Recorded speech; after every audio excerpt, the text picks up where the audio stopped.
अस्सलाम वालेकुम, आदाब। मैं हूँ सानिया सईद और आप हमसे मिल रहे हैं wow virtual Pakistan 2021 day 3। It's a Sunday. I hope आप अपने सारे इम्पोर्टेंट काम आज के छोड़ के फेस्टिवल देख रहे होंगे, क्योंकि ये फेस्टिवल साल में एक ही दफ़ा आएगा। संडे हर 6 दिन के बाद आएगा। Right. So I am so glad कि जो भी आज हमें ज्वाइन कर रहे हैं लोग, बहुत सारे प्रोग्राम्स, डिस्कशंस, परफॉर्मेंसेस आपकी मुंतज़िर हैं। आई डू अंडरस्टैंड कि ये थोड़ा लिमिट हो गया है बिकॉज इट्स वर्चुअल, और पहले हम हर साल एक फेस्टिवल बहुत बड़ा किया करते थे जिसमें आप अपनी फैमिलीज़ को भी साथ ला सकते थे। हम पूरा दिन वहाँ गुजारते थे इकट्ठे, बहुत कुछ बात करने के लिए होता था, बहुत सा एक्सचेंज होता था। लेकिन देखिए, जब हालात इतने ख़राब हो जाएं तो फिर कोई और तरीक़े ढूंढने पड़ते हैं जिससे काम डिसरप्ट ना हो, काम चलता रहना चाहिए। और अगले साल आई एम एब्सोल्युटली श्योर कि हम सब फिर दोबारा मिलेंगे, राइट? दोस्तों, मुझसे बहुत सारे लोग पूछते हैं कि भाई ये ख़वातीन के फेस्टिवल क्यों करते हैं आप लोग, या आप क्यों जाती हैं, आप इतनी दिलचस्पी क्यों लेती हैं, ये इंटरनेशनल वुमेन्स डे क्यों मनाते हैं, ख़वातीन के क्या मसाइल हैं भाई, वगैरह वगैरह। आपने पिछले डिस्कशंस में देखा, आप हमारे साथ 3 दिन से हैं, इतने सारे पैनल्स बहुत सारे दोस्तों ने अटेंड किए हैं। तारीख से ख़वातीन को इरेज़ किया गया, सियासत में शमूलियत मुश्किल बनाई जाती है, इंसाफ हासिल करना तो बहुत दूर की बात है, कानूनी मदद लेना भी ख़वातीन के लिए बहुत मुश्किल है। हमने रिप्रोडक्टिव हेल्थ की बात की कि जो एक बुनियादी ज़िंदगी की ज़रूरत है, सिर्फ इतना कि मैं बीमार हूँ, डॉक्टर के पास जा सकूँ, वो तक ख़वातीन के लिए मर्द हज़रात के मुकाबले में मुश्किल है। वहाँ भी जहाँ मर्द हज़रात के लिए सेहत की सहूलियात मौजूद हैं, वहाँ सहूलियात मौजूद हैं, मगर ख़वातीन वहाँ तक नहीं पहुँच सकती। अभी रिसेंटली एक रिसर्च कंडक्ट की गई और उसके रिजल्ट्स, मैं नहीं कहूँगी कि कोई हैरत की बात है उसमें, हम शायद अनकॉन्शियसली ये बातें जानते हैं, लेकिन चूँकि ये नंबर्स हैं इसलिए, और ये पाकिस्तान की रिसर्च है, I do want to share it with you कि अगर ख़वातीन, ज़्यादातर ख़वातीन का कोई मर्ज़ तशख़ीस किया जाता है, तो मर्दों के मुकाबले में ख़वातीन के पास ये अपॉर्चुनिटी कम है कि वो इलाज तक पहुंच सकें, और बहुत कम ख़वातीन हैं जिनको इलाज की सहूलत मिलेगी। 50% ख़वातीन में ये इम्कान है कि एक हार्ट अटैक के बाद उनको गलत डायग्नोसिस मिले। 70% क्रॉनिक पेन की पेशेंट्स ख़वातीन हैं, लेकिन जितनी रिसर्च की जाती है उसके 80% पार्टिसिपेंट्स मर्द होते हैं। फिर आप पूछते हैं कि ख़वातीन क्या हुकूक मांगती हैं, उनको क्या चाहिए, आप लोग ये फेस्टिवल क्यों करते हैं, आप इंटरनेशनल वुमेन्स डे क्यों मनाते हैं, ख़वातीन को क्या प्रॉब्लम है? ये प्रॉब्लम है, ये प्रॉब्लम है कि आप उन्हें इंसान नहीं समझते, आप उनके पेन को पेन नहीं समझते, आप उनकी तकलीफ के बारे में नहीं जानना चाहते, आप उनकी आवाज़ सुनना नहीं चाहते। ये प्रॉब्लम है। ख़वातीन मिल बैठ रही हैं, अपने मसाइल का खुद हल तलाश कर रही हैं, whether you like it or not. Women are working towards solutions. They are working together. They are supporting each other. They are standing with each other. And that is what WOW is all about.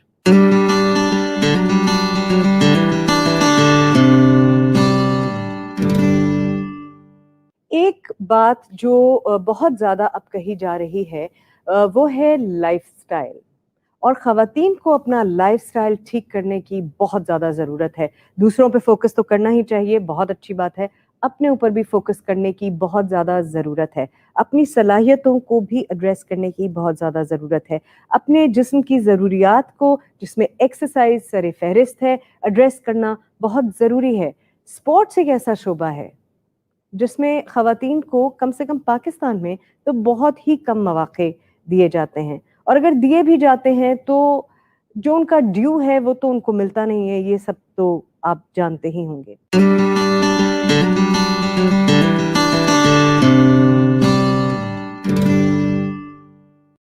السلام علیکم every بڈی، اور واؤ festival Pakistan کے digital version 2021 میں women in sports کے session میں آپ سب کا welcome کرتی ہوں۔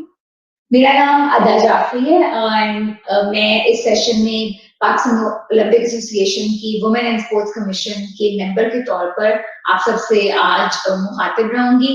اس کے علاوہ بھی پاکستان اولمپک ایسوسی ایشن کی مختلف کمیشن کی میں ممبر ہوں اور پچھلے 4 سے 5 سال ان کے لیے والنٹیئر کرتی رہی ہوں، خاص طور پہ پاکستان میں اسپورٹس میں خواتین کے کردار کو لے کے، ایتھلیٹس کے رائٹس کو لے کے، ایتھلیٹس امپاورمنٹ کو لے کے اور اس طرح کے اور مختلف موضوعوں پہ اولمپک ایسوسی ایشن کے ساتھ میں نے کام کیا۔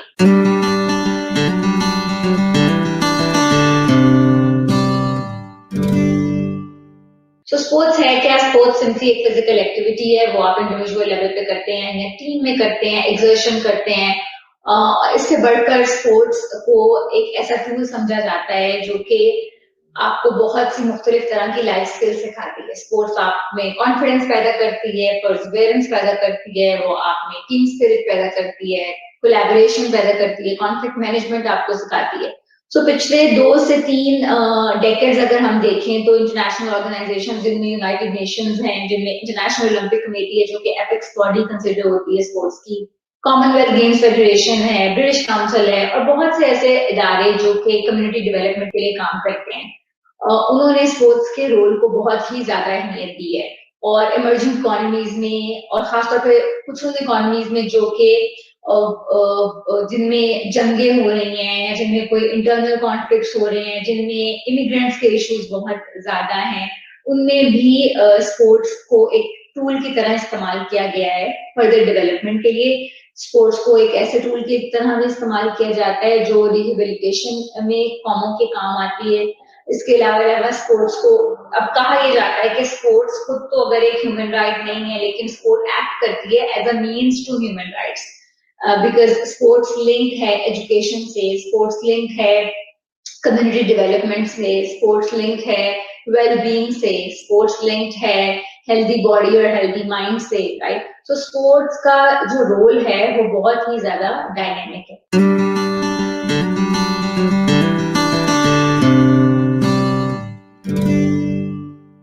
جس طرح کی ہم نے بات کی کہ اسپورٹس جو ہے وہ اب ایک انیبلر ہے امپاورمنٹ کا، اسپورٹس جو ہے وہ ایک مینز بن گئی ہے ٹو اچیو ہیومن رائٹس، اسی طرح سے اسپورٹس جو ہے وہ ڈرائیو کرتی ہے جینڈر اکوالٹی کو، کیونکہ آج ہم انٹرنیشنل وومن ڈے کے موقع پر وومن اسپورٹس کے سیشن کو ڈسکس کر رہے ہیں۔ تو جو اسپورٹس کی آرگنائزیشن ہے، خاص طور پہ جو ایپکس باڈی ہے انٹرنیشنل اولمپک کمیٹی، اس نے بہت زیادہ کردار ادا کیا ہے جینڈر اکوالٹی کو لانے کا اسپورٹس آرگنائزیشن کے اندر، رائٹ؟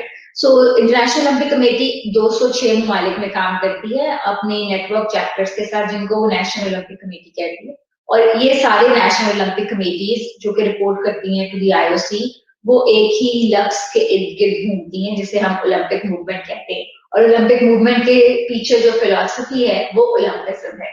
سو اولمپزم اور اسپورٹس 2 بیسک چیزیں ہیں جن کو ڈرائیو کر جن کے تھرو جو ہے وہ اولمپک موومنٹ پوری دنیا میں چلائی جاتی ہے، اس کے پروموٹرز اس کو پروموٹ کرتے ہیں۔ اور آج جیسے ہم پاکستان اولمپک ایسوسی ایشن کے پلیٹ فارم سے میں آپ سے بات کر رہی ہوں، تو پاکستان اولمپک ایسوسی ایشن کا بھی کردار یہی ہے کہ وہ اولمپک کے ٹارچ بیرر ہیں پاکستان۔ اس کے علاوہ اولمپزم ہے کیا اصل میں؟ اولمپزم کو ہم کہتے ہیں کہ یہ فلسفی ہے لائف کی جو کہ ہیلپ کرتی ہے بیلنس کریٹ کرنے میں باڈی، ول اور مائنڈ۔ اس کے ساتھ ساتھ اولمپک موومنٹ کی اور اولمپزم کی 3 کی ویلیوز ہیں جن کو ہم رسپیکٹ، فرینڈشپ اور ایکسلنس کہتے ہیں۔ تو پوری جو یہ اسپورٹس کی موومنٹ ہے پوری دنیا میں یہ ان 3 کی ورڈز کے اراؤنڈ گھومتی ہے، جس میں رسپیکٹ، فرینڈشپ اور ایکسلنس، یہ 3 چیزیں، رائٹ؟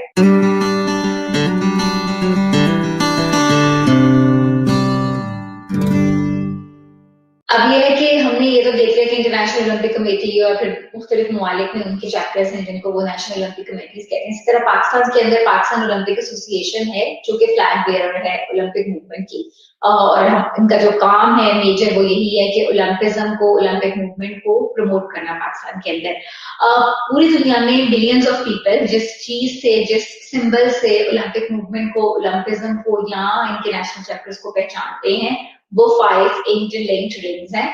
और इंटरलिंक्ड ये इसलिए है कि ये 5 जो रिंग्स हैं वो 5 कॉन्टिनेंट्स ऑफ द वर्ल्ड को रिप्रेजेंट करते हैं, and all these 5 continents of the world वो यूनाइटेड हैं, मुत्तहिद हैं थ्रू द पावर ऑफ ओलंपिज्म। सो ये इसके पीछे पूरी फिलॉसफी है। अब पाकिस्तान ओलंपिक एसोसिएशन करता क्या है? फ्लैग बेयरर है ओलंपिक मूवमेंट का। पाकिस्तान में ऑलमोस्ट 28 ओलंपिक स्पोर्ट्स हैं, कैटेगराइज अगर हम करें। इसके अलावा तकरीबन 6 नॉन ओलंपिक स्पोर्ट्स हैं और 6 से 8 के करीब ट्रेडिशनल स्पोर्ट्स भी हैं। इन तमाम की नेशनल फेडरेशन होती हैं, फिर प्रोविंशियल एसोसिएशन होती हैं जो कि सब ओलंपिक पाकिस्तान ओलंपिक एसोसिएशन के साथ मिलकर काम करती हैं। ओपीओए का मेजर रोल एक रेगुलेटर का है, एक गवर्निंग बॉडी का है, जो कि मुख्तलिफ जब कॉम्पिटिशन होते हैं नेशनल लेवल के और मेगा लेवल के इंटरनेशनल कॉम्पिटिशंस, उनमें इनका किरदार बेसिकली एक रेगुलेटर का होता है पाकिस्तान ओलंपिक एसोसिएशन का।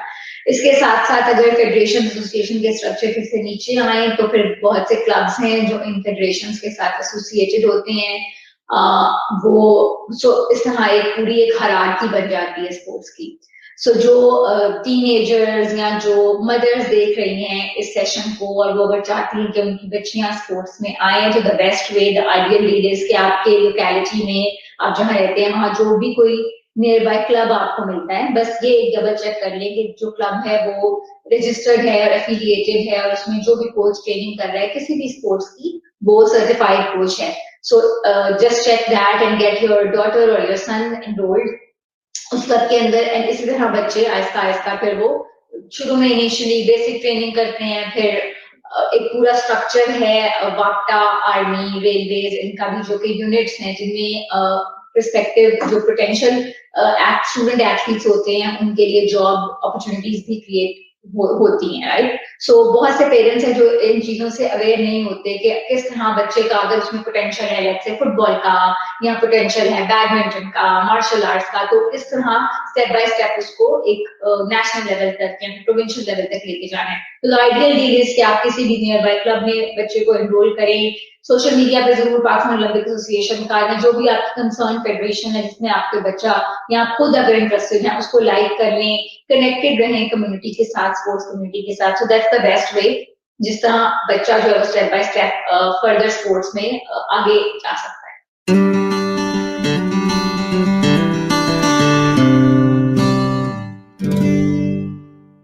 जी, तो पाकिस्तान ओलंपिक एसोसिएशन के अंदर जो खवातीन का किरदार है और ओवरऑल स्पोर्ट्स की फ्रेटर्निटी में अगर हम देखें तो जो खवातीन का किरदार है उसमें ज्यादातर लोग जो जानते हैं वो यही है कि खवातीन या लड़कियां जो है वो एज अ प्लेयर पार्टिसिपेट करती हैं स्पोर्ट्स में, एज एन एथलीट पार्टिसिपेट करती हैं स्पोर्ट्स में। उनमें से कुछ परसेंट, लेस देन 1% ऐसी भी होती हैं जो कि कोचिंग में आ जाती हैं, टीम्स को कोच करना शुरू कर देती हैं। इसके साथ साथ कुछ परसेंटेज ऐसी होती है जो technical officials, for instance referee बनती हैं या जज बनती हैं और कॉम्पिटिशन्स में टेक्निकल सपोर्ट प्रोवाइड करती हैं। लेकिन इसके अलावा, इस पूरी लेयर के अलावा जो कि एक्चुअल कोर है, जो कि पार्टिसिपेटिव रोल प्ले करते हैं, इसके अलावा एक पूरी लेयर ऐसी है जो कि मैनेजरियल और टेक्निकल लेवल पे सर्व करती है। सो फॉर इंस्टेंस अगर हम देखें तो स्पोर्ट्स मेडिसिन एक्सपर्ट्स होती हैं, टीम मैनेजर्स होती हैं, एट टाइम्स टीम साइकोलॉजिस्ट या काउंसलर्स भी होती हैं। सो जैसे कि मिस फातिमा लखानी है जो कि हमारी वुमेन एंड स्पोर्ट्स कमीशन की चेयरपर्सन है, वो पिछले ऑलमोस्ट 2 डेकेड से इन कॉम्पिटिशंस, इन इवेंट्स पाकिस्तान के अंदर और पाकिस्तान के बाहर एथलीट्स की टेक्निकल और मैनेजरियल लेवल पे सपोर्ट के लिए सर्व करती रही हैं। इसी तरह से मिस बीना मसूद हैं, वो सेक्रेटरी हैं वुमेन स्पोर्ट्स कमीशन की और वो भी ऑलमोस्ट आई थिंक 2 डेकेड से इन डिफरेंट रोल्स पे पार्टिसिपेट करेंगे और ये सब इनके ऑनररी रोल्स हैं, एज वॉलंटियर्स काम करती हैं। बिकॉज ज़्यादा everybody who works for Olympism in Pakistan and even outside वो वॉलंटरी होते हैं, खासतौर पे जो कमीशन में या ऑनररी पोजीशन पे होते हैं. सो सब लोग प्रोफेशनल हैं, दे हैव देयर ओन, या तो अपना कोई बिजनेस करते हैं या जॉब करते हैं, लेकिन उसके साथ साथ this is like a passion to all of us, right. So I really want to highlight अब जो पिछले कुछ सालों से ट्रेंड चेंज हुआ है कि एज एजुकेटर्स भी खवातीन काम कर रही हैं जो कि ओलंपिक मूवमेंट और ओलंपिक वैल्यूज को प्रमोट करती हैं. इसके साथ साथ अब कमीशन की अगर हम बात करें तो उसमें पाकिस्तान ओलंपिक एसोसिएशन के अंदर जो रेलेवेंट कमीशन जिनमें बहुत ज्यादा औरतें एक्टिवली काम कर रही हैं उनके बारे में जिक्र करूंगी. कुछ ऐसे नहीं है जो कि बहुत टेक्निकल कमीशन है, constitution commission and other commission, लेकिन जहां पर खवातीन बहुत एक्टिव रोल प्ले कर रही हैं उसमें एक इम्पोर्टेंट जो कमीशन है वो एक तो यही है वुमेन स्पोर्ट्स कमीशन, जिसके जरिए मैं आप सबसे मुखातिब हूँ.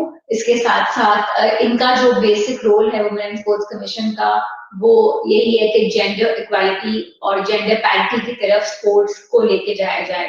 सो इंटरनेशनल ओलंपिक कमेटी की गाइडलाइंस के अकॉर्डिंग एटलीस्ट 30% जो है वो मिनिमम है कि लीडरशिप पोजीशंस पे खवातीन हो, चाहे वो कोई नेशनल फेडरेशन है या प्रोविंशियल एसोसिएशन है, और सबसे पहले ओलंपिक कमेटी खुद. सो पाकिस्तान ओलंपिक एसोसिएशन ने पिछले 2 से 3 साल में काफी कोशिश की है कि अब लीडरशिप पोजीशन में हमारी मतलब जब एनुअल मीटिंग होती है तो उसमें अराउंड 40% आपको खवातीन मिलती हैं. अब वो कोशिश कर रहे हैं कि ये जो परसेंटेज है वुमेन लीडरशिप की वो अप टू नेशनल फेडरेशन और फिर प्रोविंशियल एसोसिएशन मतलब ग्रास रूट लेवल तक जाए, ताकि ज्यादा से ज्यादा जो एथलीट्स भी हैं और जो स्पोर्ट्स के लिए पैशन रखती हैं उनको मौका मिल सके कि वो सर्व करें, राइट. सो एक तो वुमेन स्पोर्ट्स कमीशन का ये रोल है कि वो जेंडर इक्वालिटी के लिए काम कर रहे हैं और जेंडर बैलेंस के लिए काम कर रहे हैं. इसके साथ साथ एथलीट को harassment and abuse in sports से सेफ गार्ड करने के लिए भी हमने कुछ policy guidelines as per International Olympic Committee principle draw की हैं और अब एक हॉटलाइन डेवलप की है, उस पूरे मैकेनिज्म को बनाया है कि अगर कोई एथलीट चाहे वो मेल है या फीमेल है, अगर कोई वल्नरेबल है और वो हरासमेंट और अब्यूज को फेस कर रहा है तो there is a proper channel जिसके थ्रू वो रिपोर्ट कर सकते हैं, वो अपनी कंप्लेन कर सकते हैं, उसमें मुख्तलिफ तरह की रिपोर्टिंग है. सो ये वुमेन स्पोर्ट्स कमीशन के कुछ मेजर रोल्स हैं जो रोल्स एंड रिस्पॉन्सिबिलिटीज हैं. अब इससे आगे हम इस साल में इंशाल्लाह प्लान कर रहे हैं कि एक एडवोकेसी कैंपेन प्रॉपर जो है वो हम रन कर सकेंगे विद द हेल्प ऑफ एक हमारी मेंबर हैं जो कि ह्यूमन राइट्स एक्सपर्ट्स हैं, अलान आलम. उन्होंने रिसेंटली पिछले साल ही कमीशन को ज्वाइन किया है. सो वुमेन स्पोर्ट्स कमीशन के अलावा एक और कमीशन जो काफी एक्टिव और इंटरेस्टिंग है और बहुत से लोगों के लिए भी इंटरेस्ट का बाइस बन सकती है खासतौर पे वाव फेस्टिवल के थ्रू, वो है culture and heritage commission. So culture and heritage commission में हमारे जो चेयरपर्सन है वो कामरान लशारी हैं. ओलंपिक एसोसिएशन का हेडक्वार्टर लाहौर में और वहां पर एक बहुत खूबसूरत म्यूजियम भी है. जो लोग इंटरेस्टेड हो वो विजिट कर सकते हैं. और कल्चर और हेरिटेज कमीशन का काम यही है कि स्पोर्ट्स की integration with culture and Olympic heritage and particularly with history. So जैसे कि हमारा जो म्यूजियम है उसमें बहुत से मतलब पुराने एंटीक ऐसे आर्टिफैक्ट्स हैं जो कि जब लोग आते हैं मुख्तलिफ शहरों से डेलीगेशंस की सूरत में तो वो देखना काफी पसंद करते हैं. इसके अलावा इंटरनेशनल ओलंपिक कमेटी की ये कोशिश है कि जो मुल्कों का एक लोकल कल्चर है उसको इंटीग्रेट किया जाए एजुकेशनल कल्चर के साथ. तो कल्चर कमीशन ज्यादा इन लाइन्स पे काम करता है. रिसेंटली हमने एक नेशनल आर्ट कॉम्पिटिशन अरेंज किया जिसमें बच्चों को मुख्तलिफ थीम दिए और उस पर अराउंड 300 to 400 पार्टिसिपेशन थी पूरे पाकिस्तान से. इसके अलावा एजुकेशन कमीशन है जो कि रिसेंटली कॉन्स्टिट्यूट किया गया, उनका काम जो है वो ओलंपिक वैल्यूज को प्रमोट करना है. इन सब कमीशन में खवातीन का रोल काफी एक्टिव है. 2 कमीशन में मैं खुद हूँ. इसके अलावा पाकिस्तान के मुख्तलिफ हिस्सों से यंग एनर्जेटिक एजुकेटर्स, आर्टिस्ट और स्पोर्ट्स कम्युनिटी से ऐसे खवातीन हैं बहुत सी, हर किसी का नाम इस वक्त नहीं ले पाऊंगी, जिन्होंने ज्वाइन किया और पिछले 2-3 सालों में कमीशन के चैनल से बहुत सी एक्टिविटीज हम प्लान कर पाए. So this is all commission के रेफरेंस से. तो जो खवातीन इस प्लेटफॉर्म से हमें देख रही हैं, जो आर्टिस्ट हैं जिन्हें ओलंपिक मूवमेंट या ओलंपिज्म अट्रैक्ट करता है. This is an open call from our side कि आप हमें जरूर एज अ वॉलंटियर ज्वाइन करें. हमसे कांटेक्ट कर सकते हैं थ्रू द ईमेल एड्रेस और through our social media handles, and we would love to have you on board as a volunteer with us, because इतनी ज्यादा डाइवर्स कम्युनिटी है Olympic association की. और ऑनेस्टली स्पीकिंग वेंचर्स भी बहुत interesting होते हैं और प्रोजेक्ट्स भी काफी इंटरेस्टिंग होते हैं. We would love to hear from people who are listening to this session out there. And also now that you know कि अगर आप एक एथलीट नहीं है और अगर आप एक प्लेयर नहीं है लेकिन फिर भी आप पैशनेट हैं स्पोर्ट्स को लेके या पैशनेट है ओलंपिज्म को लेके, so there is a platform which is the Olympic Association here in the country, और आप हम ज्वाइन कर सकते हैं.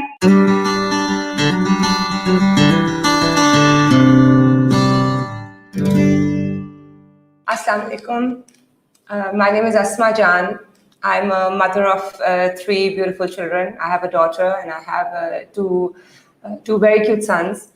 And I would like to share the journey of my life with you. I'm a life coach by profession. I run a business by the name of Clueless to Flawless, which is actually the journey of my life. I teach people how to I help people how to find their purpose and their passion in life. And I'm able to do that because I was able to do that for myself. So it's been an incredible journey, and I would like to share with you how I have come this far. I'm very sporty. I've always been very sporty. And I love sports. I was a polo player. I played polo all my life. When I was 8 years old, my parents introduced me to horseback riding. And they took on riding themselves as well. And we all used to ride, and I used to ride with my brothers. And at the age of 11, I began playing polo. I started playing polo when I was very young. I was the only girl who was playing in Lahore, and I was playing competitive polo. I was playing matches, and I was playing tournaments. And I played polo. I began at the age of 11, and it went on till I went to university at the age of 17. I played polo, and after university, that continued even after my married life. I came to Karachi after being in London, and I started a beach polo checker. We used to play polo on the beach, and we were riding, and we had to figure out something more fun to do. So I pulled together, a bunch of people who were already riding, and we decided to play beach polo because we couldn't have a field there. We didn't have grass, we didn't have a field. But I figured that there has to be something that we can do, and the easiest thing was to chalk out an arena. And we chalked out a field, which was a very good sized field, and we started playing beach polo. And that checker is still played, the beach polo is still played. Even we began it like about 3 years pre-COVID, and it's still played to this day. And as a result of COVID, I was introduced to competitive cycling. I found an ad which said that they're looking for competitive cyclists, and I came across it, and because during COVID I'm very involved with fitness, and during COVID I found that everything had just shut down, and I applied to this ad, and I did the time trial, and I got selected into the team. Now, for me to get selected into a cycling team is it's very close to my heart, I would like to say, because my grandfather, my Nana, was a competitive cyclist. He was a gold medalist. He had the Punjab color. He was the All India champion. So for me to even be considered to be as part of a competitive team, it came by surprise. So I was led towards cycling, and I was led towards it. And the main reason that I was led towards it is because of the beginning of my spiritual journey. And my journey began in 2018 when I performed Hajj with my parents and my brother and my bhabi and my khala and khalu. We all went and we performed Hajj in a group. And it was the most profound experience of my life. That was the time when I actually surrendered. I told Allah that I wanted to surrender to His will, and whatever was best for me should come my way. And I had tried many things by this time. I was an investment banker. I had also, before, I had been into the financial industry. I had been a polo player. I had played the beach polo. I was also a fitness instructor. I taught economics, but nothing, I wasn't able to find my passion. It was not something, these were not things that drove me. The only thing I was driven by was my horses and polo. And unfortunately, COVID put an end to that. I had to send my horses back. I had to pack up the stables. It was very difficult to maintain them in the midst of COVID. And I think it was the best decision which I made, was to wrap up the stables and send my horses back, because I was introduced to a completely different sport, which I would not have been introduced to if I was still attached to my horses. After wrapping up the stables, everybody took to the street. We started walking, we started jogging, people started cycling, and yes, I thought cycling was a very good sport. I got a local bike, and then I got a Chinese road bike, which was available locally. And I found an ad for cycling, and I was very determined. I knew that when I found this ad that I will make it to this team. There was something that I knew that, and I really wanted to. And I was like, why wouldn't I? There were many reasons I wouldn't, right? Because I've never done cycling in my whole life. I just know how to ride a bike, but I've never been a competitive cyclist. The second reason was that I'm a mother of 3, and they may not want somebody who's that old to be a part of their team. But I still applied. I applied and I didn't get a call back. I didn't get a call back, and I kept waiting, and I was wondering, I haven't even gotten a call back, but I wasn't going to give up so easily. Something in me kept telling me that I need to just get back and send another email and find out what happened. So when I sent another email, I got a call back this time, and it was for a time trial. There was a group of women they had pulled together, and I was invited to compete in the time trial. Now, my bike wasn't good enough to be competing in the time trial. It was a Chinese slow bike, and it just wasn't going to cut it. So I borrowed a bike. I borrowed a bike from a friend, and I practiced literally for a few hours on that bike. And the next early morning was the time trial, and it was good enough. I had the best timing out of all the competitors.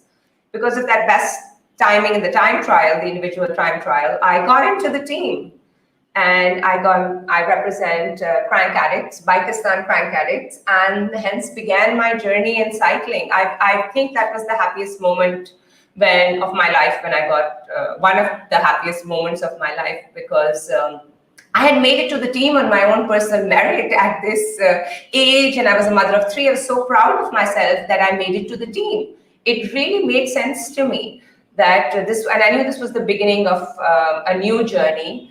And I really committed myself to this, to the sport. And I began literally in August, and in November, middle of November, were the national championships. And my coach told me, Asma, just go and just compete and do your best and have fun. And this is what competition is about, having fun. And don't expect to win anything, because your training has only been for literally a few weeks, a few months, and just go and have fun. And I did. I had a really good time. I was mentored by my coach Ali Ilyas, as well as the team captain Kanza Malik, who really guided me into strategy and tactics, and introduced me to the team. And you have to learn a whole different sport you don't know anything about. I was used to horses. I found it much easier than I found it much easier to ride a bicycle than to have handled galloping horses, and then to get into a ride-off. And I wasn't afraid to ride on the street. And people said, you're not afraid, you handle the bike very well. I was like, yeah, because when you are in a ride-off, you have horses hitting you, and there's a lot of impact there. And you're going on very high speeds on a horse, and the impact is there, and you're used to doing that. And nobody sort of rides you off on a bike. So that was I thought it was incredible that it was easier. I found it easier, but I also realized that I wasn't trained for cycling. I had to develop my power, and I had to really work on my training, and it's called structured training. But my coach trained me, and I was able to do the national championships, and I won the gold medal in the road race. And that came as a surprise to a lot of people. It was a surprise to me as well, but I knew that I was capable of winning the gold medal. I wanted to win the gold medal, and the main reason I wanted to win that was because my grandfather was a gold medalist cyclist. And it was a dream for me to come into the sport and to do my best. I performed my best. I was not afraid of anybody else. I was not afraid of the younger people in the team, but I knew that I had to perform my best. And I did 3 races, out of which I won only 1 race. I came 5th in the criterium race, and we did a time trial, the team time trial, in which our team got the gold medal, but it was a team effort and the team did really well. So that really boosted my confidence, because the team time trial was before the road race. The road race was the last race, and yeah, it was incredible. I won that race. I did a solo breakaway from the peloton, and I had to maintain that breakaway. I did the solo breakaway after about 10 kilometers into the race, and I had to maintain that breakaway for about 30 kilometers, all on my own, knowing that I could be caught very easily. But that day was the day when I prayed. I spoke to my grandfather. I said, take me across the finish line. I need your help. I'm there because of you. And please take me across that finish line without being caught. And it was as if I was plucked out of my peloton, and as if I was led to the finish line effortlessly. It was, I won with flawless ease. And it was the most incredible thing for me, because it was beautiful. It felt amazing. So this was the journey of my life, where I was clueless about my vision. I was clueless about where I was headed, because I didn't have a purpose. I didn't know what was my purpose or my passion. I had tried so many things, but nothing felt right. Nothing felt as right as being a competitive cyclist. And I knew this was the beginning of my journey in cycling, and I knew why I was here. I was here for my grandfather. I was here to fulfill his dream of completing his dream as being a champion cyclist. And the reason that I brought that gold medal back into the family was it was amazing for me, and it was a point that I realized that this is my passion, and this is what I would like to improve myself. I train every day. I train 5 to 6 times a week, like all competitive cyclists train. We train as a team as well. And it's the beginning of a beautiful journey. And now I have a flawless vision of where I'm headed. And I am headed into this, the cycling, competitive cycling. I would like to compete until I retire. I would like to race. I compete in every race in Karachi. I'd like to go to other cities to race as well. And this is what drives me. When I'm racing, I'm not afraid of anything. I'm racing and I know that I'm going to give my best performance. It's an incredible feeling to be able to go on the road and know that you are racing and you may or may not win, because there are better people out there than you. But you still have to give it your best, and you compete. And this is what athletes do. We compete and we give our best performance. And we are trained to give our best performance, and that's resilience.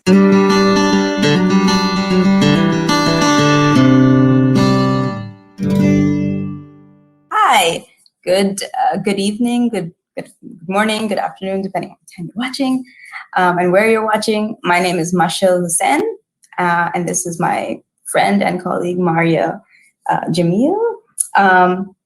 And we are, before I tell you a little bit about ourselves, just to give you a heads up that we are going to be talking about women and the space and the spaces they sort of occupy within not just sport as as games are played, but also in the business of sport. So a little bit about myself. My name is Mashal. I run a a women's football club based in Karachi. I've been working in football for about 10 years now, and I play football as well, as does my wonderful friend Maria. So let her. Thanks. No, I was really excited when Mashal asked me to be a part of this and actually hear what is happening in this space. It's new to me. So just a little background about myself. I Pakistani, raised in the US, currently residing in the UAE, where I am one of the founders of the Arabian Women's Football League.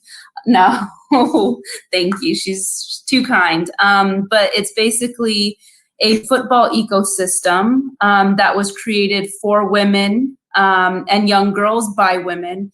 And it focuses on providing a sustainable, competitive, and safe environment for not only women, but young girls as well at the grassroots ages. So we go all the way from under 9s all the way up until women who are playing in the league who are 35, 40 plus years old and have families. But the main driver behind it was to be able to provide a consistent ecosystem for these women and for these young girls, because that is something that in the UAE currently lacks in comparison to the system and grassroots system that I went through in the US, which had endless opportunities. I mean, you've seen it in Canada as well.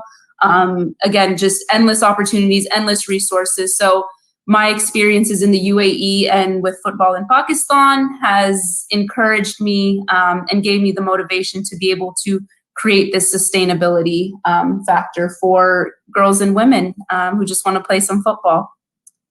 And that's amazing. I mean, I think, of course, you know, the UAE and specifically where you are, there's much like here in different places in the world, there are always cultural and economic barriers to women in this space.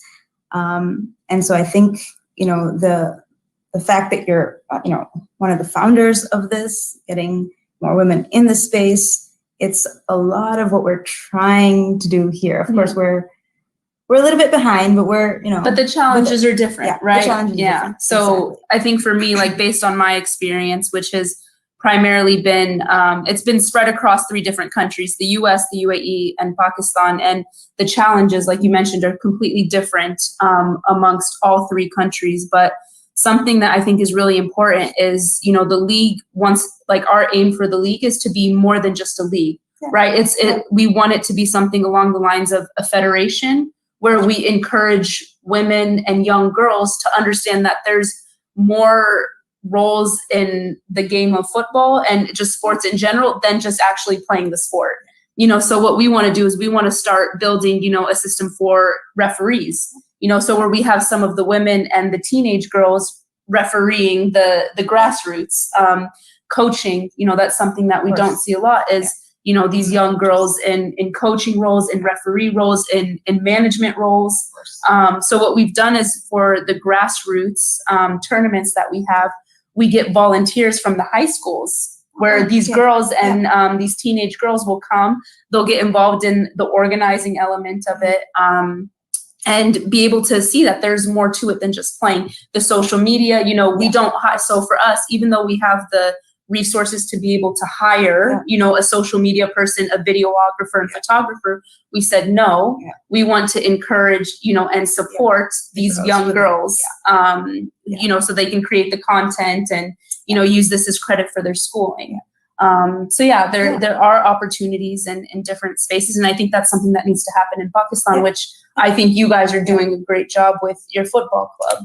Thank you. So exactly on those lines, I think, you know, our club is a new endeavor, but my personal experience in this space is, you know, a decade long. And I think one of the things that, you know, throughout that decade and now is that trying to build an ecosystem by women, and by women is important, also we'll come to that in a second, but by women and specifically for women. So it goes beyond playing and the time you spend, you know, just engaging in the fun bits of the sport. There's room to make it a career. There's room, and we have to make these things normal.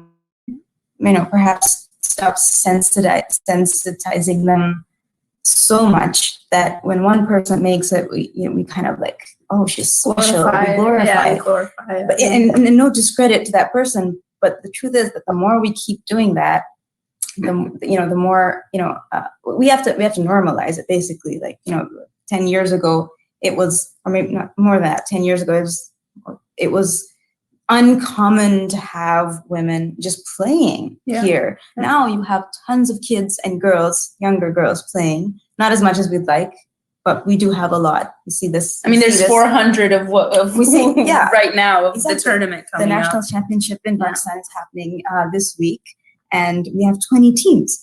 And this wasn't the case. We could barely get up to 8 teams when this stuff began. And so I think there is, the positive is that there is progress, because we have an abundance of youth in this country. We have an abundance of people. The appetite for sport is something specifically for us in terms of football, slightly less because cricket is the predominant sport. But the fact that we just have the willingness to play is a huge positive shift. And it's hopeful, I think. And it breaks the barriers. So for me, I only got exposed to football in Pakistan in 2018. I had no idea that football in Pakistan for girls, for women existed. So for me, when I came over and I actually saw what was there, and again, removing, any preconceived notions or any like immediate bias, like, because I didn't have any of that, right? Like, I didn't know what was going on politically. I didn't know what was happening. I genuinely just got to see just a wholehearted community of girls and young women that, and mothers that came together to play in a competitive environment. And for us, for me in the US, I had no idea. Everyone would always talk to me like, oh, what's happening there? I'm like, I don't think anything's happening. But then I come and I find out, and there's a national team, there's over two it's crazy. So I think something that really, what we need to start with is being able to raise awareness. And I think that is happening.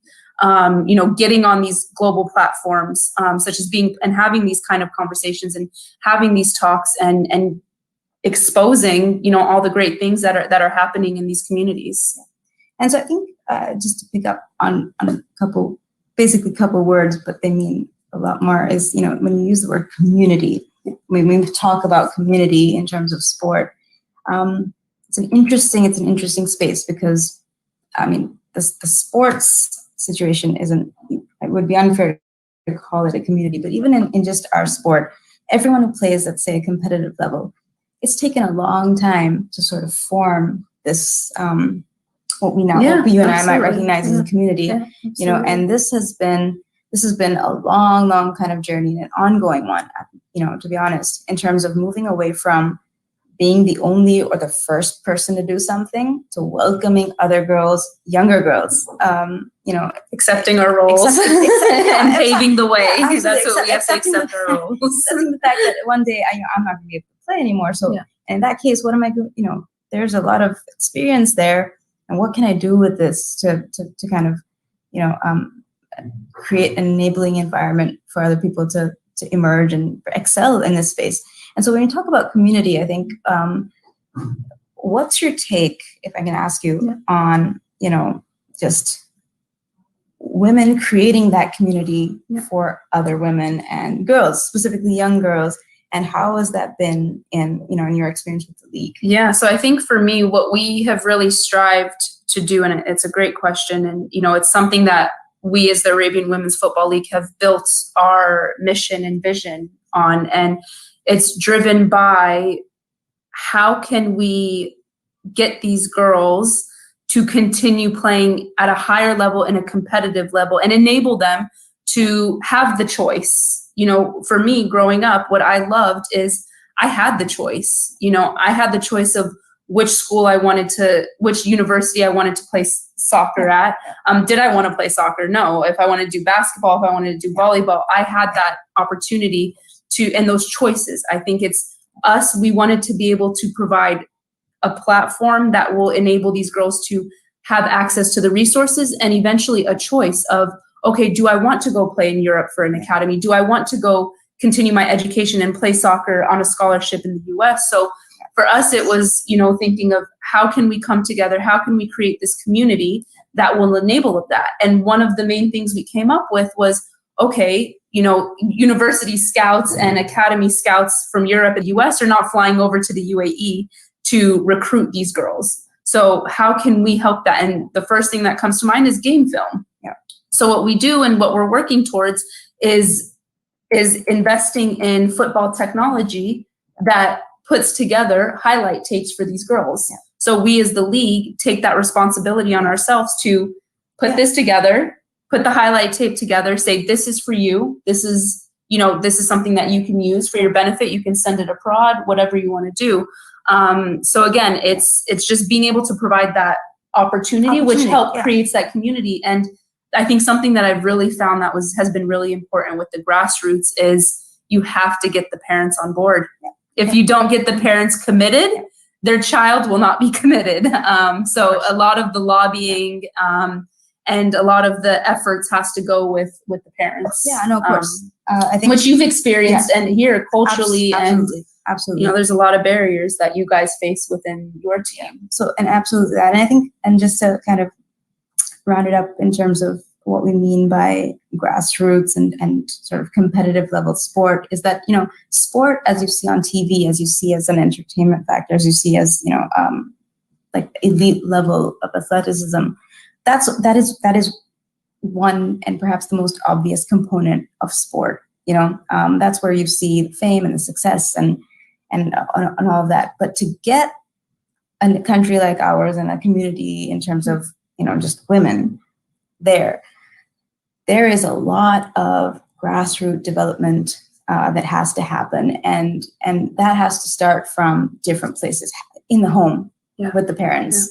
at school with teachers, more female teachers, teaching sport and play and recreation, to, of course, to as you get older within communities, and extracurricular activities for children, specifically girls again, and that kind of, all of those things, and structures like leagues or as opposed to like one-off tournament or an event. It's consistency. You have to have the consistency. Absolutely. So, and consistency, like a multifaceted consistency. So, coming from everywhere, familial support, educational support. It shouldn't always be school versus sport. And that's kind of they need to see. So, and that's something that happened in the US, and again, just wrapping up is they went hand in hand. Yeah. You had you had football season for school in the spring, and then you had the club academy team happening in the fall. So it's again being able to balance and get everything to coexist. Exactly, and I think that's one of the best things I guess we think about sport, about football specifically. It's an altruistic sport by nature, and so one of the I'd like to end on it goes beyond football. I'd like to end on that note is that the sport space for women is not it's not just the women you see playing. It doesn't matter what sport. It's not even the ones that aren't team sports.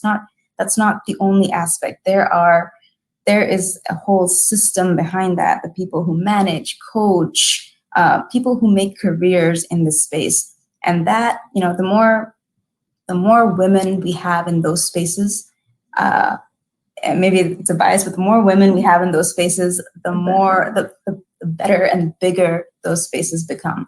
And so, and the more consistent and the more reliable and the more sustainable. So the hope is that, if we can help other sports in terms of doing that, we are here to do that. And if we can help other communities do that, we're here to do that. So, I think that's something that gives me hope. Maybe it's ambitious. I don't know, but you have to start somewhere. Yeah. But absolutely. Start somewhere. Yeah. And that starts with us acknowledging we might be done playing soon. But so if you are an enthusiast, it doesn't matter how old, give it a shot. There are opportunities for women to get involved, even if it's recreational. You won't know till you try. And if you do try once and it's not fun, try again. keep trying. Try another sport. Try another Cheers. sport. All right. Thanks, guys. Thank you.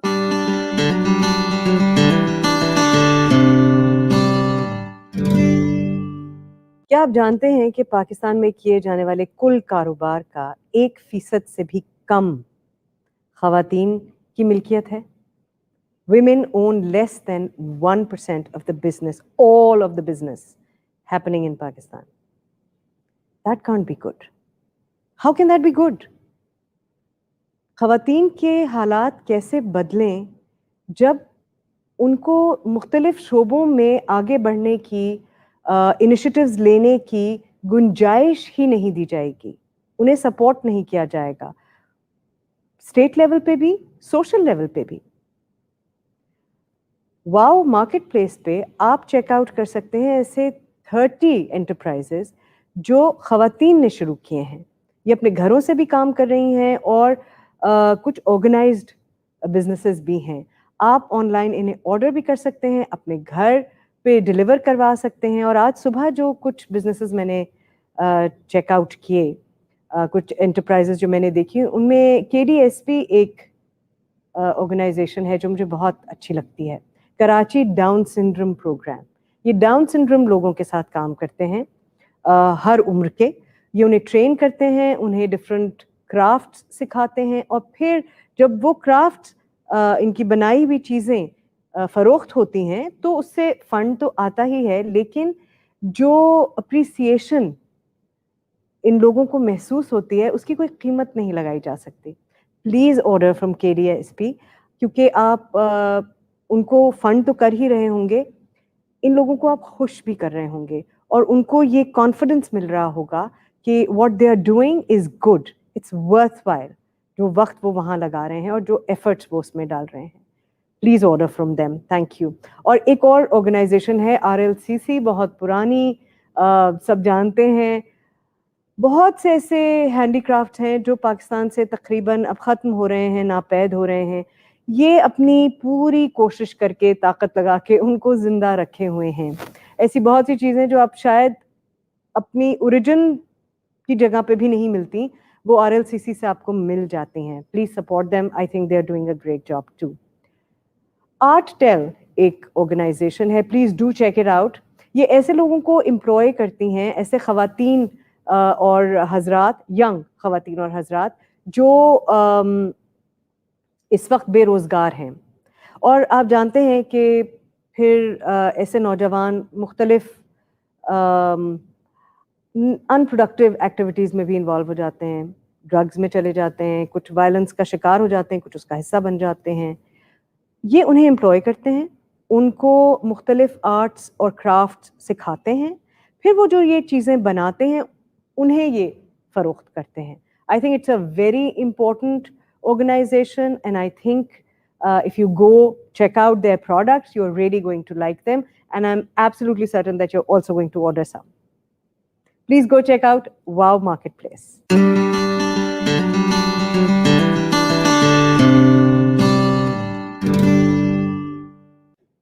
We also have a very interesting panel discussion on sustainable agriculture, which discusses how different farming practices impact women and in turn the economy, where we are being left behind due to non-compliance, and where women are able to affect change working in a male-led agriculture economy. और organic farming, जिसके बारे में बहुत आजकल बात हो रही है, वो कैसे ना सिर्फ environment को affect करती है बल्कि उन लोगों को भी affect करती है जो इस मेथड से खेती बाड़ी अब कर रहे हैं। ये एक बहुत interesting discussion है, एंड आई एम श्योर ये हम सबके भी काम आएगा, क्योंकि आजकल लोग अपने घरों में भी छोटी छोटी फार्मिंग ही कहूँगी मैं उसे, अपने लिए थोड़ी सी सब्जी लगा ली, कोई छोटा सा फल लगा लिया अगर गुंजाइश है तो। आई थिंक ये उनके भी बड़ा काम आएगा। और पहले ऐसा होता भी था, रिमेंबर, कि सबके घरों में फलों के दरख्त तो होते थे, कराची तक में मैंने देखे हैं जहाँ अब सब्जा बिल्कुल ही देखने में नहीं आता। So if you are even interested in gardening, this might help you.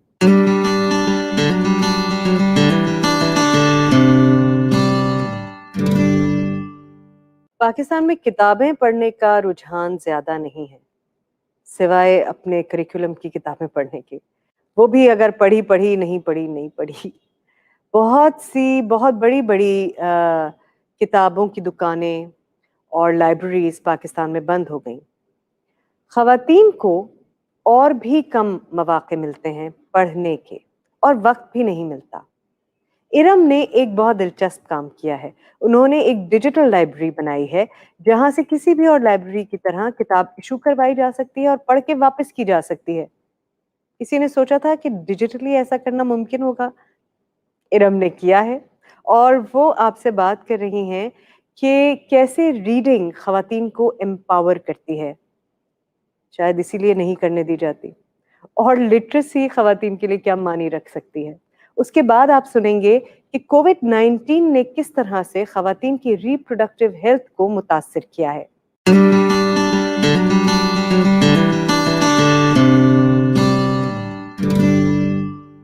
In the film Strand, you will meet a middle-aged housewife جس کی بیٹی اب بڑی ہو گئی ہے اور اسے اب 24/7 اس کی ضرورت نہیں ہے. وہ اپنے پروفیشن میں چلی گئی ہے اور اب ان خاتون کے پاس کرنے کو کچھ نہیں ہے. اپنا وقت گزارنے کے لیے بہت پرانا ایک پیشن تھا, ڈرائیو کرنا سیکھنا چاہتی تھیں. So she enrolled for the driving classes. مگر ڈرائیونگ کلاسز صرف ڈرائیونگ کلاسز نہیں رہ گئیں. She came out a completely different woman. U-turn at 1:15.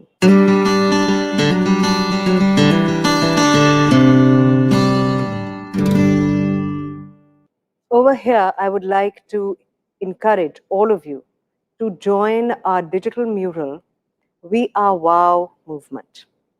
Please send in your wow star, an Urdu wow, capped with a star, an empowering version of the semicolon that affirms our commitment to letting each woman write her own story, to highlight that even though we may struggle at difficult times, the past year being one of them, this is just a pause and not the end of the story. You can email your picture to us at info@wowvirtual.pk or post them to our Instagram wow.pakistan or our Facebook event page wowvirtualpk 2021 using the hashtag #WeAreWow.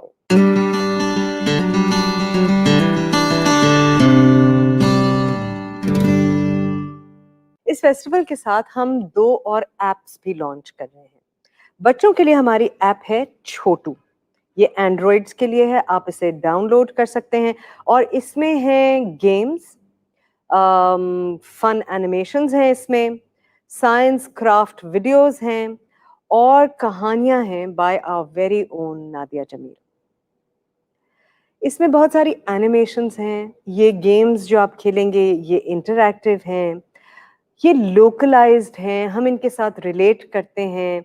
یہ animations بھی localised ہیں. زیادہ تر کیا ہوتا ہے کہ games کہیں باہر سے آ رہے ہوتے ہیں, ان کی شکلیں, گفتگو, ہاؤ بھاؤ سب فورن ہوتا ہے. ہم کوشش کر رہے ہیں کہ ہمارے بچے جو کھیل کھیلیں وہ اپنے جیسے کرداروں اور جن کو آپ ایواتارز کہتے ہیں ان کے ساتھ کھیلیں, زبانوں سے بھی فیملیئر رہیں, لوکیشن, سینری اور جو مختلف کام ہم کرتے ہیں, جس طرح کی زندگیاں ہم گزارتے ہیں. شہری بچے دیہاتی بچوں کے بارے میں کچھ نہیں جانتے, دیہاتی بچے شہری بچوں کے بارے میں کچھ نہیں جانتے. ان گیمز کے تھرو وہ بھی آپس میں انٹریکٹ کر پائیں گے. یہ دونوں ایک دوسرے کے سیناریوز میں جا کر گیمز کھیل سکتے ہیں. یہ ایک بہت دلچسپ ایکسپیرئنس ہے اور جب میں نے بھی یہ کھیلا تو کافی دیر آپ کھیلتے رہیں گے. بڑے بھی اسے ٹرائی کر سکتے ہیں. In fact please, when your children are playing these games, sit with them, play with them. This can be a very good time that you spend with your children.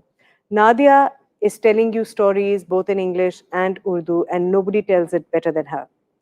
Please go download Chotu and enjoy this time with your children.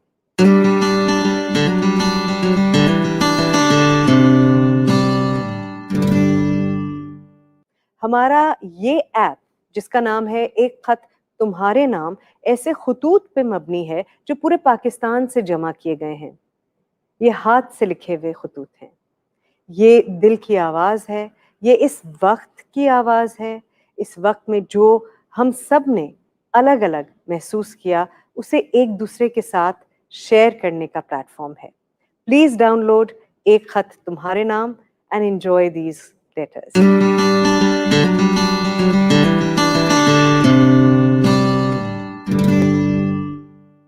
Hello, I'm Aram Sultan, co-founder of My Bookshelf, an online library here in Karachi, and my bite is titled Reading as a Refuge. Picture this. You shadow a young girl in Afghanistan as she goes about her oppressive day. Later, you're in Regency, London, admiring the finery of ladies out for a stroll, their sole and conditioned aim to be noticed by an illegible suitor. Then, you're in a decrepit coal mining town, following an exhausted mother through poverty and abuse as she struggles to raise her children. You travel with a young woman in hot Karachi buses to the mansion she works in as a maid, then travel back home with her to witness the hardships she faces there.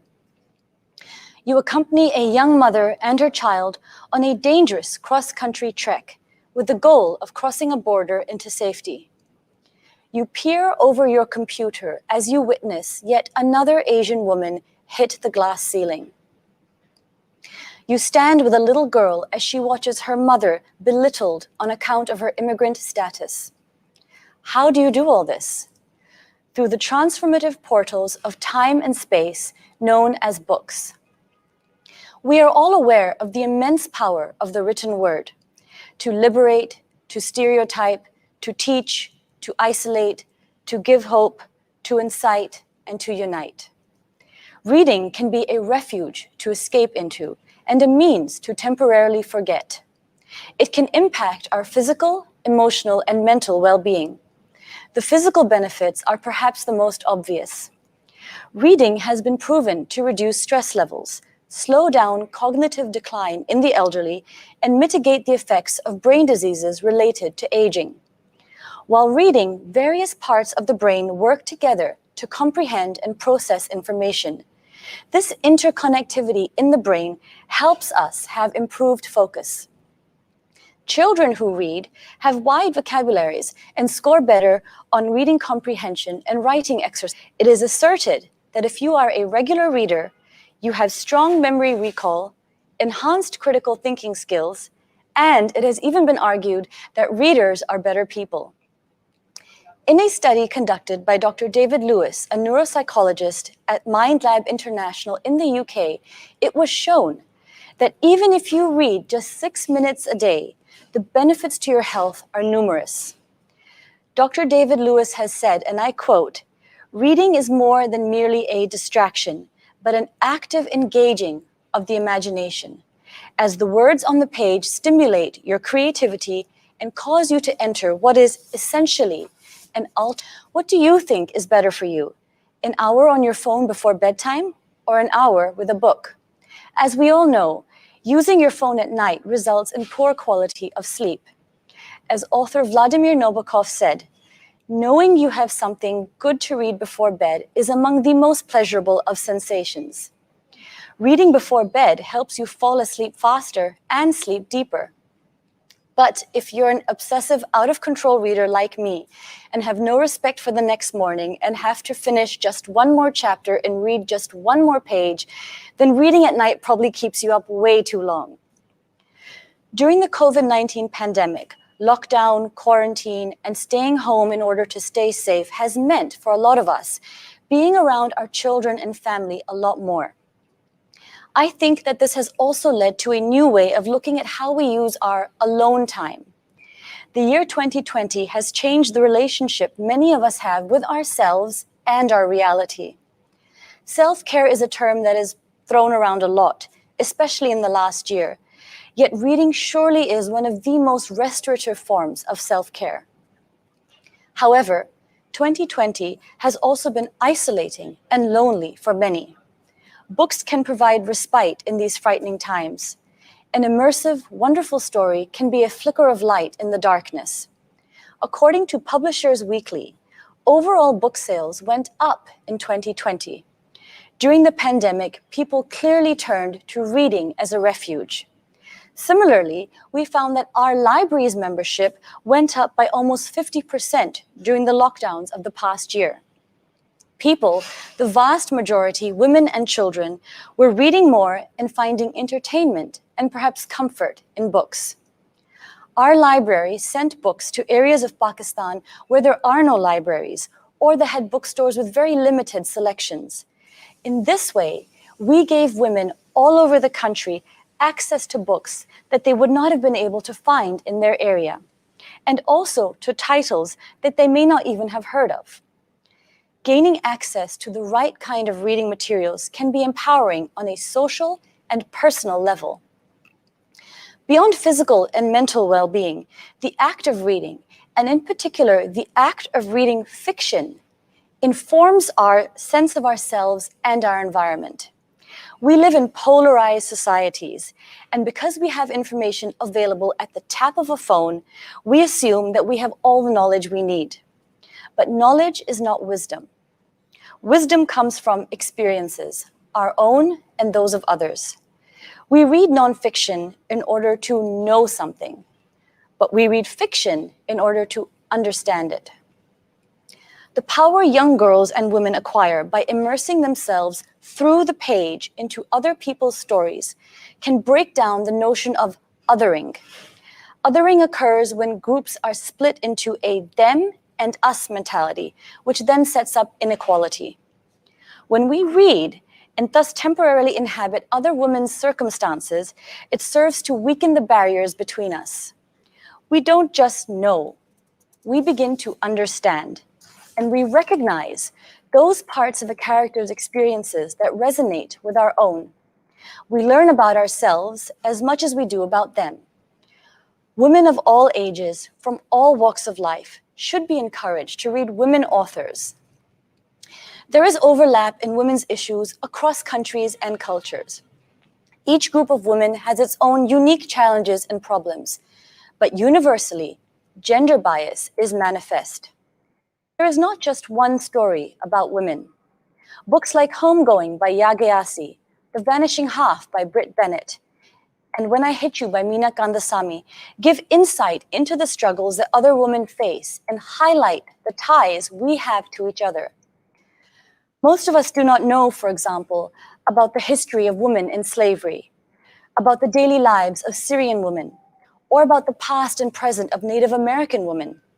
Books like Pushing the Bear by Diane Glancy and Girl, Woman, Other by Bernadine Evaristo, along with the aforementioned, are like an introduction into other cultures and a glimpse into how other women live with and handle misogyny, racism, relationships, abuse, and marginalization. They provide links to realities outside our own. There is a need for greater diversity in schools' English curriculums, which are still largely centered on pale, stale, male voices. Contemplate for a moment what a more diverse reading list would look like. Young boys and girls would have the opportunity to read in a wider range of genres, understand the world from different perspectives, and get exposure to a variety of voices. Books like I Am Malala by Malala Yousafzai, The Hate You Give by Angie Thomas, and Persepolis by Marjane Satrapi will provide young adults with material to empathize with, question, and learn from. For students of all ages, the opportunity to read inclusive literature and recognize themselves in what they read will keep them engaged. Encountering diverse characters in their reading will teach youth tolerance and appreciation of diversity.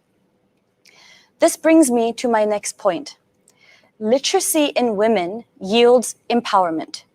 Unfortunately, the World Economic Forum's 2020 Gender Gap Index report, which measures the gap between men and women across 4 key categories of life, ranked Pakistan one of the lowest countries globally. Pakistan ranked at 153 out of a total of 155 countries.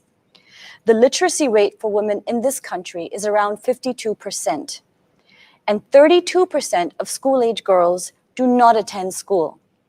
According to Human Rights Watch, by class 9, only 13% of girls go to school. There are millions of women and girls in Pakistan for whom entire worlds and dimensions of thought are closed off because they are illiterate. For them, reading is an unattainable luxury.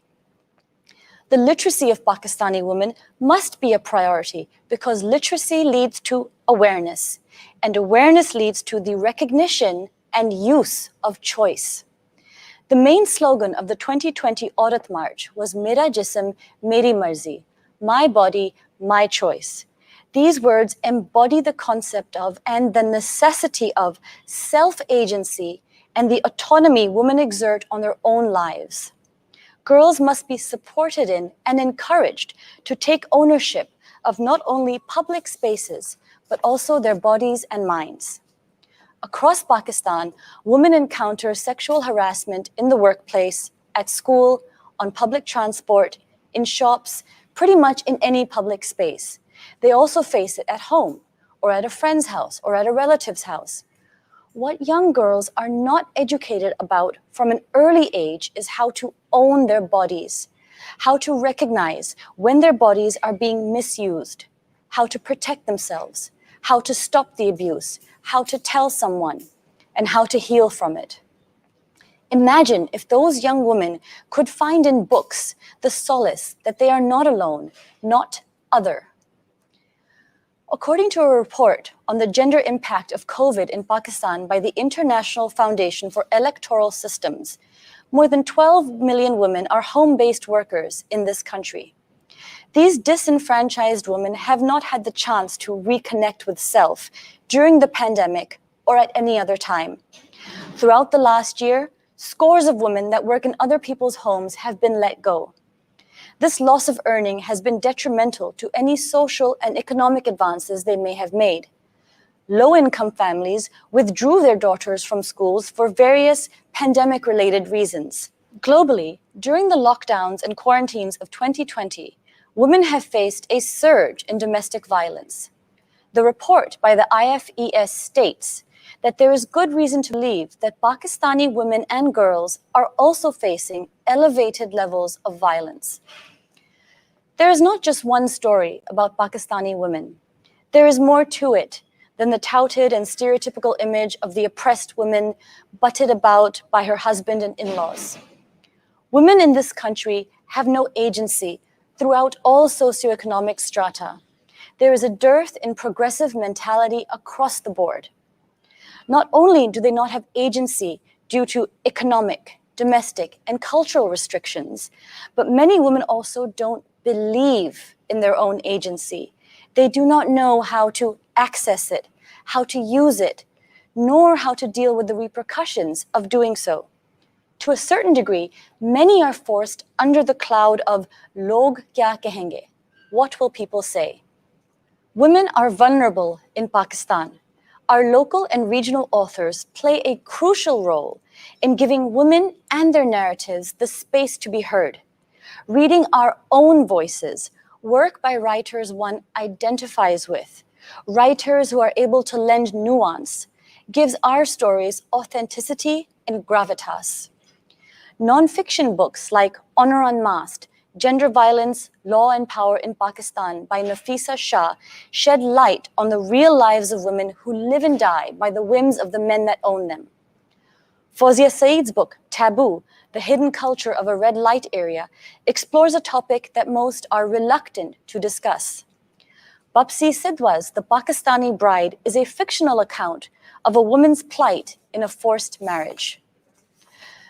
So, in between the tropes of regional literature, there are gritty, honest, hard-to-digest tales of women's experiences with injustice and inequality. In these voices, there may be found refuge. How do we judge a civilized society? By looking at the way it educates, advocates for, and protects its vulnerable members. Even I, with my obsession for reading, will admit that picking up a book and turning its pages is not the whole solution. But let me ask you this, isn't it a step forward? Thank you.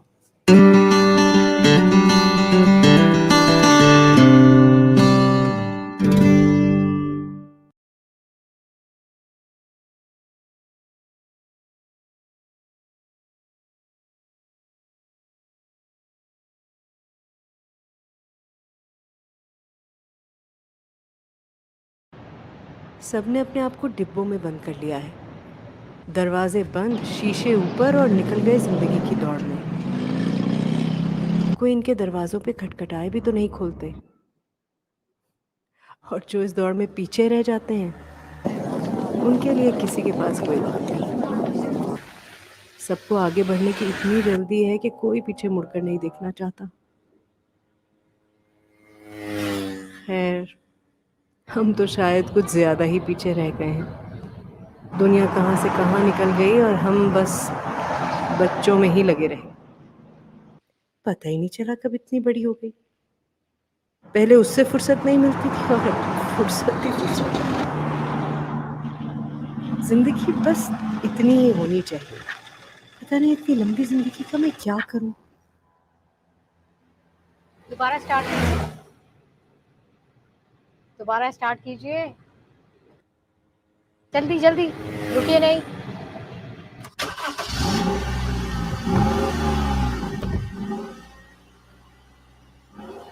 تھوڑی سی speed دیجئے اور fast لین کا indicator دیجئے. نہیں کیوں, یہ speed ٹھیک ہے نا, سیدھے سیدھے تو جانا ہے. ہمیں مڑنا تھا وہاں سے, آپ نے ٹرن مس کر دیا ہے. کوئی بات نہیں, کوئی بات نہیں, آپ یو ٹرن لیجئے, ہمیں واپس اسی سڑک پر جانا ہے.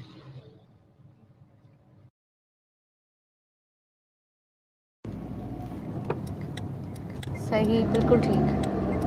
آہستہ آہستہ فاسٹ لین میں لینا شروع کریں.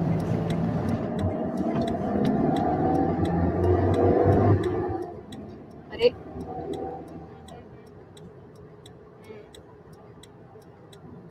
پیچھے مڑ کے دیکھیں گی تو آگے ٹکر ہو جائے گی. مررز پہ دیکھیے. نئے سیکھنے والوں کے لیے صبر ہی نہیں ہے. میری غلطی ہوگی شاید.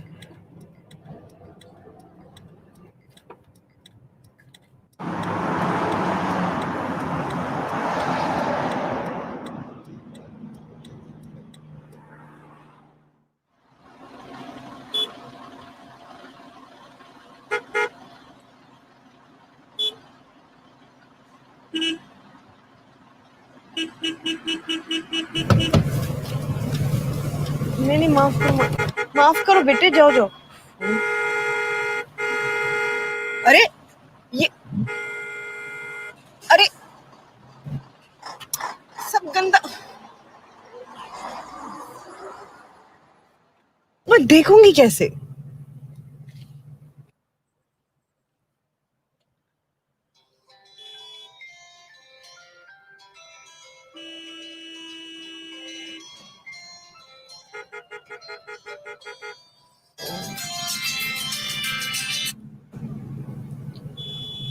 میری بیٹی کا ہے, میں کر رہی تھی نا اسے صبح سے کال, اس لیے کر رہی ہوگی.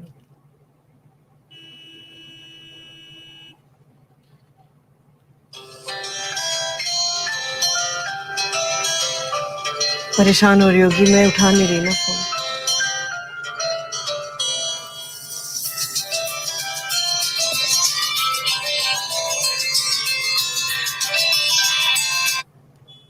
ہلو. یار ابھی آپ فون کیوں نہیں اٹھا رہی ہیں؟ کب سے کال کر رہی ہوں. کیا ہوا؟ سب ٹھیک ہے؟ ہاں ہاں, وہ تم ناشتہ کیے بغیر چلی گئی نا صبح. آپ نے ناشتے کے لیے مجھے اتنی کال کی ہے. اچھا بھوک لگے گی, میں کھا لوں گی. اچھا سنیں, ابھی کلائنٹ کے ساتھ میٹنگ ہے, میں بعد میں بات کرتی ہوں.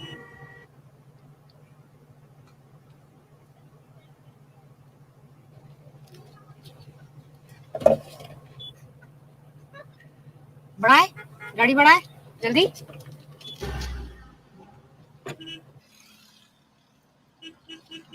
عجیب ہے, ہر وقت ہی بزی رہتی ہیں. میں اپنے لیے تھوڑی کہہ رہی تھی, آکوپیٹ کام کریں گی پورا دن. آپ کو بس اپنا خیال رکھنا ہوتا ہے, باقی گاڑیاں اپنا خیال رکھ لیں گی.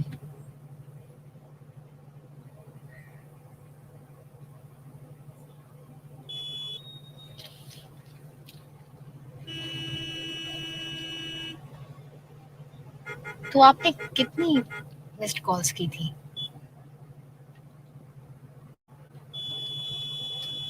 16.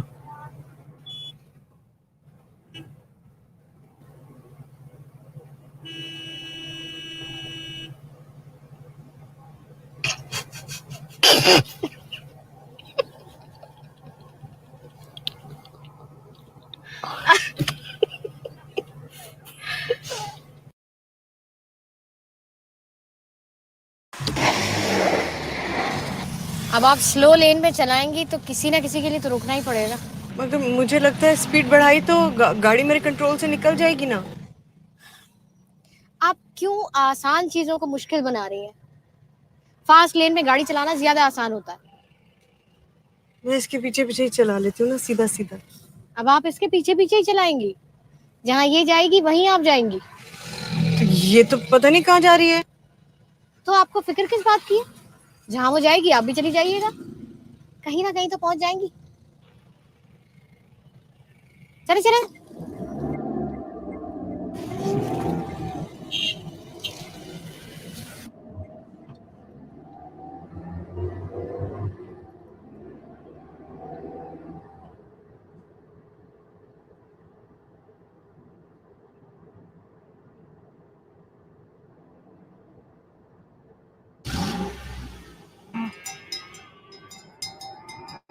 अरे जाओ भाई जाओ, तुम ही पहले चली जाओ, मैं ही रुक जाती हूँ. सीखे इनसे. इनकी तरह सड़क पर रास्ता बनाना आना चाहिए. किसी बात की कोई फिक्र नहीं.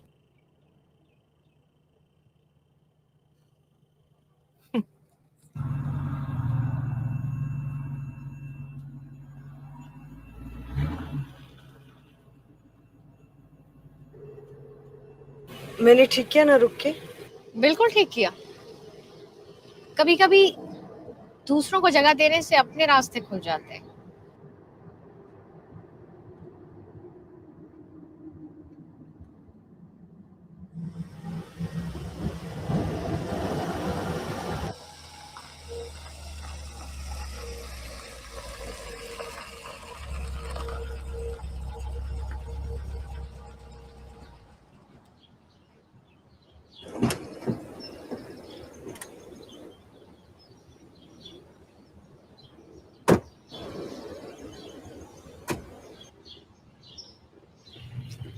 Thank you.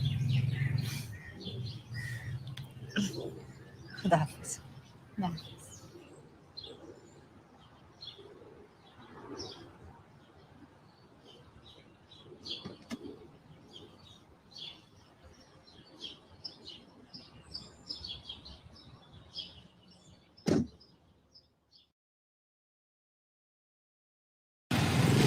अगर मुझे पता होता कि टाइम ना मांगने से ज्यादा टाइम मिलेगा तो मैं पहले ही ऐसा कर लेती. खुद ही आके मेरे पास दफ्तर की बातें बताने लगी, पूरे दिन की रुदात सुनाई. फिर आपने अपनी ड्राइविंग के बारे में बताया? नहीं भाई, इतने दिन के बाद तो वो बोल रही थी. मेरा दिल ही नहीं चाहा कुछ कहने को. मेरा दिल तो चाहता है कि वो दोबारा छोटी सी हो जाए. पता है मैं हमेशा एक बात सोचती हूँ जब से. एक मिनट. आवाज हो गया.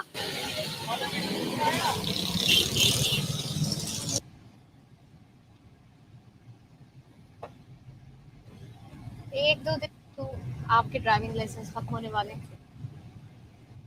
फिर तो आप अपनी गाड़ी चलाएंगी. घर वालों से अपनी ड्राइविंग के बारे में बताने का इरादा किया.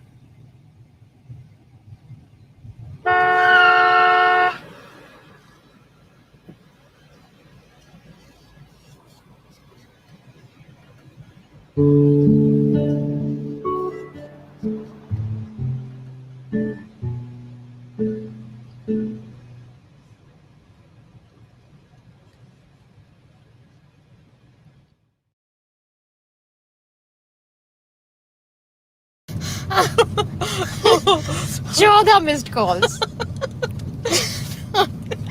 परेशान हो रही थी कि मैं अकेली पहुंचूंगी कि नहीं. मुझसे 2 कॉल्स अभी भी पीछे हैं.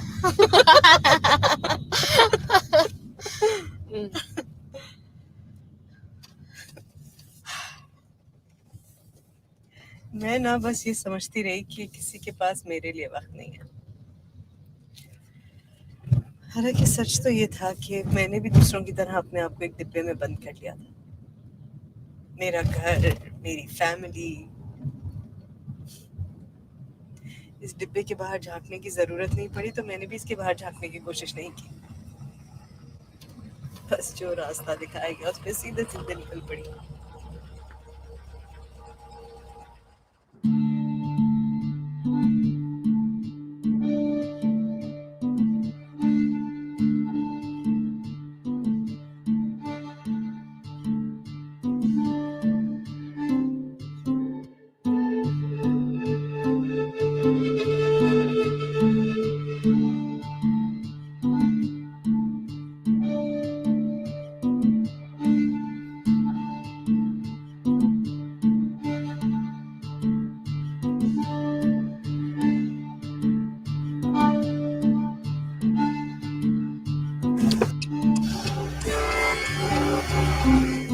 सब एक सड़क चलना तो बता देते हैं, मगर कोई ये नहीं बताता कि सड़क बीच रास्ते ही खत्म हो जाती है।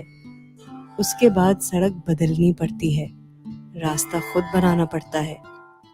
जिंदगी के टेढ़े मेढ़े रास्तों पे कभी दूसरों का हाथ पकड़कर चलना पड़ता है, कभी अपने बलबूते पर। कभी स्पीड हल्की करनी पड़ती है, कभी तेज। कभी जगह देनी पड़ती है और कभी बनानी पड़ती है। जिंदगी की इस रोड पे बस रुकना नहीं है, हमेशा आगे बढ़ते रहना है। और गलती से अगर कोई मोड़ निकल भी जाए तो यू टर्न लेकर दोबारा सफर शुरू किया जा सकता है।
Hello, Assalamu alaikum everyone.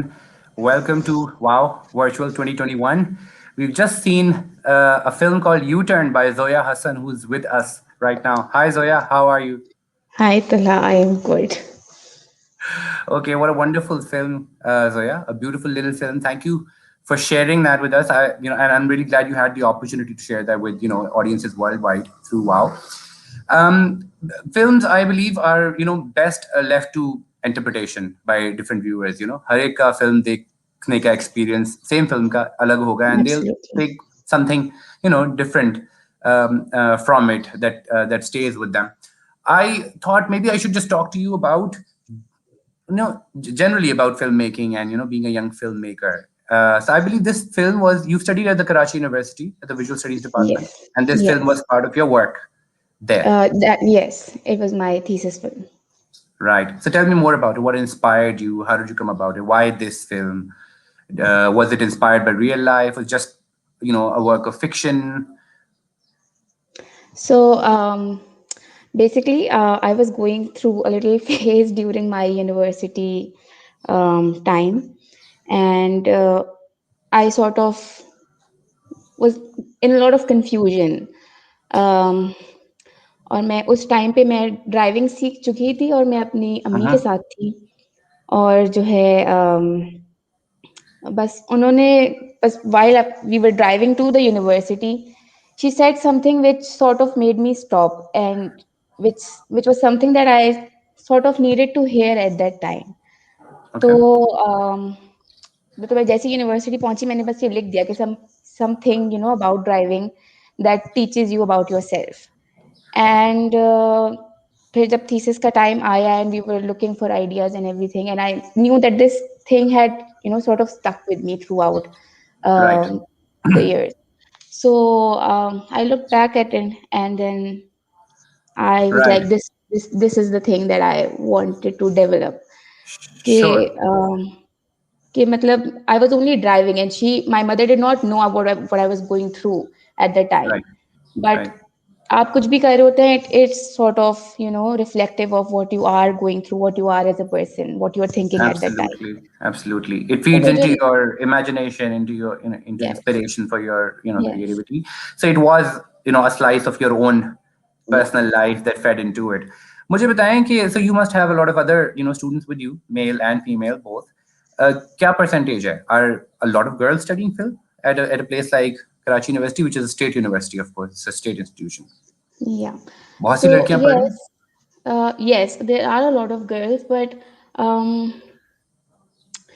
मतलब थोड़ा सा अफसोस के साथ ये कहना पड़ता है कि they a lot of girls do not carry this forward. They do not continue this.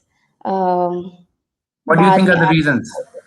Will you continue? I mean, I know you are continuing. What makes you continue? What makes the others stop? What do you think is stopping the girls from? I think there could be a lot of reasons. I mean, I can tell why I am continuing is because I have a really supportive family. So that encourages to do whatever you want to do in life. तो मेरे पास उस तरह के कोई barriers नहीं है. Freedom of बहुत choice है. फ्रीडम ऑफ चॉइस है. कोई ये नहीं कहता कि इस एज पे जाके शादी कर लेनी है और इस एज तक ये कर लेना है. So like I'm free to do whatever I want to do in life. So and it is something that I want to do and I'm pursuing it. So that is easy for me. Right. I'm sure it is not the case in a lot of other households. Right.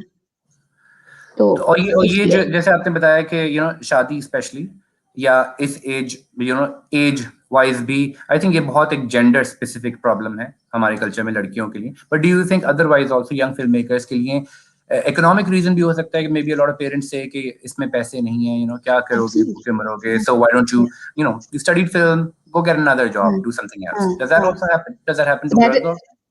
Yeah, I mean that is like a general outlook to any arts Yeah. कहने को and it is like all over the world. हमारे यहाँ थोड़ा ज्यादा है मगर वैसे भी मतलब दुनिया भर में यही बात होती है कि आपने आर्ट्स ले लिया तो it does not earn you enough money और क्या करोगे लाइफ में, वही भूखे मरोगे, कैसे मतलब सेटल कैसे करोगे, सारी चीजें. तो लड़कियों के लिए तो ऑब्वियसली ये बात है. एंड ऑफ कोर्स हम लड़कियों की फाइनेंशियल इंडिपेंडेंस को उस तरह से नहीं देखते जिस तरह से हम लड़कों की फाइनेंशियल इंडिपेंडेंस को देखते हैं.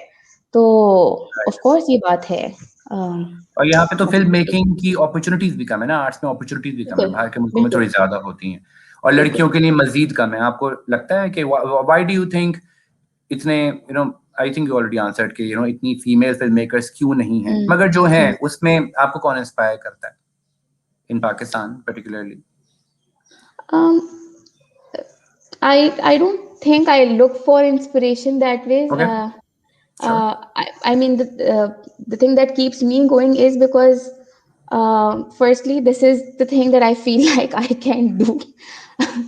Other than that, I feel like that is my only way to sort of express my opinions and put out my perspective into the world, because as a person, I am an introvert and I do not take part in discussions, and I mean there could be a discussion going on and I'd be sitting quietly and I would never share. So this is my only way to sort of put out what is in here. Do you think introverted personalities, especially हमारे culture में, is that also a gender thing? बहुत सी लड़कियां हमारे यहाँ कम बोलती हैं क्योंकि वो लड़की हैं. अगर वो लड़का होती तो वही ओपिनियन वो खुल के देती. Do you think that also matters कि आपकी जेंडर क्या है और आप कितने इंट्रोवर्टेड या एक्सट्रोवर्टेड है अपनी जेंडर की वजह से? Do you think that happens in creative expression also? I think मतलब हमारे यहाँ वैसे इस बात पे बड़ा जोर होता है कि लड़की है, चुप रहे, शाय रहे, कम बोले and all of that, but and I mean writing or any other creative thing does help you talk about things that you would rather not talk about in front of other people. But I think it's also like a personality thing. There are boys that are shy also, and of course, absolutely. People who find it difficult to say whatever they're feeling. So I wouldn't say it's particularly a gendered thing, but society आपको जिस तरह से condition करती है, that has a big role to play in that. That goes into it too. Sure. अच्छा मुझे बताएं. So this creative expression through film, अपनी बात कहना. You studied with girls and boys both, and you must have seen other people's films also. Yeah. Do you think the narratives are different? Do you think लड़कियां जो कहना चाहती हैं film के through वो कुछ फर्क है और लड़के जो कहते हैं वो फर्क है और क्यों है? What is the difference and why is it different? There is absolutely a difference that you can feel. I think इसलिए because like बहुत सारे मर्दों को पता ही नहीं है कि औरतों की जिंदगी के क्या मसाइल हैं, वो किन प्रॉब्लम्स के थ्रू गुजरती हैं, और उनका पर्सपेक्टिव उसके बारे में, मतलब आपका जो पर्सपेक्टिव है लाइफ में, मुझे लगता है वो औरतें एक तरह से देख रही हैं और मर्द एक तरह से देख रहे हैं. कभी कोई कोशिश नहीं करता कि अपने लेंस से दूसरी तरफ झांकने की कोशिश करे ना. बिल्कुल. तो वहां पे वो मतलब ये डिफरेंस, जो पर्सपेक्टिव वाला डिफरेंस है वो आता है. So and of course I think you can only tell your story in a way that no other person can tell. Of course. तो जब आप अपनी कहानी खुद सुना रहे होते हैं तो आपको उसके बारे में इन डेप्थ पता होता है, आपको उसकी हर डिटेल का पता होता है. आप सेकेंड हैंड एक्सपीरियंस से किसी इंसान की कहानी नहीं सुना सकते उस डिटेल में. So I think that is what the difference is. Sure. अच्छा, कॉलेज में तो फिल्म बना ली because एक सपोर्ट सिस्टम होगा इर्द गिर्द, from the institution and from home also. पैसे भी होंगे, which were what do you call it, allotted funds KG, thesis में फिल्म भी बनानी है. So but बाद में क्या होता है, once you enter the professional world, are there enough opportunities? पैसे बनते हैं. पिछले 1-2 साल में जब से आपने ग्रेजुएट किया, आपने क्या काम किया, क्या चाहिए होता है especially young female filmmakers को? What do they need to keep going? What are the difficulties? आप एक दफा जब ग्रेजुएट कर जाते हैं, चाहे आप लड़की हो लड़का हो, आपका एक बबल बर्स्ट होता है. बिकॉज कोई भी इंस्टीट्यूट कुछ मतलब लर्निंग और अपॉर्चुनिटीज के अलावा वो आपको एक रूटीन देता है, आपको एक डिसिप्लिन देता है that keeps you going. And मतलब आपने हर हफ्ते एक आइडिया प्रोड्यूस करना है, आपने हर हफ्ते किसी चीज के ऊपर काम करना है. So you are constantly in that routine of producing ideas, of using your mind creatively. Once you step out, that sort of stops, and you have to sort of remind yourself why you started in the first place. Sure. And तो ये तो हो गई internal strife, right? हाँ, तो आपको internal barriers, external भी हैं कुछ. ऑफ कोर्स, मतलब हमारे यहाँ वैसी फिल्में कम बनती हैं, हमारे यहाँ वैसी अपॉर्चुनिटीज कम हैं. So you sort of have to generate your own opportunities in life. कभी कभार मतलब for some people it works really well, they get whatever they want. और मतलब इसमें सिर्फ मैं हार्ड वर्क का नहीं कहूँगी, but where you are at, you have to be at the right place at the right time to get the kind of work that you want to get. But यही है. और फिर उस पर फिर वो भी आ जाता है कि आपने आपको सस्टेन कैसे करना है, आपने अर्न कैसे करना है और कैसे नहीं करना है. तो I can tell what keeps me going is that I try to be a part of films, I try to be a part of creative process. फिर वो चाहे किसी भी डिपार्टमेंट के अंदर हो, I just try to be in there, क्योंकि by the end of the day you are a part of something that is trying to tell a story. So I always try to find projects that I find interesting, that I find are worth bringing to the audience, right. And I become a part of it. Right. So एक young film reviewer है सुचारिता त्यागी. Her name is, and I'm a big fan of her. Yes. और वो एक बड़े मजे की line, एक बड़ी पॉपुलर लाइन कहती है, women telling women stories. Every time she watches a film by a woman director, mostly about telling women stories, that's what she says, and she does a dance around. So what are your plans? Are you going to tell more women stories? What are your what are your thoughts for the, inshallah, a lot of films that you will make in the future? Where do you see yourself going? I think women telling women stories is a very important thing, and that Yeah. is what I did with U-turn also. Exactly. But बात वही है कि मतलब आप कहानी लिखने से पहले आप ये नहीं सोचते कि मैंने औरत की कहानी सुनानी है, मैंने मर्द की कहानी सुनानी है। हाँ। आप कहानी सुनाते हैं किसी भी कैरेक्टर की, सही। जो भी आपको इंटरेस्टिंग लग रहा होता है या आप उस सिचुएशन को बताना चाहते हैं, जो कुछ भी है।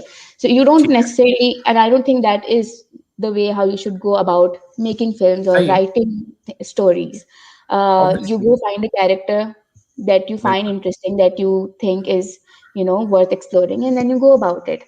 But ठीक है, आपने बड़ा that इम्पोर्टेंट being, एक पॉइंट यहाँ पे रेज किया, which is may be positive discrimination, जिसको कहते हैं कि एक सेट एजेंडा लेके हम कोई काम शुरू करते हैं, तो एंड आप समटाइम्स इट्स एक्चुअली हाँ, good and important to be non gender specific. yes, and you know, stories के बारे में आप एजेंडा लेके नहीं जाते। सही। तो कोई भी कहानी कोई मैसेज देने के लिए नहीं होती है। So it is there to, you know, provoke your thought process, but मैं किसी को आंसर या मैं किसी को एजेंडा नहीं देना चाहती, but you know, that being said, as a person, as a human being, the way I experience life, उसमें जो मेरे ओपिनियंस हैं चीज़ों के बारे में, उसमें जो मेरा पर्सपेक्टिव है, as a woman I feel so many things, and I feel so many things differently from from the other gender, और वो कहीं ना कहीं मेरी कहानी का पार्ट बनेगा। सो बिल्कुल। That is how it goes.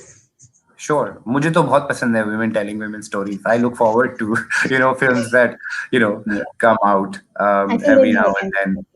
Yeah, which tell stories from a female perspective, right? So Zoya, I mean, your film showed us a U-turn in a devoted mother's life, जो एक बहुत dedicated towards her child थी, and suddenly बच्चे को उनकी जरूरत नहीं रही, and she's like, what do I do? And she starts learning to drive. Or and I really liked how वो driving या road पे जो हम signs देखते हैं, you use those to propel the film आगे, कि ओके अब intersection आने वाला है, finally U-turn ले लें, and all of that. So that is also, I think, a very something that happens to women, middle-aged women, older women, कि suddenly they find they have nothing to do. उनका purpose in life जो होता है वो सिर्फ family हो जाती है, especially हमारे जो थोड़े old fashioned cultures हैं उसमें. So what do you, I mean, what do you say to that? I think सिर्फ एक मिडिल एजेड खातून की बात नहीं है ये। As a 20 something, I experience things changing, and things are constantly changing, and that is what I wanted to say, that you have to accept the change, you have to let go of some things, and you just have to continue doing whatever it is that you want to do. आपको हर as में जो है कोई different passion, कोई एक चीज ढूंढनी पड़ेगी that keeps you going. Lane Sometimes change it कर लें, जगह बना हाँ, लें, रास्ता exactly. देने के बजाय अपना रास्ता खुद बना लें, like your film said. हाँ। सो हम मतलब, और हम ये सब चीजें बगैर कहे, हम बगैर समझे हम ये सब कुछ कर रहे होते हैं, and I think that is the only way to go about it. मुझे आज कोई चीज करना, मतलब there is something that is fuelling my passion today, it might not do that tomorrow, and I have to sort of always rediscover, whether it's you, whether it's me, whether it's anybody else, we are constantly changing, the scenarios around us are constantly changing, and we have to rediscover ourselves throughout this process of life. And that is how you keep going. I don't think there's any other way about it. Exactly. I think, but उसमें ये भी है ना कि आप अब जो आपके इर्द गिर्द का सिनेरियो, जिस सिचुएशन में आप हैं, वो भी कितनी कंड्यूसिव है। अगर आप बिल्कुल एक बंद हर तरफ से बंद है आपका रास्ता, तो it's very difficult, right? Yeah, but there's always a way out, and you need to find that way out. You need to find that way out. I think initial motivation अपने अंदर से आनी चाहिए. Yeah. Isn't it? Because when there's a push from within, then only you push, outwards. Yes. Yeah. और वो हो सकता है कि हम इसको रियलाइज करने में कम टाइम लगे, हमें ज़्यादा टाइम लगे, but that is how it is. Sooner or later. Thank you so much, Zoya, for talking to us and for sharing Thank your you. film. I think the time has come to an end that you had, that you and I had with each other. And over to other people. Thank you. Bye. Bye-bye.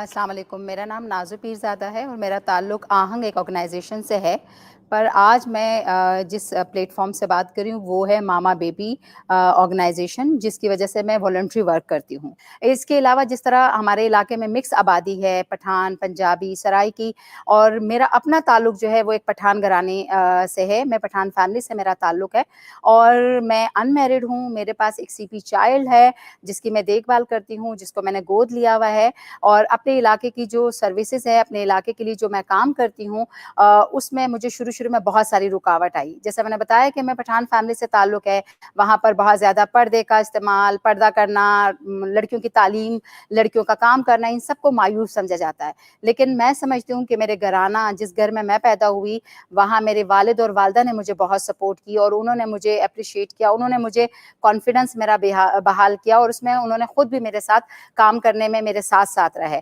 और मैं अपने इलाके में इलाके के लोगों का भी शुक्रिया अदा करती हूँ कि उन्होंने भी मुझे बहुत सपोर्ट दी। और इसके साथ अगर मैं देखूं तो मैं अपने जिस तरह बच्चे की देखभाल करती हूँ, उसके साथ जो अपने इलाके के लिए काम करती हूँ, उसमें बहुत सारे मसाइल का भी सामना है, लेकिन काम तो मुझे करना है और जीने का एक मकसद है जो कि मैं अपने इलाके की औरतों की सेहत को महफूज बनाने के लिए एक अहम किरदार अदा कर रही हूँ।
और कोविड के दिनों में जो सूरत हाल मेरे इलाके के सामने पेश आई कि ऑलरेडी हम औरतों की तौलीदी सेहत के ऊपर काम करते हैं, उनको वो सर्विसेज देते हैं, उनको हॉस्पिटल लेकर जाते हैं, लेकिन इन दिनों में क्योंकि औरतें जो प्रेग्नेंट थी उनकी सूरत हाल बहुत ज़्यादा ख़राब होती जा रही थी, खुराक की कमी थी, ऑलरेडी बेरोज़गारी बढ़ गई थी, जिसकी वजह से मुख्तलिफ काम हमें कोविड के दिनों में मुझे करने पड़े, जिसमें ख़ास तौर पर औरतों को वो सर्विसेज देना, उनको हॉस्पिटल लेकर जाना, जो कि मेरे एरिया गिजरी में केएमसी हॉस्पिटल है और लेडी डिफरेंट हॉस्पिटल।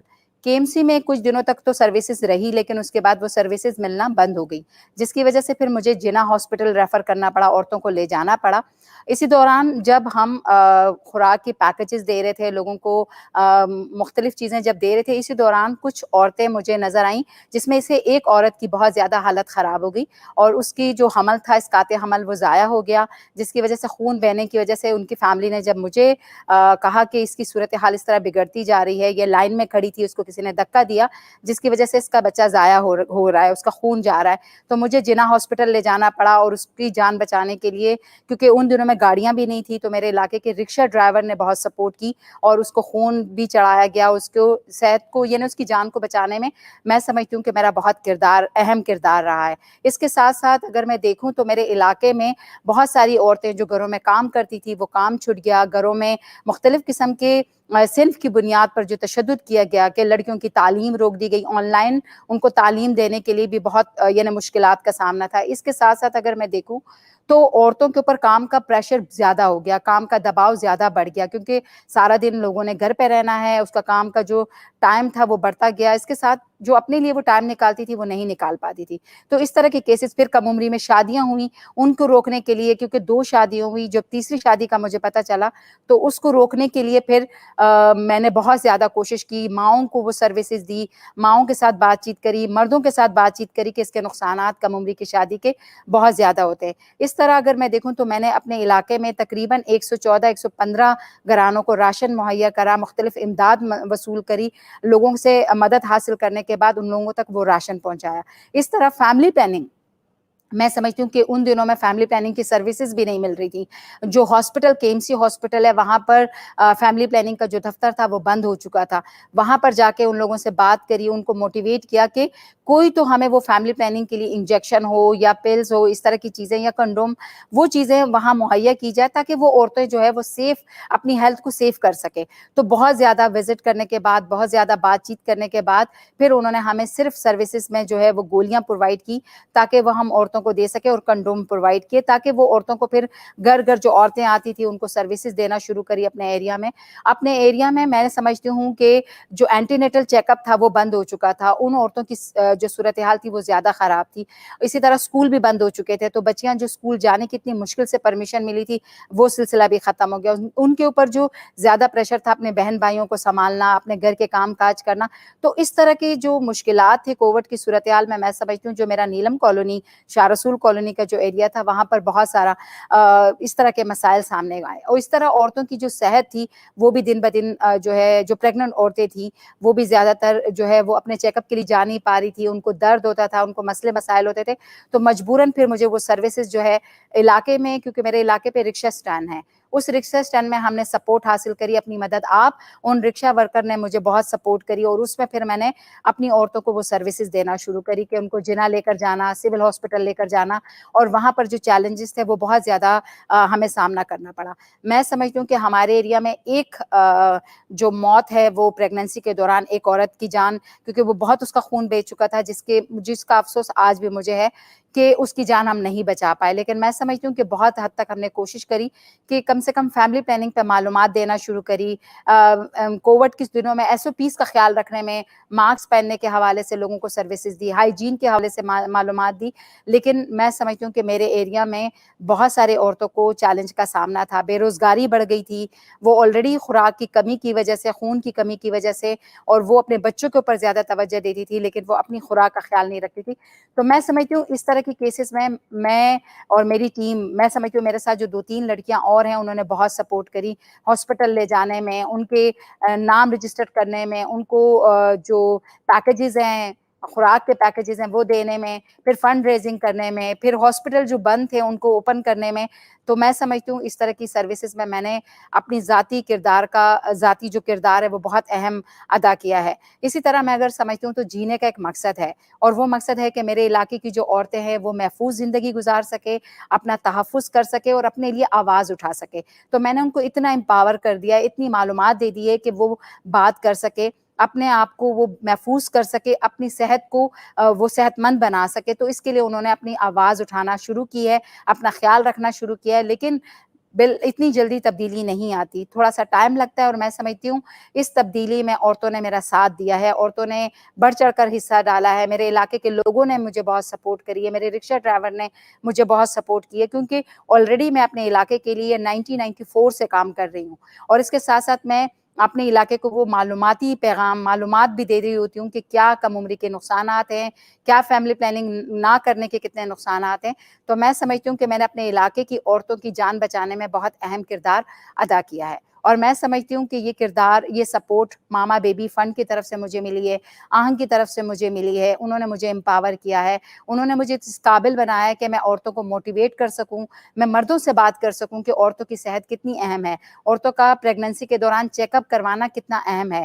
تو یہ ساری چیزیں میں سمجھتی ہوں، کیونکہ میرا علاقہ جو ہے وہ مکس آبادی ہے، پنجابی، پٹھان، سرائکی، مختلف زبانوں کے لوگ وہاں بستے ہیں اور مختلف شعبوں کے لوگ وہاں ہوتے ہیں. آلریڈی وہاں پر بے روزگاری ہے، لیکن کووڈ کی وجہ سے اور زیادہ بے روزگاری جو ہے وہ بڑھ گئی ہے. عورتیں کام کے لیے ان کو کاموں پہ، کیونکہ جب کووڈ کا خطرہ آیا تو عورتوں کو بھی کام سے چھٹی ہوئی، ان کی بے روزگاری بھی بڑھ گئی. تو پھر گھر کے جو کام تھے وہ گھر کے کام میں فل ٹائم اپنے آپ کو کام میں مصروف رکھنے لگی. لیکن اس کے ساتھ ساتھ جو ایک بہت بڑا نقصان ہوا کہ ہمارے یہاں بچوں کی تعلیم کو روک دیا گیا، کیونکہ نیٹ کی فیسلٹیز نہیں تھی. آن لائن جب سروسز شروع ہوئی تو آن لائن سمجھنا بہت مشکل تھا. مجھے خود ذاتی طور پر سمجھنا بہت مشکل ہو رہا تھا کہ میں کس طرح اس ساری سچویشن کو ہینڈل کروں، کہ ایک طرف عورتوں کی صحت، ایک طرف علاقے کے مسائل، اور ایک طرف ایجوکیشن کے مسائل، کہ بچوں کی تعلیم کو کیسے ہم کامیاب بنا سکتے ہیں. تو میں سمجھتی ہوں 1 سال مجھے لگا اپنی بچیوں کو بتانے کے لیے، پیرنٹس کو بتانے کے لیے، ان کے مرد حضرات کو موٹیویٹ کرنے کے لیے کہ جس طرح آپ کے لیے لڑکا اہم ہے اسی طرح لڑکی بھی آپ کے لیے اہم ہے. آپ یقین جانیں کہ بہت دفعہ ہمارے بہت سارے گھرانوں نے یہ فیصلہ لے لیا تھا کہ بے روزگاری بڑھ گئی ہے، ہم اپنی بچیوں کو تعلیم آگے نہیں دے سکتے. تو ان کو وہ تعلیم کی اہمیت کے بارے میں بتانا، ان کو وہ بتانا کہ دیکھیں بہت حد تک ہم کوشش کر سکتے ہیں لوگوں کو کہ لوگ آپ کی بچیوں کے جو اسکول ہے، گورنمنٹ اسکول ہے، پرائیویٹ اسکول ہے، ان میں جا کے بات چیت کری. تو میں سمجھتی ہوں کہ تھوڑی بہت ابھی بھی وہ کمی باقی ہے، تشنگی باقی ہے کہ ہماری بچوں کی کم عمری میں شادی کر دی گئی، تعلیم کو اہمیت نہ دی گئی، اور کم عمری کی شادی کو اہمیت دے کے ان کی شادیاں کرا دی گئی کہ کووڈ ہے، لوگ نہیں آئیں گے، خاموشی سے نکاح کرا دیں، خاموشی سے اس کی رخصتی کرا دیں. تو اس کا فائدہ بھی لوگوں نے بہت نیگیٹیوٹی کی طرف سے لیا ہے. تو میں سمجھتی ہوں کہ میرے علاقے کے نقصانات اور علاقے میں جو ہونے والی پیچیدگیاں تھیں اس میں کسی حد تک میرا اور میرے ساتھیوں کا کردار ہے. اور سب سے بڑا کردار میں سمجھتی ہوں میرے گھرانے کا رہا ہے، میرے گھر کا رہا ہے، جس نے مجھے اس طرح کی آزادی دی، اس طرح کی اپرچونٹیز دی. اور یہاں تک کہ میری والدہ نے بھی مجھے سپورٹ کی، جیسے کہ راشن آ رہا ہے تو اس میں ہم سب پیکنگ کر رہے ہیں، گھر میں لائن بنا کے کیسے ڈسٹریبیوٹ کر رہے ہیں. تو یہ ساری میں سمجھتی ہوں کہ میرے گھر کی سپورٹ رہی ہے، میرے محلے کی سپورٹ رہی ہے، ہر ایک بچے نے مجھے سپورٹ کی ہے. میرے وہ دوست احباب جنہوں نے مجھے فنڈنگ کی ہے، جنہوں نے مجھے فنڈ ریزنگ میں سپورٹ کی ہے، تو میں ان سب کا شکریہ ادا کرتی ہوں، کیونکہ عورتوں کی جان بچانے میں بہت اہم کردار ادا کیا ہے میرے ساتھیوں نے. اور میرے علاقے میں سمجھتی ہوں جب اسکول کھلے تو ایک خوشی سا سما تھا کہ وہ بچیاں جن کی فیملی نے روک دیا تھا وہ اسکول جانا شروع ہو گئی ہیں. بچیاں SOPs کا خیال رکھتے ہوئے اسکولوں میں بھی میں جا رہی ہوں، اسکولوں سے بھی میں رابطہ کر رہی ہوں، اور ان کو بھی گھر گھر جا کے اب سیشن دے رہے ہیں کہ کیسے آپ نے ماسک پہننا ہے، کیسے آپ نے ہاتھ دھونے ہیں، کیسے آپ نے سینیٹائز کرنا ہے. تو ان ساری چیزوں کی اویئرنیس بھی میں نے ساتھ ساتھ دی ہے. اور میں سمجھتی ہوں کہ علاقے نے بھی مجھے تعاون کیا ہے. تو میں اپنے علاقے نیلم کالونی میں بسنے والے، شاہ رسول کالونی میں بسنے والے لوگوں کا بھی اس پلیٹ فارم کے ذریعے شکریہ ادا کروں گی. اور واو فیسٹیول کا بھی میں شکریہ ادا کروں گی کہ انہوں نے مجھے یہ موقع دیا کہ میں اپنے علاقے کے بارے میں، اپنی جو کاوشیں ہیں، اپنی جو کارکردگی ہے اس کے بارے میں بتا سکوں. تو میں بہت شکریہ ادا کرتی ہوں اپنے ادارے کا، اس پلیٹ فارم کا، کہ اس نے مجھے یہ موقع دیا کہ میں اپنے کھل کر اپنے جو چیلنجز ہیں، اپنی جو کارکردگی ہے اس کا اظہار کر سکوں. تو بہت شکریہ.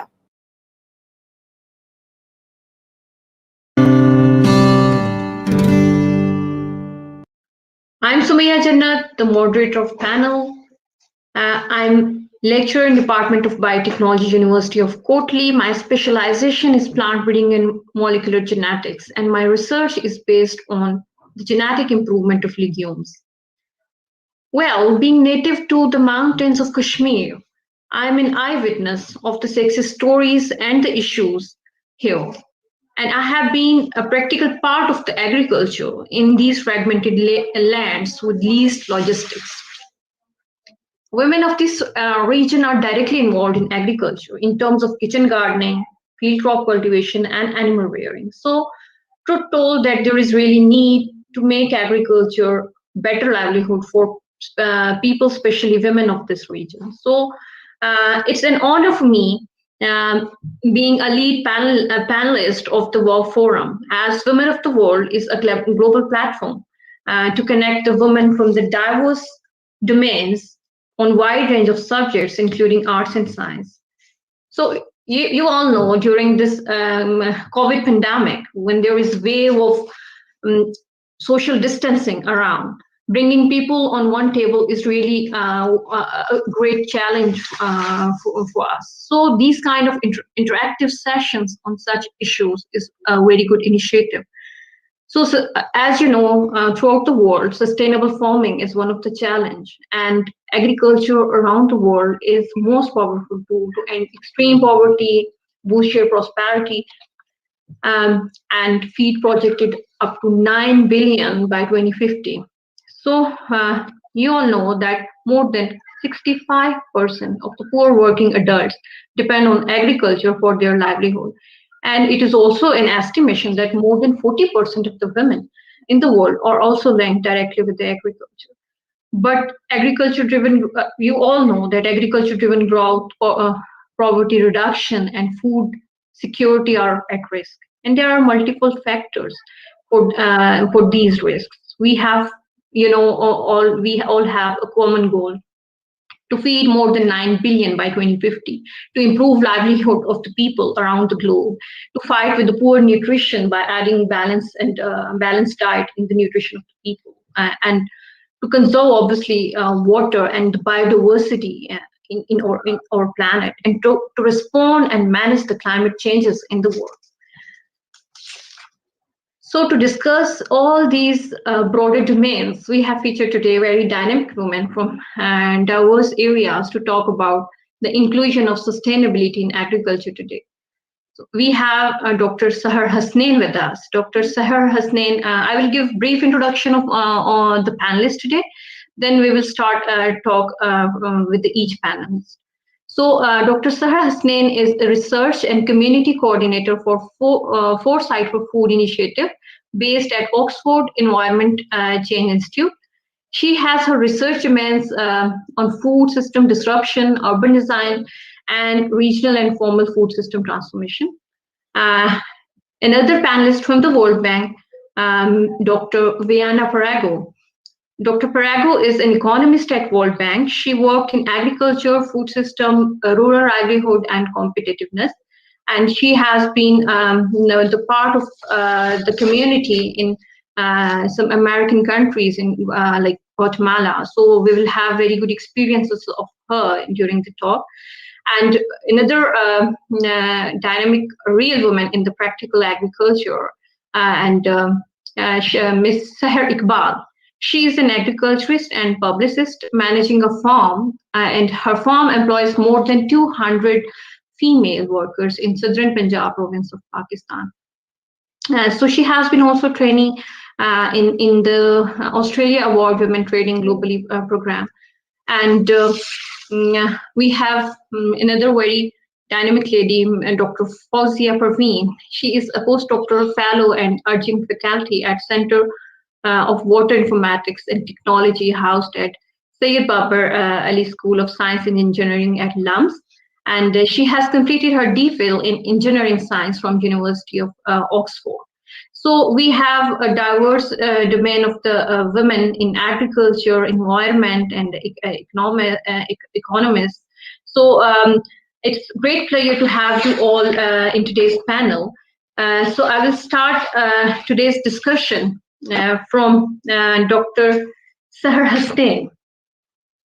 So she will be here to give us an idea about the food system as a whole regarding the production and nutritional aspects. And she will obviously talk about the impact of climate change and demographic changes on the sustainable agriculture system. And she will also let us know about some of the strategies about the sustainable and regenerative production in Pakistan. So Dr. Seher Hasnain. Thank you so much, Dr. Jannat. And I'm really privileged to be part of an excellent panel. And I'm looking forward to literally what everybody else will say. My PhD is in environmental sciences, but my focus is on the future of food systems. So I'm very much a big picture kind of person. And I know that the theme for today is harmony and sustainability in farming. And to contextualize this, I will use food systems quite a bit, and what that means in our look at everything related to food production. So that means not just farming, not just livestock rearing, but everything that takes the food product produced by farmers and amazing people in livestock, but throughout the entire system, through distribution, logistics, warehousing, processing, wholesaling, all the way to the consumer and then beyond into disposal. And the reason we do that is so that we can find better and more effective strategies that work for everyone in the system. So as Dr. Jannat helpfully said that, more than 1 billion people are involved in the world of farming, and a very significant proportion of them are women. But at the same time, it is important to also know that there are another couple of billion people who are involved in the rest of the food system. So these are women who are part of the processing world, the distribution world, and where a lot of the effort isn't always acknowledged or accounted for when we're talking about improving food security and sustainability outcomes. So that is the context that I'm coming from. So I know that we have very knowledgeable people speaking on farming for that area of expertise to Sahar, because she will speak on this a lot better than me. But again, the idea is that especially for a country like Pakistan, when we are talking about securing in a way that is helpful for everybody, not just farmers, but every single socioeconomic group in the country, we're also securing our environmental future, because we have to think of generations that still haven't been born yet. So this is taking into account about the impact of demographic change, climate change, political movements, everything that has an impact on food. And that is quite critical, because we can't just look at harmony in agriculture, but we have to make sure that whatever harmony we're striving for in the area spreads out across the entire system, that our other infrastructure in the country is set up in a way that is beneficial for people on either end. Whatever farmers are producing, it is and incentivized. So we're accounting for food waste, we're accounting for sustainable diets, and infrastructure that is energy efficient and effective in all possible ways. So let's talk a bit about climate change. So again, in Pakistan, we have high levels of ability to climate change impacts, and that is something that affects farmers, but it also affects the rest of our food system. We all know that there's huge disruptors, especially in natural disasters and climate change impacts across our systems, and any impacts that happen on infrastructure is something that is going to affect billions of people across the world. And COVID definitely has already shown that. So I think that is one thing that we really have to consider, that whatever interventions we're striving for is something that then has a systematic impact that is positive and sustainable for everyone involved, but also make sure that we're thinking beyond generations. I'll say a bit more about direct and unintended effects, because usually what happens is that a lot of our incentives are tied to very specific aspects of our system, but we don't always see what that will have in terms of the socioeconomic impacts on other groups, environmental impacts, or just whether or not the thing we're suggesting works for all the people involved.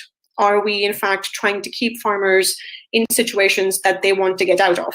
So maybe it is a matter of thinking of training farmers and other producers in our food system to do other things that they might want to do. So they are very, very difficult questions, and especially difficult for our context as well, given how many people are involved in food production.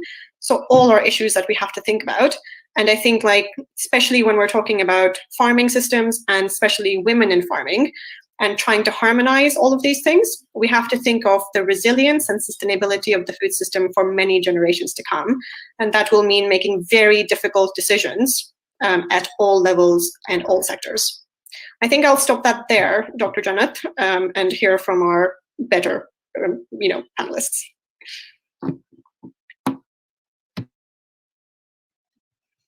Yeah, thank you so very much, Dr. Hasnain. So obviously, I would like to talk about the current situation in the UK after Brexit, as UK is, they're for agriculture, they are mainly dependent on some of the European imports. So how the UK is managing there after Brexit in terms of agriculture. So these kind of things could be helpful for us to design some strategies for the countries like Pakistan to meet the problems or the challenges we are facing in our agriculture system? So can you give some inputs regarding this? Thank you. Yes, that is a very excellent question. And it really highlights that we usually look to other developed countries as places that will have the answers for our problems. And what we can definitely learn from the Brexit context is that Pakistan has a perfect opportunity now to leapfrog and, jump transition pathways in a way that will be beneficial for us. While Brexit on the whole hasn't been great so far in terms of production for the UK, and partly it is because how the policies post-Brexit are going to be implemented. So essentially, as a very, very brief summary of a very complicated process, a lot of small and medium enterprises and small farmers and small producers are going to suffer quite a bit. We can already see that with some enterprises already being shut down and farmers suffering because they have lost out on a fairly well-established market in the EU. But they are now learning on just what they will have to change in terms of personal and commercial strategies. So one example is that some fish producers whose like the entirety of their production would be exported to the EU, and now they're seeing how to change their practices to cater to a more of a British market.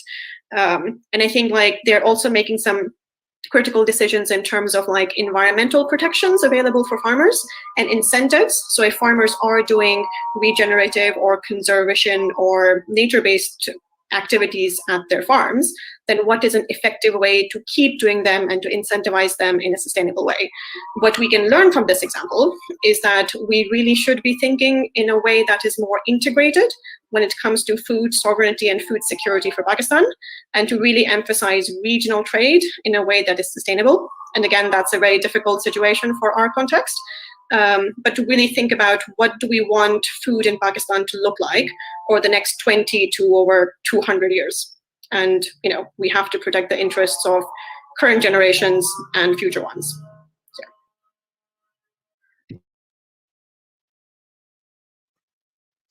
Yeah, and thank you so very much, Dr. Sahar Hasnain. So she gave a quite good insight into the policy making for next 100 and more than 200 years for the future to make agriculture sustainable for our generations, obviously.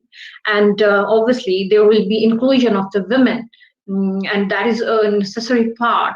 That inclusion of women will make it more harmonized and more sustainable for the future. Thank you so very much. So I would go to Dr. Viana. I just need to know, Dr. Parago, that as we have the fragmented land here in Pakistan, and we have very small holders of farmers here. So how to link smallholder women in the farming to the market? Because we are facing the market problems here. So what are the examples in the societies you are living, that how to link that smallholder women in the farming to the market? Thank you, Dr. Jannat. That's a very good question. So I work for the World Bank in the food, agriculture and food global practice in Latin America and the Caribbean. In the countries I'm working on, we also have a very substantial presence of smallholder farmers. If you think about it, in the Latin American and Caribbean region, agricultural land is 760 million hectares, of which 400 million are devoted to family farming and smallholder farming. This means that family farms account for an estimated 50% of all food production in Latin America and Caribbean. Now, given this framework, several countries in the region I'm working in are seeing a gradual increase in the role that women play in agriculture. In countries like Barbados, Brazil, Ecuador, women currently make up around 30% of the agricultural workforce. And in other countries in South America, such as Bolivia or Peru, this percentage is even closer to 40%. So that's a significant presence of women in agriculture and food systems. Having said that, women really lack an enormous amount of gaps to their effective participation in agriculture and food value chains. One of these is invisibility in the first place. If you think of a country like Guatemala, where I'm substantially involved in, if you look at data from the agricultural census, you will see that that women in agriculture that women reporting being employed in agricultural, performing agricultural activities, make up 10% of the agricultural labor force. However, if you go slightly deeper than that, and you start considering women who report helping their husband in family farming activities, or doing some agriculture-related works, or helping the family activity, helping the business, you will see that women make up 40% of the entire agricultural labor force. So this is a substantial amount of women that are invisible to official administrative data, and therefore are invisible to any action that targets them. Other complex issues that these women face are informality, precisely because they are not reporting their activities. Informality is a huge issue in general for smallholder farming, but it's particularly significant for women. Other problems that they face are earnings. Women in agricultural world really, in many cases, don't earn any salary at all. Taking the example of Guatemala, 57% of female agricultural workers do not earn a salary at all, and of those who do, 97% earn less than the minimum wage. So it's an incredible disparity of points of start that really affects the trajectory of women and their inclusion, as you were saying, into agricultural value chain. And then there's a host of other problems, such as access to productive assets. First of all, land and other agricultural inputs, access to extension services, different levels of human capital. By human capital, we mean a host of different concepts, but we can even just focus, for example, on education. Women have lower access to education, primary education, but also higher education and access to STEM, science, technology, engineering, and maths disciplines, and therefore this impedes their access and their effective participation in these value chains. So and I mean, I could go on forever. We see very high levels of gender-based violence, which are particularly significant in rural economies. And again, the lack of accurate data is another problem that seriously hampers any activity in this respect. If you look at official data, you will see that gender-based violence is much higher in urban areas. Is this true? Not really. The point is that women don't have access to ways of reporting the situations. If you go and you do qualitative data analysis and you conduct focus groups or case studies, you will see that the problems of gender-based violence are much higher in rural areas. The point is just that women have no ways of reporting that. So this could go on forever, but my point here is what to do to ensure effective participation of women in agricultural value chains and making them the protagonist of a transformation, a sustainable transformation, as Dr. Hasnan was mentioning. It's really focusing on the gaps that they face. You cannot really put in place any strategy. You cannot set arbitrary quotas unless you really go and tackle the specific barriers that women face. Are there barriers in terms of education? Well, let's work with young women. Let's work with families. Let's try and shape the mentality. Let's try to really bridge the gaps that make that women do not want to send young girls to schools. Let's work on the perceptions. Why is a woman not deemed apt to studying engineering? That doesn't make any sense. This panel is a testimony of that. So there are lots of barriers, and there are lots of very specific actions that need to be taken into account.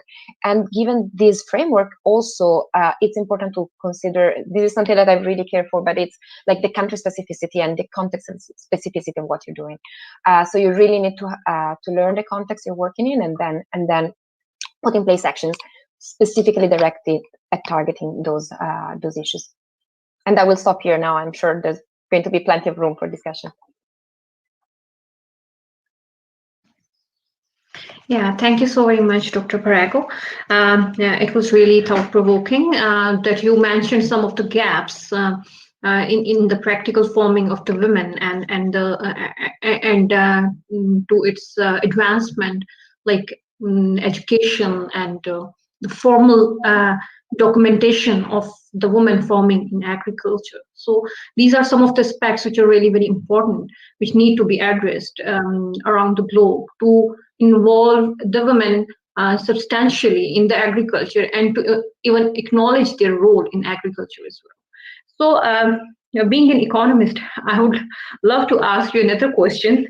That world is moving towards now smart farming, which involve more technological things like artificial intelligence or some other technologies.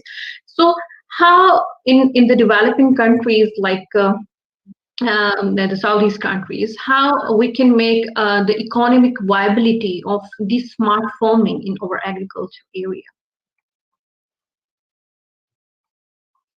So that's an excellent question again. And when you talk about economic viability, you really need to address specific issues. So digital technologies and in general, like technology adoption in agriculture is one of the biggest developments we are seeing right now. And technologies have a big role to play in shaping agriculture and food systems that can really be sustainable, environmental friendly, and can really shape a transformation of agri-food systems toward better outcomes. However, again, ensuring that this work really needs to take into account issues of adoption of these technologies. Of course, if you focus on commercial farming, big farmers, these actors have a key role to play, and in certain cases, even policymakers consider them as more natural actors and or counterparts in this kind of discussions, because, for example, they farm higher plots of land. So of course their impact is very high because you can convert to sustainable use like much higher plots of land. However, if you really want to set the transformation of agri-food systems, you cannot really left smallholder farmers behind. And this really means, again, bridging gaps. I'm sorry I focus on gaps, but that's really an important point that we see in our daily work. For example, if you focus on digital technology, 50% of the population in Latin America and Caribbean don't have access to internet, and don't have access to any connectivity at all. And this is a very crude measure. And if you go across countries, but even within countries, there are even higher disparities based on geographical location, gender, again, education, socioeconomic dimensions of various nature. So you really need to ensure that the people you are targeting these technologies are really in the position of using them.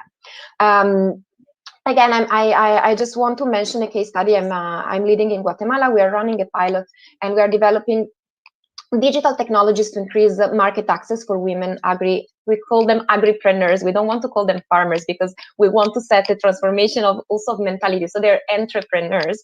So we're working with smallholder women agripreneurs in Guatemala. And we're developing digital tools to increase their market access, and especially to link them to a school feeding program that the government of Guatemala has been running for years now. So we're developing in partnership with the World Food Program an e-commerce app specifically targeted to this market, and also in partnership with FAO, we're developing digital extension videos that make them able to really access the opportunities that opening of this market will create for them. However, a big problem that we're facing is really lack of digital connectivity. We're developing all these technologies, but then how to ensure that they can use them. So it's about really making sure that they can really leverage the opportunities that are made for them. So in this case, of course, this is a really small pilot, so we are not really in the position of lobbying too much for future bigger change. But of course, in this case, something that would really need to be done is improving connectivity again, but also in the shorter run, we are really trying to leverage producers groups and the social capital within communities, so that women can be the ally of each other, so they can socialize the information among them. They can create alliances. They can work in partnership, just so they can all be lifted together. So this is really something important. And again, if you want to think again medium term, it's about again improving the education and the level of access that women have and smallholders in general have to this technology, the exposure that they have.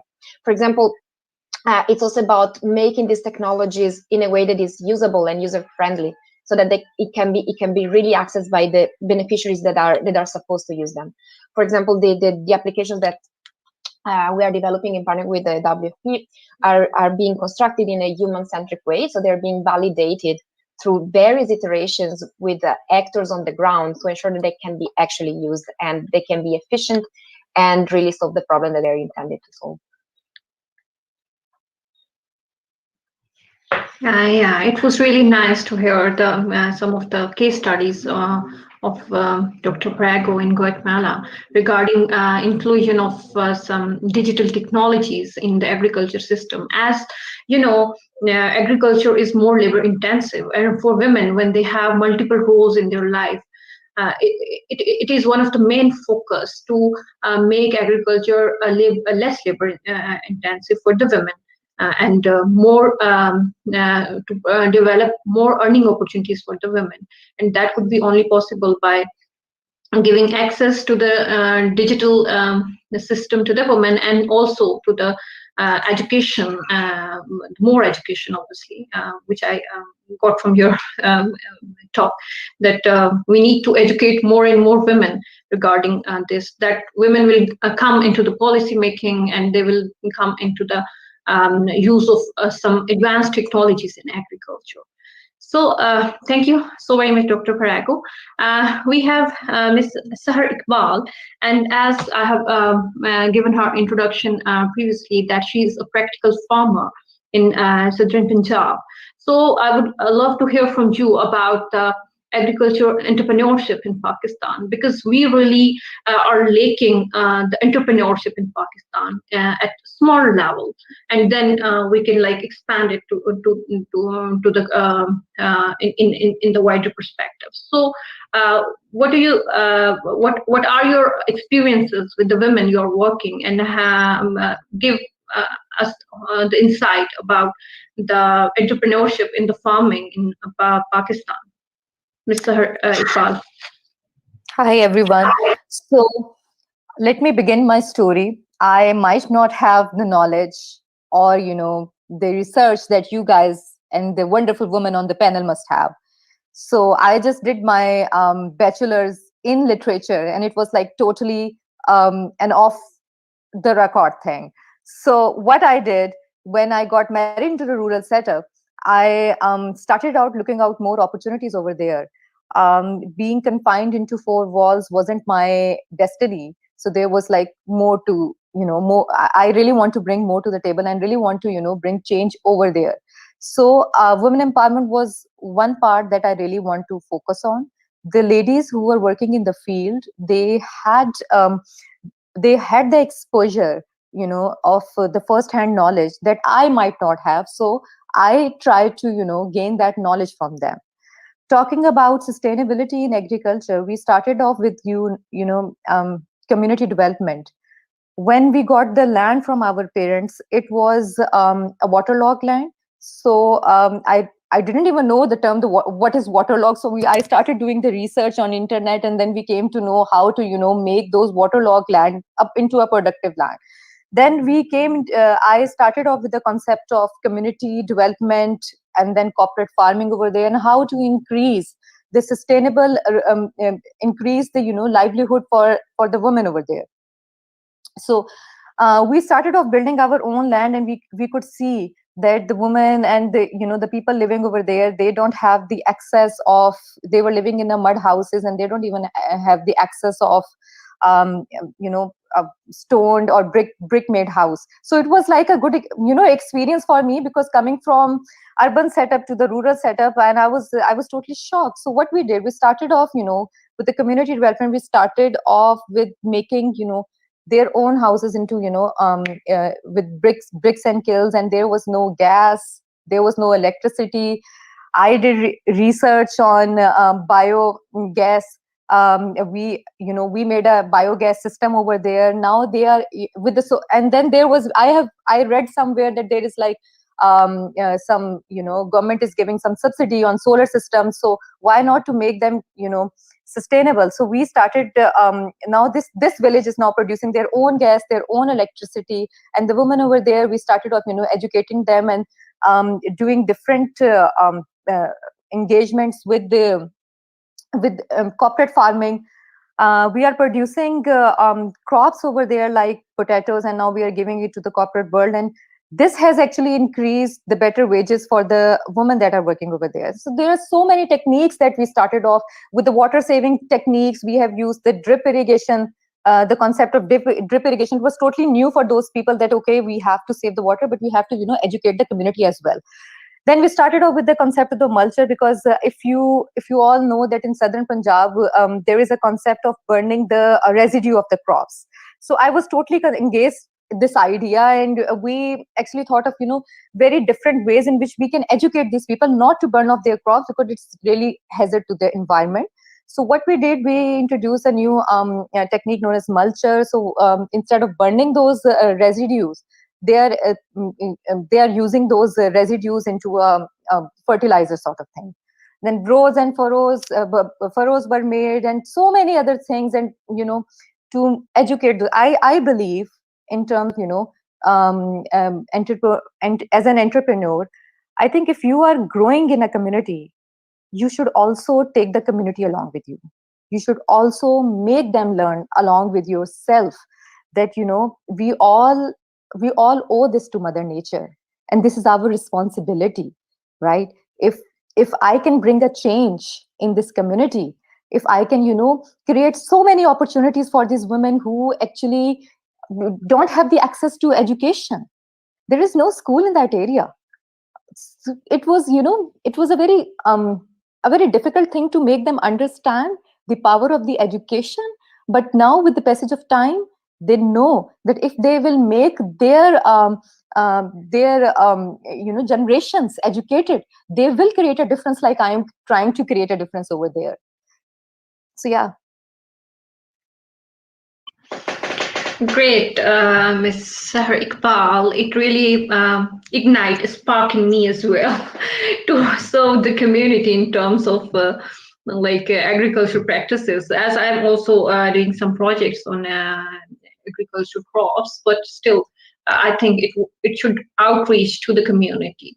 So I think you have seen the real problems of the people in that region.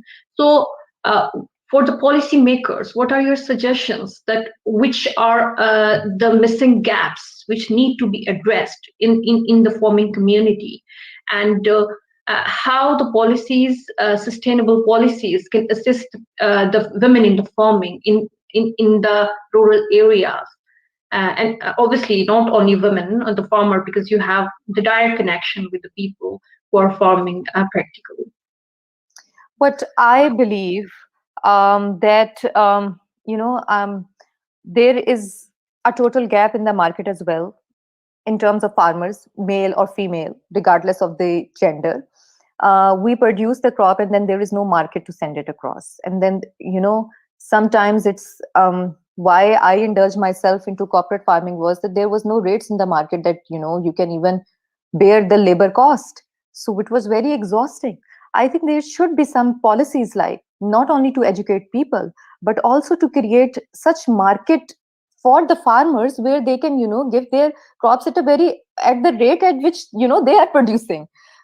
Honestly, I will tell you the time when we were actually producing rice, and then there was no market out there, and we could not even bear the cost price just because there was fluctuation in the market. So there should be some ways, and there should be some gaps in which the government should work. And I know government is giving subsidy on technology, and I have also gathered some really good things. I have bought rain gun and etc. And through this I am also sharing my knowledge across the community as well. And people are also trying to adopt those modern technologies, but it's just, one man show. We need to be send it across to the community. We need to share it to the community. We need to make them learn. And especially if agriculture is such a strong sector in Pakistan, especially in southern Punjab, where I am coming from, and women have a massive role to play over there, right? So we should be doing something, some skill working development, some courses for them, right? During the COVID time, I share with you the people over there, they did not even know what COVID is. And a lot of my community men, they were working in the rural, in urban setup, and they came back to the village, and we did some very amazing exercise with them. We also were learning from internet, and we were actually make them understand through internet as well. These are the other practices that you can follow, and you can increase the productivity. So there should be different ways. The government should be, making people learn or introduce different things over there, especially the agriculture department, especially for the women out there. They should create some opportunities for them, some business for them, at least fund them in agriculture. There are women, I have seen them working, but on a very lower level, right? You can always, you can give them a back, right? They need, if they need in terms of funding, in terms of learning, just government should, do something, or should develop some model that actually they can actually help the women out there to grow.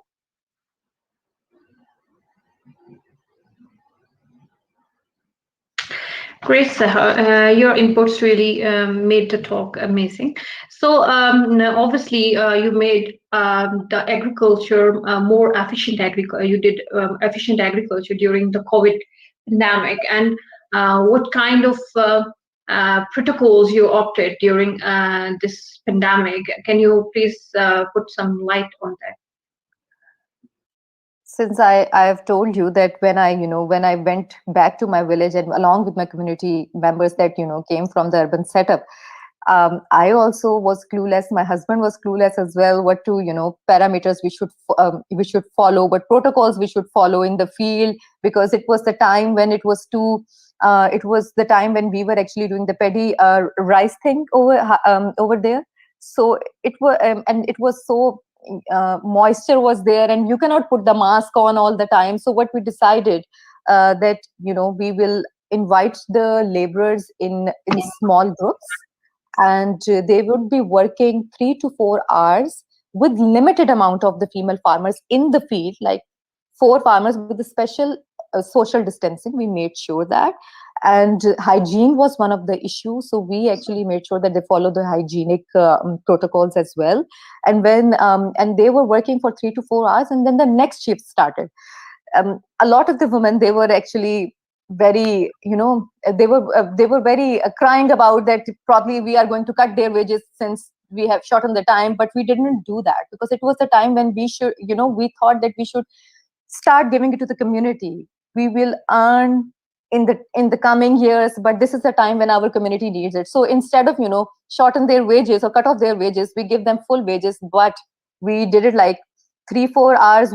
4 of the women were working, and then later on the shifts, we divided the shifts, and this is how we followed the protocol. Social distancing was one of the key factors that we followed across our farm, and still is. And that's great, Ms. Seher. Well, yeah. So thank you so much for your thought-provoking talk. Now I will come to Dr. Fozia Parveen, and obviously Seher talked about, Ms. Seher talked about the conservation of water using drip irrigation. So you are an environmentalist, and your specialization is specifically on water. So I would definitely love to listen from you about the water conservation in agriculture, and then definitely you will put some light on the harmonization of agriculture and the role of the women in harmonization of agriculture and the sustainability of agriculture. So Dr. Fozia Parveen, over to you now. Thank you, Dr. Maya and everybody else for setting the stage so well.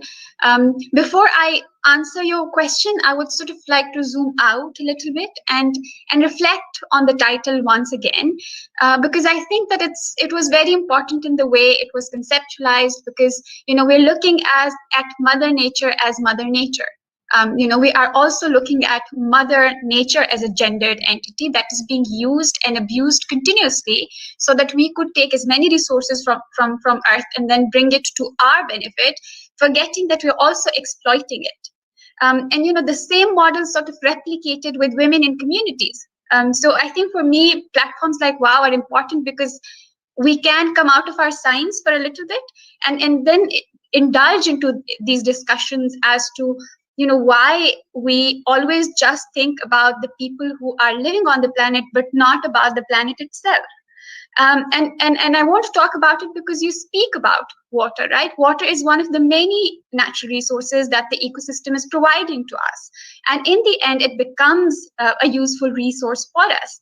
But how many times have we put ourselves outside and just looked at the earth and its ecosystem and the ecosystem services as a service that we should all just sit and be grateful to, and a service that we owe back to nature, which is to make sure that whatever we're disposing into the planet is also clean enough for it to sustain not only generations, but for the planet itself.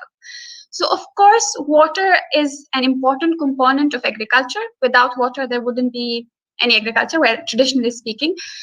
So in Pakistan, because there is water-intensive agriculture, we have data says that up to 90 to 95% of the water in Pakistan is being used in agriculture. So it's the massive consumer of fresh water in terms of all the other sectors. So despite such a big population, despite being pollutants in terms of the industrial waste as well, it's actually the agriculture that's consuming most of the fresh water in the country. And when you look at that consumption, up to I think 70% of that water that's going into agriculture is being wasted. So clearly, like, we would conserve there, and if we conserve there and make sure that the water or the input or the agriculture in itself is less input intensive, we can keep, and the agricultural practices are water efficient. That way we can not only keep the water clean, make its use efficient, but also keep our planet clean. So altogether, I think it just depends on how we change not only the practices, so practices that are close to nature, where Sahar mentioned some of the techniques like mulching and things like nature-inspired agriculture and bed and furrows for water conservation. That they're all really important. But there was something that Vivi mentioned as well, which is about looking at context to understand exactly what is needed where. So, for example, drip irrigation might be a very important innovation for countries that are water scarce. But places that have enough water, we may not need drip irrigation because it's extra knowledge, it's extra education, and it's extra capital that a lot of communities may not afford. So, for example, in my own village, which is, of course, upstream in Pakistan, in the mountain communities, we are very water rich, and again, most of that water is going towards agriculture. So when we practice agriculture, there are also then other areas in the mountain community where the water has to be lifted from the river because they're at a height. And in those cases, because there are regions where there's no water, we can rely on technologies like drip irrigation. So you uplift using the natural flow of the water to a place where there is no water, and then using drip irrigation efficiently grow your crops and grow your trees and so on.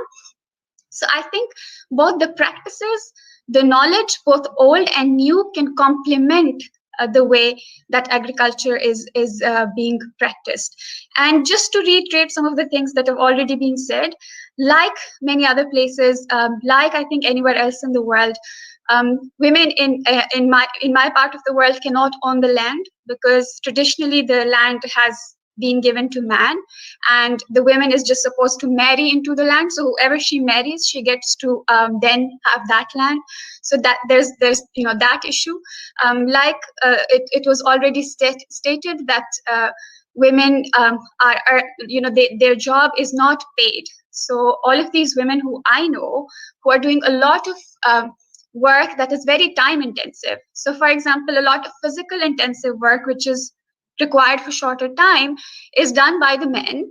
But for de-weeding, which is all done manually, and it's easier to say it, I think, because you think, okay, you're just de-weeding the weeds from a, let's say, potato harvest, but to sit there all day and taking each weed manually and to be sitting there under the sun, under the harsh weathers, it's not easy.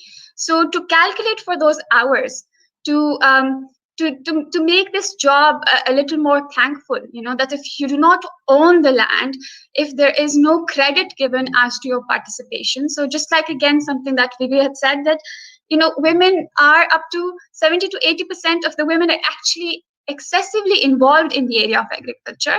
But when it comes to participation in decision making, less than 20% are involved. And I think that is unfair, because you are excessively carrying out all the tasks, and not just the tasks in the field where you are complementing what the men are doing, but also what's being done at home.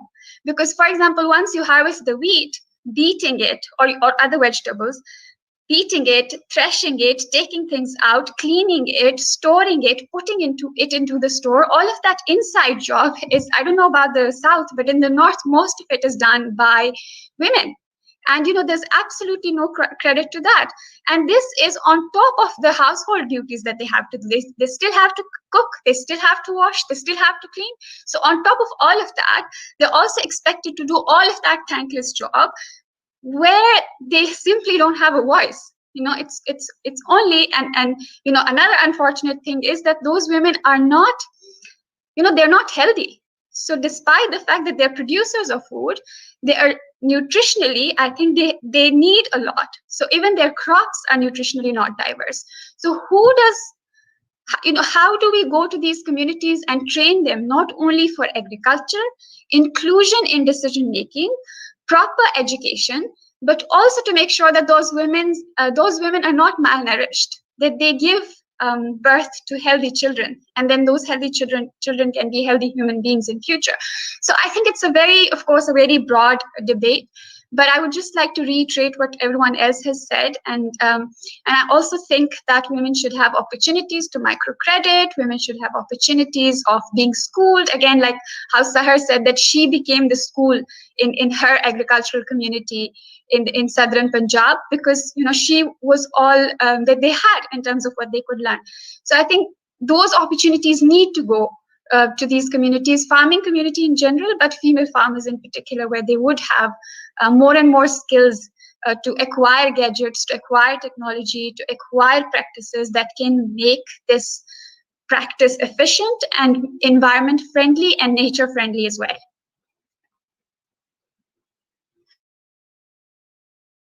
Thank you, Fozia, for such an conclusive talk. So, as I know, you're also from very remote area of Pakistan. I just also want to know about the problems farming community or the women are facing in the mountains of your region, and like, what are your experiences as far as your native homeland is concerned? Yeah, I think like you rightly mentioned, in the remotest of farming communities, the entire community sort of suffers more compared to rest of the farmers.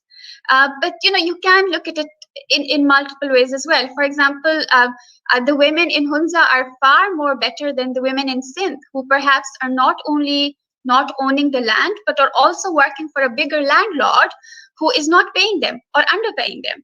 So at least in the case of women in Hunza, or female in agricultural practices in Hunza, you have those women sort of owning the land. At least it's a land that their family owns. Unlike a family that's under a ruler or a landlord in Sindh or anywhere else, where they get to make the decision, and they, the wage gap is so wide in these communities, and some of the women don't even get paid because they work as families, and then only the male leaders get to be paid. So for us, I think in terms of comparison, broadly, I think we are all right. Actually, we are one of those communities where a lot of barriers were stepped aside, and women were working in the fields for a very long time. Long before some of these developed areas had women in the field, women in the north were known to just put their scarf away and go in the field and do as much as they can, which is something I think that was unacceptable in many other places. But it is not easy. And I think what makes it difficult is the access to information, access to technology, and access to, I think, microcredit, etc. And then finally, access to the market. I think to me, all the hard work that they do, all the efforts that they put into crop production, when it comes to finally selling it, when it comes to, on the day of earning, I think if you multiply it by all the cost that they spent on the input, all the time that they spent in the field, I think they're always in a deficit, because in the end they have this limited cash where they have to teach their children, so they have to pay the school fee, they have to take care of the health, and and oftentimes they compromise on their own needs. So the mothers, if they have any health problem, they will subside it and say, let our kids study first. So they wouldn't go to a hospital if there's need to go to the hospital. So oftentimes, they have to make a choice as to where this limited money that they can earn from agriculture is going to go. And that comes at the cost. And I think this is both for the father and the mother, where they compromise on a lot of their needs to make sure that their future generation are better educated and well off than they were. And it's all just a desire to grow alongside the planet, to grow as a community, like Sahar said, to come together and make sure that we all evolve as a community. It's not easy, but it's also not impossible. A lot of our communities have really come out, and a lot of families have really made efficient jumps in the social hierarchy of the system. Yeah, great. It's really right, Fawzia, because I have been eyewitness that the women here are rearing the animals, cattle, and they are doing all the work related to those animals, and they are milking those animals, but they do not have enough milk for themselves to take. And even they are producing the babies, and their babies have not enough milk. And we are facing in Pakistan the stunted growth due to the unavailability of proper milk to the children. So these are some of the problems we need to obviously cater in case of the countries like Pakistan, Nepal, Bangladesh, and other Southeast countries. So today, as you all know, we are talking more about mother and mother nature, like women and this planet Earth. So I think all other domains are now being covered, but I just will have some suggestions from Sahar Hasnain, Dr. Sahar Hasnain, about how to save this mother nature from the climate change. That is a real disaster currently, and I'm really much worried that after pandemic, obviously we will have to face this climate change thing. And that is really not only disturbing our ecosystem, or that is not only disturbing the temperature, that is directly impacting agriculture. So how we will save this mother nature after when we will come out of this pandemic from the climate change? So Dr. Sahar Hasnain, your comments. I mean, it's a very big question. And the first thing is that it's not like COVID stopped climate change from happening. And, as farmers like Sahar and her team know very well, that everyone had to experience COVID plus lots of climate change disasters around the world. And I think the main thing we need to do in terms of this is make sure that we're thinking of the environment in every decision we take, and know that, when we're talking about sustainability of land use, we're talking over the next 500 to 1,000 years. And that has to be a huge part of all of our decision making. But yeah, if I had the answers, I would do them as well. But I'm looking towards people like all of you, especially Sahar's team, and experts like Fawzia and Viviana to really save us. So yeah, I think that's my comment. So if anyone among the other panelists have any suggestions related to meeting the climate change problems, they can share their views. I believe. Oh, you can continue. No, Sahar, I think you deserve to go. I think it's, what I believe from the first-hand knowledge that I have gained, that people living in the reclusive area in which they don't have the access, they don't even have the knowledge. I think the main key is to educate them, because still they don't know that, burning the residue is against law. It's against, you are harming the mother nature. They don't have, the basic knowledge about that. I think the education of the community is the top priority. If you give them the awareness that what they are doing to the nature, I'm sure, there are some practices that we have done in our farm, especially in terms of water saving techniques that we have introduced, and they have been replicated across. It's not that, it's limited to my farm only.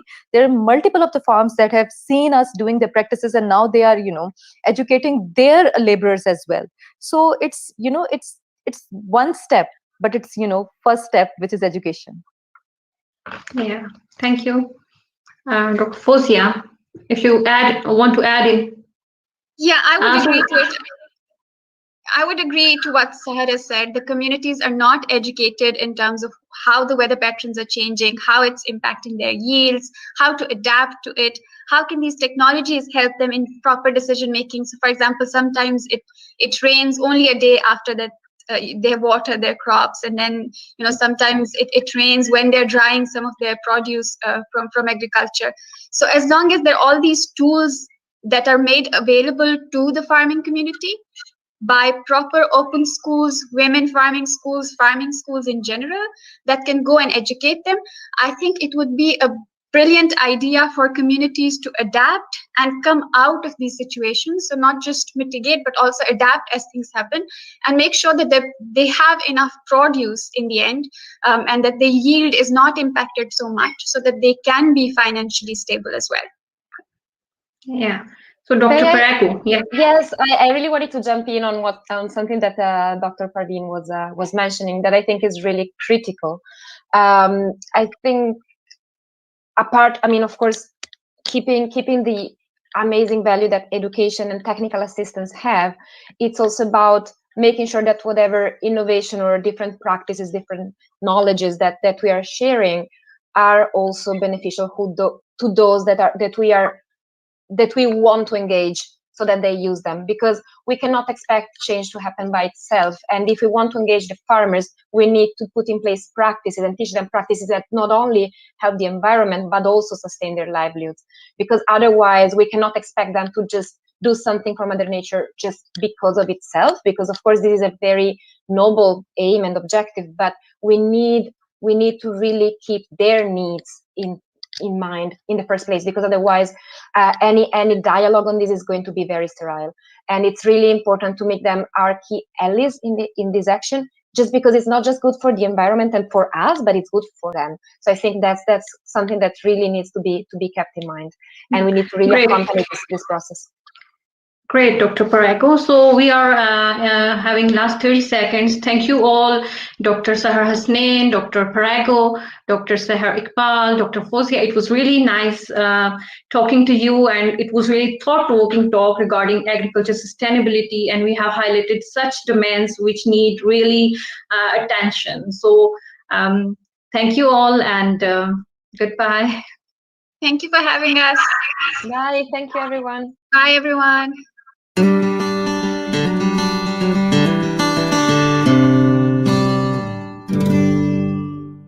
Hello, everybody. It's me, Anusha, once again from Wow Check-In, checking in on you, wondering how your day is coming along, how you're liking the sessions that are taking place today, and how things have been with you overall. Celebrating women from around the world, and specifically women from Pakistan, knowing what they're doing, how they're doing what they do. I hope you really enjoyed the talk a little earlier today. They were amazing women. Dr. Fozia Tahir, who I'd met and had been interviewed by not too long ago. What a fantastic lady she is. Dr. Seher Hasnain, Dr. Riana Parego, ago, Sahar Iqbal and Samia Jannat, who spoke about farming in harmony and basically sustainable agriculture with Mother Nature, right? For Mother Nature. And this is something that, again, is important. We keep talking about our agricultural lands, what they're producing, how is climate change affecting all of this, and organic farming का पाकिस्तान में कितना scope है और क्या हो रहा है. So these women are on the forefront. Many of them have hired people from the local communities to help them in the farming. And once you step out of the big cities of Pakistan and go into these agricultural lands, आपको नजर आता है कि औरतें जो हैं हमारी ज़मीनों पे बहुत ज़्यादा काम करती हैं. And how they give back to the ज़मीन, to the mitti, and what they get back in return, how organic it is, how ethically correct it is, the way they're farming, what they're producing, and how good it is for you and I. So this was a very interesting session because a lot of us tend to believe that fine, it must be fashion, it must be this, but it's also farming, and it's agriculture, and it's happening on a large scale, and there are lots and lots of women involved. So women are truly making big changes and are taking charge of their dreams.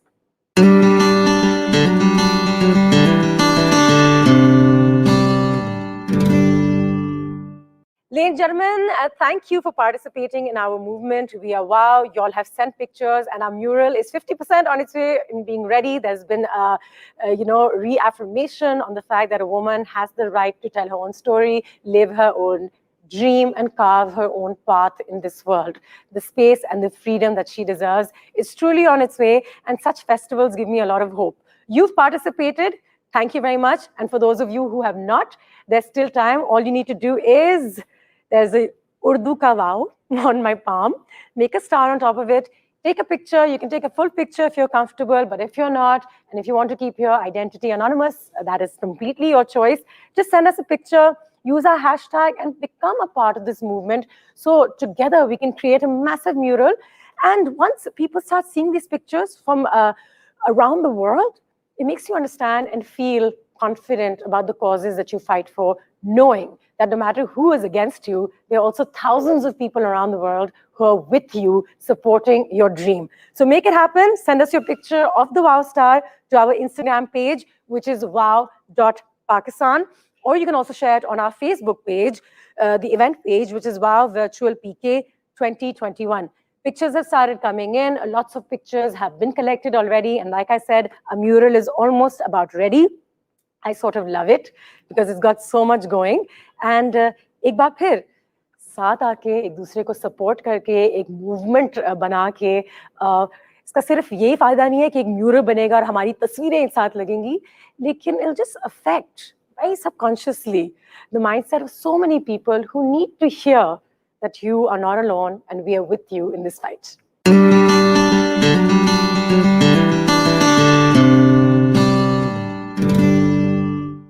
And now, ladies and gentlemen, we have a fantastic treat for you. We are going to be showcasing a pop-up featurette, and it's called Sultana's Dream. Basically, it's an animated story of Ruqayya Hussein's witty take on the patriarchal nature of our society. So let me tell you a little about it. It's about a dream that she has that the world one day exists without no men. I don't know how I feel about this one, but it should be a very interesting and an entertaining take. So let's have a look.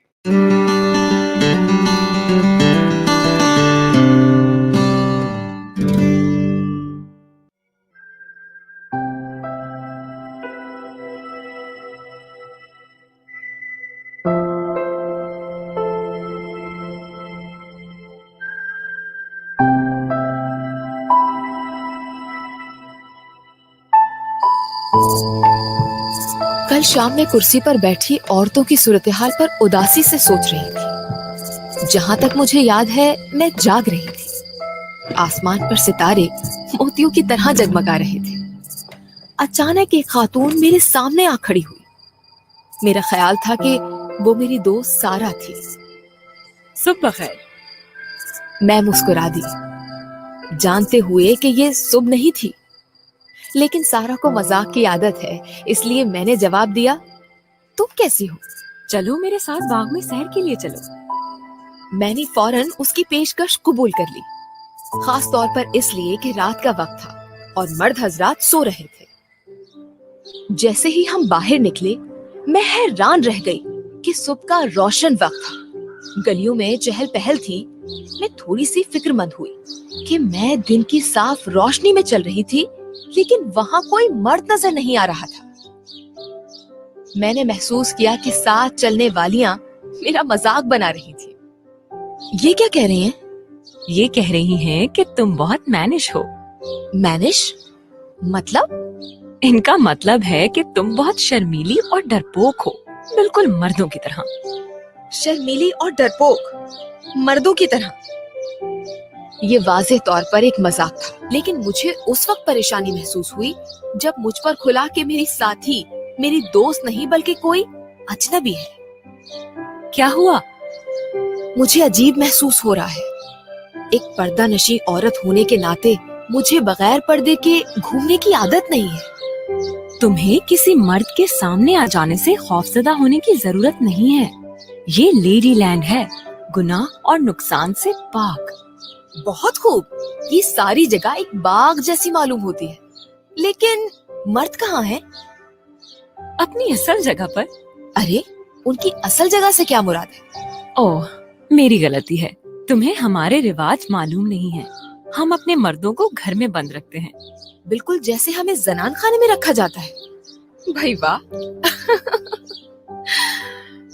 लेकिन प्यारी सुल्ताना, क्या ये नाइंसाफी नहीं है कि बेज़र औरतों को अंदर बंद रखा जाए और मर्दों को खुला छोड़ दिया जाए?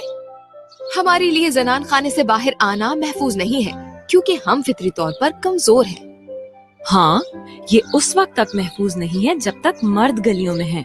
फर्ज करो कोई खतरनाक पागल अपनी पनाहगाह से भाग जाए और हर तरह की शैतानी करता फिरे, तो तुम्हारे मुल्क के लोग क्या करेंगे? वो उसे पकड़कर दोबारा कैद में डाल देंगे। और तुम्हारे ख्याल में ये भी मुनासिब नहीं है कि सही और दिमाग लोगों को कैद में रखा जाए और पागलों को खुला छोड़ दिया जाए? बिल्कुल भी नहीं। लेकिन तुम्हारे मुल्क में यही सब कुछ तो होता है। मर्द जो हर तरह की शैतानी के काबिल होते हैं और करते भी हैं, वो खुलेआम फिरते हैं और मासूम औरतों को जनान खाने में बंद रखा जाता है। अपने मामलात चलाने में हमारी कोई मर्जी नहीं है। मर्द हमारा आका और मालिक है। उसने सारी ताकत और हुकूक अपने पास रख लिए हैं। तुम खुद को अंदर बंद रखने की इजाजत क्यों देती हो? इसका कुछ नहीं हो सकता, क्योंकि मर्द औरतों से ताकतवर है। एक शेर एक आदमी से ताकतवर होता है, लेकिन इससे वो इंसानों पर काबू नहीं पा सकता। लेकिन मेरी प्यारी सारा, अगर हम सब कुछ खुद करने लगे तो मर्द क्या करेंगे? उन्हें कुछ करने की जरूरत नहीं है। माफ करना, वो किसी काबिल नहीं है। लेकिन तुम्हें ये सब कुछ करने का वक्त कैसे मिल जाता है? तुम्हें दफ्तर का काम भी तो करना पड़ता है। हाँ, मैं सारा दिन लेबोरेटरी में काम नहीं करती। मैं 2 घंटों में अपना काम खत्म कर लेती हूँ। 2 घंटे में? हमारे यहाँ तो अफसरों को 7 घंटे रोजाना काम करना पड़ता है। क्या तुम्हारा ख्याल है कि वो पूरे 7 घंटे काम करते हैं? हाँ, तो और क्या? नहीं सुल्ताना, वो नहीं करते। वो तंबाकू नोशी में अपना वक्त बर्बाद करते हैं। वो अपने काम के बारे में बातें करते हैं, लेकिन काम कम ही करते हैं। फर्ज करो, अगर एक सिगरेट फूंकने में आधा घंटा लगता है और एक आदमी 12 सिगरेट रोज पीता है, तो इसका मतलब है कि वो 6 घंटे सिर्फ सिगरेट नोशी में जाया कर देता है। तुम खाना कैसे पकाती हो? सूरज की आग से। चलो मैं तुम्हें अपनी तारीख के बारे में बताती हूँ। 30 साल पहले जब हमारी मौजूदा मलिका 13 साल की थी, उस वक्त उन्हें तख्त पर बिठाया गया, लेकिन मुल्क पर हुकूमत दरअसल वजीर आजम चला रहा था। हमारी मलिका ने इसरार किया कि तमाम औरतों को तालीम याफ्ता होना चाहिए। उनके हुक्म की तामील की गई, लड़कियों के स्कूल बनाए गए और कोई औरत 21 साल होने से पहले शादी नहीं कर सकती थी। चंद ही सालों में हमारी अलग यूनिवर्सिटियां थी जहां कोई मर्द दाखिल नहीं हो सकता था। खवातीन की यूनिवर्सिटियों में से हमारी एक यूनिवर्सिटी ने ऐसा शानदार गुब्बारा इजाद किया जिसके साथ बहुत से पाइप लगे हुए थे। उसकी मदद से फिजा में जितना मर्जी पानी हासिल किया जा सकता था। जब यूनिवर्सिटी ने जायद पानी हासिल करना शुरू किया तो तबाहकुन बारिशें भी बंद हो गईं। ये तो नाकाबिले यकीन है। जब खवातीन की दूसरी यूनिवर्सिटियों को ये मालूम हुआ तो उन्होंने एक ऐसी इजाद की जिसकी मदद से सूरज की गर्मी को जमा किया जा सकता था और इसे स्टोर करके इस्तेमाल किया जा सकता था। جب مردوں کو یہ معلوم ہوا کہ خواتین کی یونیورسٹیاں کیا کر رہی ہیں تو وہ بہت ہنسے اور انہوں نے اس کو ایک جذباتی خواب قرار دیا.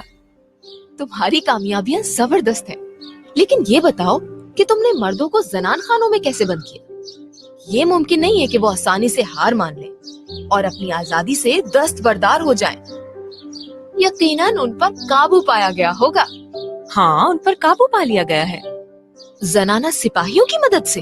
نہیں، ہتھیاروں کے ذریعے نہیں. ہاں، ایسا نہیں ہو سکتا. مردوں کے بازو عورتوں سے زیادہ طاقتور ہوتے ہیں، لیکن پھر دماغ سے. ان کے دماغ بھی تو عورتوں سے بڑے اور بھاری ہیں. ایک ہاتھی کا دماغ ایک مرد کے دماغ سے زیادہ بڑا اور بھاری ہوتا ہے. اس کے باوجود مرد انہیں اپنی مرضی سے زنجیر پہنا سکتے ہیں. کہا تو تم نے درست ہے، لیکن مجھے بتاؤ نا پلیز، یہ سب کچھ کیسے ہوا؟ عورتوں کے دماغ مردوں سے زیادہ تیز ہیں. 10 سال پہلے ایک ہمسایہ بادشاہ نے ہمارے ملک کے خلاف جنگ چھیڑ دی. ہمارے اکثر جنگجو مارے گئے اور باقیوں کو پیچھے دھکیل دیا گیا. دشمن 25 میل تک دارالحکومت میں اندر گھسایا تھا. محل میں دانا عورتوں کی ایک میٹنگ ہوئی. کچھ نے کہا کہ فوجیوں کی طرح لڑنا چاہیے، کچھ نے اس پر اعتراض کیا. ملکہ نے فیصلہ کیا کہ ہم اپنی جسمانی طاقت کے بجائے اپنے دماغوں کا استعمال کریں گے. یونیورسٹی کی خاتون پرنسپل کے پاس ایک منصوبہ تھا، لیکن اس کے لیے عورتوں کو باہر نکلنے کی ضرورت تھی. ملکہ نے تمام مردوں کو حکم دیا کہ وہ ملک کی عزت اور آزادی کی خاطر زنان خانے میں چلے جائیں تاکہ عورتیں اپنا پردہ رکھ سکیں. زخمی اور تھکے ہوئے تو وہ تھے.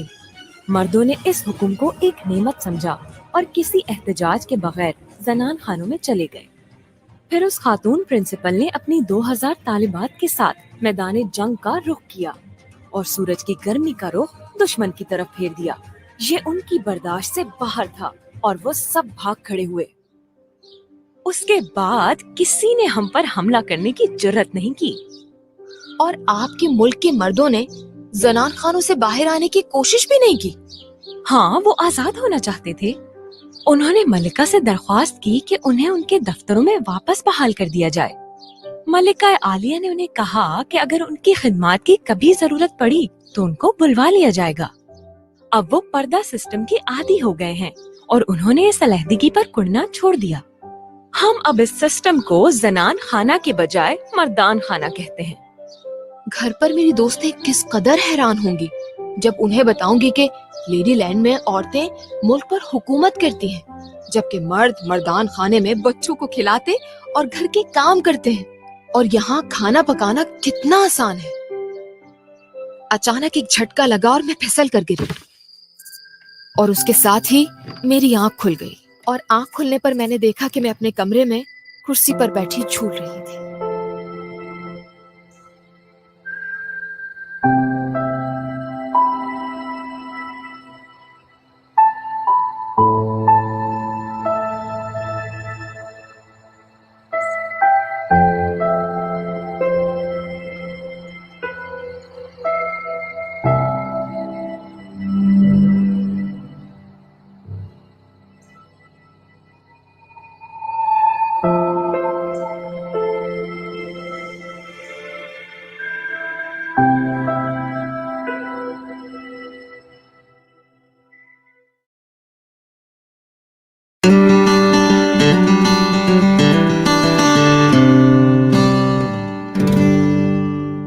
We have a lot of interesting things happening. You can catch us online. Jaldi se main aapko bata dun that first things first, if you just type in Wow Virtual Pakistan 2021, you're going to find us online anyway.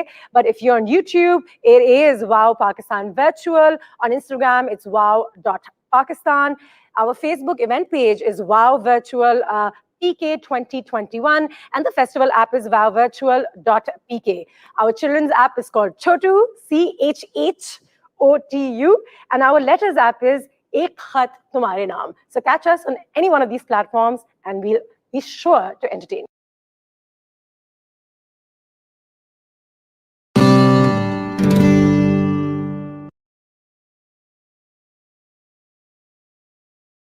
السلام علیکم، میرا نام ارم پروین بلال ہے اور میں ایک Pakistani film maker ہوں.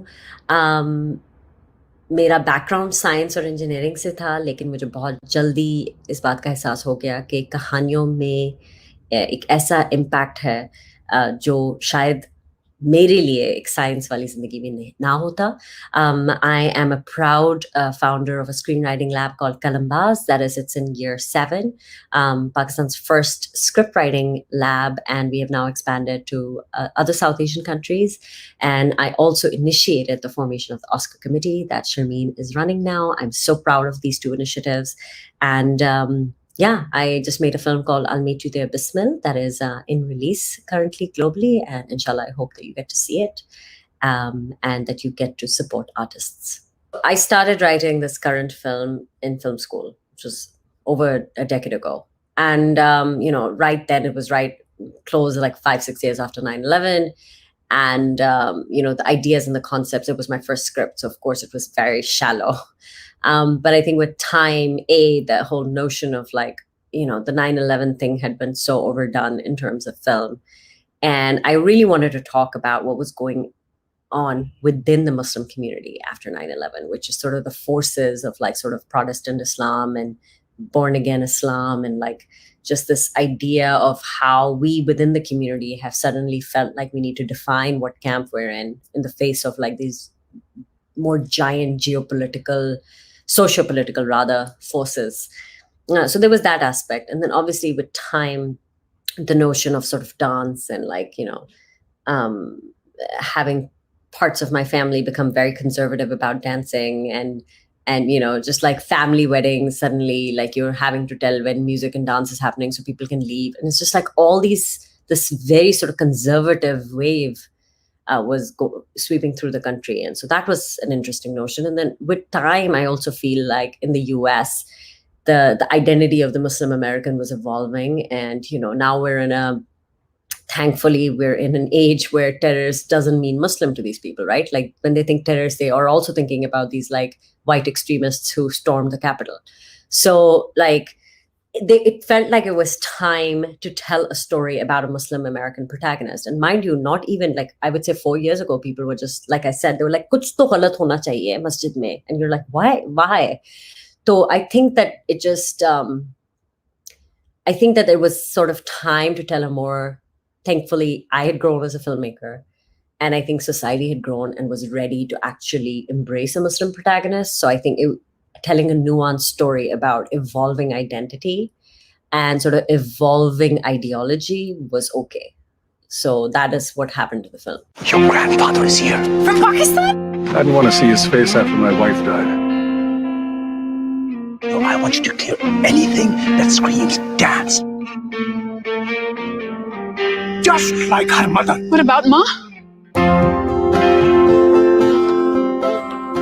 Threw your community under the bus. For the first time in years, it felt like we had a family. Diversity, it is, on one hand, you have to kind of use it to be able to get opportunities. And on the other hand, you wish for a very colorblind society where you don't have to talk about your identity and you're just celebrated as a human being with a validated lived experience. But we live in a world where there has been so much systemic oppression, not just in the US, even in Pakistan, everywhere in the world, there's been so much systemic oppression, specifically of women, and then minority groups, right? So now being a woman and then being outside of Pakistan, where there's homogeneity of color, there is the aspect of color as well, jo aa jata hai. To aap ek khatoon hai, you're not white. और फिर आप एक film industry में हैं जो कि systemically again we know कि फिल्में बनाना जो है वो ज्यादातर अमीरों का या people with resources those are the people who are able to really tell stories. So all of that of course affects, it affects us the type of stories that can get greenlit, and which is why it is not a coincidence ke aksar jo khawateen hain, they are operating in the independent film space. By the way, even in Pakistan, most of the female filmmakers are operating in the independent space because the powers that be are so obsessed with trying to crack what commercial is, and they presume that khawateen jo hai wo commercial nahi bana sakti.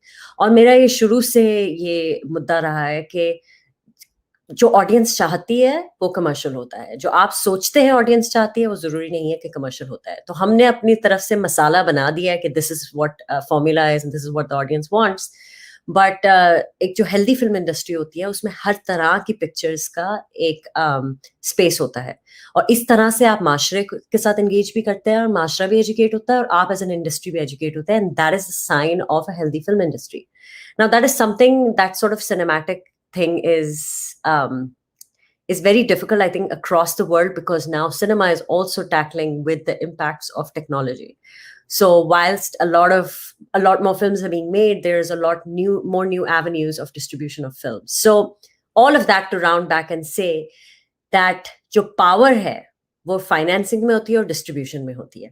And in some ways वो दोनों जो है थोड़े से level playing field हो गए हैं vis-a-vis crowdfunding और private investment और streaming, OTT platforms, जिसके वजह से person of color होना थोड़ा सा ज्यादा fashionable है आजकल, और woman of color होना भी थोड़ा सा fashionable है.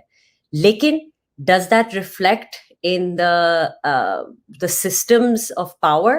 I don't think so yet. I still think that women of color are largely, and women, ignored. You know, coming from a certain community and, you know, having the gender, the racial, the religious sort of labels that I have, yes, it absolutely puts an expectation of the type of stories that I can tell. For example, we don't quite often question authentic authorship of, you know, films that are, now we are starting to, films that are made by the Caucasian filmmakers. But for example, like if Danny Boyle can go and make Slumdog, you know, not as many people would question him, right? But tomorrow, if I want to go and make a film about Marilyn Monroe, I mean, people are just going to be like, well, why? Why are you the person to tell this story? And so this is a stigma that, you know, there's this burden. There's this burden not just in the film side of things, there's a burden on the political side of things, where if anything happens that has to do with sort of like a brown or a Muslim or a Pakistani side, it feels like it's a burden of the whole community. Like we are somehow like guilty until proven innocent. Similarly, I think in media, you know, we are expected to propagate a certain notion. Now, for example, when I was making this film, I constantly kept getting in the system feedback like, well, something's not wrong in the mosque. So like, what's the payback? And I'm just like, well, why would I be telling that story? You're all telling that story all the time. And then the other thing that I found really interesting is that they would keep kind of saying that it's not big enough. And then in other words, they would say that the white characters are not fleshy enough. And since the majority of the meaty roles are brown people, so it's really hard and it's a small film. So this, because of this sort of systemic cycle of they will not fund narratives that they don't think are big, and we like all people of color narratives are considered small, despite how many outliers they are, they keep pushing the system to not recognize that, you know, people of color stories are as valid as non-people of color stories, right? And so then they will also not pick you up for distribution because they'll say, oh, it's too small. And I keep saying, well, if you funded it in the first place, it wouldn't have been that small. We just decided to go make it smaller because we didn't have the funds. So this is a very sort of typical catch-22 way of not blessing certain narratives and keeping others, you know. So for example, in my film, you don't see an oppressed Muslim woman. So that just like, you know, people were just like confused. They didn't know what to do with it. They're like, is this realistic? And FBI doesn't come into the mosque. And I'm like, yeah, they do. Look at all these like metrics and documentaries about it.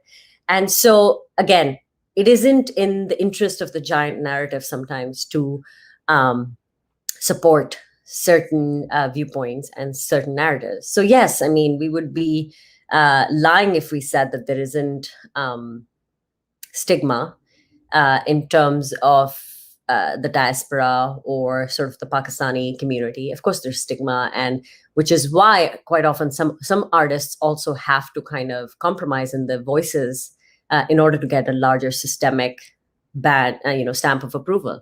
It's complicated. I think it's taking time. It's evolving, but it's always slower than we want it to be. I think that this is something where I have this discussion with my fellow peers, artist peers a lot, which is that there's this notion कि भाई आपका काम art बनाना है, आप art बनाए और बनाते रहे. मैं ये कहती हूँ कि भाई जंगल में मोर नाचा किसने देखा? तो अगर आपने 2 साल लगा दिए, 3 साल लगा दिए, 5 साल लगा दिए एक पिक्चर बनाने में, unfortunately, it is your burden to get it out there in the world, because the systems that are to distribute are hugely flawed and failing, and are not able to really optimize themselves in a very vibrantly changing market. So you as an artist know your audience the best. Unfortunately, as much as we don't want that, because as an artist, you're your own brand ambassador, you're also writing, you're directing, you're marketing. I mean, it's exhausting, right? This is not easy work. The whole point of telling stories is to create empathy, as far as I'm concerned. For me, I tell stories because I want to understand human beings in a better way. Sometimes it's almost easier to do research on characters and interact with people whilst writing a screenplay, as opposed to head on asking somebody on why they do things a certain way, right? So I think that for me, telling stories is an exploration of the human being, and trying to shine a light on the complexities and the shades of gray in how we are, who we are, and to prevent judgment and sort of like this black and white extremist point of view that this world is so growing towards, that, you know, I'm right and you're wrong. So of course, telling a story about a minority is going to create empathy and possibly going to create the other side to want to invest in learning more, right? So for example, with I'll Meet You There, that is called Bismil in Urdu, from the word Raqs Bismil. It is, at the surface of it, it is about a family trying to reconnect. So they happen to be Muslim, they happen to be living in Chicago. But the hope is that after watching the film, you know, audiences are like, wow, this is just like my relationship with my father or my grandfather or my daughter. And I want to call my grandfather and my daughter, but also like, oh, that Muslim family living across the street, maybe tomorrow I can take a tray of muffins to them. Maybe we can talk. Maybe I can ask them, like, you know, oh, I never thought your community faces this. So of course, storytellings are the softest, or one of the softest powers of community building. And so it's a no-brainer, right? I mean, now in a climate like Pakistan, if we're talking about telling stories of minorities, I think the problem, and the challenge that we have, is that you can create these stories, but they need to be distributed. And that is where the power is cut, right? So it isn't a coincidence that it's so difficult to distribute, because in distribution lies the power of media. And wherever there is power of perception changing, you have forces that are immediately sort of, you know, aligned in a political side of things. So creating content is one thing, but really distributing this type of content on a mass way is where the real change lies. So it's not just storytellers. I think it's distributors who have to get on board and support stories that are diverse, whether in the US or in Pakistan, if there's really an honest intention to build bridges. This notion that filmmakers are in this for sort of fame and riches is kind of nonsensical. So I really wish that our society at large learns to respect the artist a little more, and builds an education of the arts along sciences, because I truly believe that a successful society can only occur if imagination, creativity, and innovation are breathed into our next generations. And that innovation doesn't necessarily mean in tech only. It also means in storytelling and representation, because quite often the hardest subjects can really be communicated through stories. So we cannot keep thinking of films as this other thing that exists separate to us. We are a species that has told stories from the beginning of time, and we need to start respecting them more.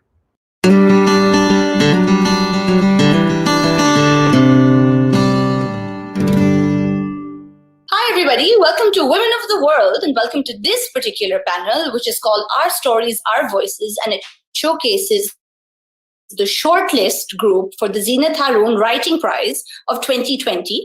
The theme for the prize in 2020 was Women in Pakistan, and we have the winner of the prize, Rania Hussain, with us today, as well as the 5 people who made it to the shortlist with their wonderful, magnificent essays on what it is to be a woman in Pakistan and the experience of navigating space, of navigating relationships, of navigating yourself in the world. And I'm so excited to be having, which is going to be a wonderful conversation. We're going to have a little bit of reading, we're going to have a little bit of chat. It's going to be super fun. My name is Mina Malik Hussain, and I am your moderator for today. So guys, when I was reading everybody's work, I felt like we could sort of take it in 3 streams, as it were. There's so many overlaps, which for me is magnificent because it really speaks to how much community we all share when we talk about our lives and we talk about ourselves and we talk about our lived experience. It's not extremely different from the other. And there are always bits, I think, that we can always draw strands. And it always reminds me of E.M. Forster, who wrote about this, and he said, only connect. And that's the sort of great aim of literature and writing, is to connect people. So if we sort of look at it in 3 kind of broad categories for today, I was thinking we're looking at the body, we're looking at space, and we're looking at love and relationships. So I thought that we could begin with the body. And for that, I would love to have Sara Khan, sort of come up to the metaphorical podium with me and talk to me a little bit about your essay. It's called Hairy, and it's wonderful. All of them are wonderful. I'll probably be saying this a lot. So Sara, if you would like to read a little bit for us. Yes, of course, I'd love to. So the part that I thought that I'd read today is actually from the end of the essay, and I'll just begin. You have always been on the fuzzy side, but you've convinced yourself that it is normal, that everyone has body hair, that it's just advertising and the patriarchy that makes women think they have to be follicle-free. At least, you convince yourself that no one notices because no one looks that close, except your mother. You have no trouble believing this most of the time because you don't look at your face in the mirror very often. You have educated yourself out of vanity, and you're just short-sighted enough that your face blurs smooth in a mirror. You try not to look at yourself when you're wearing glasses because then you can see what your mother sees, and it's harder to believe that no one else does. We have so much more feminism in this country now. Women talk about getting married later, about prioritizing their careers, about choosing who to marry, choosing religion, choosing to embrace their own skin, and all the shades of brown it comes in. An intersectional post-colonial feminist education is liberating.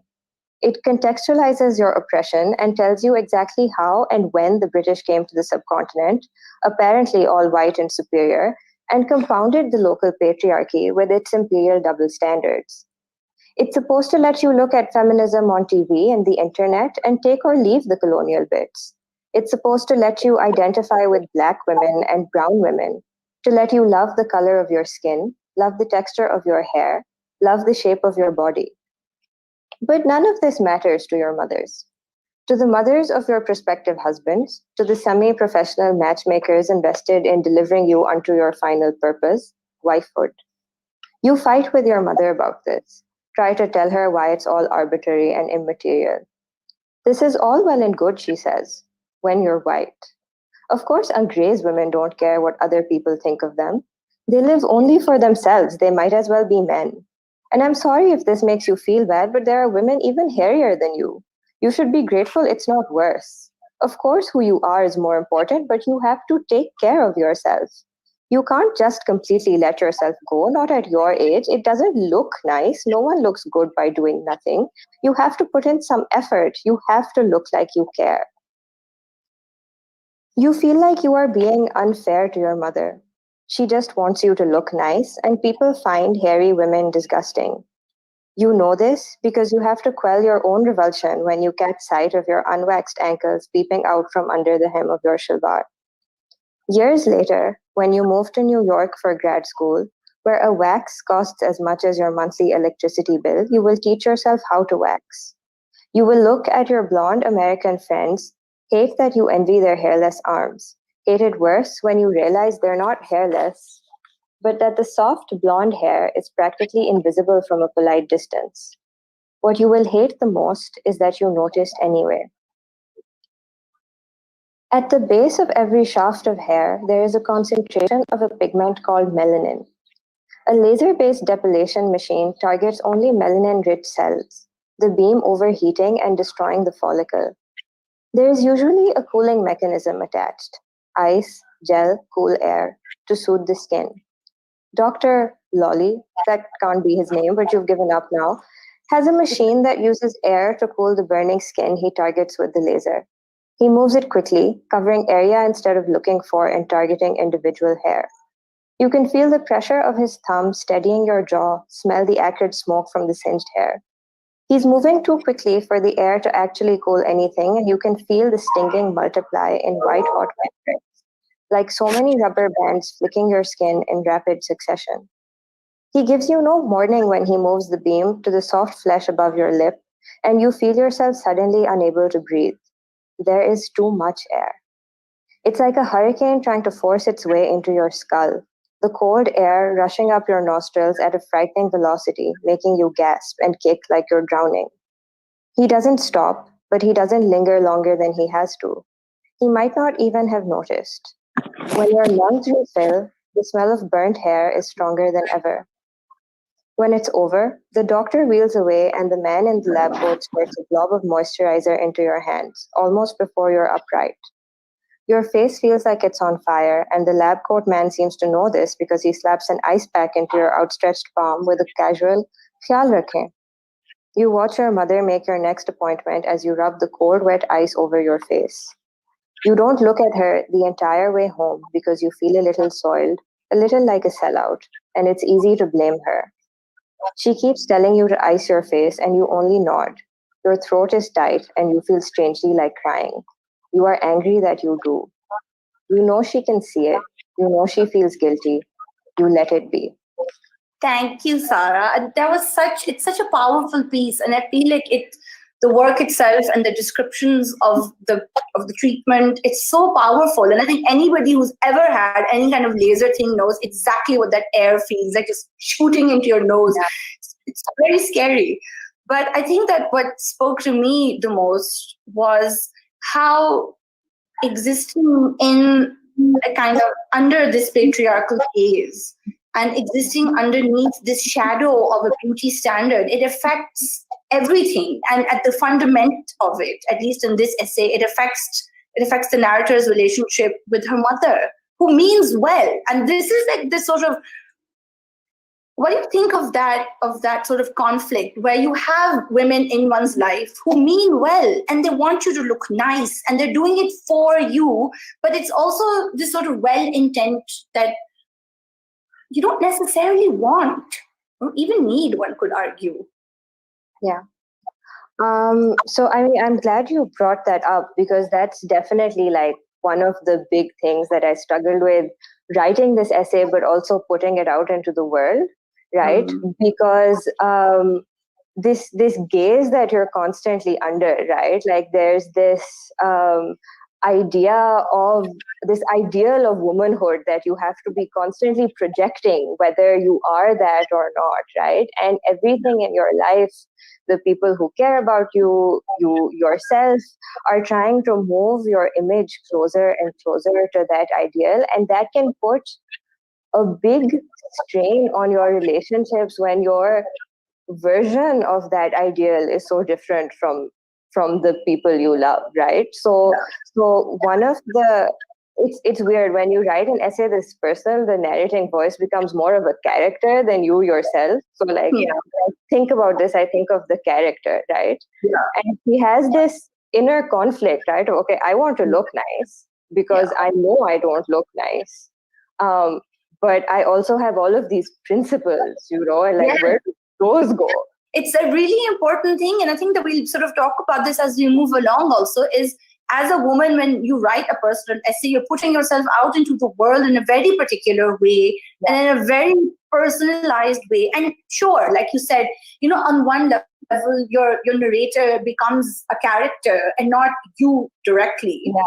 But a lot of people never read it that way. I mean, I feel like one of the things that we don't realize is that in our society, like women are codified as so exclusively private that any public act becomes, it sort of filters back into the private in a weird way. Like, how we say that the personal is political? Well, when you're a woman and you're putting something like this out in front of the public, the political becomes once again deeply personal, right? Now, this essay, for instance, and I'm sure most of us feel this way, but like when you put words out into the world, or you put anything out into the world for people to see, you then you can't distinguish the public from the private anymore. You have to come home and deal with the existence of that thing, and how your mother relates to it, how your father relates to it, how your brothers see it, now that you have done this big... You've planted a flag of your words out there on that mountain. Okay, here I am, and I'm not taking it back. Yeah. But I think that is just wonderful. Thank you for sharing your words with us. And while we're talking about our bodies and this idea of inhabiting your body and recognizing your true self inside of yourself, I want to now move to Angbeen Abbas, whose essay is called Moti Sand. And before we talk about the essay, Angbeen, will you read for us? Hi, yeah. So I'll just start. I'd like to believe that the appeal to my health is earnest. But it's not easy to, when both of my parents can hardly stop themselves from bringing up how I will be getting married soon enough. With every passing year, feeling like a noose tightening around my neck. The rules are that if I'm not pretty enough, I won't find someone who is willing to marry me. In a society where honor is so tightly tied to my existence as a woman, I understand the fear. Try and imagine the shame you would feel as otherwise upstanding member of society whose daughter is unable to attain a suitable and honorable enough match, who struggles to get married because she's too fat. Try and imagine being the mother who feels like she didn't raise her daughter correctly because she doesn't care about the things that are supposed to make her a woman. Your daughter, who is otherwise smart enough and a decent daughter, but so badly dressed, so unkempt, so fat. For my parents, I know that it's the one thing that they wish I could get right, so I can finally be the good daughter they've always hoped for. And I can understand it most days, I really can. The problem is that it doesn't stop hurting even when I can. Being a fat woman and trying to be respected is a constant battle during which even close friends will betray you. I've also made peace with the fact that there are many people I know and interact with and love who do think I'm grotesque. And that isn't okay, but it also doesn't matter much, because who doesn't? Some of them will deny it, many will try to soften the blow, but it will always be a wall between us that can't be breached by repeated insistence that they only care about weight when it's about them.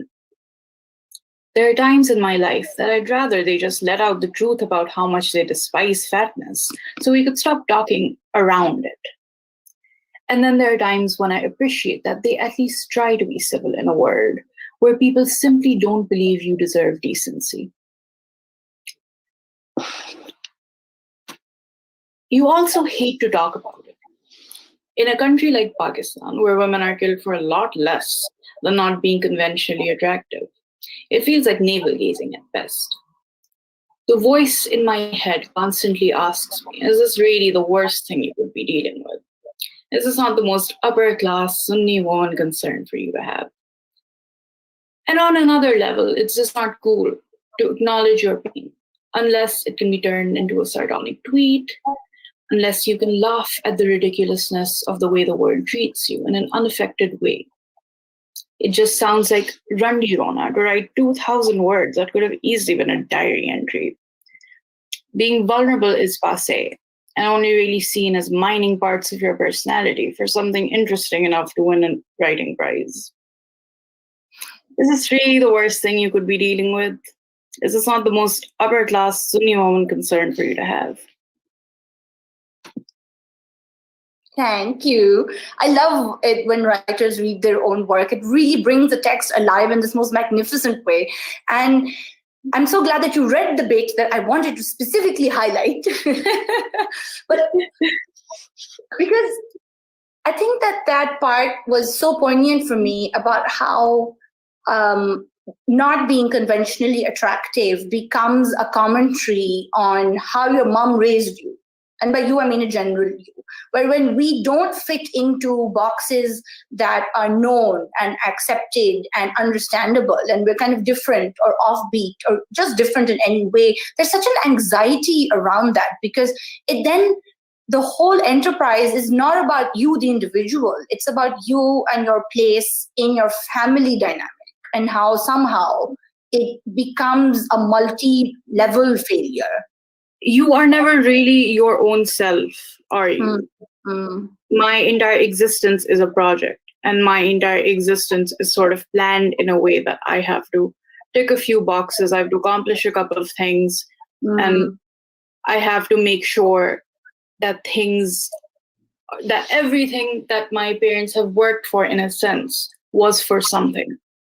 Yeah. I always find it really interesting when people that I know or people from my family sort of more generally talk about the importance of like making something of yourself to keep that going. Yeah. And it's sort of completely divorced from like you as an individual. Yes, absolutely. It sort of physical or physicality then seems to then just completely obliterate your identity as an individual. And it's already so hard to carve out that individual space. As a woman, I feel in this particular milieu, it's hard to be an individual. And then on top of that, if you don't look the right way, like, for example, I have curly hair, you have curly hair. I'm sure you've been told a million times, shouldn't you just get a keratin? I don't like it. And then everybody thinks you're lying. My two greatest rebellions in this life so far, beyond still being fat, are A, to stop straightening my hair, and B, to get this nose ring. Good for you. But isn't it just never ceases to astonish me how even now it's still such a grand, it almost like Sarah was saying, it even just something as small as this becomes like this political, it becomes a statement. There's something political about hanging on to it and just saying no. It's just a refusal on one level that no, I don't want to do that. Thanks. But it's become a statement. And it kind of ties into this idea I also feel about, and this is part of like the discourse generally in a larger sort of sense also about women who are fat, is that you take up more space. And there's this whole idea that women shouldn't be taking up so much space, either physically or intellectually or sort of in public spheres, that you should be shrinking yourself to fit. And it makes people nervous when you aren't. Yeah, absolutely. It's all sort of about not having a presence. Like, I feel like something that I've heard a lot in my life, mostly in a negative way from many aunties, is my very loud voice or the fact that I take up space in these ways. And I think something I've sort of been thinking about recently is both how we can as individuals take up more space as well as create more space for other people. And I think it's a really delicate balance in many ways. Because we don't have a lot of individual spaces, as you said. We don't have a lot of room to be people. But I think we're also very detached from any sense of a community at large. And I think those things are really important. I think ultimately that is what you need to move forward. Yeah. Like, I think I'm very conscious of the fact that even being on this panel, I am taking up space in a sense. And I'm very much a part of a space that, you know, as someone who has grown up upper middle class, that I feel at home in a sense. Yes. And I can't really take away this political aspect from my writing or from my presence here, or from even the existence of sort of these festivals. And I think it's worth thinking about, you know, But I think that what you said about the balance is really important, because we take up space, but if we take up space mindfully, then we are perhaps also then trying, I suppose that the intention is to kind of build a narrative and build a community where different narratives have a space. And if we make space, then others will follow. Like, did you have people reach out to you after reading the essay and say that, you know, it really helped them articulate a lot of their experiences? Honestly, I think that was perhaps like the most humbling part of this entire process. Like, I think it really did mean the world to me when like people would sort of message me and be like, "Hi, I read this piece. I thought it was great. You know, I relate to these things." And, you know, I got a lot of responses from people I knew who had lost a lot of weight. And it really struck me how, you know, a lot of them were like, "This resonates with me so much. And honestly, it does not get better." You're not free of scrutiny just because you manage to, I don't know, lose 20 pounds or something. It doesn't end. No, which that's true. It's really sad, but in a sense, it's also comforting to recognize that, you know, there's no winning. You are not going to win against the patriarchal system. There's no way you are going to sort of save yourself. Yeah. But I suppose that the only way of saving oneself is to just kind of be oneself and to kind of just unabashedly and as bravely as possible just go out and just take it. I know it's easier said than done, but I suppose in a way, creating narratives that help others to kind of also understand what they're going through and to kind of voice their own traumas is, I think, a really important and political act, which I think that we all need to sort of keep on doing.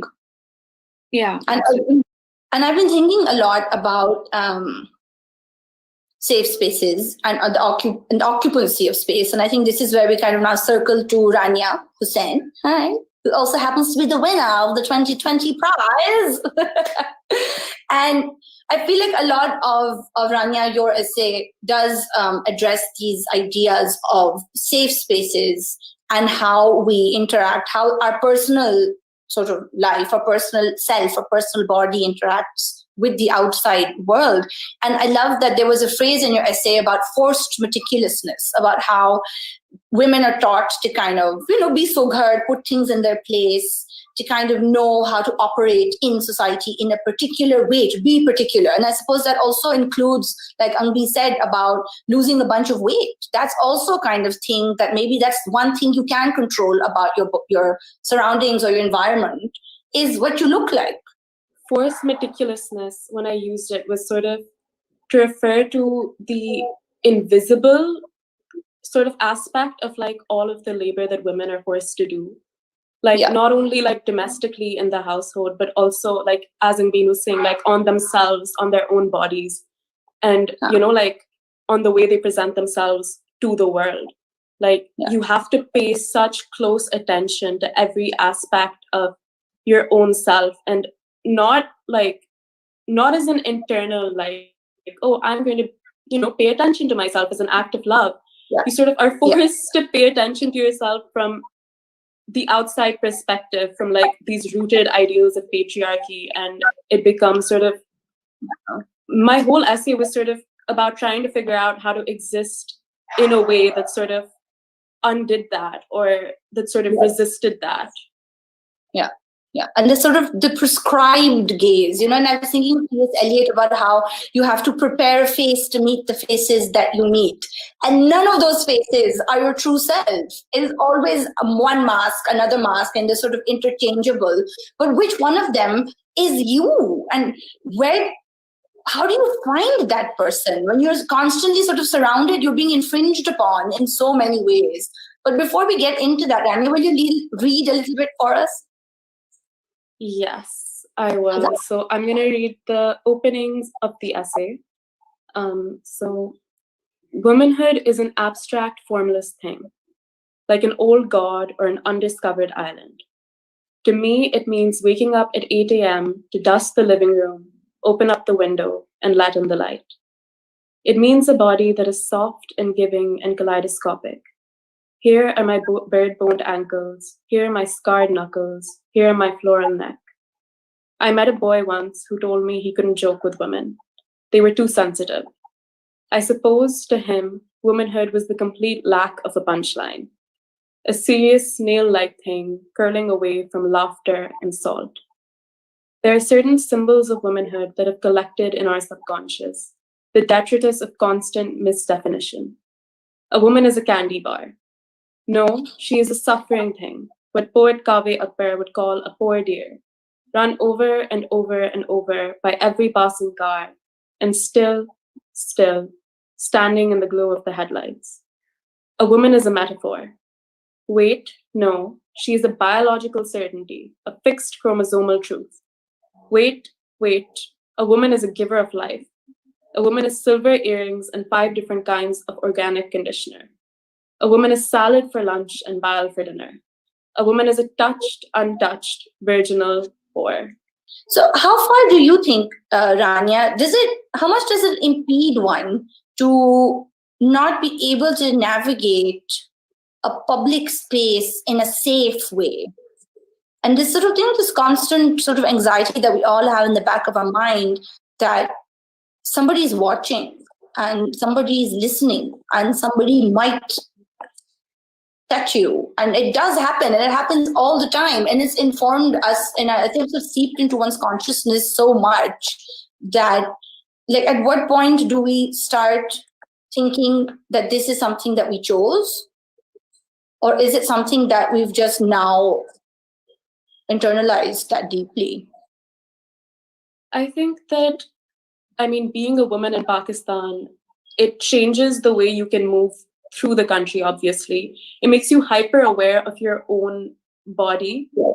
You sort of float above it, like, oh, is my dupatta right? Like, is the sleeve too short? Is everything okay? Is everything covered? Like, you're floating above yourself, sort of looking at yourself from external perspectives, hyper aware. And, there are moments, I think, that you find in this country where you sort of feel like, maybe there is something, maybe I can exist carefree, but almost always you're like inevitably brought back into that hyper awareness. Like what I'm thinking of specifically is things like Aurat March.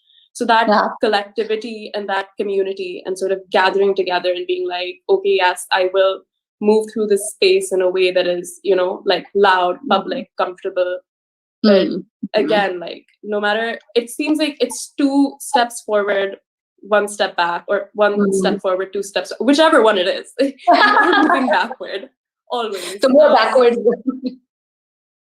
Yeah, but isn't it so weird and sort of in a sad way, is that this hyper awareness, instead of leading us to some kind of sort of is that the hyper awareness only makes us conscious of our body as an object that we aren't really living in. And like, I feel like every time that maybe I've been like harassed on the street, I just wanted to be over, just fast. So you, again, and hyper awareness, where you just kind of disconnect yourself from what's happening. And that's seen in the essay also, where, the guy on the motorcycle things, that sort of thing happens so much that at that point, you just want to kind of recede inside yourself and be like, just close that door and say, yeah, okay, I'm rolling up my window and I can't engage.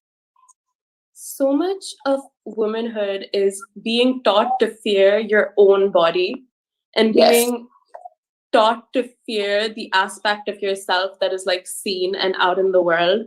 Like, like it's just when a woman goes out and is harassed, like obviously like every woman deals with trauma differently. Every woman will respond differently. But for me, like, the moment that I write about in my essay, it's my earliest memory of being harassed. And it made me want to not leave my house. I was just like, okay, cool. I will just stay inside forever now, and then I will be safe. But that's not even true for so many women. Like being at home isn't any measure of safety. So no, it's not. So much violence happens at home as well for so many people. So it's about trying to carve out a space where you feel safe, and in that safety, you sort of empower other women to exist in sort of an unapologetic way. Yeah. Do you feel that narrative and community, like Angvi and I were talking about, community is like one really fantastic way to start engendering a feeling of safeness amongst women? I absolutely do. I absolutely agree. I feel like so much of Pakistani womanhood is defined by these patriarchal markers of like, this is how you should behave and this is how you should be. Yeah. But I feel like it's starting to be, and it should be more defined by the sense of community, by the sense of empathy, by the sense of collective struggle and collective resistance. Because gender isn't inherent, right? It's just it's sort of this patriarchal category that's imposed from above. But because you inevitably exist in those categories, you also have to form bonds within them and resist from within them.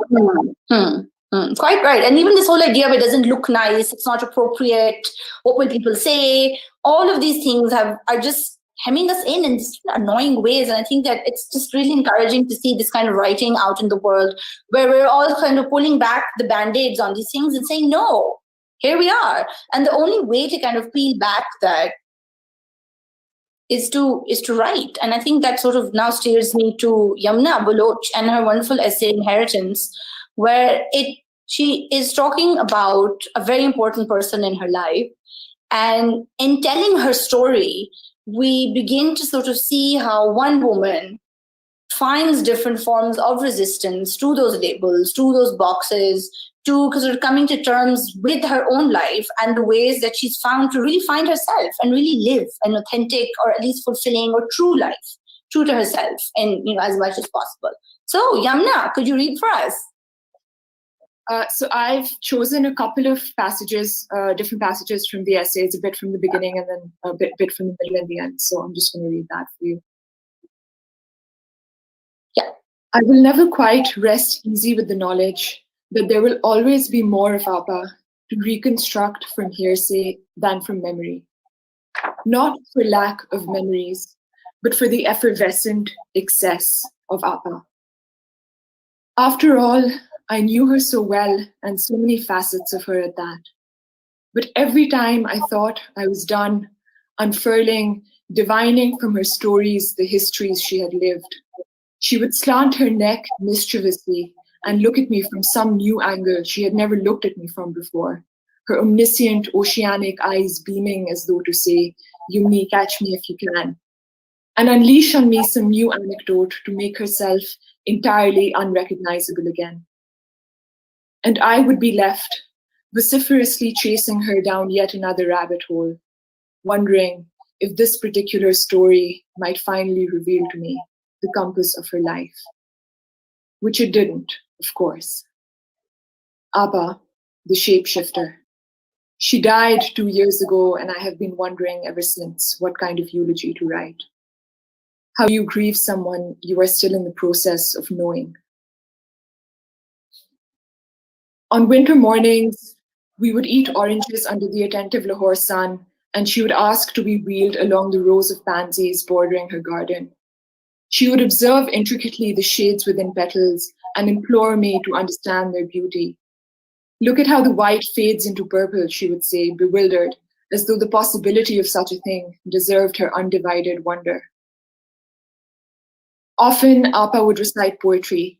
She could summon with the bat of an eyelid, with the swift flourish of a spacious, handsome hand, Nasir Kazmi's city emptied of lovers, or Baba Bulle Shah's merciless timekeeper on the night of union. And they would be in our instant service. In her eyes, there would be the loss of Abbi. She would tell me how she fought to organize the first mushaira in her women's college, and how it was impossible to understand poetry without loving somebody first. Other times, Appa would shed suddenly the encumbrance of tact and tell a joke about a penis at a family gathering and leave us all reeling. She came to food with similar recklessness.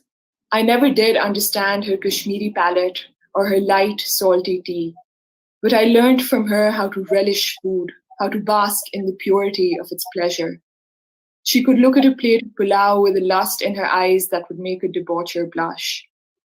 When diabetes got the better of her, and her children inflicted on her the grave injustice of limiting her rice intake, she'd wait for them to leave the room at mealtimes and pile biryani frantically onto her plate, a bulging, watchful eye on the doorway.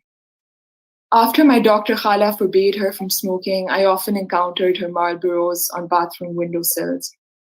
Apa believed in indulgence like it was a matter of principle. Apa's was a distinctly ungrandmotherly love, devoid of doting fanfare and loud affection. The 5 years that I had with her, the first 5 years of my 20s, were the years I was learning to be a woman in Pakistan, learning to make myself malleable and concave, to mold myself cavernously to the unyielding sharpness of unfamiliar objects, to speak in stern, humorless murmurs. Instead, Apa taught me appetite.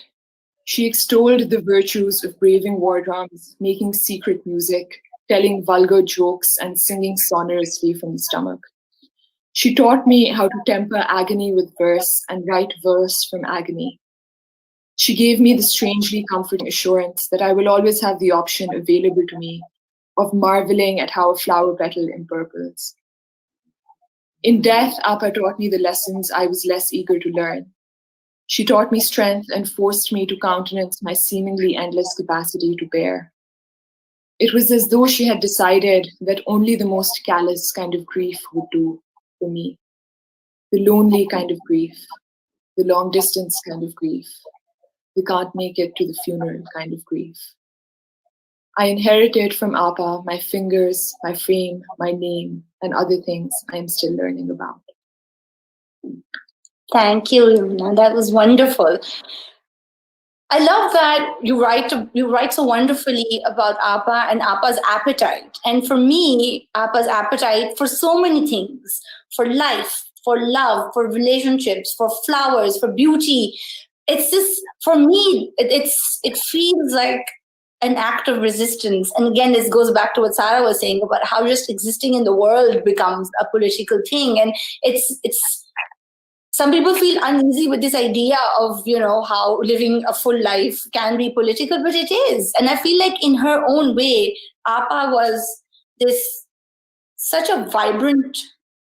she is such a vibrant person in the essay. Do you feel like that the appetite for her is a form of resistance and sort of pushing back at boundaries and not being a typical grandmother or a typical wife? I think that generally appetite is not something women are expected to have. It always encouraged to have. Whether it's an appetite for food, whether it's desire, whether it's an appetite to kind of go out and do things. Women are sort of expected to be these demure, silent creatures, and so. I do think that just those basic acts of having an appetite for food or for song or for dance, even if it's not a consciously political move, when you're living in the backdrop of this society that is expecting silence from you, that is expecting you to shrink, even just kind of living your life in that way becomes a form of resistance. Yeah, absolutely. And there is a bit in your essay where you write about how the fight is long and the rage is consuming. And it reminds me of Brecht and Mother Courage, where she asks the soldier that, do you have the long rage? And I feel like so much of the women's movement has been about nurturing and fostering that long rage, is to have that fight in you.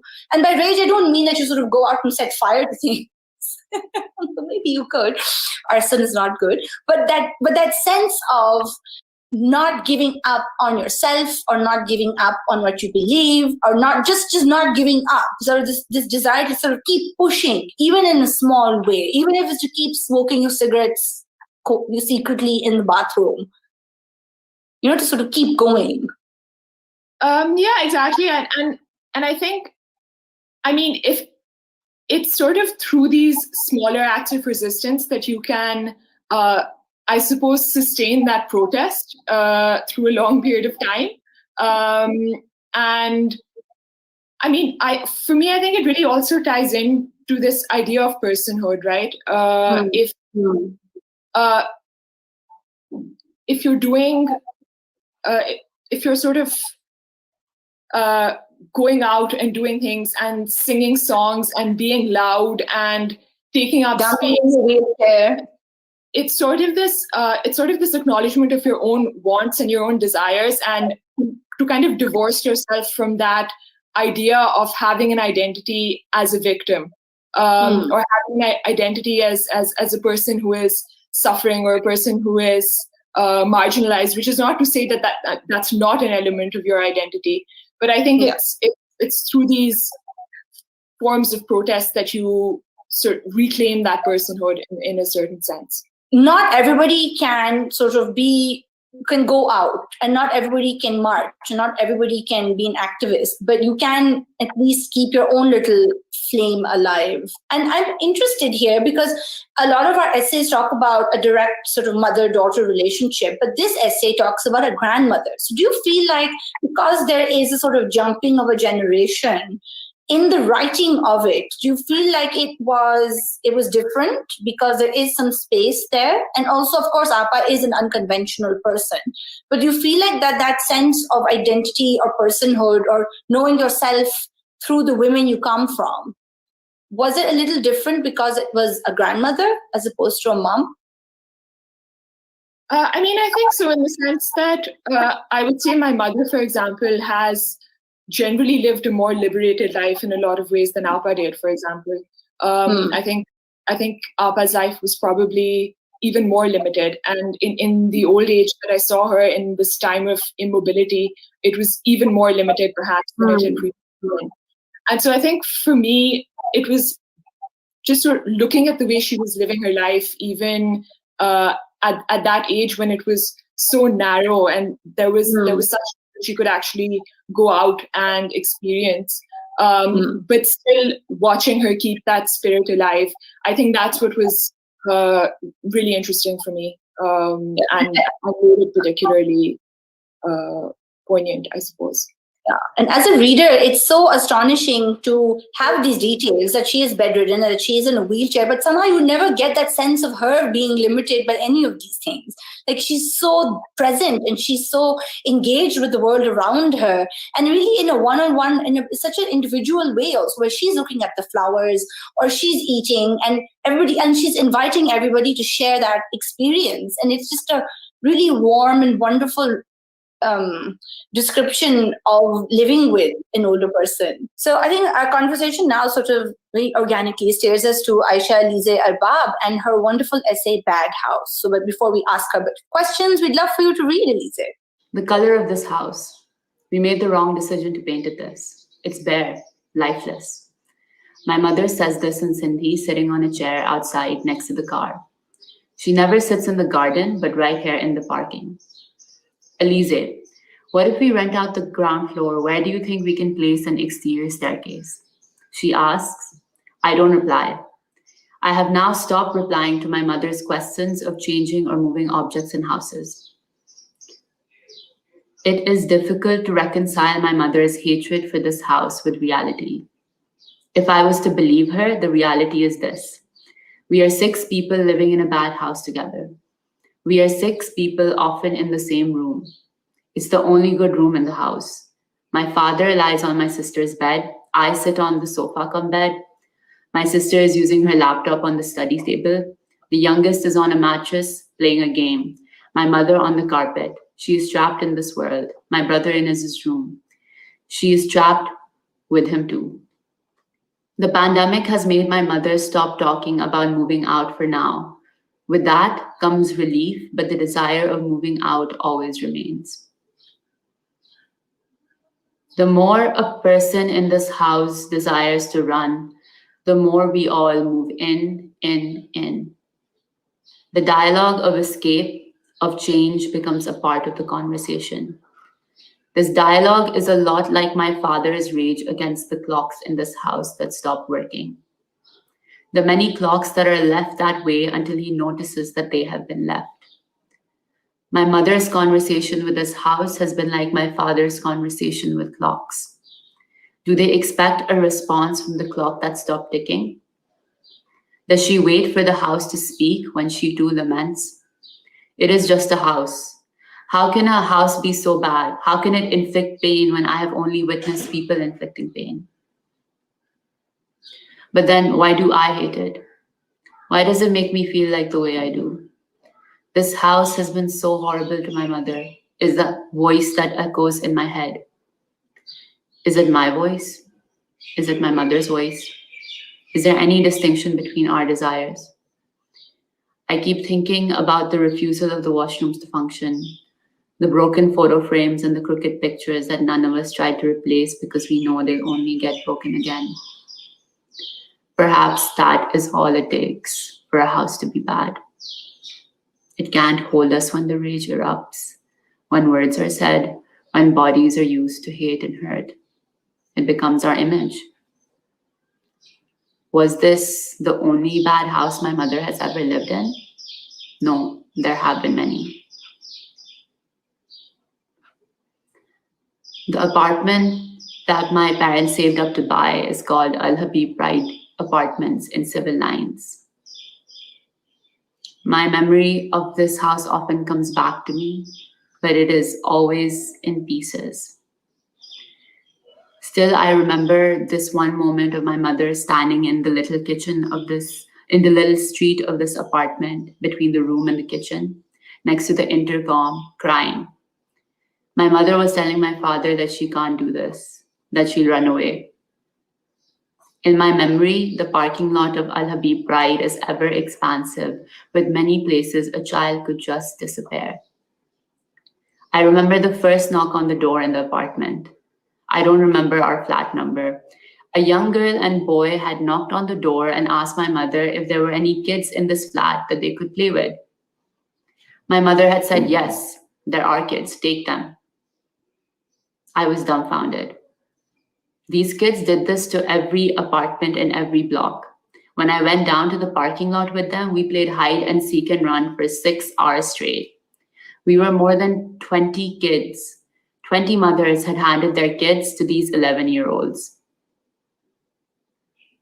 While writing this, it is difficult to think back because I feel very stuck in this room where everyone wants to speak but no one wants to listen. It is difficult to imagine I am alone. The shape of my mother's body, I can feel it surround me as my back lies against the bed where she lies too. To write this essay while my mother begins to lament her children is precisely why this house is bad. We are half children, half adults. We are extensions of this house. Bad house, bad children. Okay, thank you for that. So you're an architect yourself, and it's really intriguing to me to see how it becomes sort of a twofold finding of language, where as an architect, you begin to find language for the bad house and why it's bad, and you know the kind of technicalities behind that. But as a daughter, one finds language to kind of unravel the technicalities of what it means to be home and what home means to a family where the mom, who, you know, in so many ways is the center of a family, like it or not.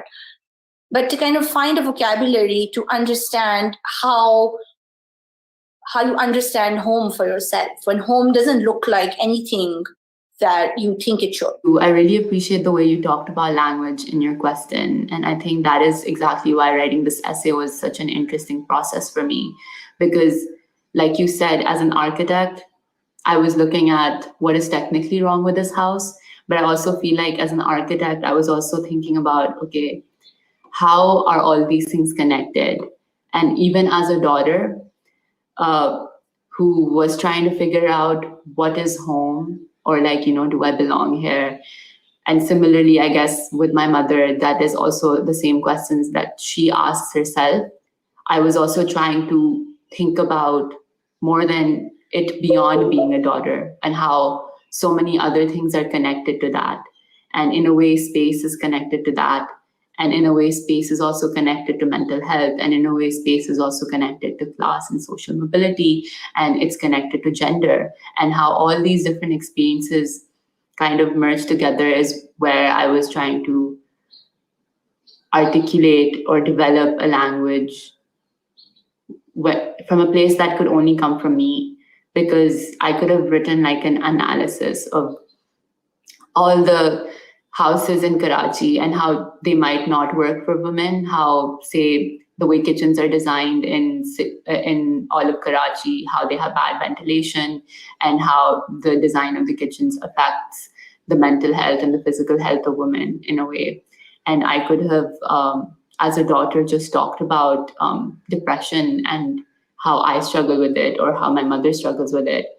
But this, as the personal essay became this really interesting space where I could explore things in a very connected way and without having to even address them directly.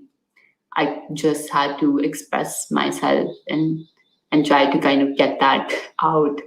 And I feel like that taught me a lot as an architect, as a daughter, and so much more as a feminist as well. I also found it really interesting how Bad House discusses an intersection of gender, of mental health, and social mobility, and how there is this anxiety, especially it seems in women, because they're again seen as the driving force behind a family, where so many successful men are successful because their wives had a vision, or children are successful. And we've talked about this previously as well, about how successful children are also like trophies for their mom. But what happens to families when moms realize, or women realize, that they've been told a lot of lies essentially about what should make them happy? And when that doesn't make them happy, then where do you stand? And how do you learn to navigate that space and your life, really?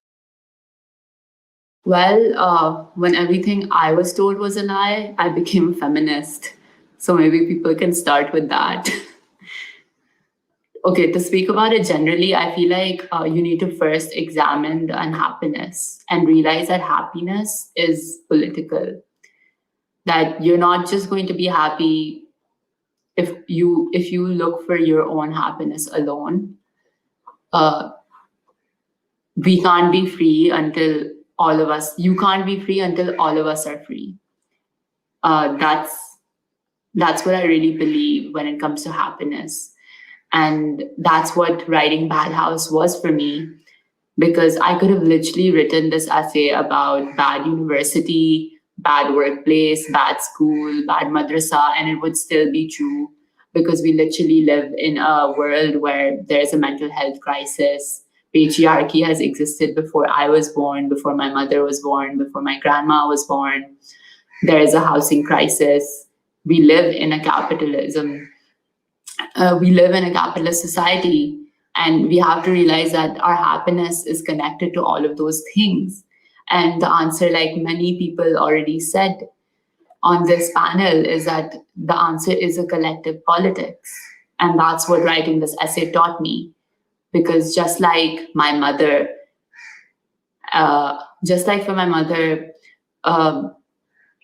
how for my mother a better house did not give her happiness, perhaps for us young women, being a girl boss or being financially independent alone is not going to make us happy in the truest sense. If the system is the same, if the structure of the house is still the same, and somebody else is still being exploited, or we are playing the role of the oppressor, God forbid, and that is not going to give us happiness. And that is what we need to realize, that we need to work to change this entire system. It's not just the person's fight. It's not just about changing attitudes. It's material. And the whole thing needs to change, all of it. That's what you need to start with to try to be happy. Thank you so much. And now to our last essayist of this panel, Tuba Masood Khan, who wrote the wonderful, startling, and urgent essay called Fathers, Be Good to Your Daughters. And before a question, please, Tuba, read for us. My mother has this reoccurring dream that my father has come to get her. He always arrives in a yellow FX, his first car. He clears his throat and shouts, "Come on, we're getting late." "I'm not ready," she shouts back and starts to panic. She panics because she can't tell if he's really there or not. "You see, my father's been dead 5 years now. I was there when they buried him." "I can almost touch his face, beta," she says to me. I try to calm her down, but it doesn't work. She is certain that it's her turn now. And this is a direct message from God. Her other explanation is he wasn't ready to go, so he keeps coming back. I wonder if she's right, or if this is just her anxiety or loneliness, or if Baba really has unfinished business down here. But then I wonder, why isn't he coming to me? Our relationship wasn't the best, so shouldn't he come and make amends, or at least explain what happened that night? The date and time is etched in my brain, April 17, 2015, 8 p.m. The worst night of my life. How do I even begin to talk about it? It is still so surreal to me. It was 8 p.m. and I was at work when Amma called. She couldn't get in touch with Baba. She said he'd gone to pray at a mosque close by and hadn't come back. They had to go to a dinner later that night, so she wanted to know what to iron for him. Praying was a new thing for him.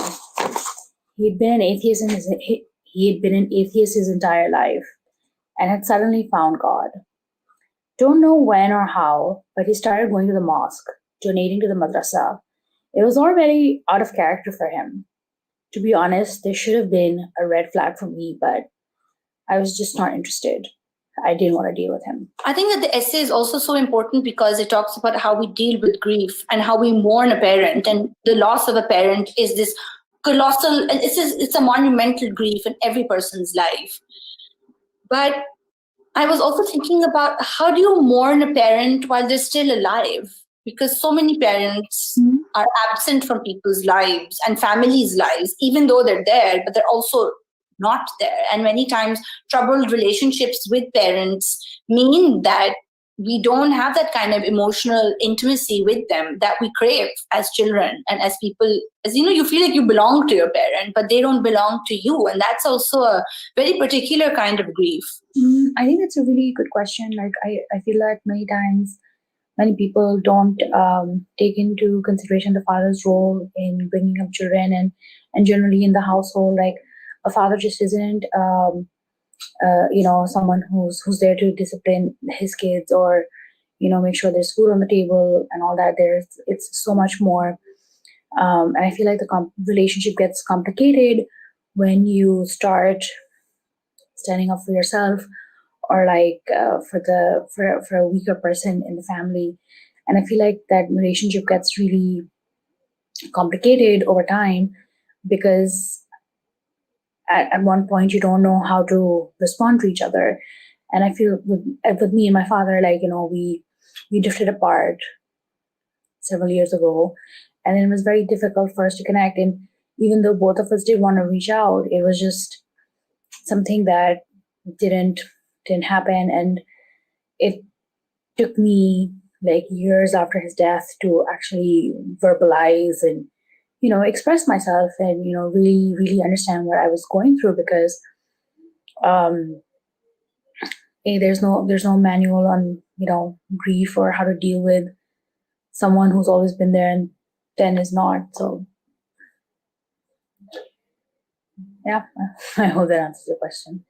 The second one about how one mourns or grieves a parent who you have a troubled relationship with when they're living and not.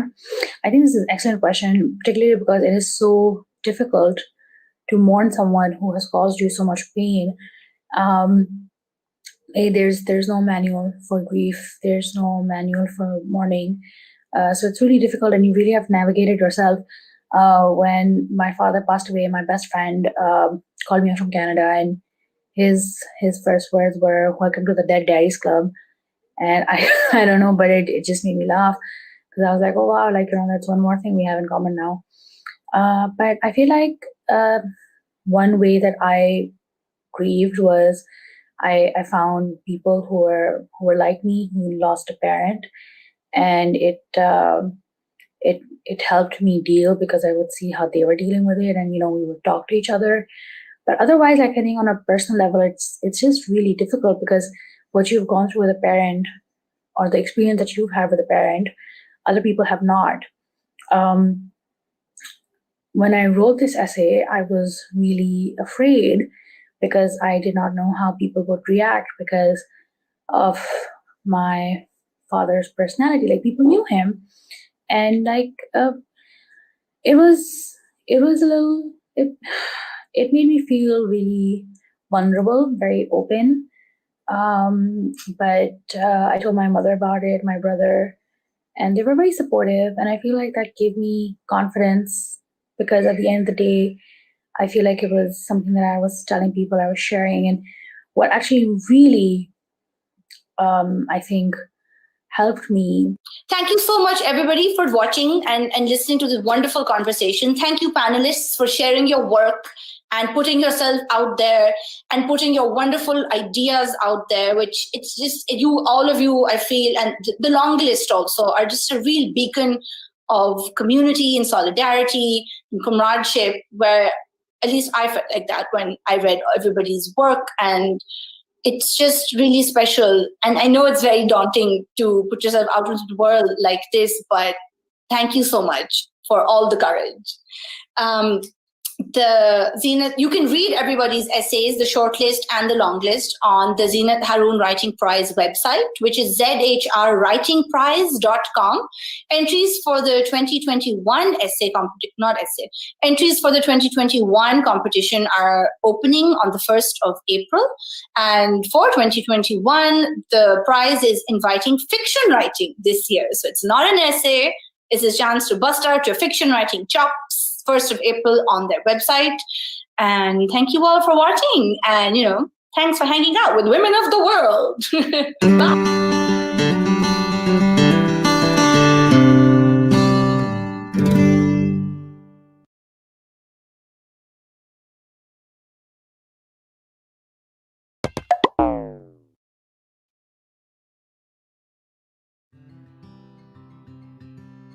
Let me tell you about Sheema Kirmani, Pakistan's dancer. Born to a military family, Sheema Kirmani was raised in a household that placed great importance on literature and performing arts, and where children were encouraged to express themselves artistically. The creative arts were therefore formative influences in her life. She was trained in classical music from the age of 6. Young Sheema was also active in dramatic and debating societies throughout her school years. But the more she read and the more deeply she immersed herself in the arts and literature, the more troubled she felt about the ancillary position of women in society. While completing her education in the UK, Sheema began to take serious steps towards finding a way to use her training and knowledge to support women and minority groups in Pakistan. She was determined to change the status quo that was so often skewed on the basis of gender, class, and religious affiliation. Upon her return, Sheema founded Tehreek-e-Niswa, where a group of feminists worked together to build awareness on women's issues via seminars and workshops. Over time, the organization began to use cultural and creative activities like street theater, dance performances, and the like to convey their message. Sheema saw dance as an important medium of social change as much as it is an art form. She used to say, "When a woman stands up on stage, she stands up straight and she says, 'Here I am and here is my body.'" And I think that is the statement that people are afraid of. Described as a one-woman army, Sheema's fearless stance in the face of aggressive patriarchal forces has been nothing short of inspirational. She never shied away from speaking her mind or changed her efforts to promote dance and theater in an increasingly conservative society.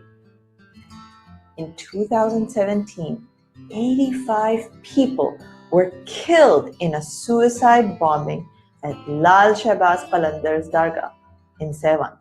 Shima was enraged by this act of violence, not only because the extremists were asserting their power by killing whoever they wanted, but also because they seemed intent on destroying the sources of cultural and creative expression. To exhibit her solidarity with the devotees of the shrine who bravely reclaimed the space and its identity through the performance of the traditional dhamal, Shima danced with them. Her performance awed the world and cemented her message of love and harmony as a unifying force for all. Shima's passion continues to drive her, and in recent years, she has helped lead the controversial Aurat March to commemorate International Women's Day by holding large rallies in cities across Pakistan in an effort to end gender violence and discrimination. The march, which garnered huge support from a cross-section of society that turned up to show strength in numbers and unity, offended many others who said it was disconnected from Pakistan's cultural and religious values. But Shima said, yes, people will get offended, but that does not put us off. Certainly, those who occupy positions of power and oppress others will not want the powerless to become strong and vocal. So we take this as a journey towards liberation and freedom. Why should it not be my decision what I wear, what I eat, and what I do, as long as I am not harming anyone?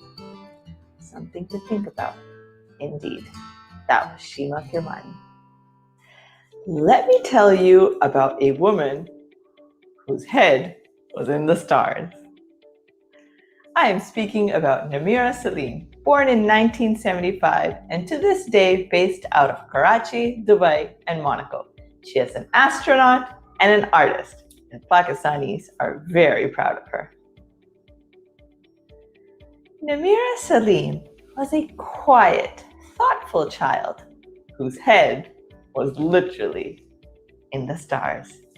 It was her dream to become an astronaut, but for a little girl from Pakistan, this seemed impossible.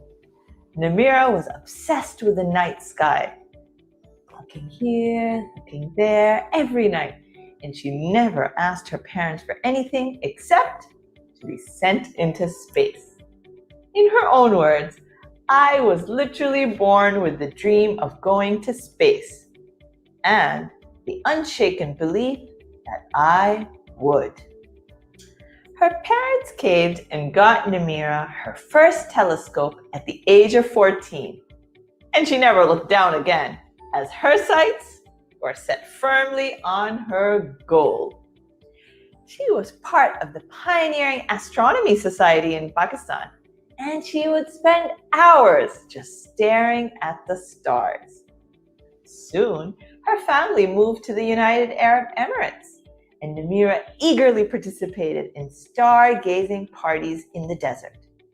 She met David McNaughton, one of the first people in the world to go into space, and she became his mentee. As a college student studying international relations, and later as a permanent resident of Monaco, Namira continued to be deeply absorbed by and involved in any space-related activities she could find, even launching a range of Space True jewelry under a private artistic label called A Soul Affair. A recognized polar explorer, Namira was the first Pakistani to reach the North Pole in April 2007, and then the South Pole in January 2008. She is also the first Asian to skydive over Mount Everest in 2008, and the only Pakistani in Virgin's Galactic Commercial Spaceliner, an opportunity that she was shortlisted for as a future astronaut. Out of 144,000 applications, Namira was selected to travel into space. However, Namira was not about to just sit around waiting for the first commercial flight to take off. She decided, meanwhile, she would get qualified to go into space officially by completing her training in the United States. And she became the first Pakistani to do so. She also founded Space Trust, which is an organization that is a non-profit, and it has initiatives that promote space as the new frontier of peace between people. So they come up with different programs and different activities that inspire change and encourage dialogue between different kinds of people. Namira's adventures have not been easy, but she says that it was actually showing the world that women can do anything. That's what the hard part was, and harder than all the other obstacles along the way. In recognition of her incredible journey, Namira has won many awards and presented at conferences and events across the globe, including at the United Nations General Assembly. Despite having broken barriers, women have traditionally struggled with, and all of her multi-sectoral daring achievements, Namira sees herself primarily as an artist, a poet, a peace activist. Her family has been supportive of her unusual journey, but Namira admits that her mom still worries about her. You know how moms are. But the ambitious thought leader says, space, it's in my DNA.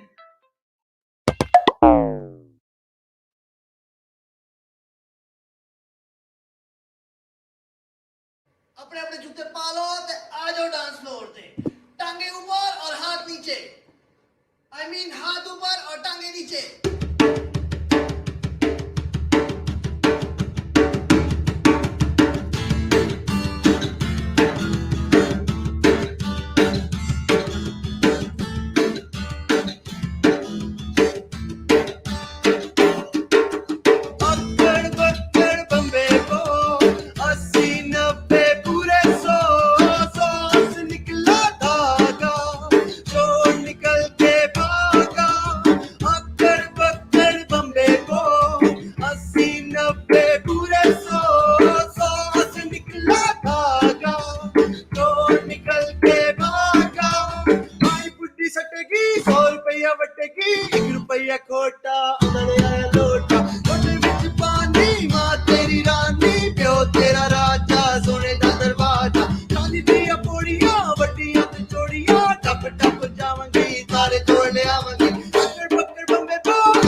दोस्त है अपने भाई भुलक्का बातें सारी उनकी गड़बड़ दोस्त है अपने भाई भुलक्का बातें सारी उनकी गड़बड़ राह चले तो रास्ता भूले बस में बैठे तो बस्ता भूले दोस्त है अपने भाई भुलक्का बातें सारी उनकी गड़बड़ दोस्त है अपने भाई भुलक्का बातें सारी उनकी गड़बड़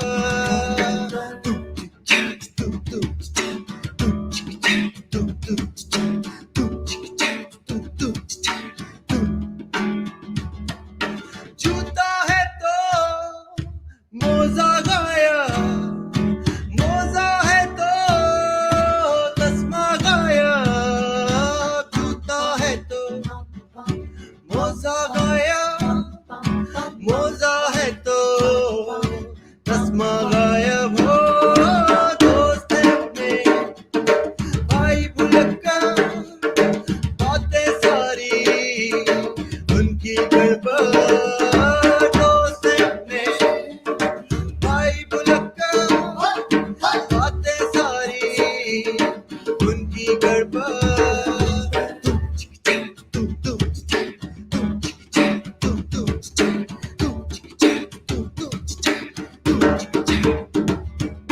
थाली में है चमचा उल्टा फेर रहे हैं गंगा उल्टा थाली में है चमचा उल्टा फेर रहे हैं गंगा उल्टा हो दोस्त है अपने भाई भुलक्का दोस्त है अपने दोस्त है अपने भाई भुलक्का दोस्त है अपने दोस्त है अपने दोस्त है अपने भाई भुलक्का बातें सारी उनकी गड़बड़ दोस्त है अपने भाई भुलक्का बातें सारी उनकी गड़बड़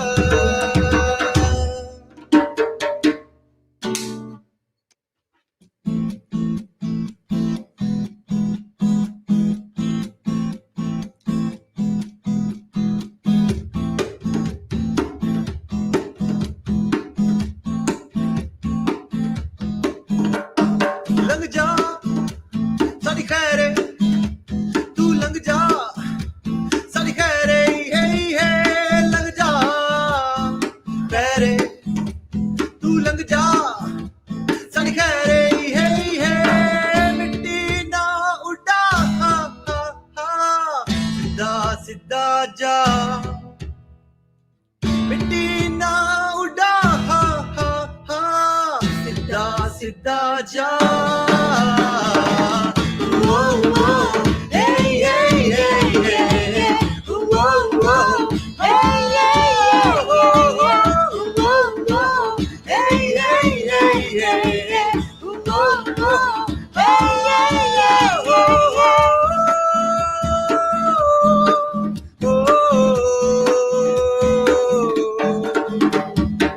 मिट्टी का घड़ा कोने में पड़ा जब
फिदा फिदा जा hey hey hey hey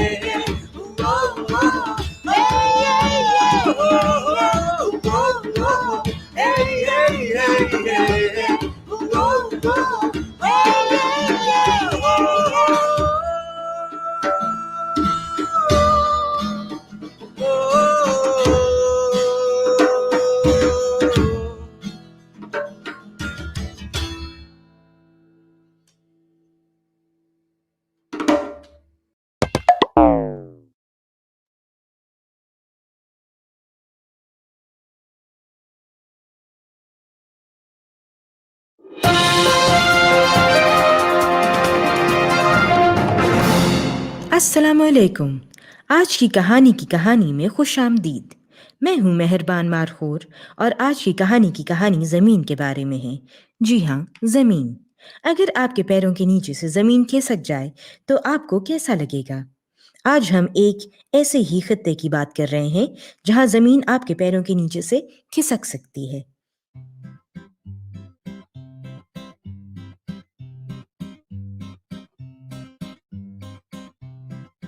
ये कहानी पाकिस्तान के शुमाली हिस्से में बसने वाले गांव लासपुर की है। लासपुर एक पहाड़ी इलाका है जहां पर सरसब्ज व शादाब दरख्त, फल, फूल और खूबसूरत हरी भरी घास उगती है। लेकिन क्योंकि ये वादी रेतीले पहाड़ों पर है, यहाँ पर हमेशा डर होता है कि जमीन मुंजमद रहेगी कि नहीं। यहाँ के लोग भेड़ बकरियां चराते हैं, पोलो खेलते हैं और खूबसूरत कालीन बुनते हैं। याद रहे, भेड़ और बकरियां चराने से जमीन ढीली हो जाती है, क्योंकि जब बकरियां घास खाती हैं तो वो घास को उसकी जड़ों से खींचकर निकाल देती हैं।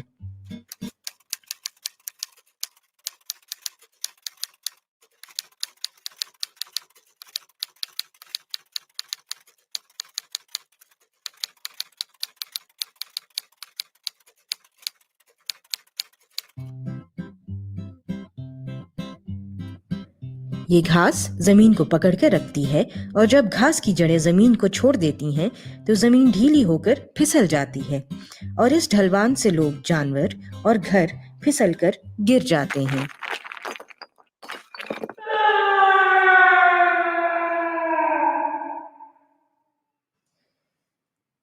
इस अमल को रेज़िश ज़मीन या लैंडस्लाइड कहते हैं। सिर्फ जानवर चराने से ज़मीन ढीली नहीं होती। लासपुर की वादी में एक बगुले की सूरत का तूफान उठता है जिसको वहाँ के लोग पिशपेलिगान कहते हैं। ये तूफान दरख्तों को जड़ों से खींचकर उड़ा ले जाता है और ज़मीन एक बार फिर मुंजमद नहीं रहती।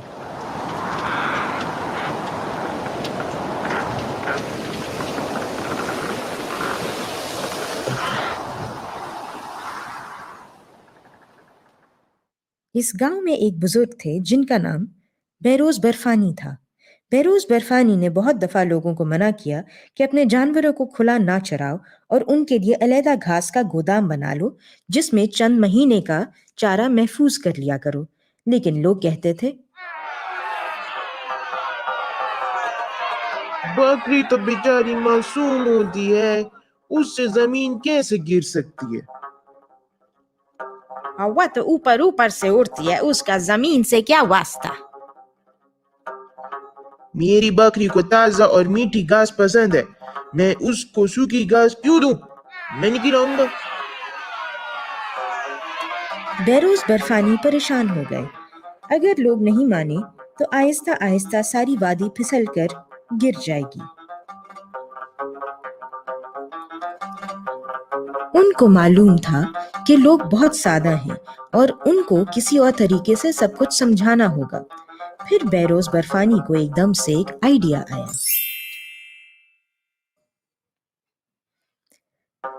बेरोज बर्फानी को एकदम से ख्याल आया कि यहाँ के लोगों को भलाओं के बारे में कहानी सुनने का बहुत शौक है। उन्होंने फिर सबको एक कहानी सुनाई। मैंने अपने घोड़े पे जा रहा था तो आगे से पिशपेलिगान आ गया। मैंने सोचा कि मैं वापस भाग जाऊं, लेकिन मुझे उसने बगुले के दरमियान में एक भला नजर आई जो मेरी तरफ देख रही थी। मैंने भी उसको देखा। बला बला कैसी ये बला हमको खा जाएगी। ठहरो ठहरो, मेरी बात तो सुनो। उस बला ने मुझसे बात की। क्या बात की? ये किस किस्म की बला थी? ये एक भेड़ की तरह की लगती थी, जिसकी आंखें लाल थी और उसके मुंह से आग निकलती थी। हम भी देखेंगे। नहीं नहीं, ये सिर्फ घोड़े के कानों के दरमियान से नजर आती है। आपके पास अगर पोलो का घोड़ा हो तो फिर आपको उसके कानों के दरमियान से नजर आएगी ये। ओहो, हम तो सिर्फ याक की सवारी करते हैं। इस बला ने फिर क्या कहा? इस बला ने मुझे देखा और वो फिर बोला, बोला बोला, तुम लोग मेरे हिस्से की घास अपनी बकरियों को खिला देते हो, मैं तुम्हारे माल मवेशी और घर खा जाऊंगा। मुझे खुश रखने के लिए मुझे खाना दो। मुझे दरख्त पसंद है, घास पसंद है, और अगर मुझे ये सब कुछ ना मिली तो मैं अपने मुंह से आग निकाल कर तुम्हारी बकरियों, तुम्हारे खाने को भी आग लगा दूंगा। अब क्या करेंगे? हम क्या करेंगे? मेरी बात गौर से सुनो अब। फिर बेरोज बर्फानी ने सबको आराम से समझाया कि जमीन की सतह को मुंजमद रखने का सबसे अच्छा तरीका है बला की हर बात मानना। फिर ये लाहे अमल बनाया गया। सबसे पहले आप पिशपिलिगान को देखकर उसमें बला ढूंढने के बजाय दूसरी तरफ भागें, वरना पिशपिलिगान आपको खा जाएगी।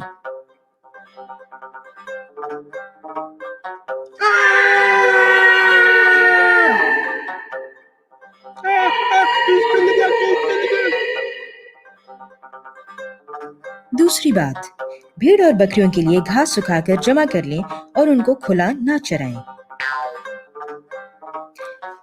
तीसरी बात, अगर आप फिर भी चाहते हैं कि आपकी भेड़ बकरियां खुली हवा में सांस लें तो कुछ इलाके मखसूस कर दें जहां पर चारा उगाकर इनको सर्दी और गर्मी के मौसम में भेजा जा सके। मेरी पिशपिलिगान से बात हुई थी, उसने कहा था कि वो हमें कुछ इलाका दे देगी जिसके अंदर हम चारा उगाकर अपने मवेशी चरा सकते हैं।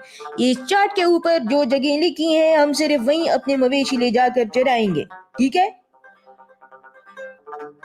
चौथी बात, दरख्त उगाएं उन सब जगहों पर जिनका खतरा है कि वहां की जमीन ढीली है। किसी भी जमीन को मुंजमद करने के लिए दरख्त और घास उगाइए। पिशपिलिगान ने कहा था कि उसको घास और दरख्त बहुत पसंद है। इसको हमने खुश ना रखा तो वो हमारे सारे माल मवेशी उड़ा कर ले जाएगी। पिशपिलिगान हमारी मेहमान है और हमें अपने मेहमान की खातिर तवाज़ु करनी चाहिए। हम कैसे लोग होंगे अगर हम अपने मेहमान की पसंद और नापसंद का ख्याल नहीं रखेंगे।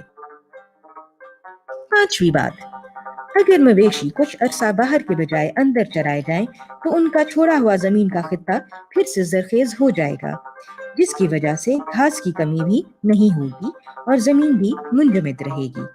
किसी भी चरागाह की हिफाजत के लिए ये जरूरी है।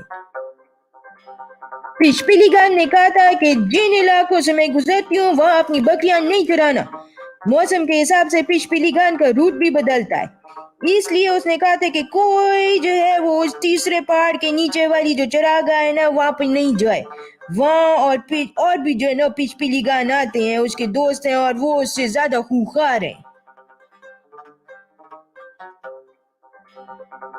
और इस तरह बेरोज बर्फानी ने पिशपिलिगान की कहानी से सब लोगों को डराकर चरागाहों की हिफाजत की और जमीन को पैरों के नीचे से खिसकने नहीं दिया। याद रहे, कहानी हमेशा हमारी गलतियों की इस्लाह करने में मदद करती है और कभी कभार हमें डराकर हमारी जिंदगी भी बचा लेती है। मेहरबान मारखोर को अब इजाजत दें, मैं भी लासपुर की पहाड़ियों पर जाकर अपना डिनर करती हूँ। अपना और सबका ख्याल रखें और अपने पैरों के नीचे जमीन की रखवाली कीजिए। मेहरबान मारखोर का सलाम। ये थी हमारी आज की कहानी। खुदा हाफिज।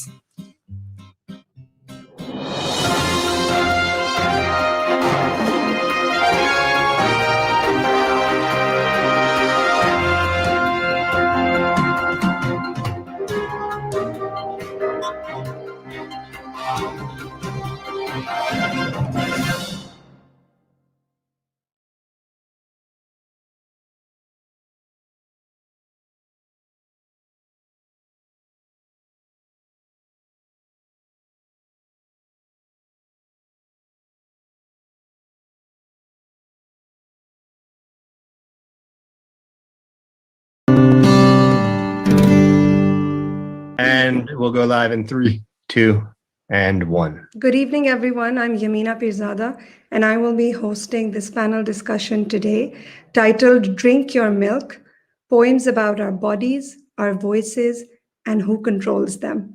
But before we start, I'd like to thank WOW Karachi for giving us the opportunity to talk about a topic so close to our hearts. And through this platform, we hope to reach a much wider audience. Today, I'm really excited to be sharing this space with these 4 dynamic women, and I will now introduce my guests to you. So today we have with us Amna Sheikh, who needs no introduction. She's a renowned award-winning actress, also an advocate for education and human rights. Then we have Rimal Mohyuddin, who is a human rights activist and a writer, and currently working as the South Asia campaigner for Amnesty International. Then we have with us Kaval Ahmed, who is an entrepreneur, an activist, a talk show host, and also the founder of Soul Sisters Pakistan, which is a Facebook community dedicated to give voice to South Asian women. And finally, Bemisal, an artist with tons of opinions, and a body image advocate and researcher. Thank you for being here. And before we start, I would like to show all of you our first animated poetry film titled Milk. And trigger warning, it has some explicit language and sexual violence. But now we'll play Milk by Elsa Sajjad. It's 2003 and my mother tells me to drink my milk. It's good for you, she said. It'll make your legs longer, your nails stronger, and your hair as smooth as silk. Drink every drop. Don't stop till you reach the bottom of the glass. You'll be at the top of your class. It'll make your brain sharper, your concentration better. Just remember to finish your milk. Have some milk with your birthday cake, she said. You're getting older, there's less room for mistakes, she said. Milk is what your body desires. Now that you're older, stronger muscles are what you require. Your teeth need to be pristine. They better shine and gleam, be as spotless and squeaky clean as that glass of milk. I list the benefits of milk in my head. That's all I can think of as his hands worm their ways down my thighs. How stupid was I? In that moment, I hate milk. I hate milk for making me tall. Screw you, milk. Why'd you make me tall? Tall but not strong enough to throw him off me, not smart enough to figure a way out of this mess. Fuck you, milk. This is all your fault. No, actually, it's capitalism's fault. Capitalism and false advertising. I lay there despising my mother for investing in milk cartons instead of karate classes. I blame myself next. Girls who are raised to drink their milk should be safe at home studying, not spread out on someone else's sofa wondering if their friends would consider this session of inappropriate touching sexual harassment.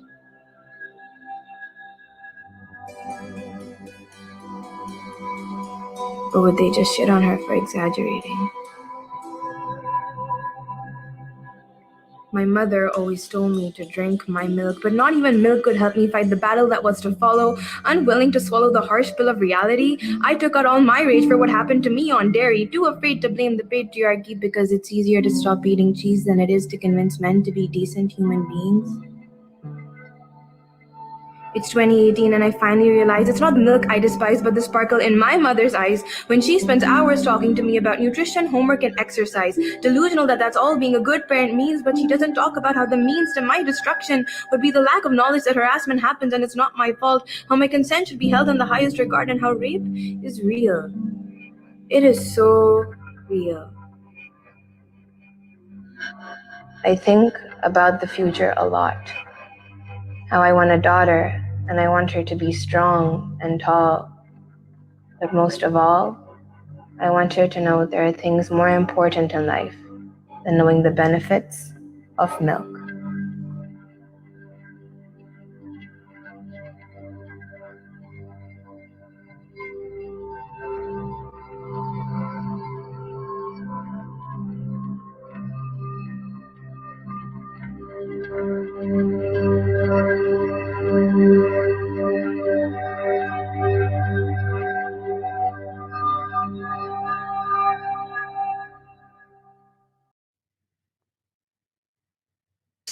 many, many different things. But what I wanted to start off with, and my first question was about body image.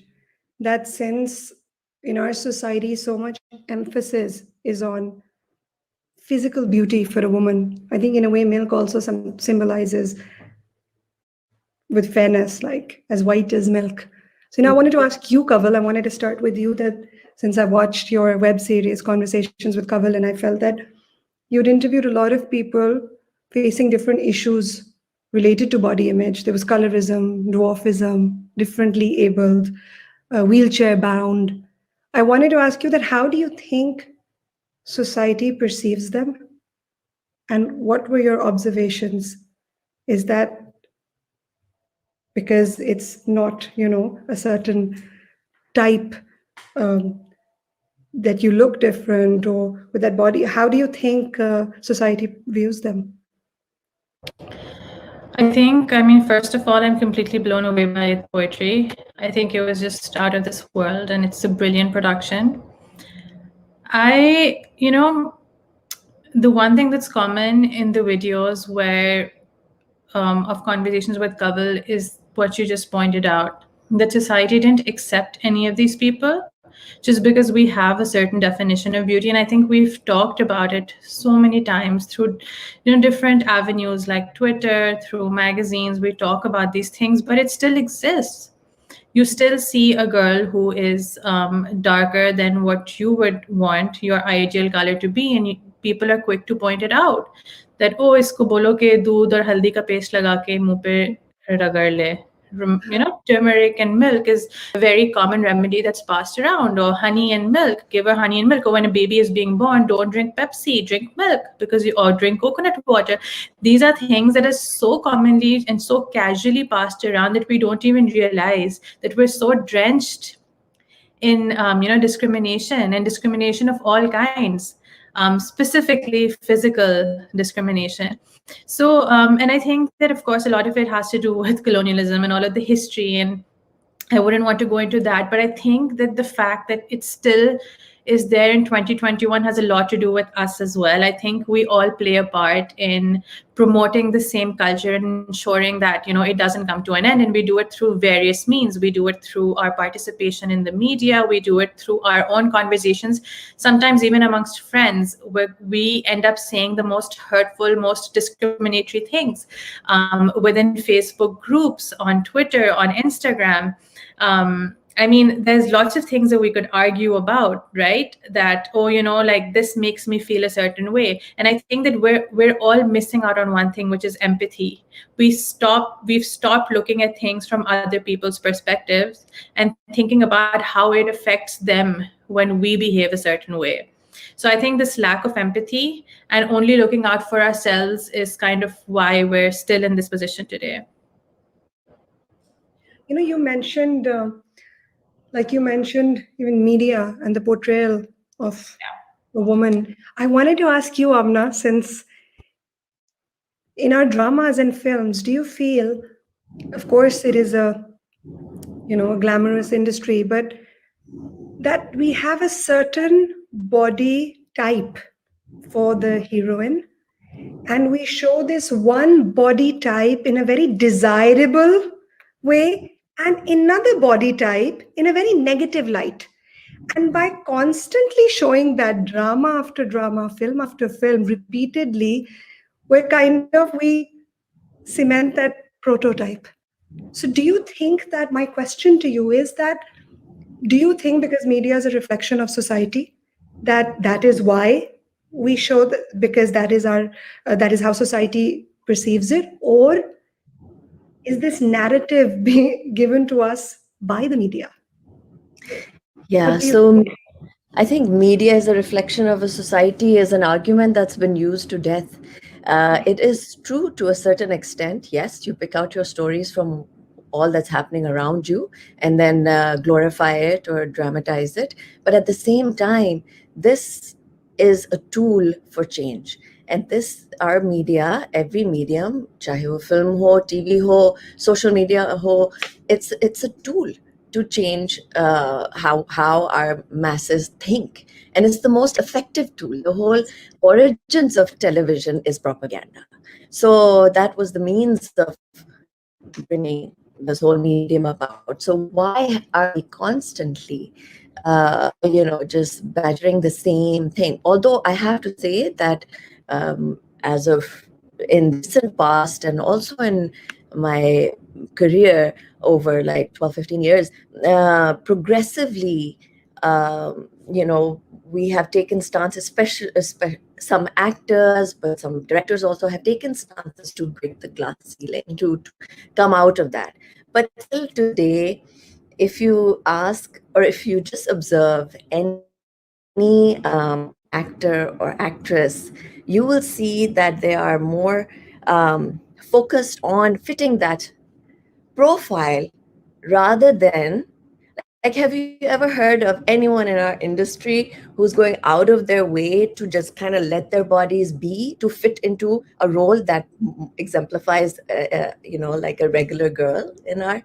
नहीं ना, regular girl भी अगर play कर रहे हैं तो हमें lean होना है, हमें we have to fit it ताकि हमें film मिले जिसमें हम heroine हो.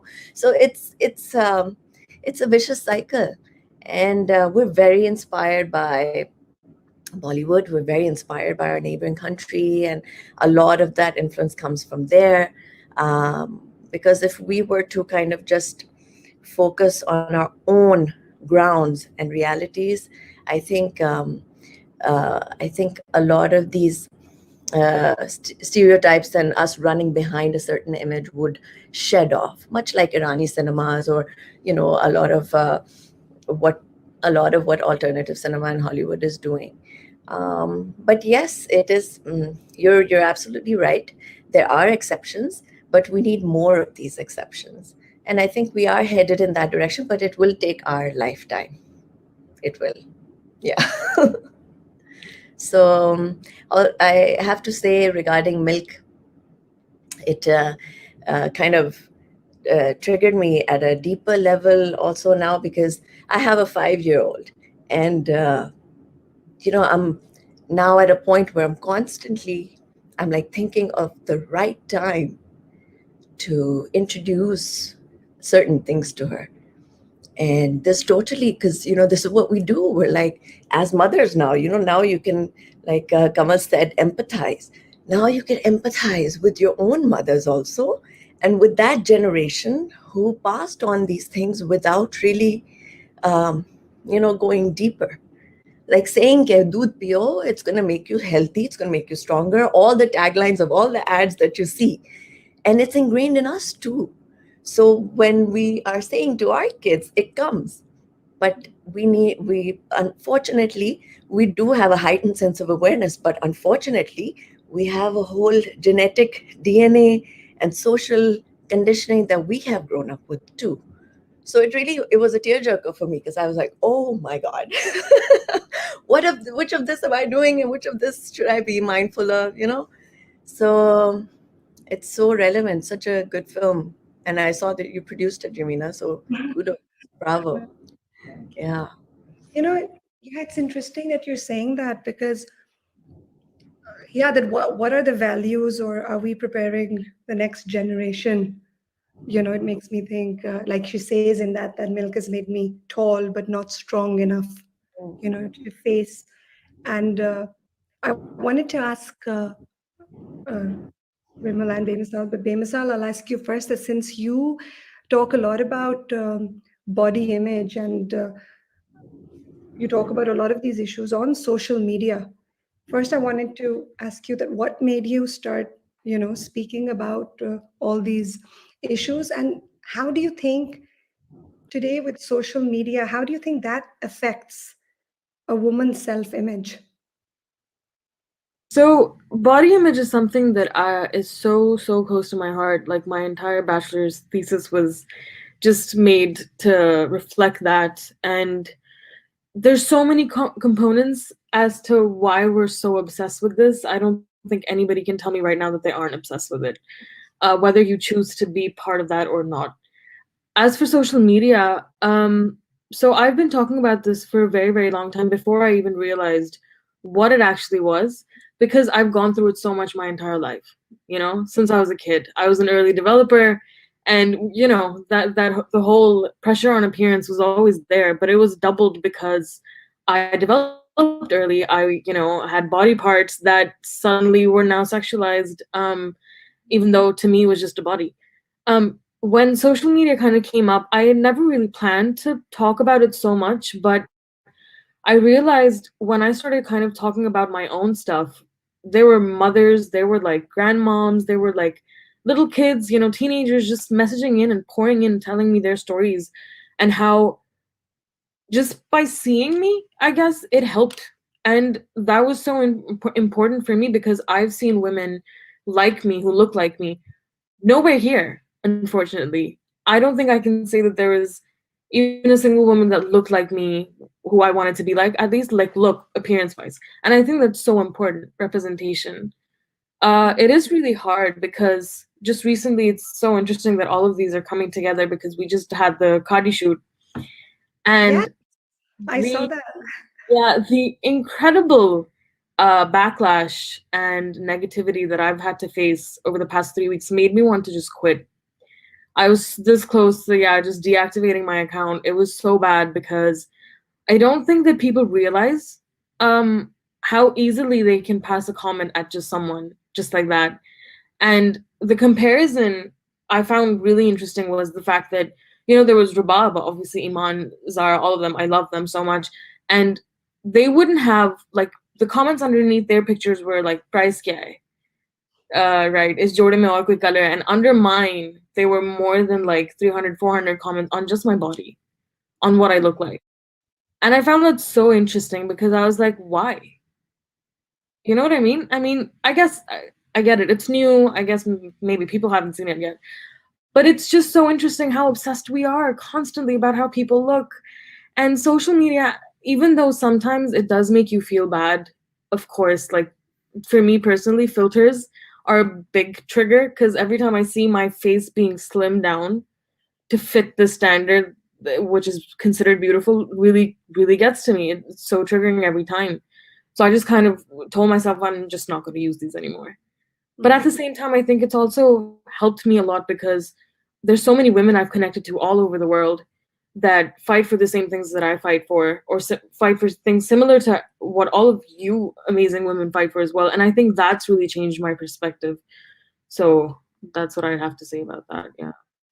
No, that's really interesting, because in one place I've always felt that with social media, that in one place it's like diversity, and suddenly you're sitting here in Pakistan, and you just see people from everywhere. At the same time, it's that constant comparison also on the same platform.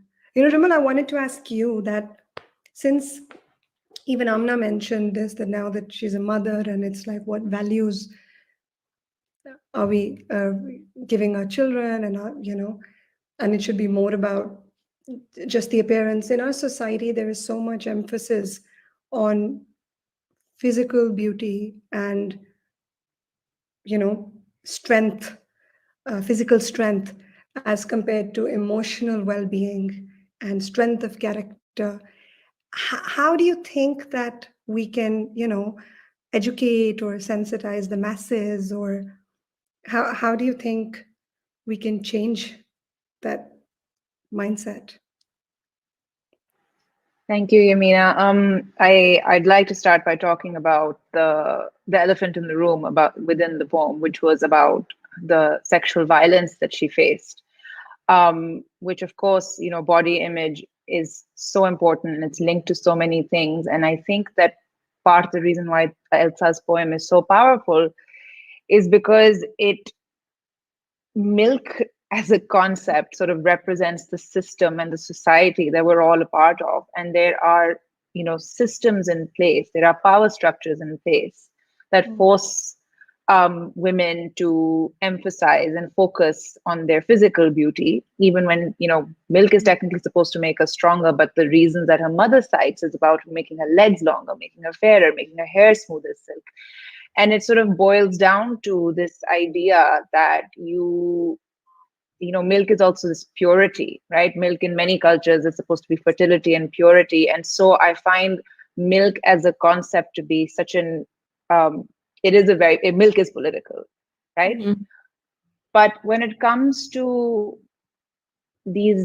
the power structures that we're all a part of, dismantling them is not the job of the victim. It's not the onus on girls to actually sit down and figure out a way on how, there's this, I've been reading, whenever you hear about sexual assault, you hear, or sexual harassment, it'll be about how women face this. That's not right. The narrative and the discourse around it needs to change to women, that somebody sexually assaulted a woman. The action needs to go back, and the onus and the burden needs to be shifted back to the perpetrator.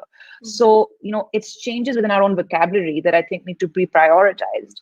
And in what we teach girls, Amna, your daughter is so incredibly lucky to have you as a guide to be able to talk to her, and who's actually taking into consideration her age and the triggers and the way that this should actually be talked about. But this is not a luxury that some girls have, and it's certainly not a luxury that little girls who have no idea what's happening to them, but it happens to them. And so this sensitization of girls is what's always talked about. But why don't we ever talk about how we raise our boys? Why don't we ever talk about the responsibility about how we raise boys and what they're supposed to do? If Amna can take why are mothers taking more care of how their girls are raised? That reality needs to change. It's not a boys will be boys kind of world anymore. It shouldn't be. They should be held accountable for their actions. Yeah. So once that shift in our thinking takes place, which of course, poetry, art, public advocacy, all the incredible work that everybody in this in the Zoom room are doing, these are all steps towards that. Yeah, it's so interesting because, like you said, that why don't we raise our boys differently? And women are raised in a way at the end, like even through Kaval's show, I was watching this episode in which a woman said that she was rejected 40 times, of course, rejected by men 40 times because of the color of her skin.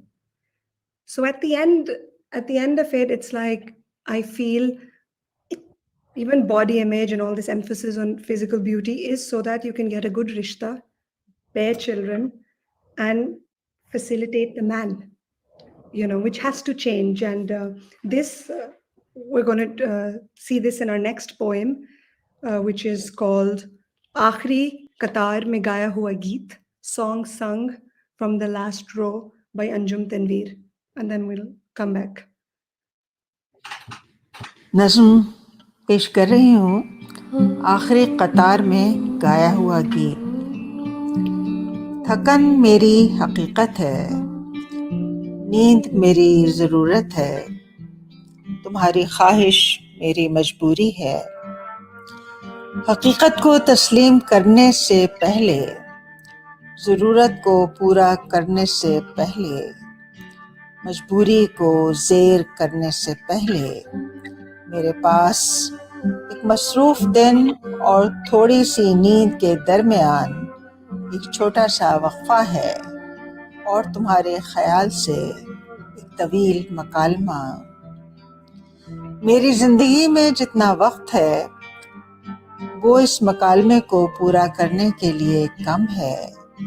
तुम्हारी जिंदगी में जितना वक्त है वो मेरे इंतज़ार के लिए बहुत ज़्यादा है।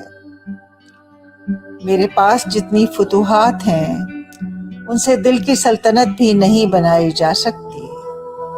तुम्हारे पास जितनी ताकत है उससे तुम्हारे नाम पर एक शहर बसाया जा सकता है। मैं अपनी हकीकत को तस्लीम कर लूँगी, अपनी ज़रूरत को पूरा कर लूँगी, अपनी मजबूरी को ज़ेर कर लूँगी, और जब तुम्हारे नाम पर बसने वाले शहर में कोई जश्न मनाया जाएगा, मैं एक हुजूम की आखिरी कतार में खड़े होकर बहुत से लोगों के साथ एक गीत गाऊंगी। जो जश्न के दूसरे दिन भुला दिया जाएगा।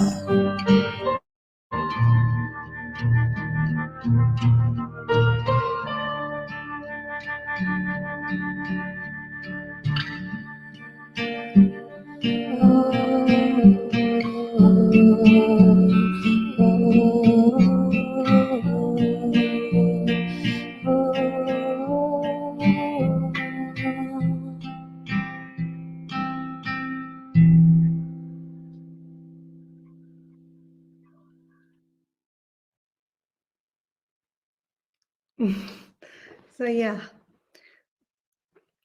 again in this poem, does anyone want to say anything about that? Or it's so common, it's such a common story of the women in our society, how a lot of the women have to negate themselves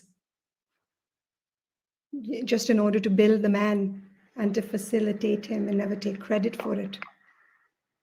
If I can come in, Yamina, Sure. you know, this is, as you said, this is a very common story, and it's also the what's out there in the public and what the narratives that are fed to us. But I think that women in Pakistan don't realize how much they're actually doing by default. So I can speak from a human rights perspective, which is that one of the largest human rights movement, in fact, all the largest human rights movements in this country are being led by women. And, you know, more often than not, of course, Aurat March is the obvious example, but, you know, there are women that are fronting the fight for human rights that has happened, but that they're kind of these roles are forced upon them because the men in their families are the ones that have been taken away, or they're the ones that they have to fight for. And so these women have to, you know, take on these uncomfortable roles that no amount of milk has actually prepared them for, no amount of, you know, they've been made beautiful, but they're not made strong. All of these women are actually leading these charges. And it's high time, you know, we've spoken about whether or not the media reflects the society or does the society reflect the media. But the fact is that these stories are not in the media. These stories are not actually being talked about. This strength is not front and center. And, you know, once you know, you can't be what you can't see. And so these, you know, while I understand, of course, there are women, we are still we're still so disadvantaged. We're completely in shackles when it comes to deciding the course of our destiny. But, you know, in many ways, it's actually something that we have to remember that a lot of us are already doing it.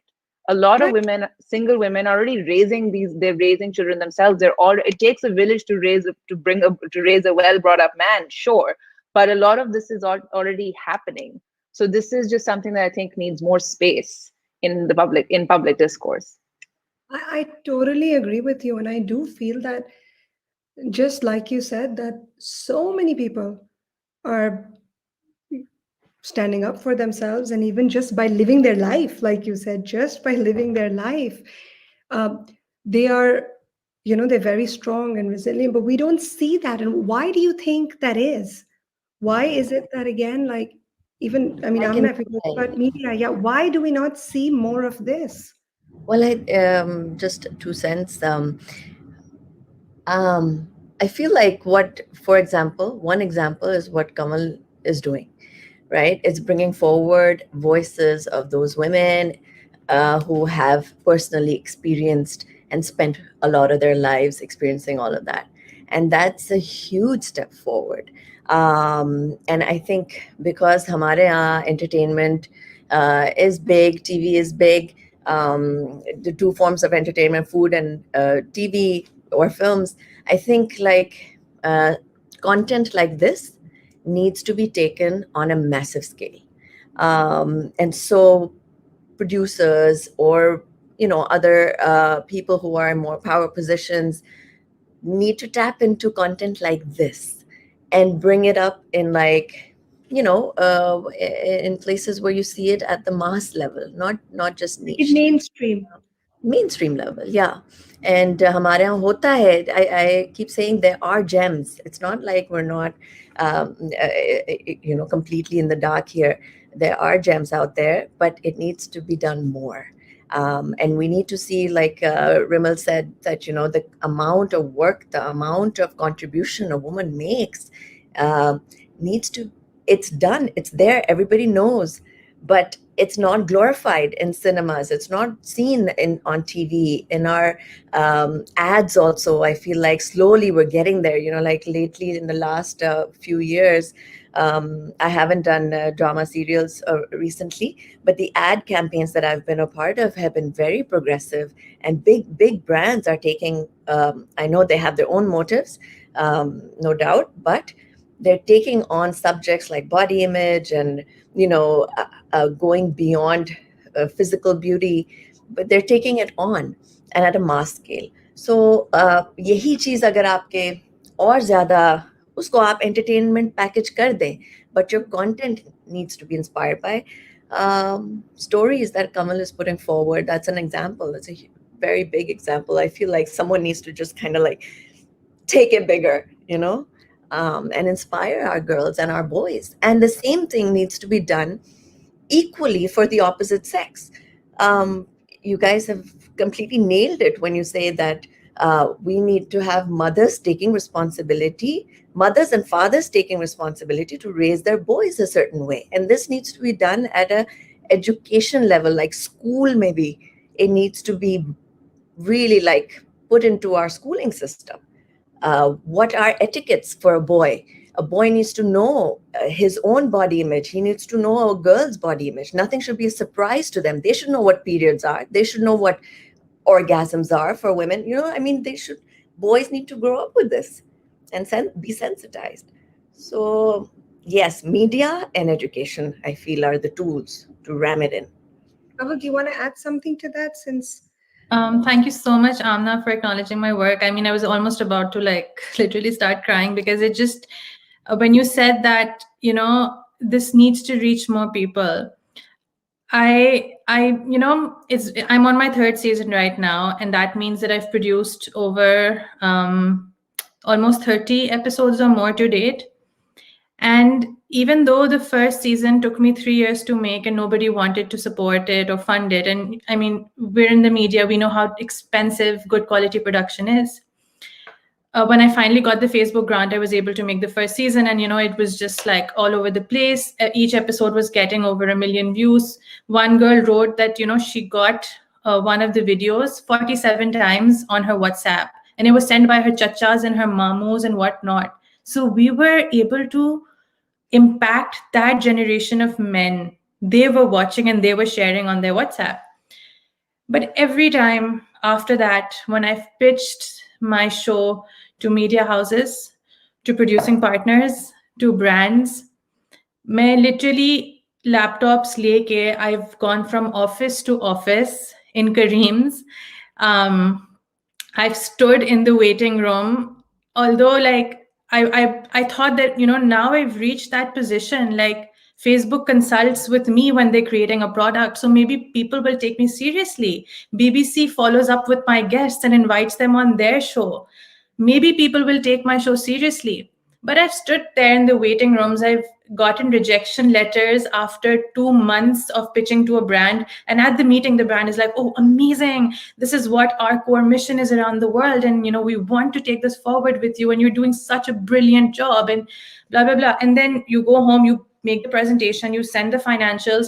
2 months later, they'll follow up and they'll be like, oh, you talk too much about, this part, and, our audience will hate us. And I'm like, no, the audience loves it. Look, there are boys who are following the show. There are men who are following the show. I remember this one time, there's a huge bank and they released a product for women. So I was like, oh, there's my fit. I should go to them. Banks have a lot of money too. So this is like peanuts for them. I went up to them. I pitched the show. Yeah, I love your work. But Kaval, if we sponsor you, men will start with, withdrawing their accounts with us. They'll think we're out to get them. And I was like, no, they love it. So this season was crowdfunded by my audience. What I was not able to achieve in 8 months after pitching to brands, my audience raised in less than 6 days. And even though this money is peanuts again, and I'm not going to take a salary, I might not be able to make a salary till we reach like season 10 or something, it's fine. this is building something bigger, right? Like the fact that you acknowledged it, for me, that's such a big deal, because you're someone in the media for years, you're in the mainstream media, and you watched it and you knew, because you can understand from your lens the impact of this content. So I think that every win is a win. And you're right, there are gems out there. There's so many content creators out there who are doing things in their little spaces. They just need to be empowered by bigger people and by bigger backing to be able to reach the masses, to be, I mean, we're all full of ideas, we're all full of life. We just need to be backed. And that's literally it. Yeah. Bebasal, do you want to add anything to that? Well, yeah, I don't know if you guys saw or not, but I got extremely emotional watching that one.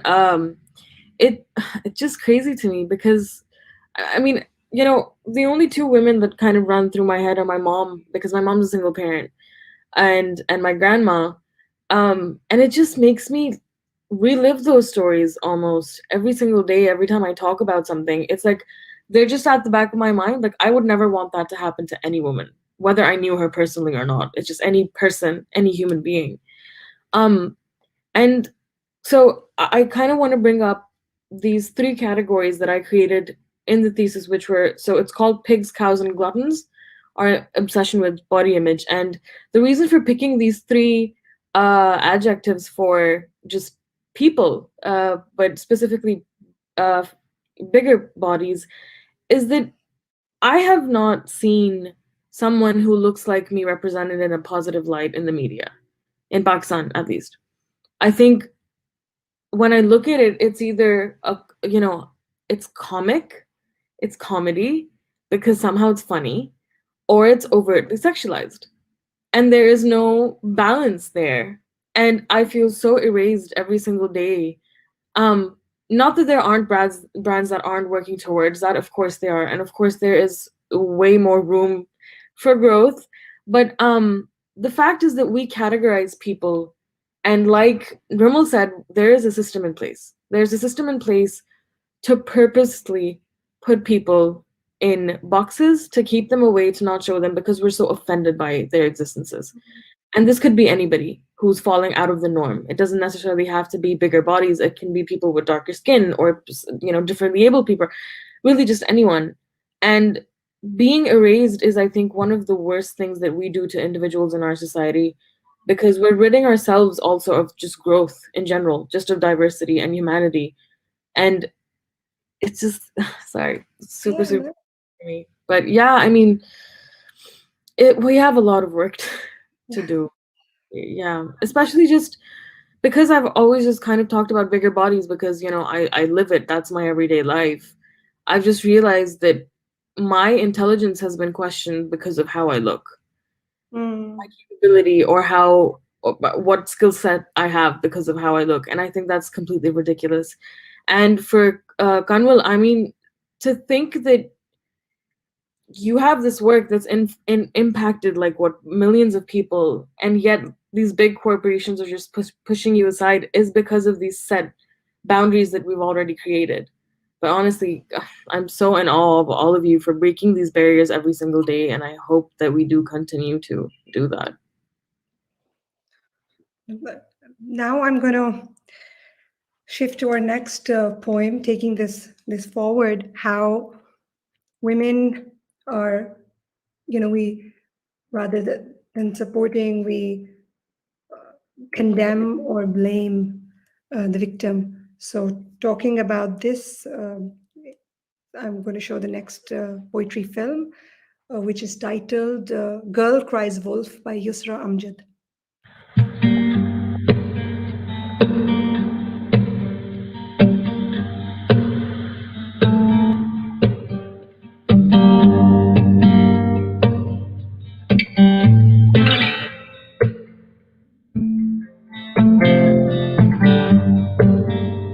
Girl cries wolf, and no one comes running. Girl cries wolf, and the townsfolk scratch their heads. Girl cries wolf, and the doctor asks if the wolf has fangs. Girl cries wolf, and the professor asks if she has tried closing her eyes. Maybe if you do not see the wolf, the wolf will not see you back. Girl cries wolf and someone asks if she's sure it's not a puppy. Girl cries wolf and all the pitchforks are off duty. Girl cries wolf and the lunch lady asks why she fled. Girl cries wolf and the sheriff asks why she fought. When you gaze long into the wolf also gazes back.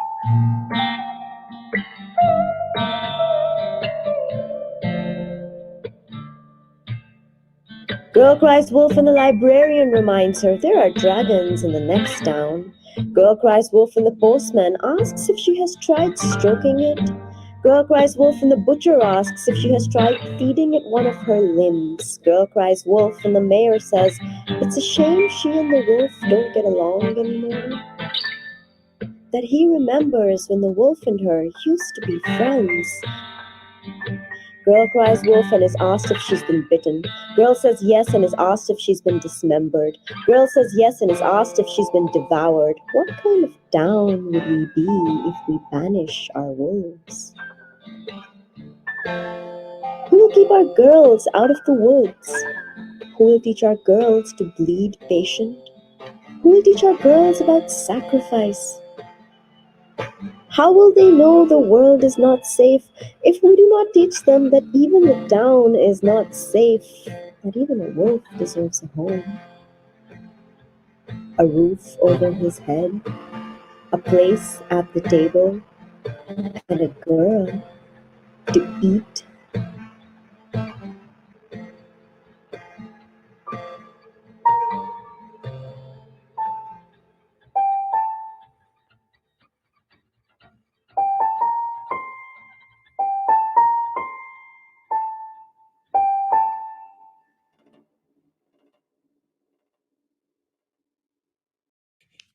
Yeah. So in this poem, of course, it's how, we always blame the victim. And I thought, Rimal, I'll start with you. What are your views on victim blaming? And do you think that the onus is always put on the woman? How much time do you have?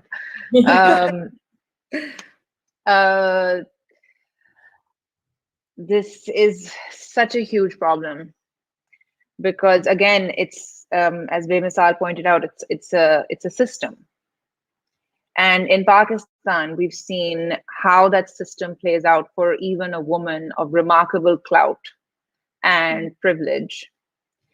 And it's very clear that the laws are not on your side, that the courts are not on your side, that the media is not on your side, that whoever controls the purse strings controls the narrative. And it is baffling that it is a problem right at the top and it goes down to the person in your home. And it again goes to speak of the person that we center these stories around, which is always, what was she wearing? Where was she? What did she do to encourage him? What was what did she do? When we speak about her sleeping her way to the top, it's not about the bosses that are sexually exploiting her. It's not about that. It's about how she's a slut. And so this is, it's a multi-layered issue that an entire system is upheld by. And it's remarkable that the pushback in Pakistan from women against this kind of thinking, I feel like, is taking root. It's not supposed to be an easy fight, and it's not going to be an easy fight. And so this Bemisal, you were speaking about the commentary under your photographs, your beautiful photographs. And I think that you're the first one to charge through, and so you're going to get hurt. But look at what you're leaving, but look at the opening that you're doing. Look at the kind of doors that you open for somebody else like you. So I think that, this what is encouraging is that I do see a shift, at least online, where perpetrators of sexual harassment and sexual violence in this country are becoming toxic, which is not something that has happened. I'm not saying that their careers have been ruined, and I think that they might come back after a couple of being silent, But the fact is that we have managed to do something, which is make him toxic enough that a lot of people don't want to work with him anymore. So that's something that I think we should all, Yeah.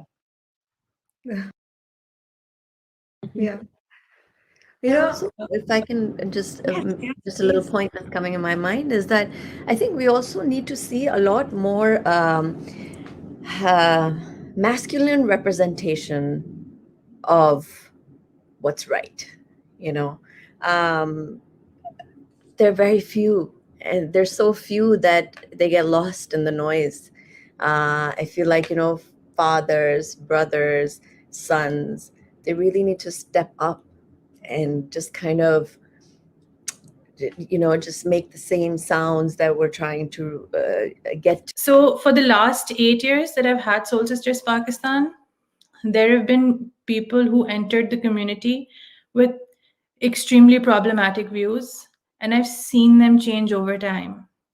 So initially, if some girl would write about, oh, this happened to me on the street and, I felt so uncomfortable, girl cries wolf when no one came running, and someone asked if she was sure it wasn't just a puppy.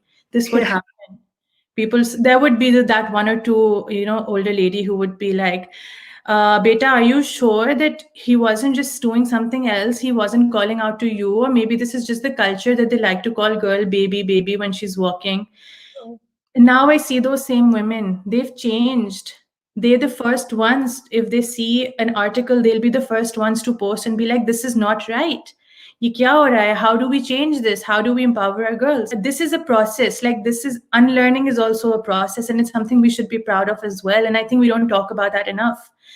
I also feel like when the Me Too movement took rise in Pakistan a couple of years ago, that really helped us, within this closed Facebook community as well, to speak up even more. So I remember as soon as that specific incident happened that we're talking about, I posted on the group because I wanted people to understand how historic and important this moment was, and that we all needed to be up there with our guards. And I asked that, let's understand the Me Too movement. How many of you can say that you've never felt uncomfortable walking on the street or sitting in a room filled with men? That's what the Me Too movement is. And 98% of the women there said that I've been stared at, I've been catcalled, I've been harassed. I said, you're part of the Me Too movement. Don't discredit it. You're part of us. This was my way of making them understand that, look, this is not an isolated incident. It's not just something that's very extreme that's going to happen. This is part of all of us. We're all in it together. And today we fight for the tomorrow that we want to see. So I just feel like, this poem that we just heard, it needs to reach everyone because it's every girl's story out there. Yes. And it's so huge that you're saying that they're elderly ladies who have changed mindsets over time. So if we can target our younger ones who just grow up with that mindset, that's where the change lies. And that's so reassuring to hear. Exactly. And that's what dialogue does. It creates change. Constantly having a conversation. First, people are going to fight. They're going to fight some more. They're going to leave. They're going to hate the group. Then they'll come back and they'll be like, okay, wait, we just want to say, so we came back and we want to discuss this a little bit more and maybe we understand. So there's a lot of that, but it's okay because at the end, we all realize that, oh, we're growing and we're unlearning and we're becoming part of a bigger cause. So. Yeah, Amna, I also wanted to ask you that much more than that, which constantly, that's the narrative we're giving. That yeah, change our... You're absolutely right. I mean, recently, I have to be honest, I have detached myself from TV so much so that I feel like I was never connected. Wow. So, yeah, so much so. Completely different life pace at the moment. So, but yes, during the time when it was all around me, yes, that glorification was almost necessary. The content creators felt was absolutely necessary to get the ratings in, to put a certain kind of music, to give a certain kind of, isko aur kare, isko zara aur, isko amp kare, aap zara zyada roye, aap zara zyada usko zara kas ke mare, things like that. They're done. And it's to sensationalize, to dramatize, to hook the audience, to get the TRPs. I mean, are those that come in and they just kind of break little by little by little And a conscientious actor and a conscientious producer director will always pick and choose. You know how it is. You kind of learn the ropes, and then you pick and choose what you want to be representing, right? So there are those out there. The mainstream overall narrative is going to sustain for up to with COVID. I don't know what's going to happen, but like generally speaking, it is going to sustain because the system, the power, the those who call the shots believe that that's what brings in the audience, right?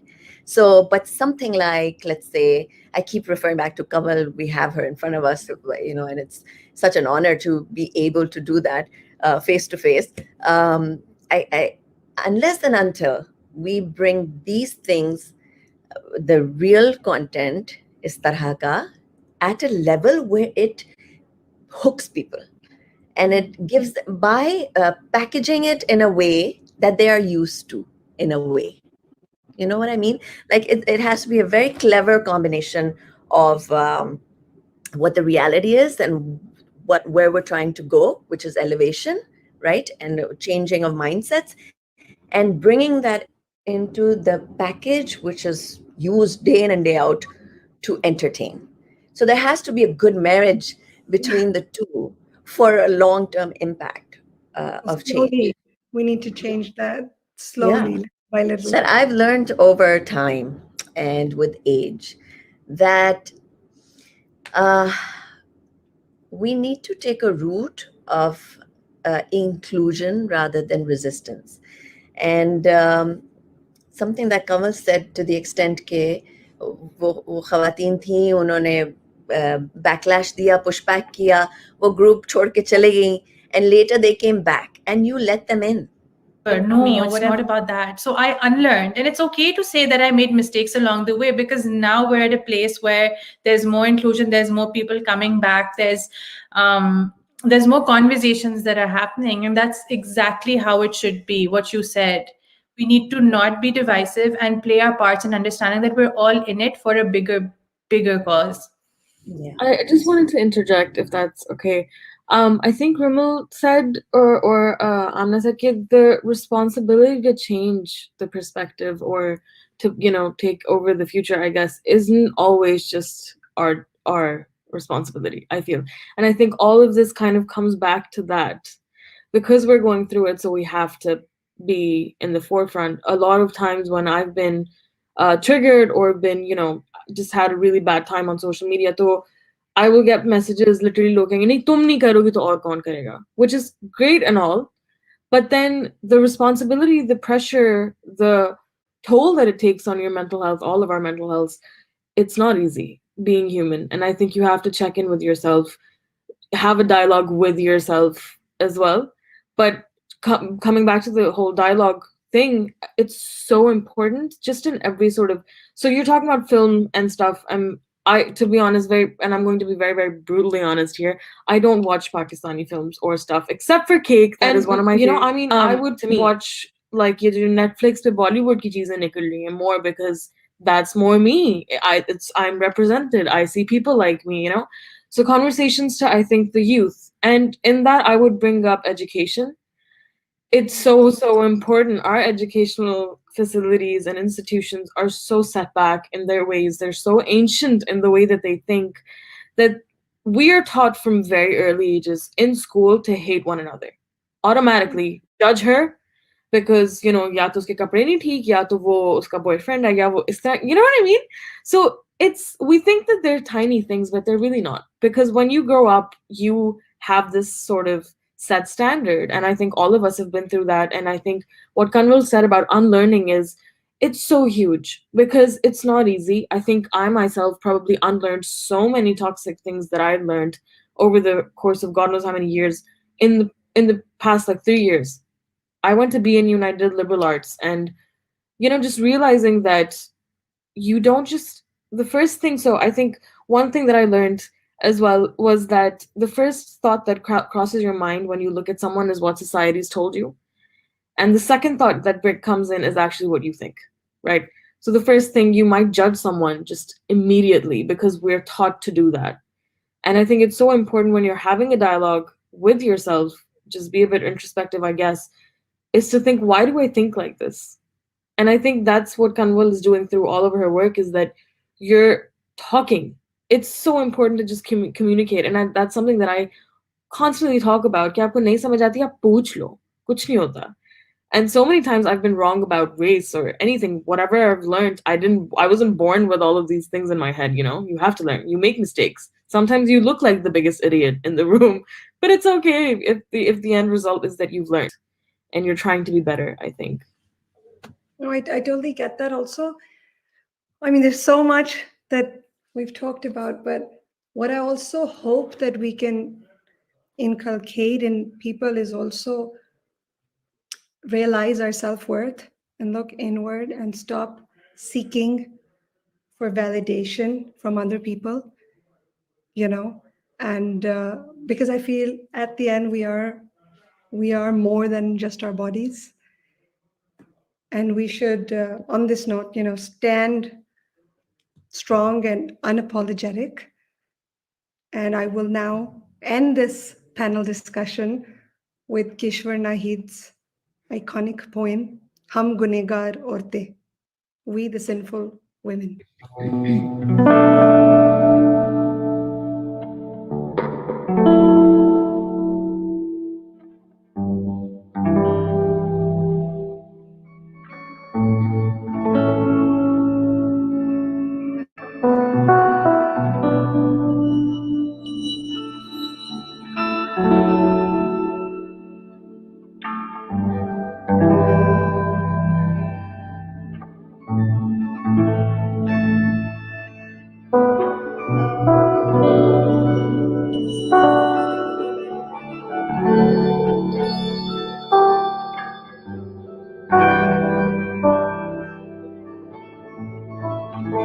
ये हम गुनाहगार औरतें हैं जो अहले जुब्बा की तमकनत से न रोब खाएं, न जान बेचें, न सर झुकाएं, न हाथ जोड़ें।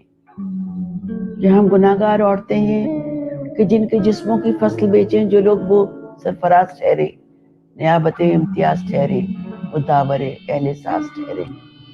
ये हम गुनाहगार औरतें हैं कि सच का परचम उठा के निकले तो झूठ से इशाराएं अटी मिले हैं। जो बोल सकती थी वो जुबानें कटी मिले हैं। हर एक दहलीज पे सजाओं की दास्तानें रखी मिले हैं। ये हम गुनाहगार औरतें हैं कि अब ताक़ुब में रात भी आए तो ये आंखें नहीं बुझेंगी कि अब जो दीवार गिर चुकी है उसे उठाने की जिद न करना। ये हम गुनाहगार औरतें हैं जो अहले जुब्बा की तमकनत से न रोब खाएं, न जान बेचें, न सर झुकाएं, न हाथ जोड़ें।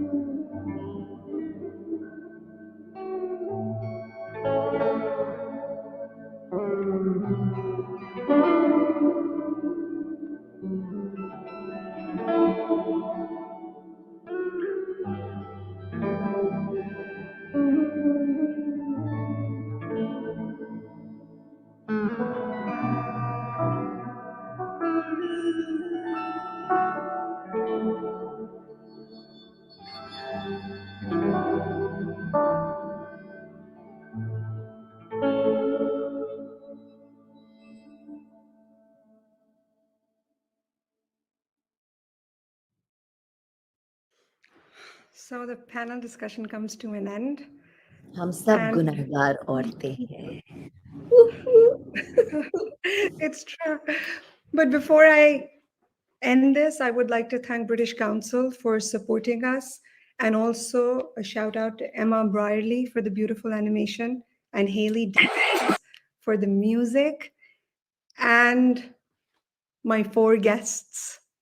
Thank you so much for being part of this conversation. Thank you for, you know, talking so openly. And I hope, you know, this can be our little contribution in shifting the narrative. Thank you. Thank you for having us. Thank you so much. Thank you for having us.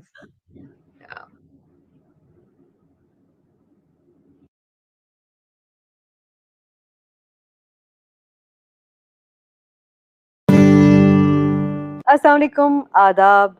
یہ ہے واو virtual Pakistan 2021. آپ پہنچ گئے ہیں واو check ان پہ اور میں ہوں ثانیہ سعید. آج ہے سنڈے اور آپ نے سنڈے ہمارے ساتھ گزارنے کا فیصلہ کیا. اس بات سے ہم بہت خوش ہیں. Thank you very much. Women can't be funny, they said. Ha, said the women. آئیے آپ کو ملوائیں کچھ ایسی خواتین سے جو اپنا فنی سائڈ ایکسپلور کر رہی ہیں سکسیسفلی.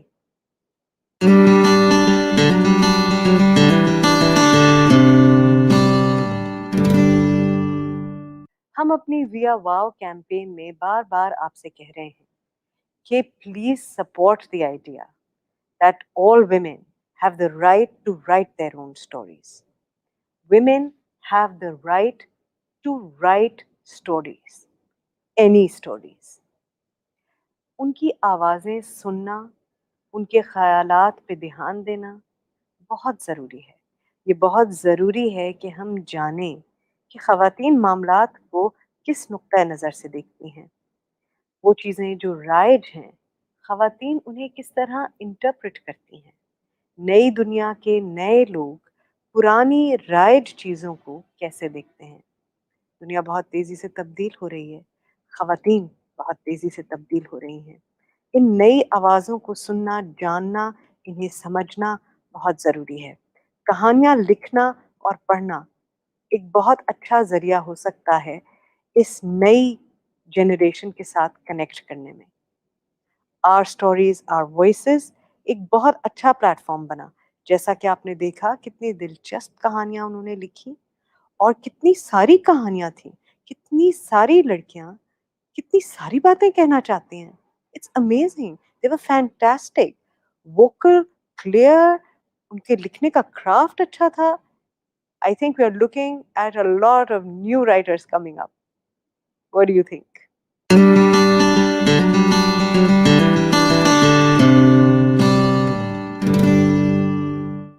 آن لائن شاپنگ کا زمانہ ہے.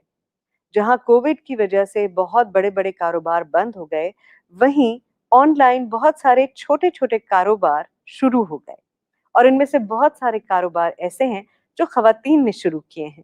Please check out wow market place at wowvirtual.pk. Wow virtual Pakistan 2021 نے 2 ایپس لانچ کیے ہیں اینڈرائڈس کے لیے. واو چھوٹو جو بچوں کے لیے ایک ایپ ہے, اس میں گیمز ہیں, سائنس کے ایکسپیریمنٹس ہیں, کہانیاں ہیں اور بچوں کی دلچسپی کی اور چیزیں ہیں. اور دوسرا ایپ ہے ایک خط تمہارے نام, جس میں ڈرامیٹک رینڈیشنز ہیں ہاتھ سے لکھے ہوئے خطوط کی جو پورے پاکستان سے جمع کیے گئے ہیں.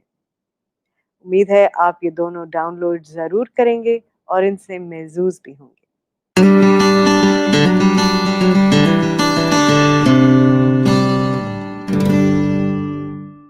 میری جنریشن کے لوگ یا شاید مجھ سے ایک جنریشن پہلے کے بھی لوگ یہ نہیں کہہ سکتے کہ انہوں نے کوئی نیا انسٹرومنٹ بنتے ہوئے دیکھا, سوائے ایک شاید ساگر وینا کے جو مجھے پتا ہے اور پاکستان میں بنا ہے, اور ایک بہت ہی کمال کا انسٹرومنٹ ہے. اور جن لوگوں نے اس پہ کام کیا انہوں نے 1 2 4 سال نہیں, پوری زندگی اس پہ کام کیا, اور جو اس کو بجاتی ہیں اور جنہوں نے سب سے زیادہ اسے ماسٹر کیا ہے, نور زہرا کاظم صاحبہ, کمال کے آرٹسٹ ہیں اور کیا ڈیڈیکیشن ہے, اور پوری زندگی انہوں نے اس ساز کو بنانے اور اسے پرفیکٹ کرنے میں گزار دی. In this pop-up, Sanjan Sangeet meet Noor Zehra Kazim and what her quest for musical brilliance has been.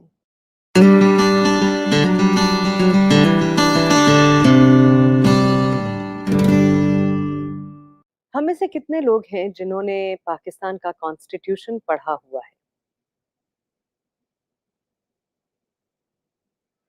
زیادہ نہیں. ہاں, اس میں کوئی حیرت کی بات نہیں ہے. کانسٹیٹیوشن شاید سوچ سمجھ کے زیادہ تر لوگوں کی دسترس سے باہر ہی رکھا جاتا ہے. ایکٹیو سٹیزن شپ کی شہرگ ہے کانسٹیٹیوشن جاننا. یہ کیسے ہو سکتا ہے کہ ہم اپنے ملک کا آئین نہ جانتے ہوں اور چاہیں کہ ہم ایکٹیو سٹیزنز ہوں، تبدیلی کی بات کریں، بہتری کی بات کریں، حقوق کی بات کریں وغیرہ وغیرہ، یا حقوق کے نہ ہونے کی بھی بات کریں۔ راستی اور فاطمہ کی آرگنائزیشن نے ایک بہت اہم کام کیا ہے۔ انہوں نے پاکستان کے آئین کا ترجمہ اردو اور بہت ساری علاقائی زبانوں میں کیا ہے، اور وہ سوشل میڈیا کے ذریعے اسے دور دور تک پھیلا رہی ہیں۔ جب ہم کوئی چیز اپنی زبان میں پڑھتے ہیں اسے سمجھنے میں آسانی ہوتی ہے، جو ابہام ہے وہ دور کیا جا سکتا ہے۔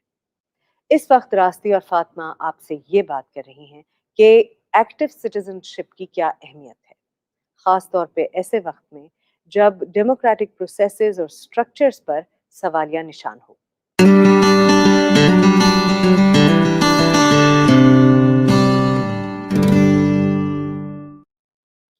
Wow, capped with a star. Every woman has the right to write her own story. She should have the right to write her own story. اور یہ کہہ رہا ہے ہمارا میورل، ہمارا ڈیجیٹل میورل، We are wow.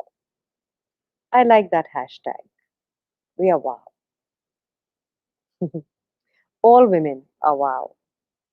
کتنی ڈیفیکلٹیز میں سے، کتنی پریشانیوں میں سے، کتنی رکاوٹوں میں سے گزر کے یہ خواتین، چند خواتین جو آپ کو نظر آتی ہیں اور بہت سارے لوگوں کو بڑا پریشان کرتی ہیں، کتنا سارا کام کر رہی ہیں، کتنا اہم کام کر رہی ہیں۔ ان کی آواز سے آواز ملانا ضروری ہے، ان کی آواز کو اسٹرینگتھن کرنا ضروری ہے۔ خواتین کا خواتین سے بات کرنا بہت ضروری ہے، خواتین کا ساتھ دینا بہت ضروری ہے۔ ہمارا یہ ڈیجیٹل میورل ایک سمجھیے تصویری ریپریزنٹیشن ہے اس سپورٹ کی جو ہم ان خواتین کے ساتھ دکھانا چاہتے ہیں، اپنی خواتین کے ساتھ دکھانا چاہتے ہیں۔ یہ اردو کا واو ہے، کیپڈ وتھ اے اسٹار۔ اسے اپنے ہتھیلی پہ بنائیے، اس کی تصویر کھینچیے اور ہمیں ای میل کیجیے info@wowvirtual.pk یا پوسٹ کیجیے ہمارے انسٹاگرام پیجز پہ wow.pakistan اور on Facebook event page wowvirtualpk 2021 using the hashtag We are wow. اس کی ایک بڑی دلچسپ ہسٹری ہے، اگر آپ سے غور سے دیکھیں تو یہ سیمی کولن لگتا ہے، یہ اسی کا ایک ویریشن ہے۔ انٹرنیشنلی یہ ایک سائن بن گیا، سمبل بن گیا تھا semi colon, as a show of support with people suffering with mental health challenges. خواتین کی mental health کی تقریباً وہی حالت ہے جو ان کی فزیکل ہیلتھ کی حالت ہے۔ ان کی تکلیف کو، ان کی پریشانی کو کم سیریسلی لیا جاتا ہے۔ ہیلپ کے مواقع، ہیلپ تک پہنچنے کے مواقع بہت کم ہیں، بہت کم دیے جاتے ہیں۔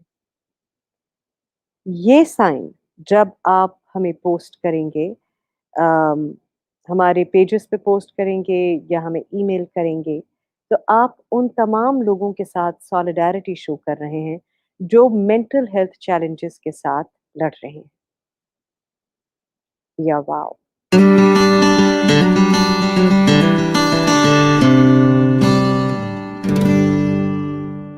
خواتین بہادر ہو رہی ہیں، وہ اپنے بارے میں زیادہ سے زیادہ جاننا چاہتی ہیں، وہ سالوں سے رائج باتوں پہ سوال اٹھا رہی ہیں، پیٹریارکی پہ سوال اٹھا رہی ہیں۔ عائشہ طارق نے بہت چھوٹی سی عمر میں بہت بڑی ذمہ داری اپنے سر لے لی۔ She is talking about patriarchy, the first blood, and the ramifications of not talking about it in her video art.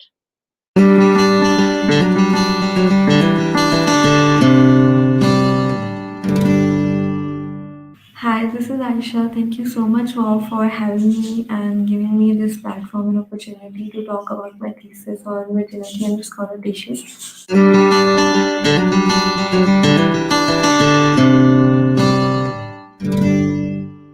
I'm really glad that I was being able to put this idea out there, so at least now we can start a conversation about it. I did some interviews with guys and men and women of different ages.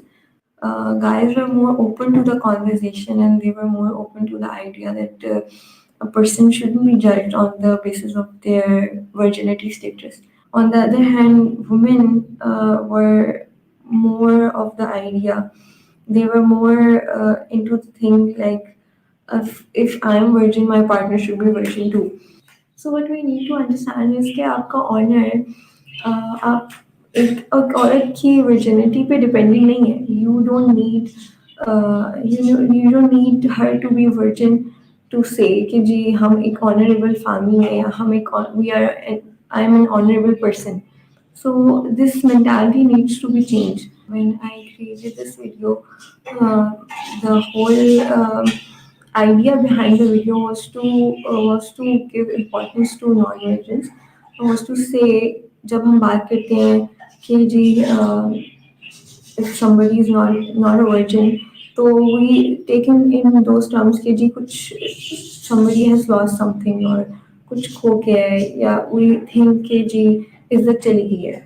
Nobody has lost anything. The person is still the same important person after losing their virginity, like they were before. So the whole video revolves around that concept.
हमारे यहाँ ख़वातीन के ख़िलाफ़ prejudice क़वानीन की फ़हरिस्त बहुत तवील है, ख़ास तौर पे वो क़वानीन जो रेप, सेक्सुअल अब्यूज़ या हरासमेंट से मुताल्लिक़ हों।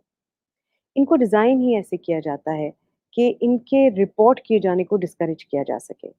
अगर कोई विक्टिम इन्हें रिपोर्ट करता है, तो बाद में उसके साथ जो सलूक किया जाता है, वो अपॉलिंग है और इसने बहुत ज़्यादा डिस्करेज किया बहुत सारे लोगों को अपने साथ होने वाली ज़्यादती को रिपोर्ट करने में। In this stunning panel discussion, you will see the lawyers and activists who have pushed and fought for change in these laws, especially this landmark decision of doing away with the two-finger test, जो हर rape victim को करना पड़ता था to prove कि rape हुआ है या नहीं. Repealing of the two-finger test is a huge step in maintaining the dignity of the victims and understanding their trauma.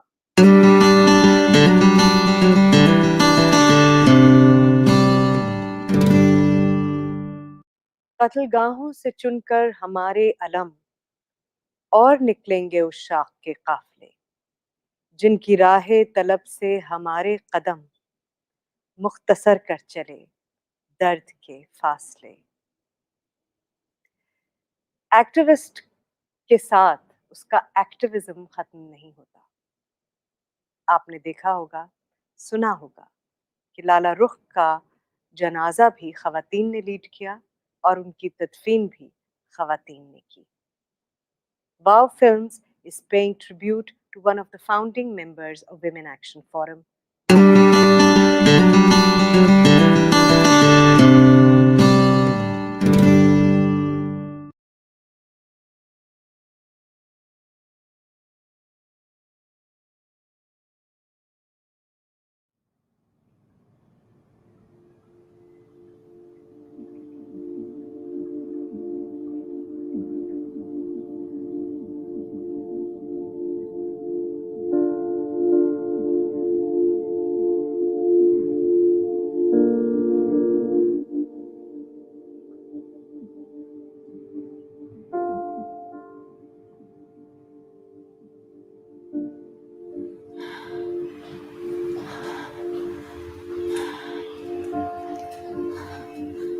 Oh, just take it easy.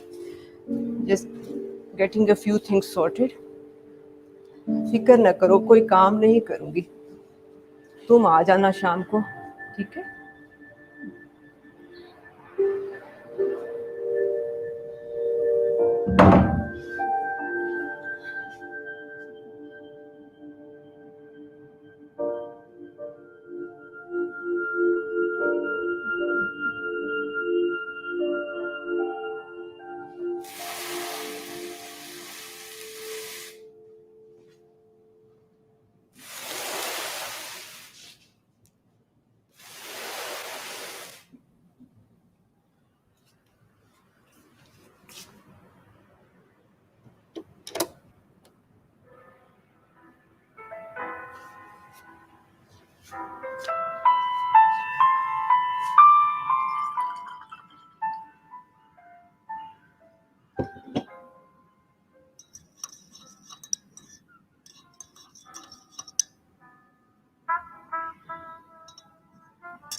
Okay, so we need to get some work done and obviously need to hire some lawyers और फिर duties divide करनी होंगी.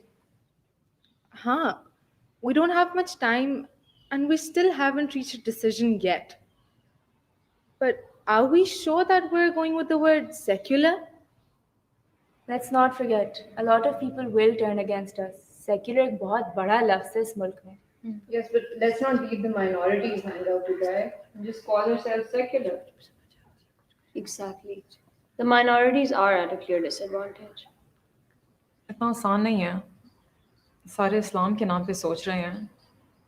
Let's not get carried away from the interpretation of the word. If we use this secular word, हम religion के context में use नहीं कर रहे. ہم مائنورٹیز کی اکوالٹی کی پریزرویشن کے لیے یوز کر رہے ہیں. کتنے ہی اور فہمیدہ اللہ بخش کیسز ہوں گے اس سے پہلے کہ ہم لوگ کوئی ایکشن لیں. آج ان لوگوں پہ عذاب آیا, کل کو one of us could be stoned to death. Realistically speaking, جہاں ہم ہار چکے ہیں وہاں ہم ہار چکے ہیں. The حدود laws are in place. ان کو بدل نہیں سکتے, روکنے کے لیے جان مار سکتے ہیں. اب کچھ کرنا ہے تو کرنا ہے. دیکھو, there's a lot of things we can get started upon right away. ہم lawyers کو ساتھ لیں. Lala is already working on the poster designs. اب ہمیں سڑکوں پر نکلنا ہوگا, لوگوں کو اپنے ساتھ لے کر چلنا ہوگا.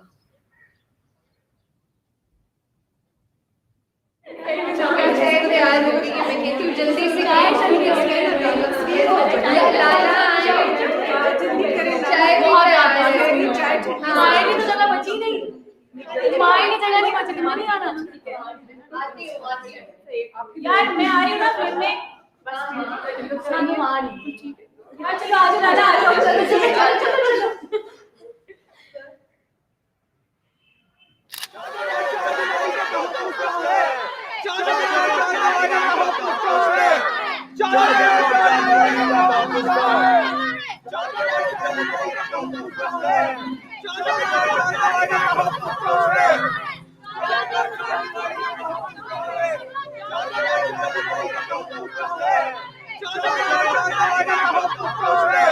اپنی عزت اپنے ہاتھ میں ہوتی ہے. مجھے مت بتائے میں کیا پہن سکتی ہوں اور کیا نہیں.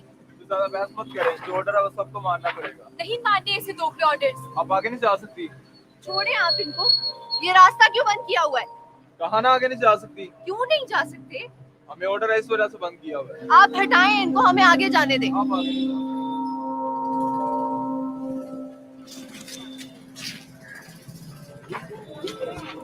چلانے لگے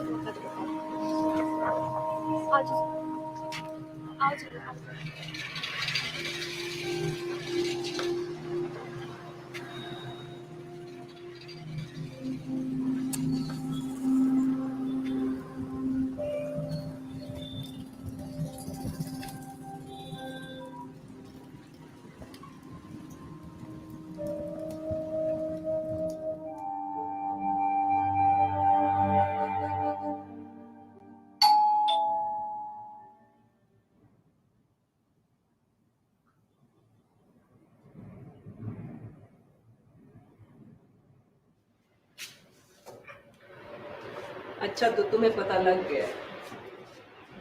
اتنے دنوں سے گلی سنسان ہے, اور چھت سے گاڑی نظر آئی تو بھاگتا چلا آیا.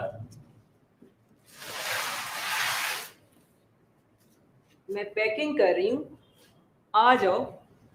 کافی پیو گے؟ نہیں, گرمیوں میں تو ویسے ہی دل نہیں کرتا. بتائیے جی کو ہمارے لائق کام. ہم حاضر ہیں. نہیں نہیں, تم بیٹھو.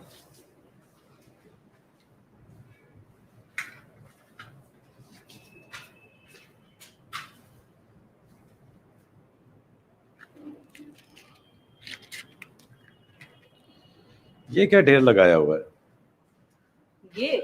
یہ میرے نم کے بیبیز ہیں, ابھی بنا رہی تھی.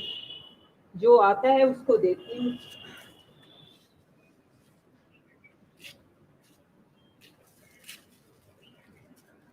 یہ میں سب کو دوں گی, یہ لو تم بھی رکھ لو. لالا کتنا پرانا ہے یہ؟ اسے آپ نے لگایا تھا؟ 100 سال پرانا ہے یہ.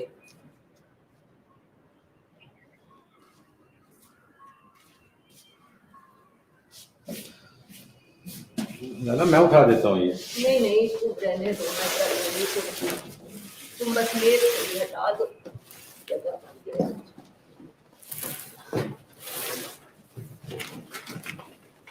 ایسے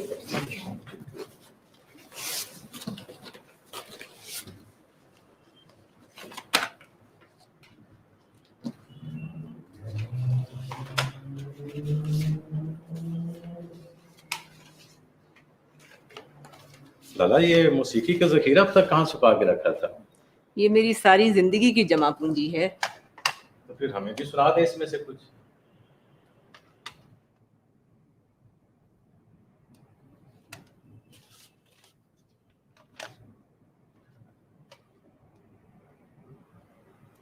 ये तो आपके अब्बा का काम है। वैसे उनका बहुत गहरा ताल्लुक रहा है आपके काम से।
All right, so we are here today to discuss the comings and goings of how the film Rukh was conceived and what it came to be for the creators and the people involved within the process.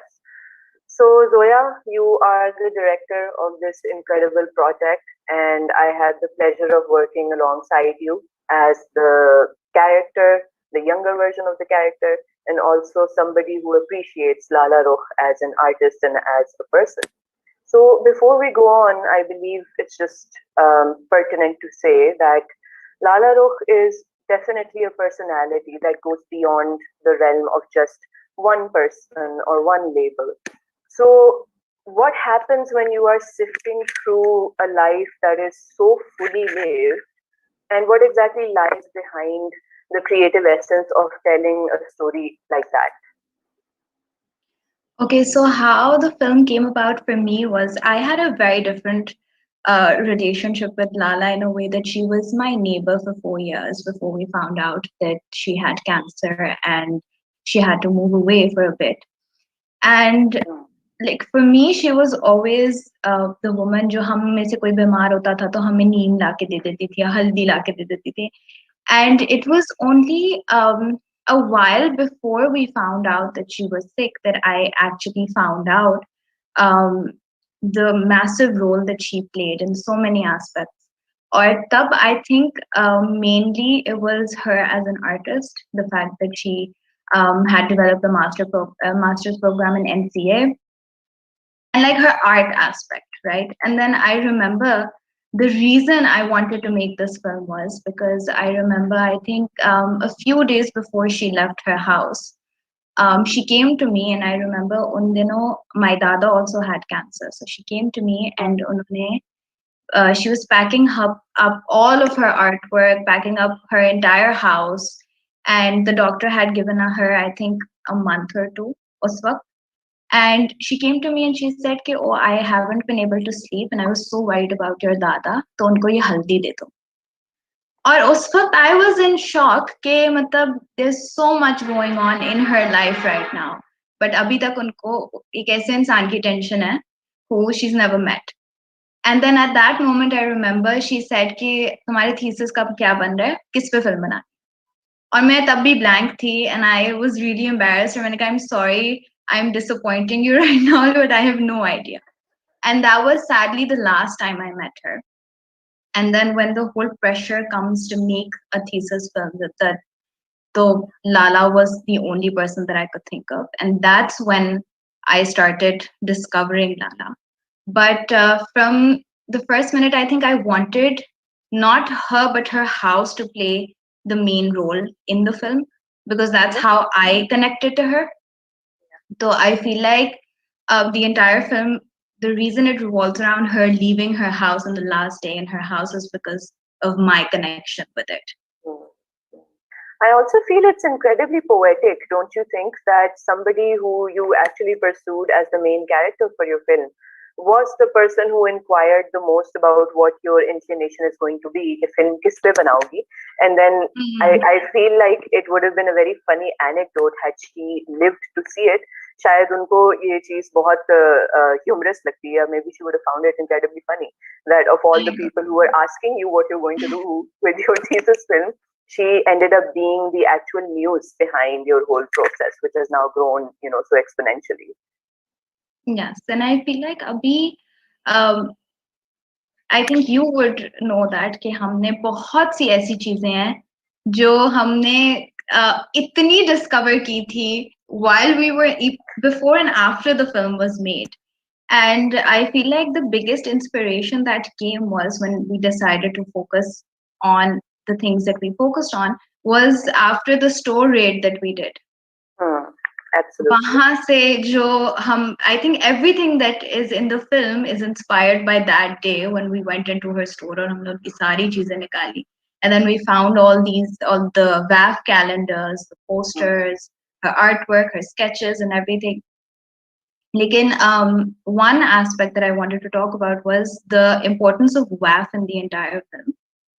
And this has been a major discussion about the film कि इसमें बहुत ज़्यादा we've covered a lot of WAF and not enough of her Personal artist life side and who she is. and her Yes. personal life. Yes. So the reason for that was that I always knew her as the fun person she was. I always knew the artist that she was. It was after her death that I sort of discovered the WAF aspect of it. Mhm. And of course, I knew what Women's Action Forum was, but I was very new to the role that she played in it. And there was so much, the posters that she designed, then the picture of their first convention that we showed, the fact that she took that from the self-timer, and the very prominent role that she has in the dupatta burning picture, that was very intriguing to me at that process. So I feel like that's why we focused a lot on Women's Action Forum. And it also I feel says like a that- lot about, I think, why somebody like her needs to be talked about more. Because for someone who knows her personally, knows her to be an incredibly generous person who is always open to listening to you and to, helping you in your experience. But as a person and as an artist, the role that she is playing, giving over her artistic abilities to a cause that she believes in so strongly, says something entirely different of a person who was creating a legacy without even knowing what she is doing, perhaps. And I remember that the store raid, when we did it, that is what we came across, that it was almost like a time capsule. We did not even realize कि एक इंसान अपनी जिंदगी के अंदर कितना कुछ कर सकता है जो एक ही जगह जमा हो सकता है. And that is probably why we stuck to showing these things, which were telling people who did not know her that this is a person who is as ordinary as me and you, and yet has done incredibly ordinary things in her life in the time and the capacity that she has been given. Exactly, and the reason we showed such important events also was just WAF ki pehli convention, the dupatta burning, and NCA also played a major role in the film, was because ye in cheezon se hum log relate kar sakte hain, and the reason I wanted to show the important events were because like जिस तरह मेरा reaction था ना कि अच्छा लाला इसमें भी थी, लाला ने ये भी किया था, and all these big events that you already knew about and didn't know that Lala had such an important role to play in them. So that's the reaction that I wanted the audience to have. And also the film, a lot of people like have asked me जब हमने ये बनाई थी कि who was your audience for it? And I feel like yes, a very big aspect to it is that I wanted people to know more about Lala, but more than that, I feel like I wanted people who already know Lala to just feel nostalgic and just remember her. Just such choti cheezein like her, her house. We set it up exactly the way it was before.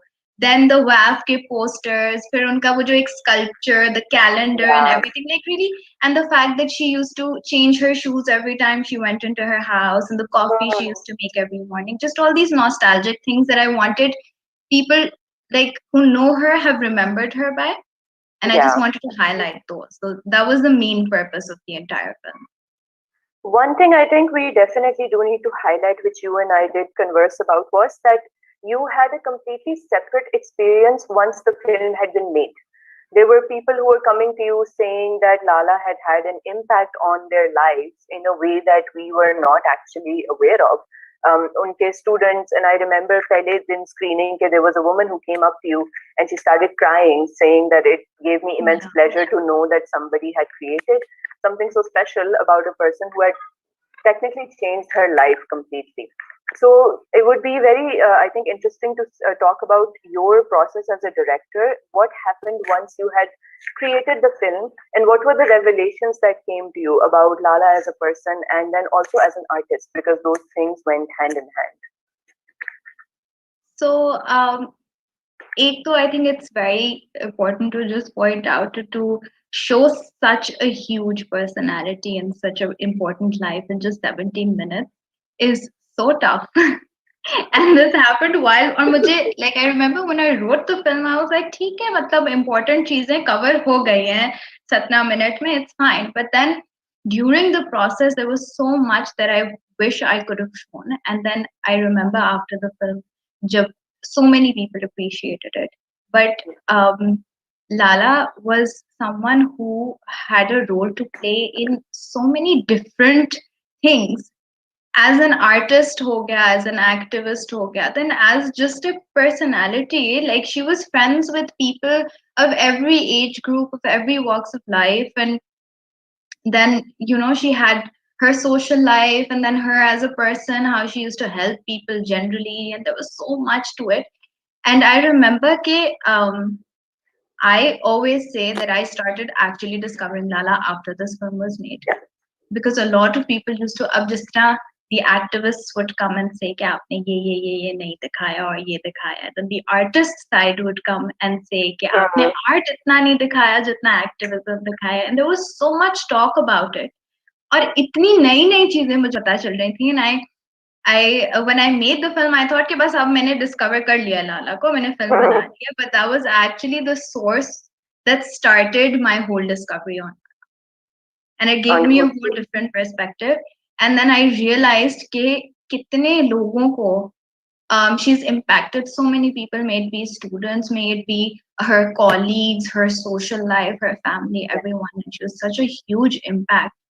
And not just के बड़ी चीजों में कि जी वो lawyers movement में हो गया, WAF के protest हो गया, not just in that, like generally in life कि even my parents, if they had any issues, they would always go to Lala. लाला एक पार्क में वॉक करने जाती थी, वहां पे जो जिनको भी कोई मसला होता था वो पार्क में आके लाला से हेल्प मांगते थे, and she would counsel them, and that's just the kind of person she was. She always made time to help people. Right, absolutely. And I think it's before we have to wrap this up, so I would definitely like to just add the fact that anybody who knows Lala in a capacity of a mentor or a teacher or an activist can vouch for the fact that this is one person who has been incredibly active and appreciative of the life that was given to her.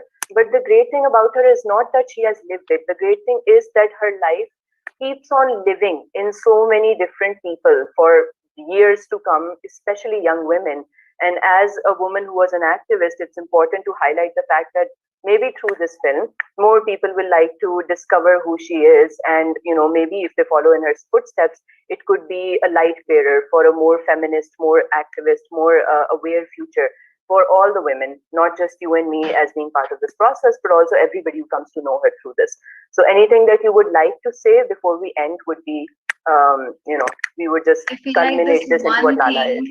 One thing that Lala did before she left us was कि उन्होंने अपने नीम के दरख्त से छोटे-छोटे नीम के पौधे बना के सबको बांटे थे, just so they could plant that in their gardens or anyone. And I feel like that's like the biggest message and the biggest representation of her personality, and we all need to sort of like take that as a lesson in life. Absolutely. And this is what we are trying to do, emulate Lala's spirit within each of us, not just as women, but as human beings. So that seems to be a very good lesson to end on, to look at this film and also look at the efforts that she has done as somebody who was so incredibly human in so many possibilities that whatever effort you have done, I would personally thank you for it, Zoya, and also everybody else who would watch it. No, thank you for being such a huge part of it. Yeah, it was an absolute pleasure. And I hope that this film does something for everybody else the way it did for me and you as women and as artists. So here is to Lala and her incredible legacy. And I hope that everybody gets to see a bit of it from the huge amount of process that we went through. So that's all we can wish from this. And all the good luck to you in keeping this memory alive and getting the legacy out of it that you are. So let's hope that more people, you know, come to know her as we've known her, and she continues to live on in so many memories and so many lives around us, all around.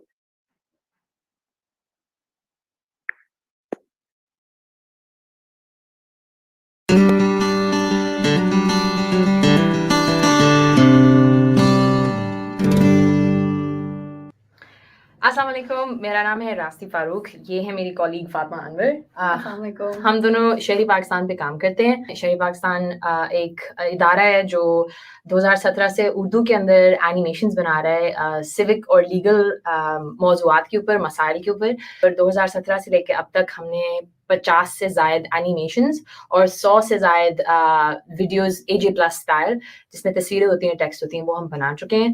جمہوریت کے اوپر, حقوق کے اوپر, ہمارے جو different processes ہیں, mechanisms ہیں, گورنمنٹ کے ادارے ہیں, اسٹرکچرز ہیں, ان کے اوپر ہم نے ویڈیوز بنائی ہیں. اور بہت مزیدار سلسلہ رہا ہے کیونکہ ہم نے سارا کا سارا اردو کے اندر کیا ہے, اور مزید ہماری جو صوبائی زبانیں ہیں ان کے اندر ہم نے یہ ساری کی ساری اینیمیٹڈ ویڈیوز بنائی ہیں. اور جب ہم حق کے بارے بات کرتے ہیں پاکستان میں خاص طور, تو سب سے پہلے جو رسپانس ہمیں ملتی ہے نا, وہ تو یہ ہے یہ تو کتابی باتیں ہیں کہ ہمیں تو حق نہیں نظر آتے. جب ہم اپنی عام زندگی گزارتے ہیں ہمیں تو حق نہیں نظر آتے. سب سے پہلے ہم کہنا چاہتے ہیں یہ بات صحیح ہے, سچ ہے, بہت زیادہ مسئلے ہیں, حق نہیں ملتے, لیکن حق ملنے کا سب سے پہلا سٹیپ ہے نا, جو سب سے پہلا قدم ہے, وہ یہ ہے کہ آپ کو حق معلوم ہونے چاہیے. ہمارے سارا آئین انگریزی میں لکھا ہوا ہے, ہمارے سارے قانون انگریزی میں لکھے ہوئے ہیں, اور پھر اوپر سے پاکستان میں لٹریسی, لکھائی پڑھائی کی بھی بہت کم ریٹ ہے. تو سب سے پہلے تو لوگوں کو پتہ ہونا چاہیے کہ ان کے حق ہے کیا, اور پھر دوسرا ان کو پتہ ہونا چاہیے کہ ان کے حق لینے کے جو پروسیسز ہیں وہ کیا ہے. فار ایگزامپل, اگر آپ کے زندگی کے حق میں گھر کا حق ہے, اس کے اندر پانی کا حق ہے, آپ کے گھر میں پانی نہیں آتا, یہ آپ کا ایکچولی آپ کا یہ حق کا مسئلہ ہے. تو اب اس کا جو آفس ہے, اس کا جو گورنمنٹ ڈپارٹمنٹ ہے جو اس کے لیے رسپانسبل ہے, آپ اس حق کو تبھی حاصل کر سکتے ہیں جب آپ کو پتا ہوگا کہ میں نے کس سے بات کرنی ہے, کس سے پوچھنا ہے. جو ہم کہنے کی کوشش کریں وہ یہ ہے کہ جو جمہوریت ہے نا وہ تبھی مضبوط ہوتی ہے جب شہری اس کے اندر پارٹیسپیٹ کرتے ہیں, اس کے حصہ بنتے ہیں. ہاں, اور یہ ہمارے لیے بھی بڑا ایک قسم کا لرننگ پروسیس رہا ہے کہ حقوق کو سمجھنا کہ ہمارے آئین کے اندر کون کون سے حقوق ہیں. کہ اگر رائٹ ٹو لائف ایک بہت ہی براڈ قسم کا ایک حقوق ہے, اس کے اندر کون کون سی چیزیں آتی ہیں, اس ساری انفارمیشن کو اپنی ویڈیوز کے اندر بیسکلی جیسے کہتے ہیں ڈسٹل, مطلب اس کو سمرائز کیا اپنی ویڈیوز کے اندر, کہ ہم وہ انفارمیشن جو ہم نے کھریک کے ہمیں ملی ہے وہ ہم اردو کے اندر عام عوام تک پہنچا سکیں, تاکہ سب سمجھ سکیں کہ کیسے یہ کس طرح سے یہ چیز کی جا سکتی ہے. ایسے ایک سمپل سی ایگزامپل اگر ہم دیں, جب ہم رائٹ ٹو انفارمیشن میں جب ہم پہنچے تو ہم نے لکھا ہوا تو جیسے ہوتا ہے کہ آپ ایک شہری کے پاس یہ حق ہے کہ وہ جان سکے کہ اگر وہ کسی یہ کیا کہتے ہیں محلے کے اندر شفٹ ہو رہے ہیں تو اس محلے کے اندر شرح جرائم کیا ہے, اسکول کتنے ہیں, فلانا فلانا. تو ہم نے ایک کتاب کے اندر تو یہ بات پڑھ لی, پھر ہم نے سوچا کہ اچھا اگر ہمارے پاس یہ حقوق ہے کہ ہم یہ جان سکتے ہیں, تو جاننا کیسے, اس کا طریقہ کیا ہے. تو ہم پھر اپنے تھانے گئے, ماڈل ٹاؤن کے اندر جو ہمارا تھانہ تھا لوکل, اور وہاں پہ جا کے ہم نے کہا کہ بھائی آئین کے اندر تو یہ لکھا ہوا ہے کہ ہم جان سکتے ہیں, تو آپ سے معلوم کرنا ہے. تو وہ بھی تھوڑے سے ہچکچا گئے کہ اچھا یہ پہلی دفعہ ہمارے پاس کوئی آیا ہے اپنا حقوق اس طرح سے ایکسرسائز کر رہے ہیں اپنی. اور پہلے انہوں نے ہیزیٹیٹ کیا, لیکن پھر جب ہم نے ان سے انسسٹ کیا, کہا کہ نہیں یہ ہمارا حق ہے, ہمیں پتا ہے آپ کے پاس یہ انفارمیشن ہے, اور شہری ہونے کے باعث ہمیں یہ حق ہے کہ آپ ہمیں دیں, ہمیں بتائیں. پھر ہوا یہ کہ انہوں نے تھوڑا سا ڈائریکٹ کیا, انہوں نے کسی کو کال کی, ہم ایک اور دفتر کے اندر گئے, وہاں پہ انہوں نے پورا پرنٹ آؤٹ نکالا کہ اچھا یہ ہماری شرح جرائم رہ چکی ہے پچھلے سال کے اندر, یہ کرائمز ہوئے ہیں, اس طرح کے ہوئے ہیں, اتنی دفعہ ہوئے ہیں. تو یہ جو ایک سمپل سی چیز جیسے ہمیں بھی نہیں پتا تھی, اور پھر ہم نے اس کی ویڈیو بنائی, بہت سارے اور لوگوں تک یہ معلومات پہنچی کہ اگر آپ محلہ کہیں شفٹ کرنا چاہ رہے ہیں تو یہ آپ کا حق ہے, اور آپ جان بھی سکتے ہیں کہ یہاں پہ اسکولز جو ہیں وہ کتنے ڈسٹینس پر ہیں, یا اس کی سم تھنگ اتنی چھوٹی سی بات کہ ادھر کتنے جرائم ہوتے ہیں, کس طرح کے ہوتے ہیں, اور پھر اس پہ بیسڈ آپ ڈیسیجن بنائیں کہ اچھا میں یہاں پہ موو کرنا چاہوں گا کہ نہیں. ایک اور کہانی اس طرح کی بھی ہمارے پاس ہے, ہم نے ٹریفک کے جو سارے قانون ہیں اس کے اوپر ایک ویڈیو بنائی تھی.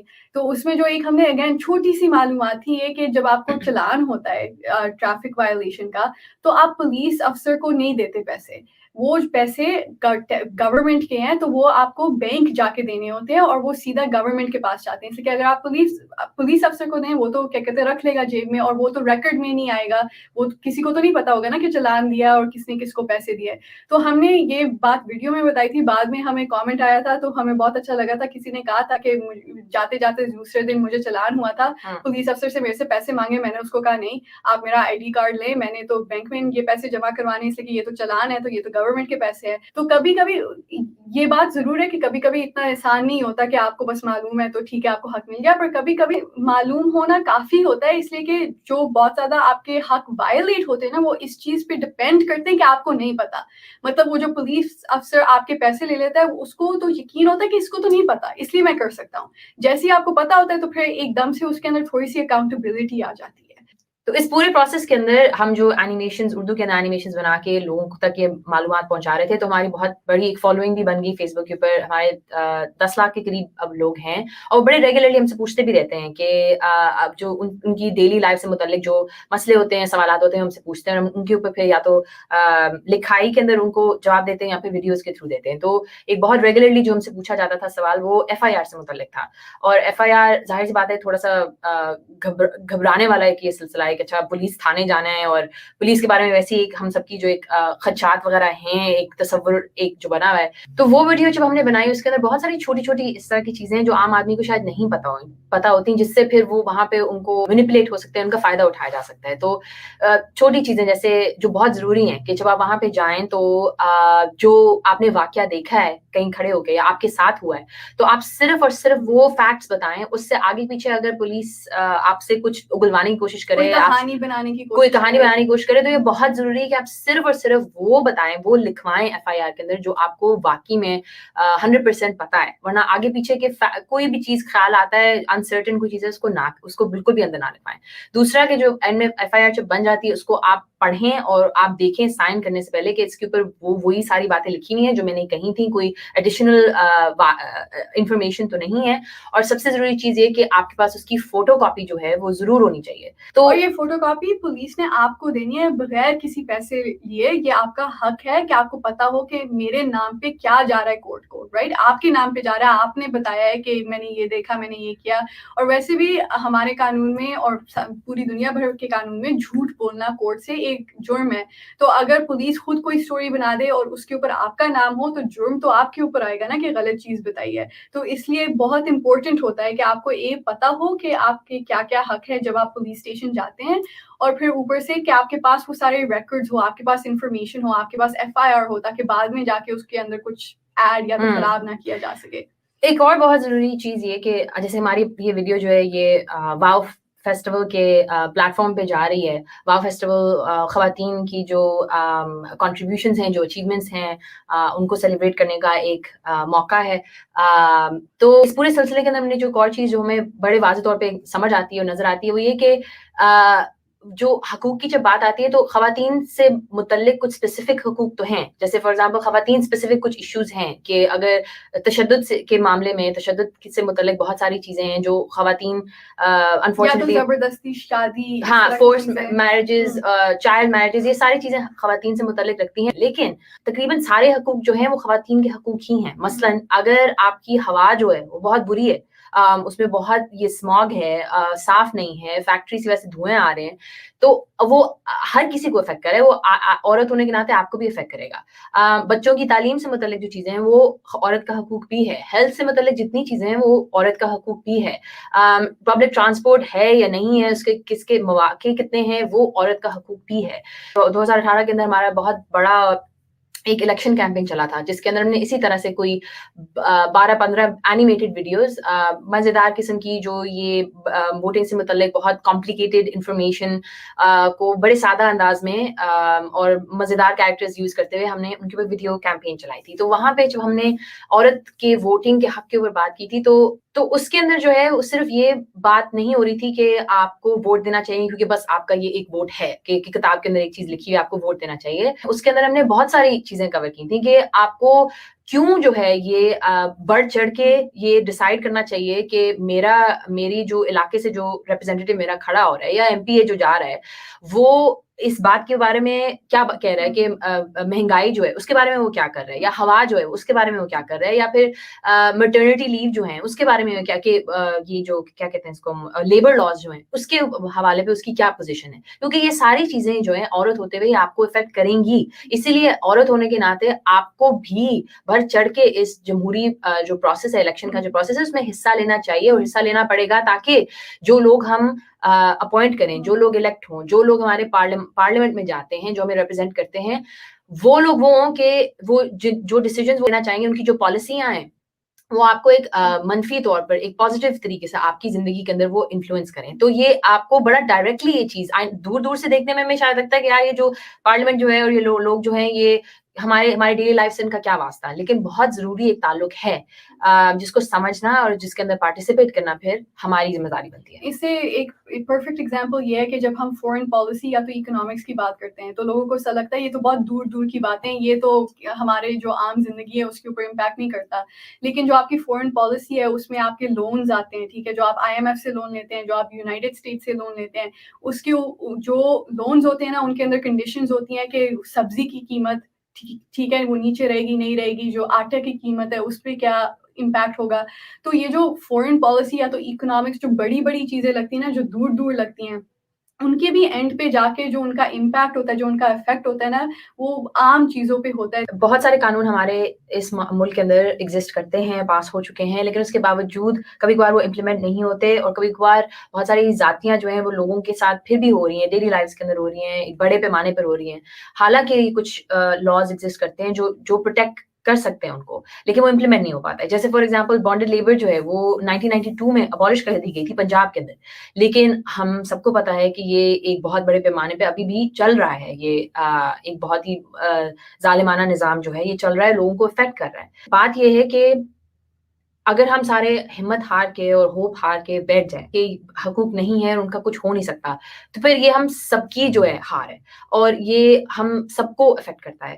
کہ اس سے زیادہ ضروری چیز جو یہ ہے، جو تھوڑا شاید زیادہ ہمت جس میں چاہیے، وہ یہ کہ اگر ہم ایک مشکل حالات کے اندر، مشکل صورتحال کے سے گھرے ہوئے ہیں کہ ہمارے لاز شاید ایگزسٹ کریں لیکن وہ امپلیمنٹ نہ ہو سکیں، یا ہمارے انسٹیٹیوشنز جو ہیں وہ تھوڑی سی کمزور ہیں، تو ہم شہری اگر مل کر اکٹھے ہو کے ایک بہت کنسسٹنٹ طریقے سے اس پورے پروسیس کا، اس پورے نظام کا حصہ بنے رہیں گے اور اپنی آواز اٹھاتے رہیں گے، تو تبھی جو ہے ایک پازیٹیو چینج آ سکتا ہے. اور یہ جو قانون آئے بھی ہیں یہ بھی کہیں اوپر سے نہیں آئے، یہ قانون بھی اس لیے آئے اس لیے کہ لوگ لڑے، انہوں نے اپنے حق کے لیے آواز اٹھائی. یہ بانڈڈ لیبر والا قانون بھی تبھی بنا تھا جب بہت زیادہ ایکٹیوسٹ، بہت زیادہ وکیل، بہت زیادہ عام شہری وہ اکٹھے ملے تھے اور انہوں نے کہا تھا کہ یہ نہیں صحیح اور اس کے بارے ہمیں کچھ کرنا چاہیے، اور پھر انہوں نے گورنمنٹ کو پریشر کیا. اس طرح جو ریسنٹلی ایک ڈومیسٹک وائلنس کے خلاف ایکٹ پاس ہوئی، یا تو ابھی جو ایک کورٹ میں ہمیں وکٹری ملی ہے 2 فنگر ٹیسٹ کے خلاف، یہ ساری چیزیں خود بخود نہیں ہوتی. یہ ساری چیزیں تبھی ہوتی ہیں جب لوگ جڑتے ہیں، جب عام شہری جڑتے ہیں اور اپنے حق کے لیے لڑتے ہیں. اور یہ بھی ضروری ہے کہ جب ایک دفعہ ایکٹ پاس ہوگی، ایک دفعہ کورٹ آرڈر آ گیا، اس کا یہ نہیں مطلب اب ہم بیٹھ جائیں آرام سے کہ اب تو ہو گیا. اس کے امپلیمنٹیشن، یہ جو سارا ہمارا جو ایک آئیڈیا ہے کہ حق نہیں ملتے، وہ اس لیے آتا ہے کہ پیپر پہ لکھا ہوا ہے پر امپلیمنٹ نہیں ہو رہا. تو اس کے امپلیمنٹیشن کے لیے اتنا ہی لڑنا، اتنا ہی فالو اپ کرنا، اتنا ہی اپنے کیا کہتے ہیں لوکل MP یا تو کیا جو سینٹ میں بیٹھتے ہیں، جو پارلیمنٹ میں بیٹھتے ہیں، ان سب سے پوچھنا دوبارہ. پاکستان میں یہ ہم بہت کم کرتے ہیں، پر دوسرے ممالک میں یہ بھی ہوتا ہے. آپ کے جو یہ سارے الیکٹڈ ریپرزینٹیوز ہیں، ان کے نمبر آن لائن پڑے ہوتے ہیں. یہ آپ کا حق ہے جاننا کہ آپ ان کو کیسے کانٹیکٹ کر سکتے ہو، اس لیے کہ آپ نے ان کو ووٹ دیا ہے اور اس ووٹ کی وجہ سے وہ اپنے آفس میں بیٹھے ہوئے ہیں. تو آپ ان کے ای میلز نکال سکتے ہیں، آپ ان کے نمبرز نکال سکتے ہیں، آپ ان کو کال کر سکتے ہیں. اگر کسی ایک چیز کے بارے آپ کو لگتا ہے کہ ابھی فوراً کچھ ہونا چاہیے، آپ بہت زیادہ شہری مل کے اگر ایک اپنے ریپرزینٹیو کو وہی اسی چیز کے بارے کال کریں، ای میل کریں، پھر اس کو بھی پتہ چلتا ہے اچھا ٹھیک ہے جو میرے شہری ہیں جنہوں نے مجھے ووٹ دینا ہے ان کے لیے یہ چیز بہت اہم ہے، اور اگر اس کے اوپر میں نہیں کام کروں گا تو پھر یہ یاد رکھیں گے اگلے الیکشن. تو اس طرح کی چیزوں کے لیے ہمیں ایک کلچر بنانا بہت ضروری ہے کہ جو شہری ہیں وہ حصہ بنے، دوبارہ آواز اٹھائیں. اور جو بھی سارے ہمارے پاس جو ابھی موجود ہیں ایونیوز، جیسے اگر لوکل کاؤنسل، یونین کاؤنسل آپ جا سکتے ہیں. اگر کوئی منسٹری ہے، جیسے ہیلتھ منسٹری کی اپنی ہیلپ لائن ہوتی ہے، الیکٹریسٹی والوں کی اپنی ہیلپ لائن ہوتی ہے، عورتوں کے ایشوز والوں کی اپنی ہیلپ لائن ہوتی ہے. تو ان ہیلپ لائنس کو یوز کریں، ان کو استعمال کریں، تاکہ جو لوگ ادھر بیٹھے ہوئے نا ان کو بھی پتا ہو کہ اچھا ٹھیک ہے لوگ ہمارے پاس آ رہے ہیں اور وہ ایکسپیکٹ کرتے ہیں کہ ہم کام کریں، ہم بس یہاں بیٹھے نہیں رہ سکتے. یہ ان ساری چیزوں کے ڈھونڈنے کے بہت طریقے ہیں. جیسے راستی نے کہا تھوڑی سی خواری ہوگی، تھوڑی سی مشکل ہوگا، پر یہ جمہوریت کا جو نظام ہے نا یہ بنتا ہی تب ہے، یہ طاقتور ہی تب ہوتا ہے جب شہری اس میں حصہ لیتے ہیں اور اس کو بناتے ہیں خود، اس میں دوبارہ پارٹیسپیٹ کر کے. تو اگر آپ ہمارے کام سے دلچسپی رکھتے ہیں، آپ ہمارے بارے میں زیادہ جاننا چاہیں گے، یا آپ ہماری بے شمار جو ویڈیوز ہیں وہ دیکھنا چاہیں گے جو بہت سارے موضوعات پر ہیں اور جو بہت یوزفل اور ہیلپ فل ہیں، تو آپ ہمیں فیس بک پہ پا سکتے ہیں، facebook.com/شہری-پاکستان. یہ ہماری ایک بہت ہی مزیدار ویب سائٹ ہے، آپ وہاں بھی جا سکتے ہیں، شہری پاکستان www.شہریپاکستان.com. آج کے لیے یہ ابھی ہم نے یہی باتیں کرنی تھی، تو اگلی دفعہ ہم آپ سے ملتے ہیں. اپنا خیال رکھیے گا. اللہ حافظ. اللہ حافظ.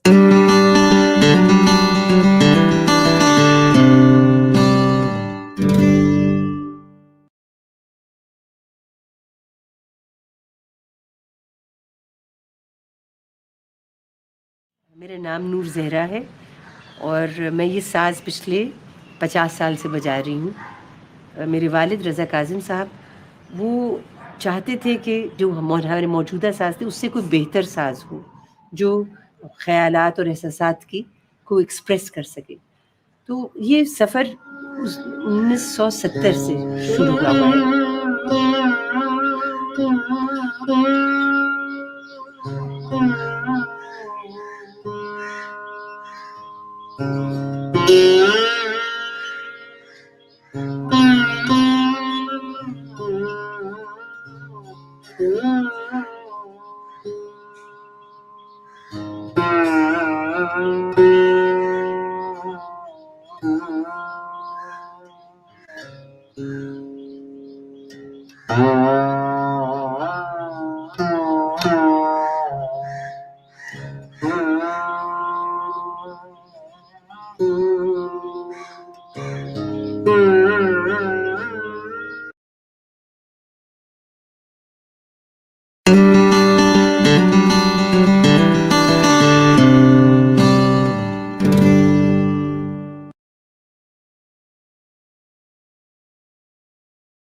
Assalamu alaikum everyone, and welcome to this Women of the World panel, which is titled Ending Impunity for Gender-Based Violence in Pakistan.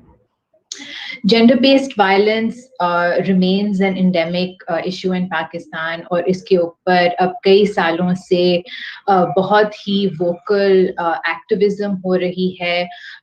Legal activism اور میڈیا ایڈوکیسی اور لیجسلیٹو ایڈوکیسی بھی اس پہ کافی کئی سالوں سے ابھی ہو رہی ہے. اور اس کی وجہ یہ ہے کہ اس پیٹریارکل معاشرے میں عورتوں کے خلاف اور بچوں کے خلاف تشدد کی ریٹس بڑھتی ہی جا رہی ہیں، کم نہیں ہو رہی. ہمارے پاس صحیح ریلائبل ڈیٹا نہیں ہے کیونکہ اس معاشرے میں obviously جو کیسز ہیں وہ زیادہ تر رپورٹ نہیں ہوتے، پبلک نہیں ہوتے.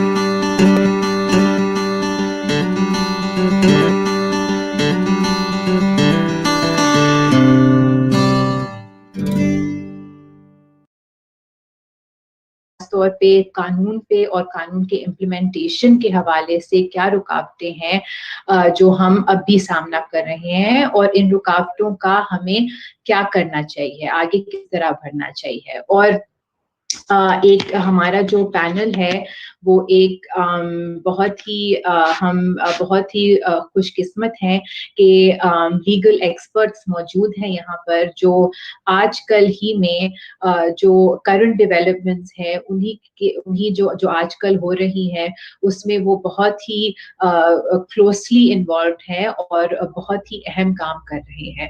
تو ہم ان کے پرسپیکٹیوز آج ڈسکس کریں گے، اور جو ہمارے پینلسٹ ہیں ان کا میں ایک بریف انٹروڈکشن دیتی جا رہی ہوں.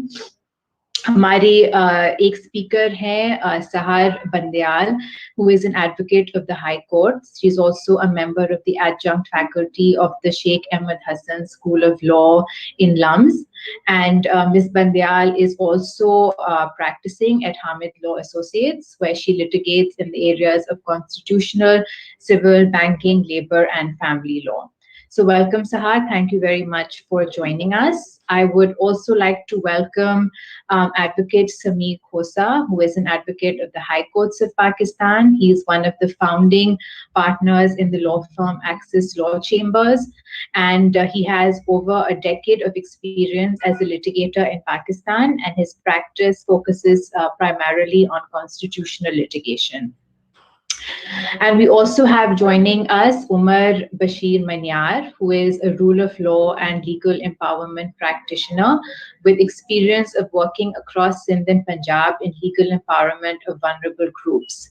He is currently engaged as the Deputy Provincial Team Lead Punjab at the Justice System Support Program, and he has also previously served as Associate Director at the Legal Aid Society. So thank you again and welcome to this panel. So the first question that I have, and I'm going to direct it first to Sahar, ये जो recent पिछले साल हम सब वाकिफ होंगे कि एक लाहौर शहर के करीब मोटरवे पे एक गैंग रेप हुआ था एक औरत का, और उसके बाद बहुत ही आउटरेज हुई, हमने मुल्क भर में प्रोटेस्ट देखे और फिर हमने गवर्नमेंट की तरफ से भी एक रिएक्शन हमने देखा। और एक जो हमने एक डेवलपमेंट देखी वो ये थी कि दिसंबर में जो हमारे प्रेसिडेंट है उन्होंने 2 ऑर्डिनेंसेस प्रोमलगेट की इस इशू पे। एक क्रिमिनल अमेंडमेंट ऑर्डिनेंस जिसने पीनल कोड में कुछ अमेंडमेंट्स की, और एक एंटी रेप procedures ordinance जो फोकस कर रही थी on court and investigation procedures. और ये जो लेजिस्लेटिव डेवलपमेंट्स हैं स्पेसिफिकली रेप के हवाले से, हम जानते हैं कि ये कोई नई बात नहीं है।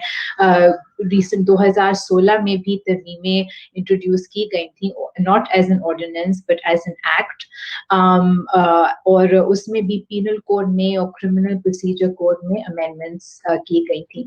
तो मेरा सवाल आपसे ये है सहर कि आप प्लीज हमें कुछ बताती चलें, कुछ समराइज करें कि ये जो रिसेंट लेजिस्लेटिव डेवलपमेंट्स हैं उनका मकसद क्या है, उनमें क्या कुछ पॉजिटिव फीचर्स हैं, और अगर उनमें कुछ लिमिटेशंस हैं तो वो क्या है?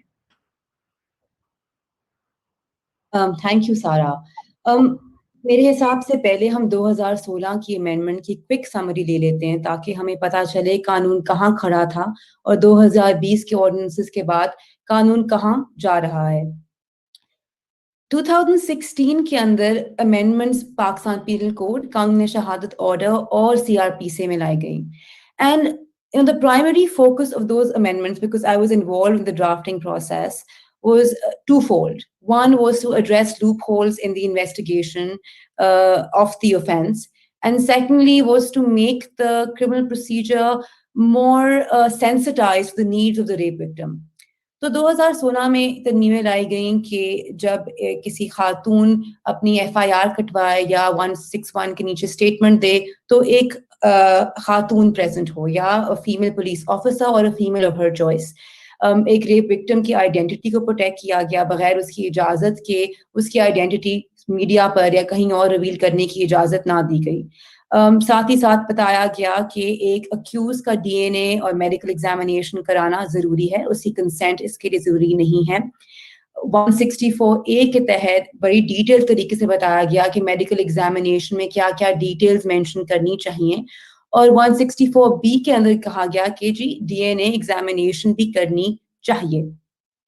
जो एक बहुत एक इम्पोर्टेंट अमेंडमेंट थी वो थी कानून शहादत ऑर्डर की।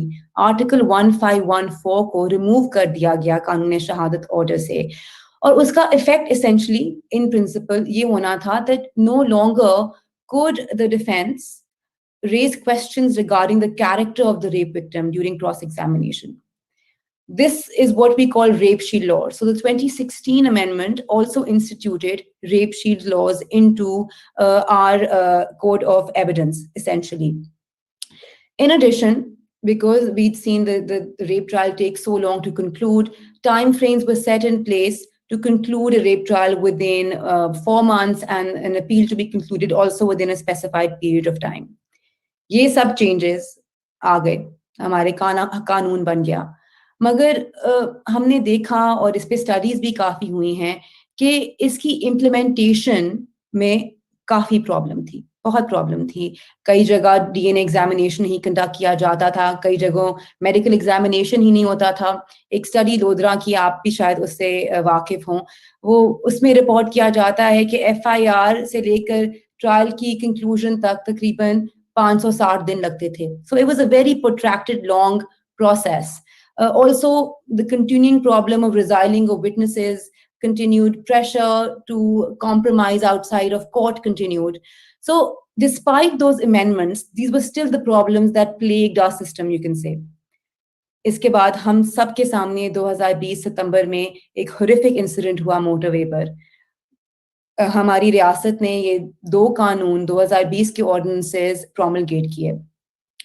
मेरे हिसाब से इसमें कुछ पॉजिटिव चीजें भी हैं, मगर एक to take to step back and take a broader view, I also think it was a bit of a knee-jerk reaction, क्योंकि and maybe not a very well thought out response in terms of amending the law, because there was so much in the 2020 anti-rape trial investigation ordinance that replicated what had already been brought into the law in the 2016 Act.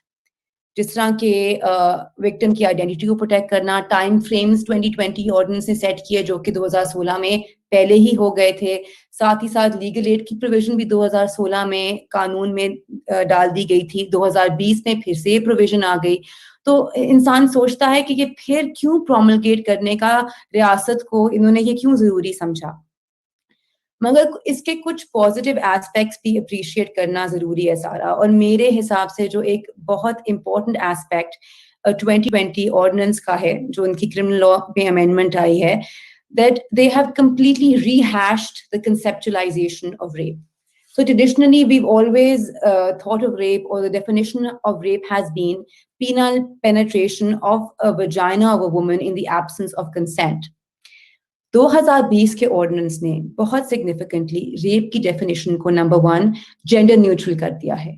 इसका मतलब ये है कि एक आदमी, एक transgender और एक औरत रेप का शिकार हो सकते हैं, और उन्हीं पीनल प्रोसीजर्स या पेनल्टीज का फायदा उठा सकते हैं या उन पर रिलाई कर सकते हैं जो माजी में एक औरत रिलाई करती थी. क्योंकि माजी में ये होता था कि एक मर्द को या एक ट्रांसजेंडर को सेक्शन 377 पे रिलाई करना पड़ता था, जिसकी नेशनल ऑफेंसेस की कैटेगरी में आता है, और उसकी पीनल प्रोविजंस रेप से काफी कम हैं. इसके अलावा ऑर्डिनेंस ने रेप की डेफिनेशन को इस तरह भी एक्सपैंड किया कि अब डेफिनेशन के अंदर object rape, penetration of other bodily orifices other than the vagina, forcing a person to engage in sexual activity without their consent with another person, also now classifies as rape. So we have really broadened the ambit of the definition of rape. Also, very essentially, the concept of consent has been refined, I would say. 2020 के ordinance ने ये बताया कि अगर एक शख्स intoxicated है या एक ऐसी हालत में है कि वो अपनी कंसेंट नहीं कम्युनिकेट कर सकता, या उसकी समझ में नहीं है कि उसकी कंसेंट के क्या कॉन्सिक्वेंसेस होंगे, उस सूरत हाल में हम ये डीम करिए कंसेंट नहीं एग्जिस्ट करती. ये भी एक बहुत जरूरी डेवलपमेंट थी कि कानून ने बता दिया कि it's not essential to have any signs और मार्क्स ऑफ रेजिस्टेंस और injury to demonstrate that there was absence of consent. और ये इसलिए जरूरी है क्योंकि अगर हम कुछ जजमेंट्स देखें, इवन रीसेंट एज वेल, उसमें हवाला दिया जाता है, oftentimes, not always, that there are no marks of injury. And that observation is taken to mean that the woman did not resist the sexual act that she now complains of. That said, those are very important developments, but there's one controversial aspect of the criminal amendment in 2020. That is the penalty of castration. Ordinance में ये लिखा गया है कि repeat offenders के लिए और कई चंद इंस्टेंसेस में फर्स्ट टाइम ऑफेंडर्स के लिए कैस्ट्रेशन की पेनल्टी दी जा सकती है, और ये पेनल्टी कोर्ट के डिस्क्रेशन पे दी जाएगी.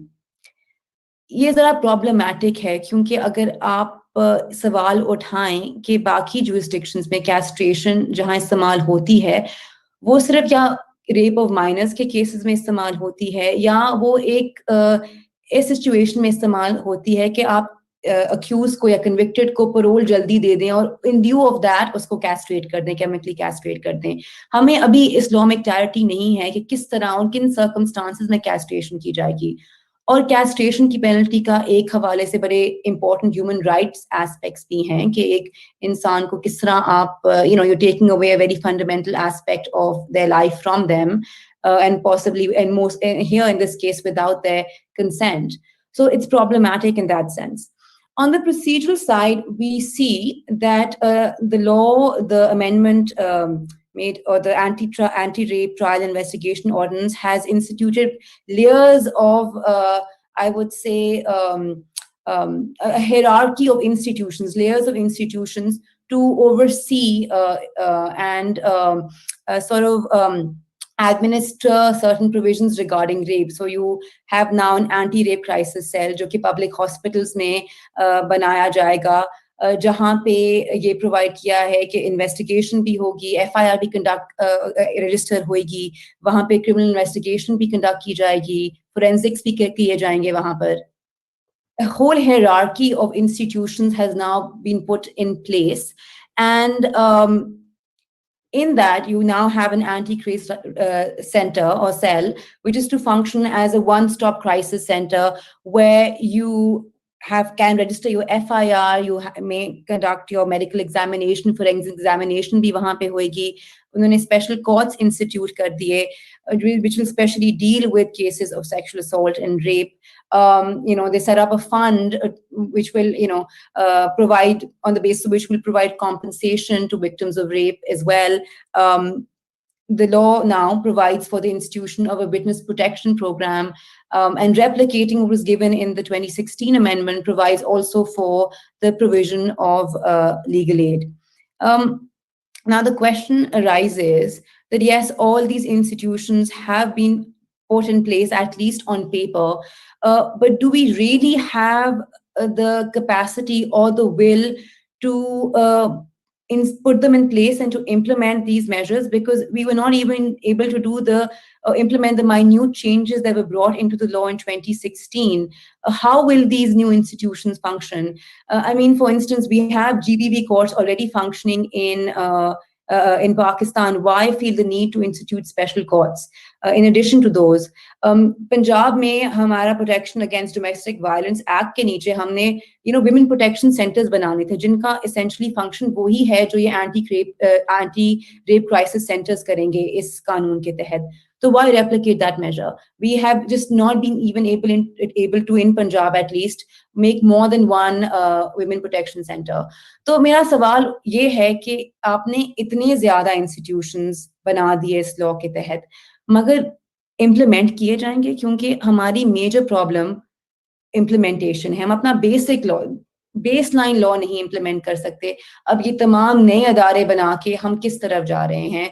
So I don't question the intent of the federal government in making this law. There's some merit to what they've done, but there are lots of questions that exist in my mind as to where this will actually go, whether we'll see it implemented or not.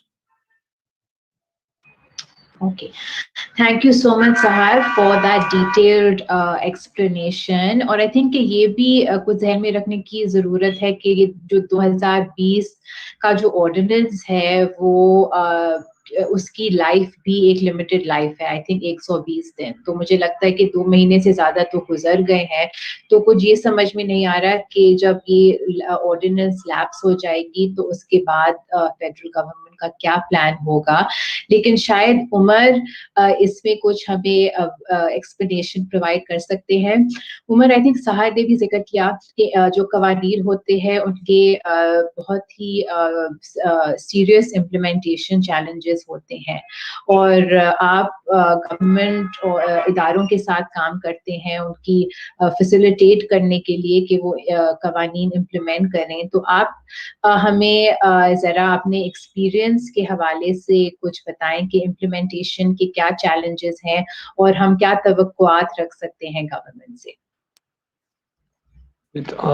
Thanks, Sara. तो एक तो on the law, I think Sahar gave a very good sort of rundown. But जो primarily जो issues हैं इस federal legislation के साथ जो अब आई है ऑर्डिनेंस के जरिए, एक तो कुछ चीजें हैं, आई थिंक साहब मेंशन कि ये नी जर्क रिएक्शन एक नजर आ रहा है, which tells you what the intent behind the law is, and then also gives you a bit of a hint as to what the intent is in terms of implementation. Implementation के challenges legislation से ही शुरू हो जाते हैं with this particular piece of legislation. So if you look at the fact that the legislation is repetitive, तो provincial level पे आपके पास witness protection का legislation मौजूद है पंजाब में. Now you have a federal act जिसकी jurisdiction extend की जा रही है. You have the CRPC that provides a separate procedure. I understand this is overriding, but there are conflicts with provincial laws that are apparent on the face of the ordinance as it exists. कुछ चीजें इसमें आई हैं which are downright impractical. So Sahar spoke about creating multiple institutions. Act जो है वो कहता है कि anti-rape crisis cells होंगे established under the district administration to be notified by the Prime Minister, which doesn't really work out in light of the 18th Amendment. So district administration, the DC to head an anti-rape crisis cell to be nominated by the Prime Minister violates certain principles of provincial jurisdiction. फिर बात की जाती है कि all sexual violence crimes will be investigated by a JIT. ये एक significant change है police की investigation के point of view से. And we know how impractical JITs can be. अगर मैं आपको पंजाब का volume बताऊं तो साल के 4,000 cases सिर्फ rape or attempted rape or sodomy के register होते हैं in the province. So that is 4,000 JITs that are going to be monitored across the province, and they have to deliver on investigation. So we're talking about a very big change and a very impractical change. And then कुछ चीजें which are downright illegal in this act. So जो एक तस्वुर ये किया जाता है कि पुलिस की जो investigation की report है, जो तफ्तीशी report है under section 173 will be made part of the official record. Violates the fundamental principles that the police investigation is just an opinion and can't be made part of the court record. So from that perspective, कुछ patent illegalities हैं. अगर having worked with the government in this area, I can tell you that Punjab के सूबे तक, and they're allies of the federal government as well. So provincially, you should see motivation and will to carry out the act. The provincial government has decided to adopt this legislation and to support it. लेकिन जो challenges आते हैं in implementation, वो similar है to other criminal justice system challenges as well. There is no coordination between the law department, the home department, the police, the prosecution, all of which have independent jurisdictions here. So there is no system leader or champion to really coordinate the effort that is the spirit of this new law, which requires support services to come together with law enforcement, medical legal examinations, etc. I'll give you one small example. Domestic violence pe we're helping the police improve their response to domestic violence, and we can talk about that later. But the Punjab police at the moment institutionally is unaware that social welfare department के नीचे 12 जिलों में Benazir Bhutto crisis centers already exist करते हैं. हर जगह पे दारुल अमान है. मुल्तान के अंदर violence against women center है. बेनजीर भुट्टो crisis centers के नीचे legal aid के provisions हैं, psychosocial counseling के provisions हैं, referral for healthcare के provisions हैं.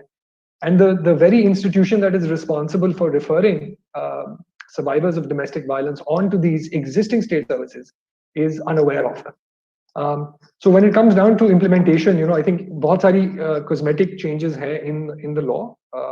There hasn't really been paid much attention to how it's going to be implemented. But at the same time, I do think it's important to commend the effort to expand the definition of rape. That is a meaningful change, which hopefully will have better outcomes for sodomy cases, for child sexual abuse cases, which can now be tried under the Rape Act. Having said that, uski implementation we still don't see on the ground at the moment. So aaj ke din, if there is an instance where a victim is male, police abhi bhi police station record management system ke tahat FIR ki registration abhi bhi section 377 ke tahat karti hai, despite what the law says. So later on in the discussion, it would be helpful if we can talk about the gap between policy making and legislation. We see high court judgments coming out. I know we'll be talking about that later also. There are SOPs and standing orders issued by the Inspector General that police officers are unaware of, let alone primary legislation and how that will play out. So implementation ke significant challenges hain, but hopefully we'll talk about it in more detail. Yes, thank you so much, Umar. I think it's important to remember, and it's a theme that we'll keep coming back to. Of legal changes are often made by our legislatures or our government in a sense to show that they're doing something, but to actually indicate their seriousness, we have to assess the level of implementation, and that's where we see governments fall short.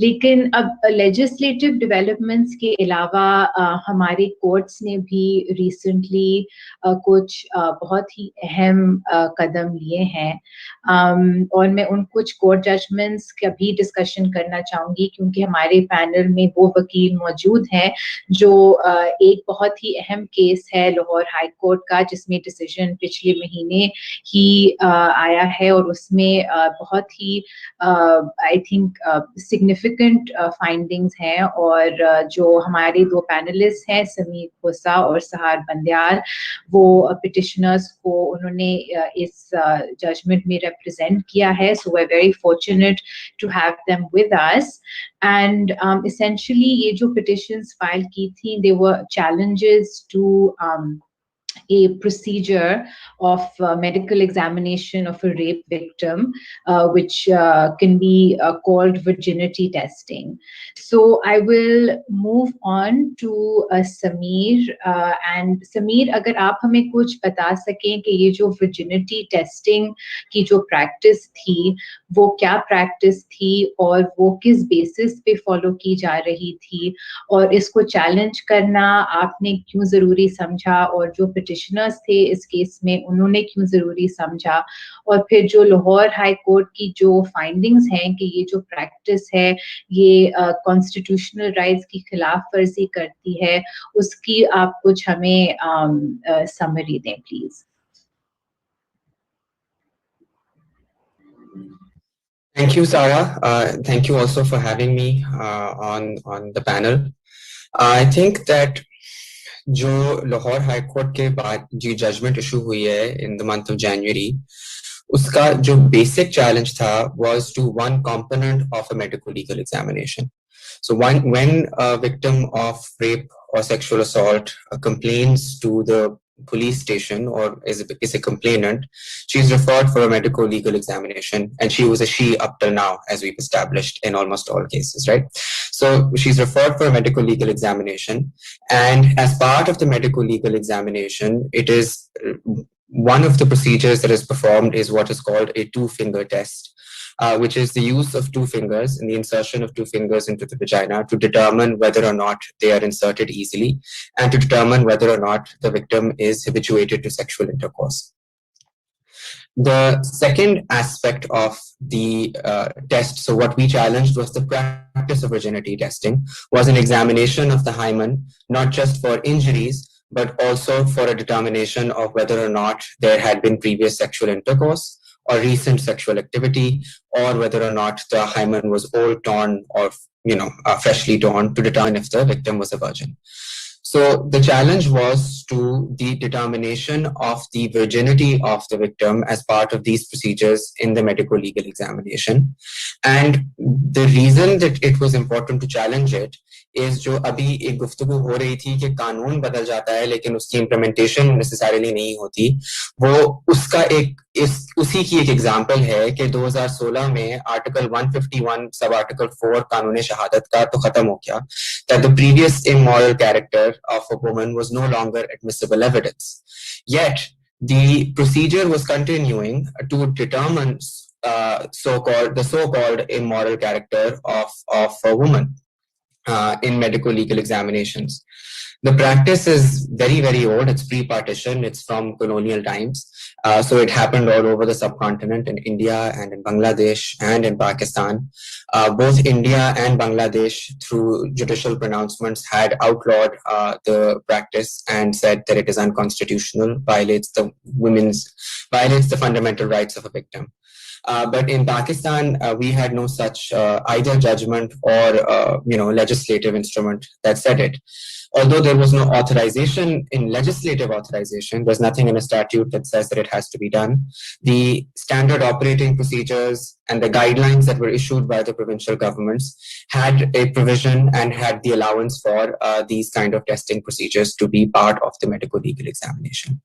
So that is what was challenged. The case was heard before the Lahore High Court. The governments were made respondents, and the governments issued during the proceedings as well. The Punjab government issued new standard operating procedures, and the judgment essentially is very categorical in terming, in essentially stating that these practices are a very grave violation of the fundamental rights of the victims of sexual assault and rape, because they have the impact of turning the victim into a defendant. Because essentially from being a complainant, she turns into being a defendant of her own character. And there's two aspects that have been very clearly, discussed in the judgment. एक ये कि जो the determination of virginity, the so-called determination of virginity, it cannot be reliably or medically or scientifically done through either a two-finger test or through the state of the hymen of the victim. So the judgment is a categorical kind of review of the medical scientific literature, the literature of various human rights and international bodies, and says that you cannot determine virginity through a two-finger test or through the state of the hymen. And the second thing that I think it goes further is to say that the determination of virginity is irrelevant to the proof of the crime of rape having taken place.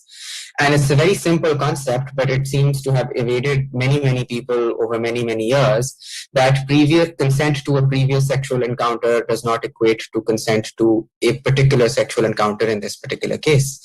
And so the judgment categorically says that, that the virginity or the status of the woman as a virgin or non-virgin is irrelevant to the determination of the crime of rape.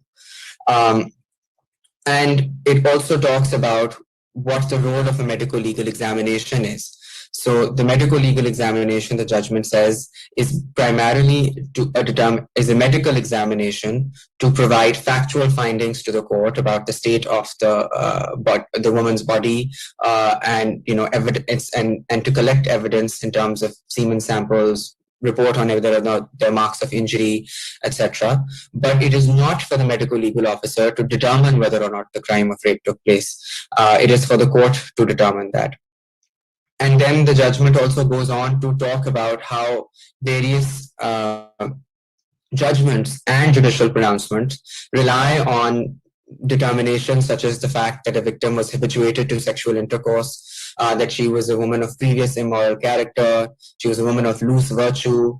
And these findings were essentially used to not only say that, essentially to affect the credibility of the victim, to say that she was not a credible witness because she was of loose virtue or was some immoral character.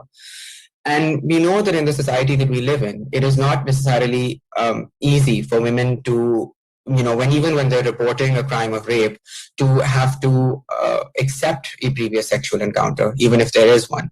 And if you do not accept a previous sexual encounter, but in court proceedings you're determined to have had previous sexual encounters, then your entire testimony gets shot because you're no longer a credible witness. So this was a serious impediment in not only the actual procedures that were taking place, but also in access to justice. We came across and we received messages post judgments of several women who said that we never approached the police, anonymously so, but we never approached the police because we were afraid of the procedures that were going to be performed on us and these kind of determinations. So it causes social stigma throughout your lifetime if the judicial system of the country reaches these determinations about your character.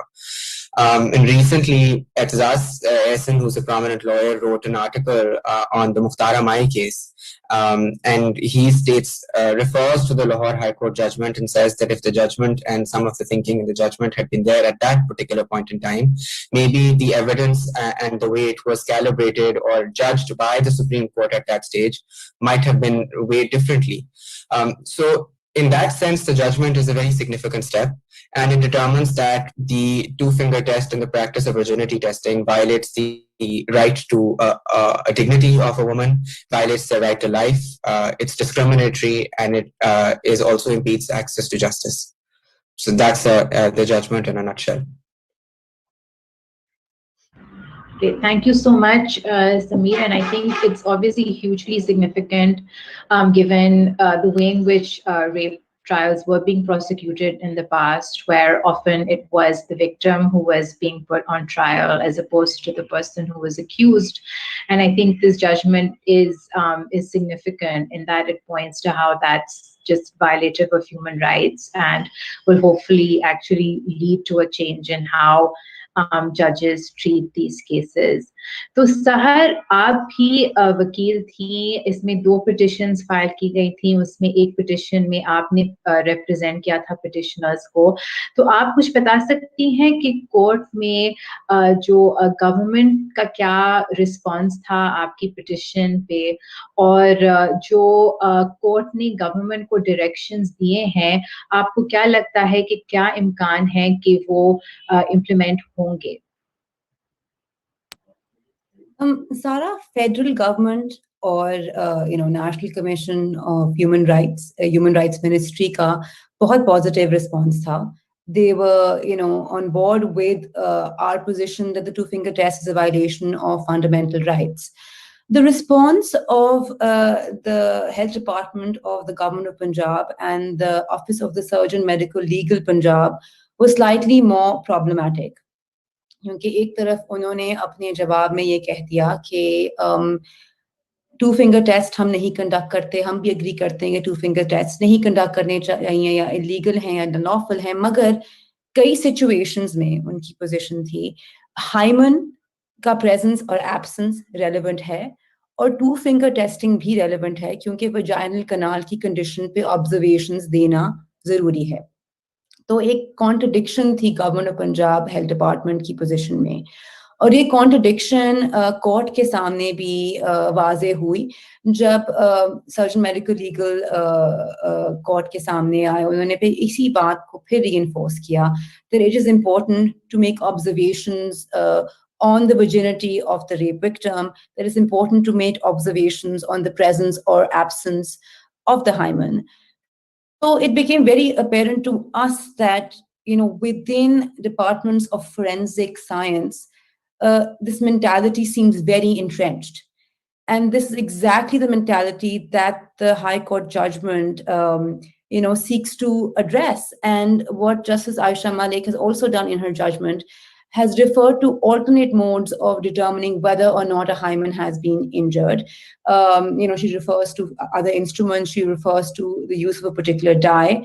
And she cites various, authorities from across the world which state that the hymen and the state of the vaginal canal are irrelevant to the question of whether or not rape occurred. Towards the end of the judgment, she makes a very interesting point. She says that, yes, you can change the protocols, you can change the law, but until and unless the people who are implementing these change procedures actually believe that the procedure needs to change or understand the reasons for the change will not happen. Petition या hearing के दौरान ही एक नए set of SOPs हमारे सामने आ गए. हमने उन SOPs को चैलेंज किया क्योंकि उनके अंदर भी वही contradictions थी कि एक तरफ कह रहे थे कि हम two finger test नहीं conduct करेंगे, but at the same time there was sufficient room for conducting virginity testing on certain grounds within those SOPs. So the directions have been given by the High Court to the Government of Punjab to amend the SOPs. But really there has also been a recognition within the judgment that the change in procedures is not sufficient on its own. There has to be sufficient training and awareness of medical legal officers to be made aware of the reasons for the change and the new modes or the different modes of conducting the medical legal examination of the victim of rape or sexual assault. The court has recognized this, and additionally the court has also recognized that in the current system, consent of the victim is not properly taken, and directions have also been issued that medical legal officers be trained in the process of obtaining proper informed consent of the victim for all aspects of the medical examination, and she be informed what that medical examination or the results of those medical examination will be used. So the judgment is very comprehensive in that sense. And it's also very realistic in the sense that it recognizes that, a further step must be taken after even the framing of the SOPs and after the passing of this particular judgment. So yes, I think that's where it stands. Thank you, Sahar. So we have this decision of the Lahore High Court, which is saying that virginity testing, which was an old practice, it's neither probative and it's also violates the dignity and right to equality of women. But there is also a recent Supreme Court judgment that talks about forensic investigation in rape cases, और उसमें ये judgment है जो मंसूर अली शाह साहब ने author की है, और इसमें उन्होंने DNA evidence की admissibility के बारे में इनकी holding है. तो आप very briefly उसको summarize करें please, और हमें बताएं कि rape investigations के लिए इस judgment का क्या significance है. Sarah, under the existing procedure prior to this judgment, the DNA report was not per se admissible in evidence, which meant that the prosecution would have to produce the forensic scientist who authored the report as a witness in court to present that report as evidence. The problem with that was that we don't have sufficient forensic scientists across the country, and for trials being conducted in smaller towns, scientists would have to go from Lahore, where the laboratory is situated, to those smaller towns to give evidence, which was not possible in many cases. So what would happen was that even if there was a DNA report, it would not be admitted into evidence because the forensic expert would not be called in as a witness or would refuse to come in as a witness. What Justice Mansoor Ali Shah's judgment does is that it makes the DNA report per se admissible, which means it can be admitted into evidence without the need to have the forensic scientist himself appear in person and tender that report into evidence.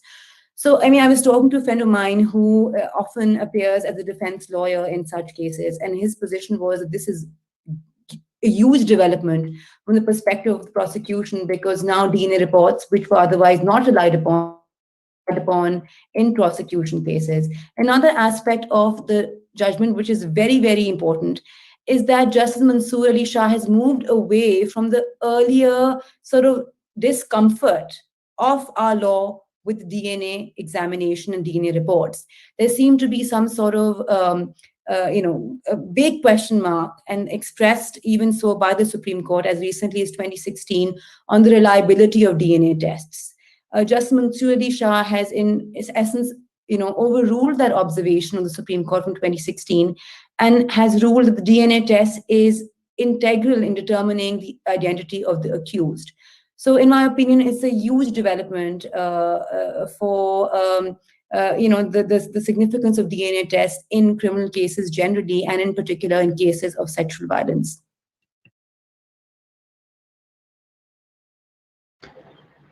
Okay, thank you so much, Sahar. And Sahar, if I understand correctly, I think is it per se admissible?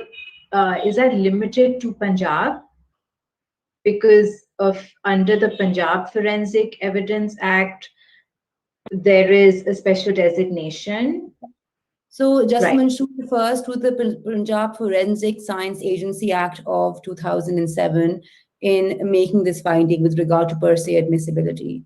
So yes, you could say that although it is a Supreme Court judgment, it is, it's relying on a Punjab specific law. All right. Okay, great. So, this is, I think we're seeing, at least with our superior judiciary, that, in recent years, there have been, significant positive developments.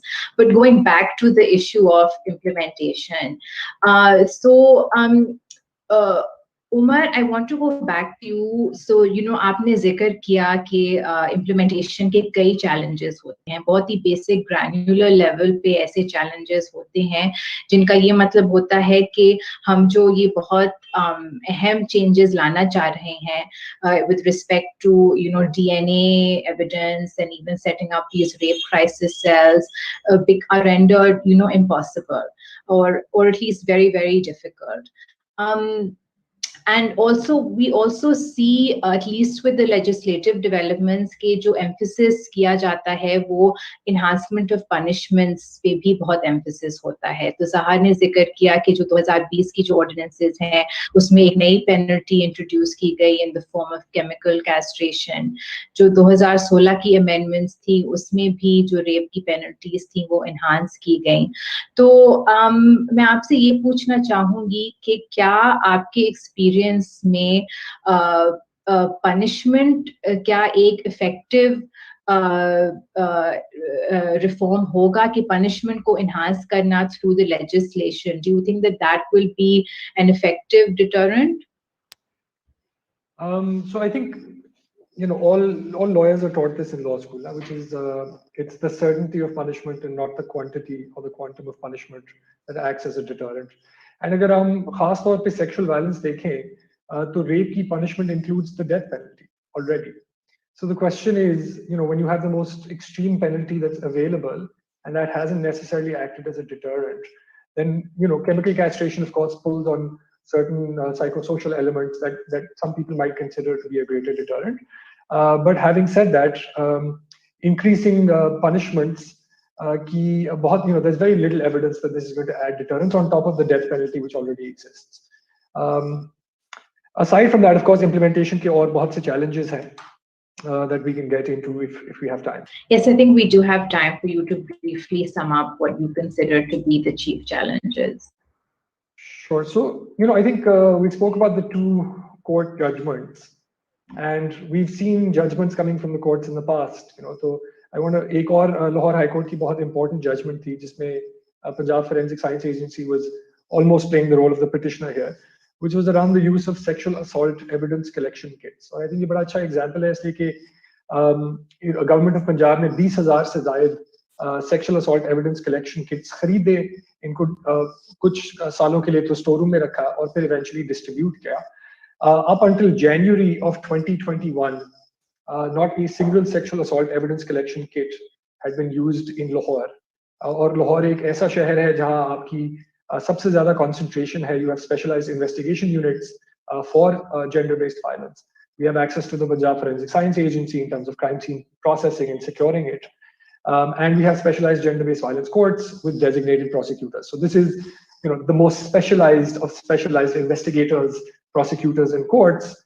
And जो basic आपका एक tool है to collect forensic evidence, उसकी implementation भी नहीं थी, despite the fact that resources had been allocated.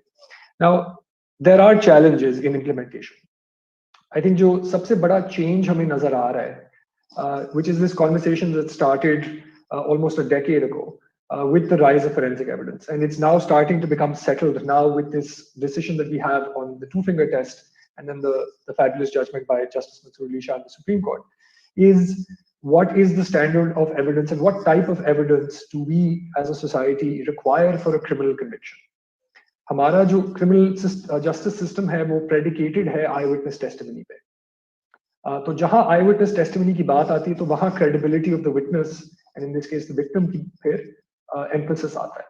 So there is एक आपको तसलसल नजर आएगा इस thought process में कि it is all about securing the victim testimony or the witness testimony, and we're now starting to see a transition where we had Justice Mansoor Ali Shah declare DNA evidence as the gold standard in his judgment. And we now have investments in collecting and using forensic science as a primary tool. लेकिन जहाँ implementation की बात आती है वहाँ challenges फिर वही आते हैं कि particularly around sexual violence we see delayed reporting, जो कि एक societal issue and needs to be tackled using a cross-institutional approach. I think the Punjab police at least has gotten much better with registering an FIR relatively quickly.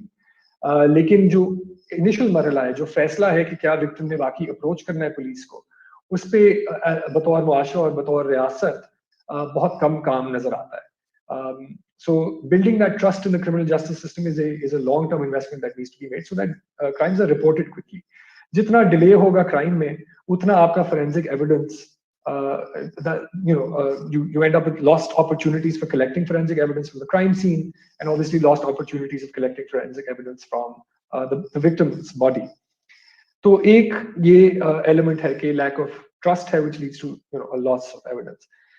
And then when it comes to implementation, आपकी laws भी आ जाते हैं, forensic evidence पे अब focus भी आ रहा है. Your frontline officers, जो आपका investigation officer है, जो आपका police का response का unit है, या आपका जो dispatch officer है, जो कि फैसला करता है कि पंजाब forensic science agency को भेजना है, या police के अपने crime scene unit को भेजना है, या किसी को नहीं भेजना to a particular crime scene. उनकी ना training है, ना performance management है, ना उनके कोई performance indicators तय किए गए हैं, which is something जिस पे पंजाब में काम जारी है. But if you look at the percentage of crime scenes that the Punjab Forensic Science Agency comes and processes, despite having the capacity, it's less than 15% for sexual violence, जो कि is a vast sort of lost opportunity, जिसमें हम अभी तक समझ नहीं पाए कि forensic evidence को इस्तेमाल किस तरह करना है. I think virginity testing in particular is definitely important. लेकिन अगर आप medical legal examination को ही देख लें, so that requires various different types of examination. So the status of the hymen and the status of the vagina, of course, is important. लेकिन आपने एक top to toe examination करना होता है for other marks or injuries. You have to collect swabs and stains from other parts of the body. Evidence collection kit के अंदर there is a debris sheet where the victim undresses standing on top of a sheet, so that if there's any trace evidence, if there's dirt, if there's hair, or if there's fibers, all important forensic pieces of evidence. But aapko aaj bhi, despite the investments in training and equipment, you don't see that kind of evidence being collected.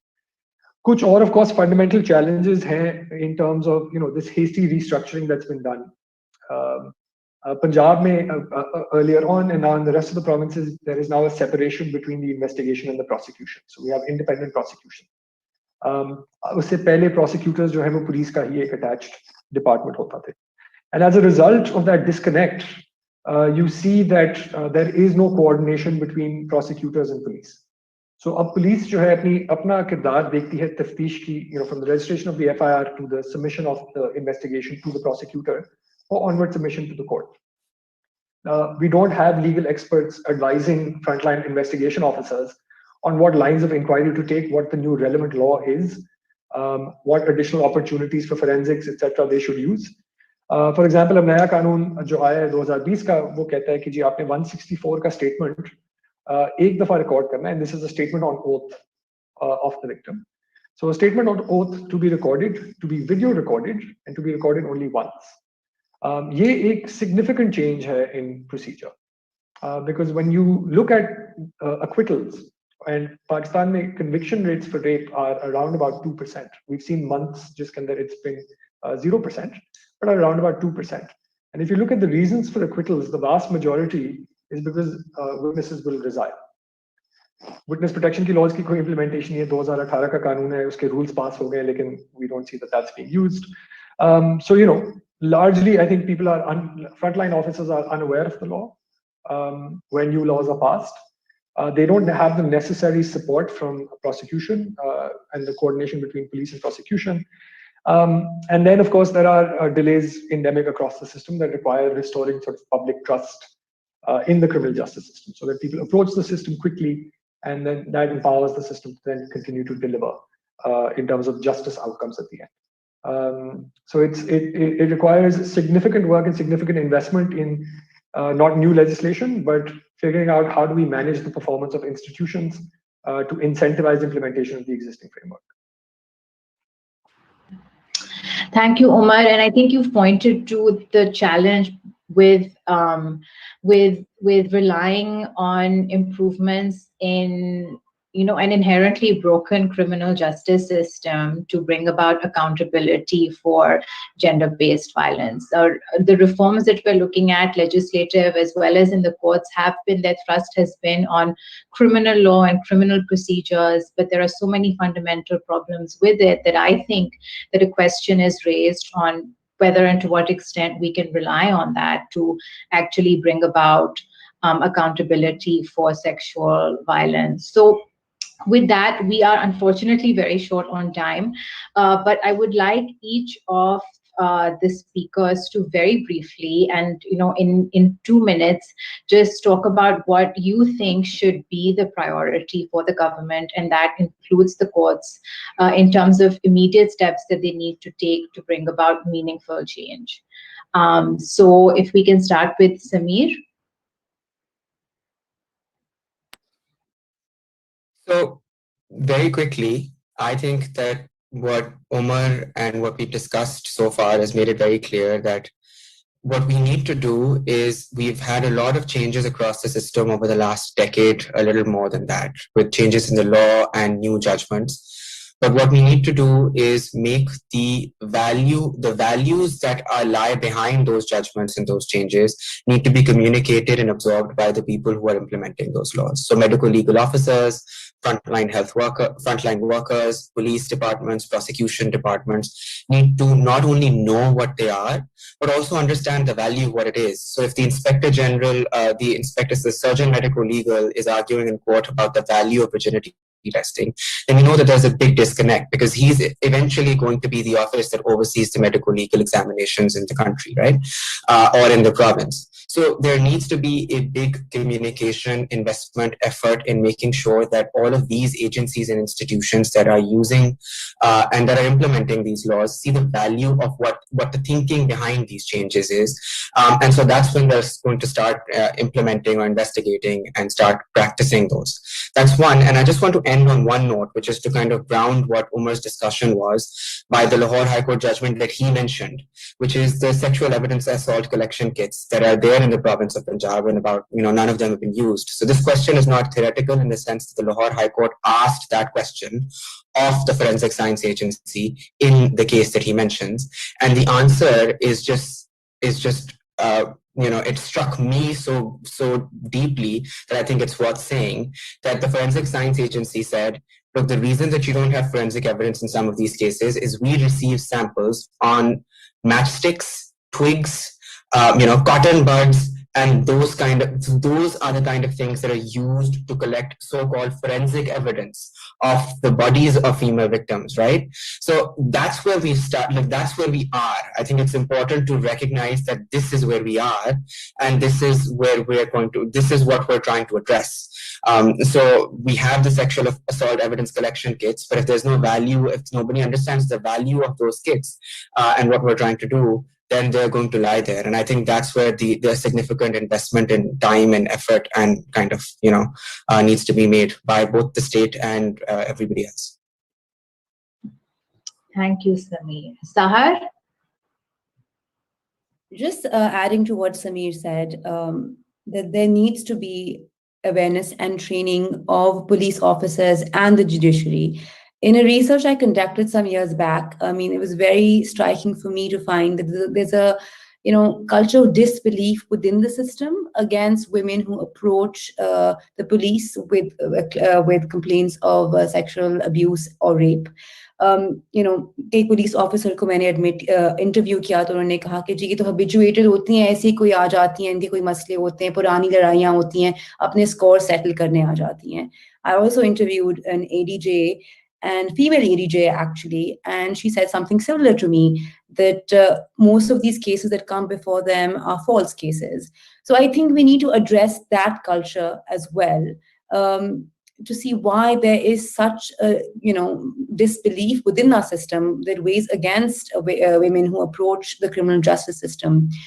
And the second point I'd want to make is that so much of today's discussion has emphasized on changes through legislation, changes through court judgments, but the thrust of those changes has been enforcement of the law, conviction of the accused. But what of the rehabilitation of the rape victim? There's not much in the law which focuses on the rehabilitation of the female victim of rape or any other victim of rape under the law now.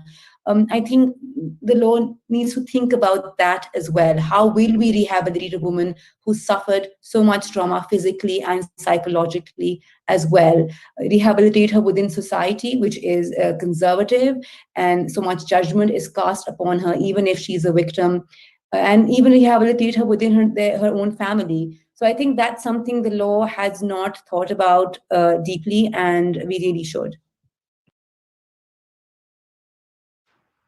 Thank you, Sahar. And finally, Umar. Yeah, so I think we've pretty much covered it, right? So when it comes to challenges of implementation, capacity building, attitudinal change, and awareness raising are key. And then it really is about incentivizing or changing the incentive structure within these institutions to compel compliance.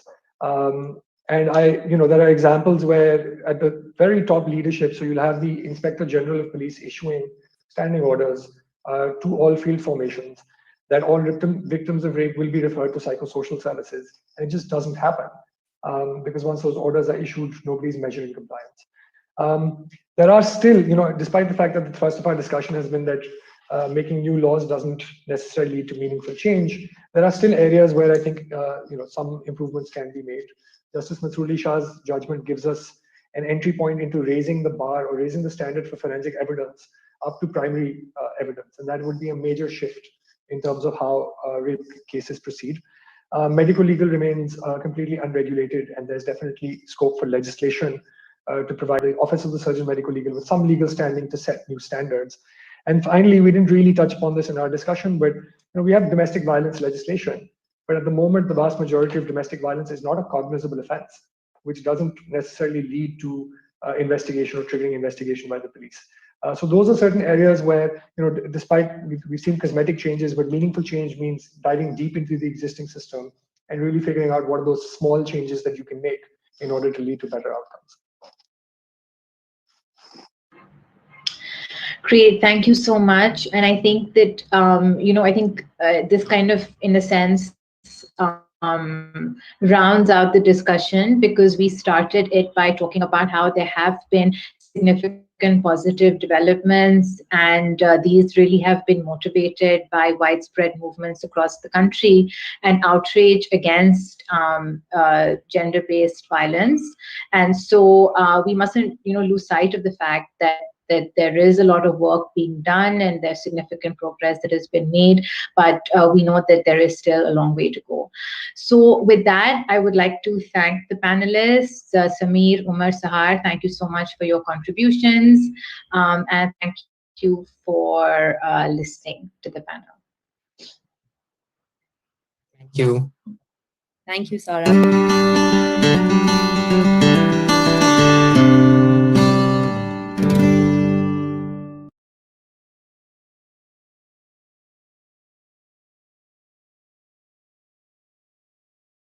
मेरा नाम नूर ज़हरा है और मैं ये साज़ पिछले 50 साल से बजा रही हूँ।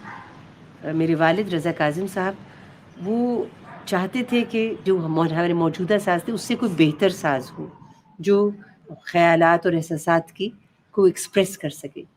तो ये सफ़र 1970 से शुरू हुआ है।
जो साज मैंने बजाया है, ये इसका नाम तो सागर वीणा है, सब जानते हैं, लेकिन इसकी जो बेसिस है बनने की, वो बिल्कुल और साजों से मुख्तलिफ है.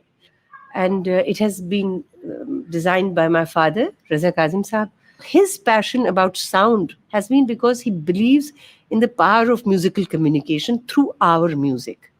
And he feels that it has the potential to communicate to those sensitivities in a human being, which other instruments cannot, or even the voice at times cannot. Yes, but it needs to be explored. It needs to be discovered.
It's a journey into the unknown. I'm hoping, although I have not taught this instrument to anyone, because it kept on developing, intensively for 50 years, especially the last 10 years were so difficult, so intense and intensive in bringing the instrument where it is today, that I did not have time even to explore the instrument properly.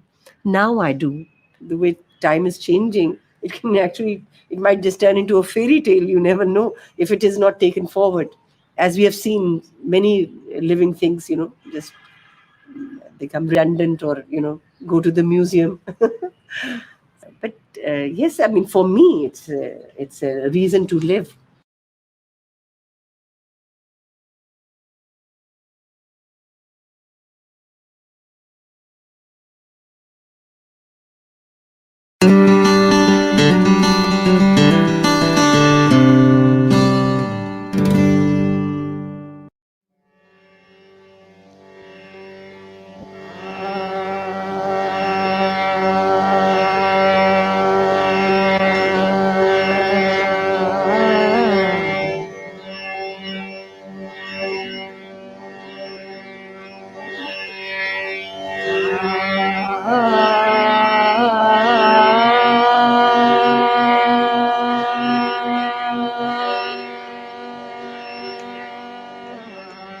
Samina Hassan Sayyed was born on 29th December 1944 in Firozpur to Qamar Sultana and Sayyid Ahmed Hassan. Her father, Sayyid Ahmed Hassan, was a senior government servant.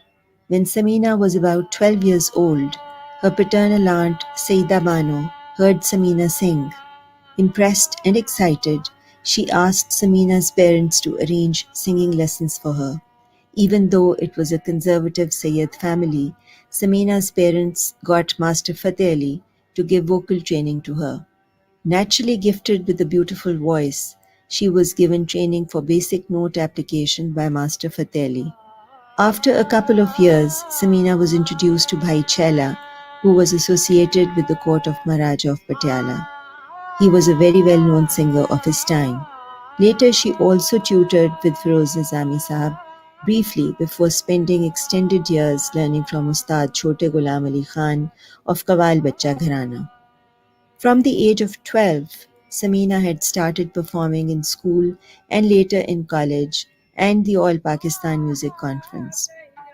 After completing her MSc in Home Economics, she was asked to introduce music as a subject at her alma mater, College of Home Economics, Lahore, now University of Home Economics. She taught the theory of music for over 3 decades and dedicated her entire life to the teaching and learning of classical music.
Her Ustad, an exponent and maestro of North Indian classical music, Ustad Chote Ghulam Ali Khan was from Kasoor, Punjab. Born in 1910, to a family of professional musicians, he studied music with Ustad Chhajju Khan and Ustad Mian Budde Khan Beenkar. Chote Ghulam Ali Khan began to sing on the radio mic soon after its advent in the subcontinent. No music conference was complete without him in those years. He proved to be a sensation, roaming the whole of undivided India, conquering it wherever he went: Amritsar, Lahore, Delhi, Banaras, Calcutta, Bombay. He was the cousin of the legendary Ustad Bade Ghulam Ali Khan, who stayed on in India after partition and thrived there. As soon as Samina started learning from Khan Sahab, she started documenting all her lessons on cassettes. She also made extensive written notes in her diaries during this time.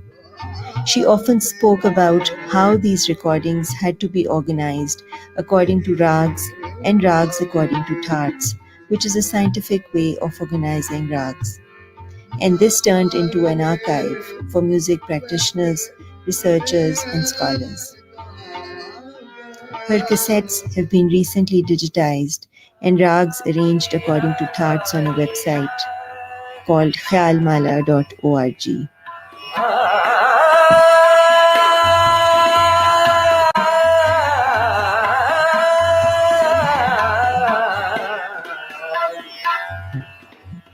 So Samina Hassan Sayyed, she was an exceptional person, and I don't say that just because she was my mother. I think all mothers are incredible, but anybody who ever met her would know what I'm saying. She spent her life in her own way, and music was a huge part of her existence. She, when she made these recordings of her Ustad Chote Ghulam Ali Khan, she's working like an archivist, and you can see that she's thinking of the future generations. She's thinking of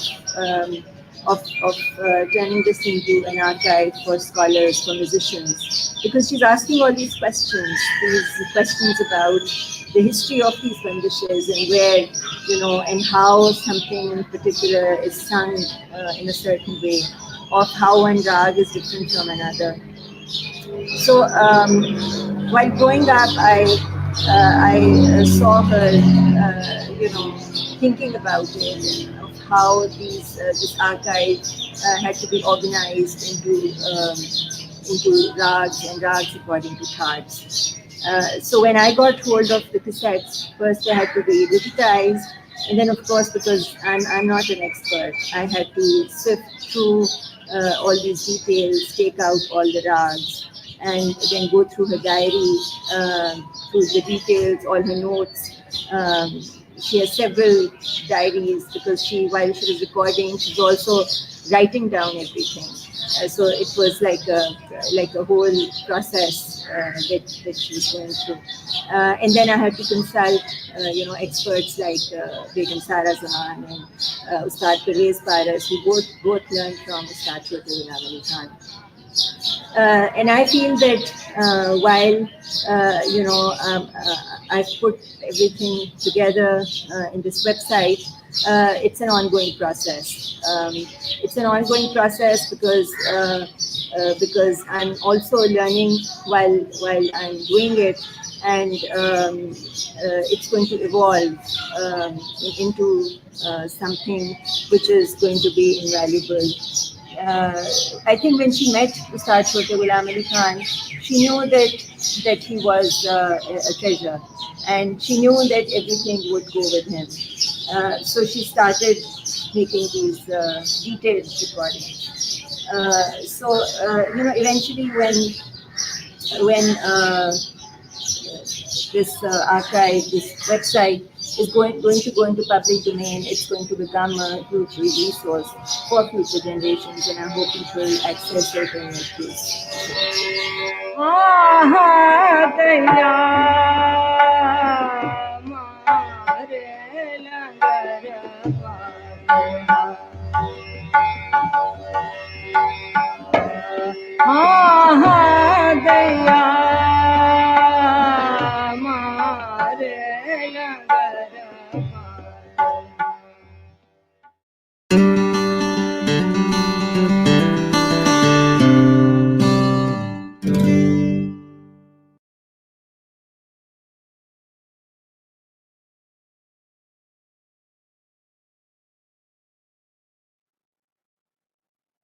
We live in very interesting times. These days, you don't need a storefront, you don't need a physical space in order to build a business, in order to grow a business. You can easily do it using the power of social media, using your phone, using your laptop, using an internet connection. How is that possible? It's because we live in a digital economy, and the power of the digital economy has become even more evident during the last year when we were going through the COVID-19 pandemic, and it's still ongoing. We saw a lot of new businesses emerging. We saw a lot of new businesses by women emerging. When we talk about the field of arts and culture, especially in case of females, there are a lot of them, specifically in Pakistan, who are lagging behind. Why is that? Primarily because of a lack of entrepreneurial and digital skills. While this may not be true in the largest cities of Pakistan, the largest urban cities of Pakistan, it holds very much true in the smaller cities of Pakistan, where women struggle with creating a social media presence, where women struggle with having any kind of entrepreneurial education. As a digital business and marketing skills coach, this has been very interesting to me for a very long time, noticing all these patterns and all these gaps. So when the opportunity emerged for the WOW grants by the British Council, I thought, why not explore this?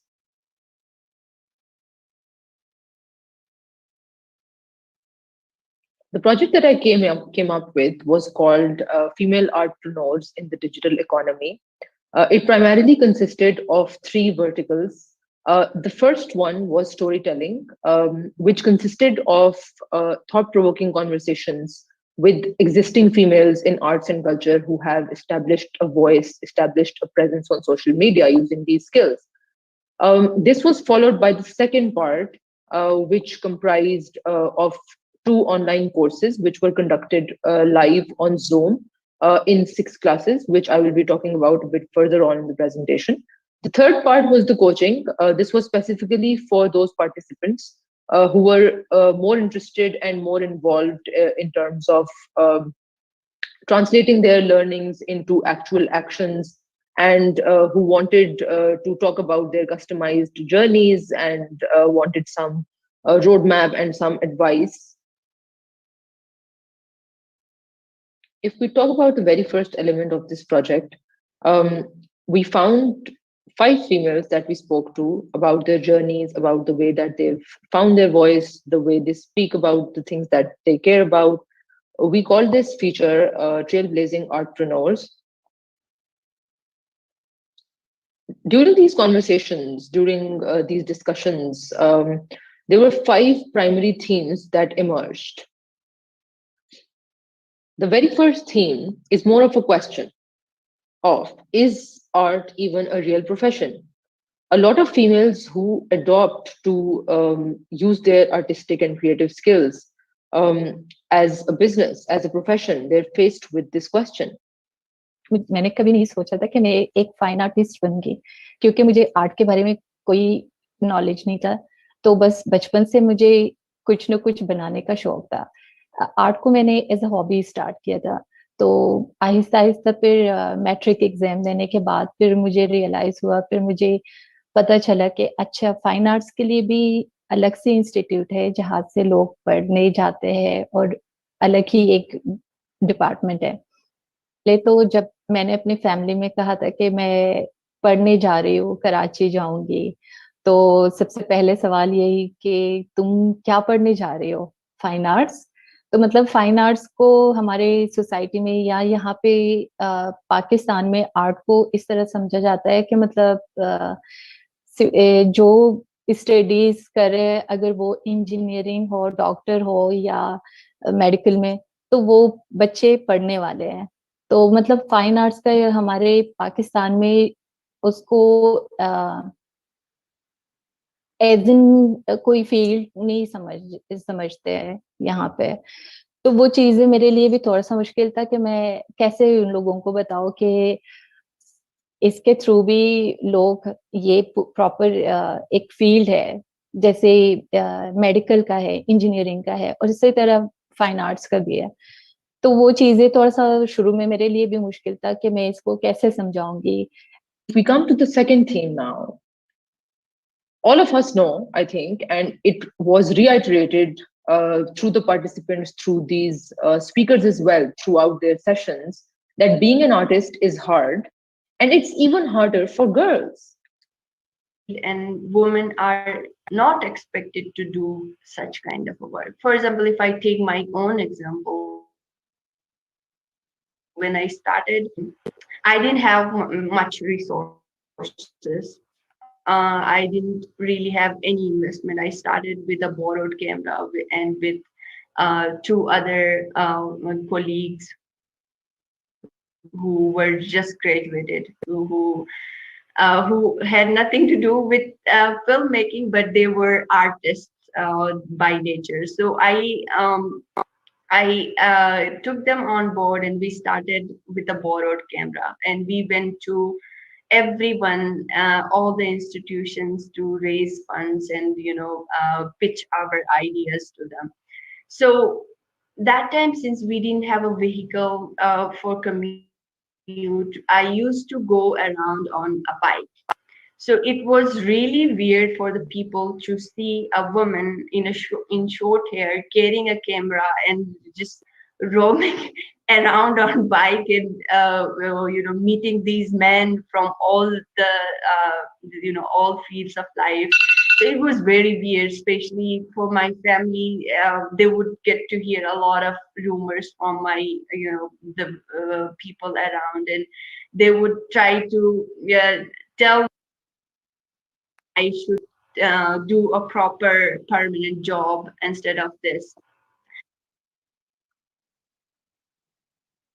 Number 3. So, of course, when you face hurdles, when you face challenges by the society, by your own family, on social media, everywhere, how do you make it? How do you make it in any field? It takes a lot of courage.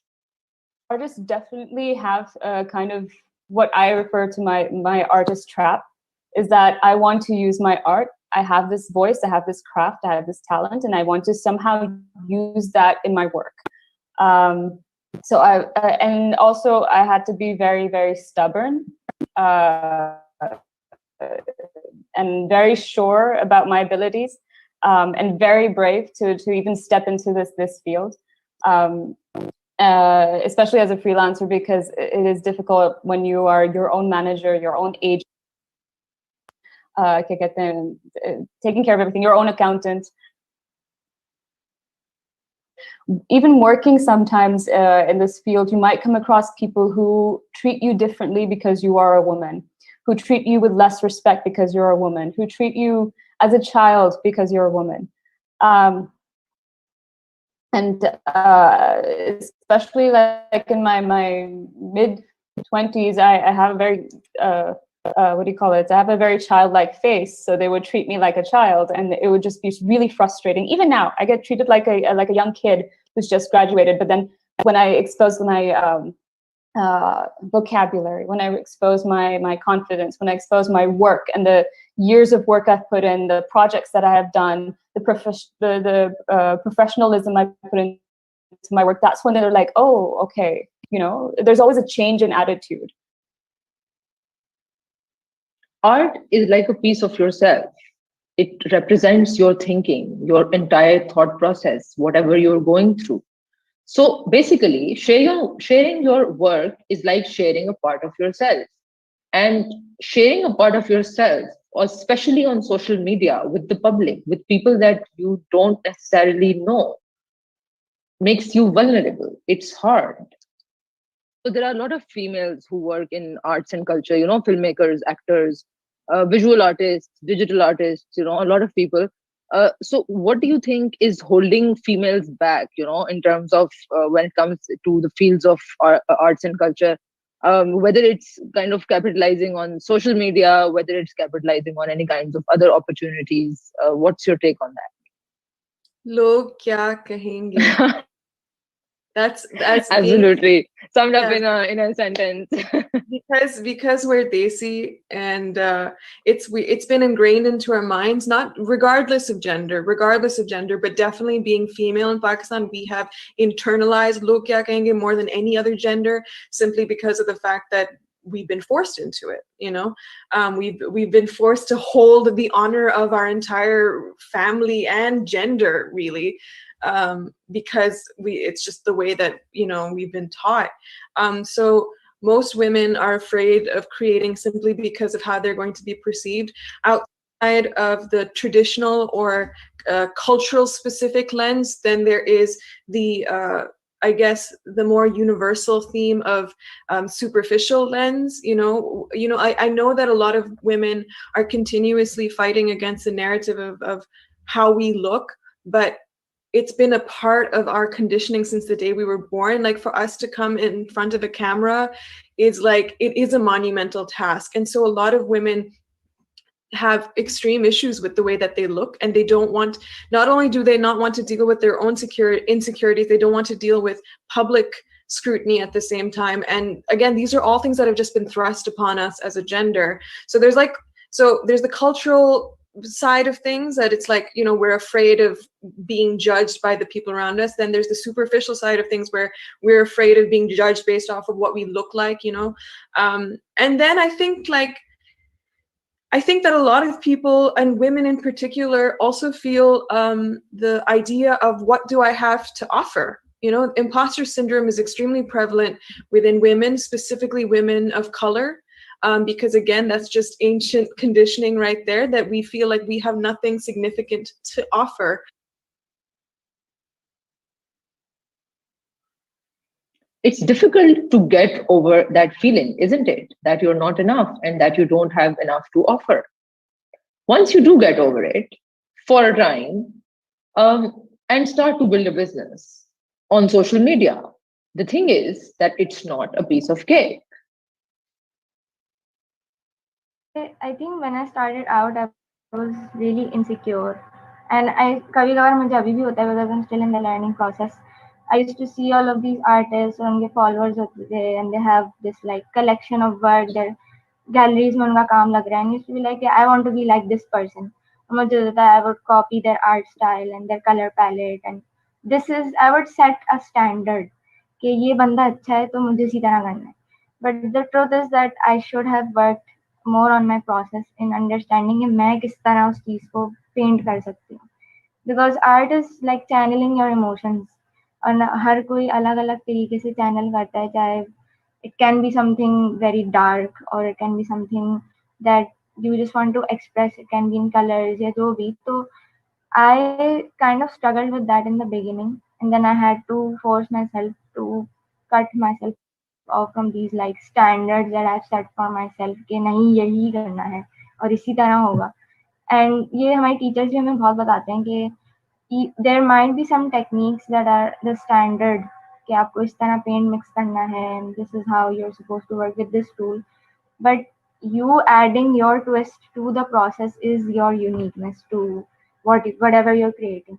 तो मतलब अपनी resources देख के मैं बनाती हूँ, because a lot of people that I follow are international artists who make like enamel pins and mugs or clothing, जो कि यहाँ पे इतनी easily suppliers नहीं मिलता, and I'm just one person running this business, so I need to like see my budget for everything that I'm doing.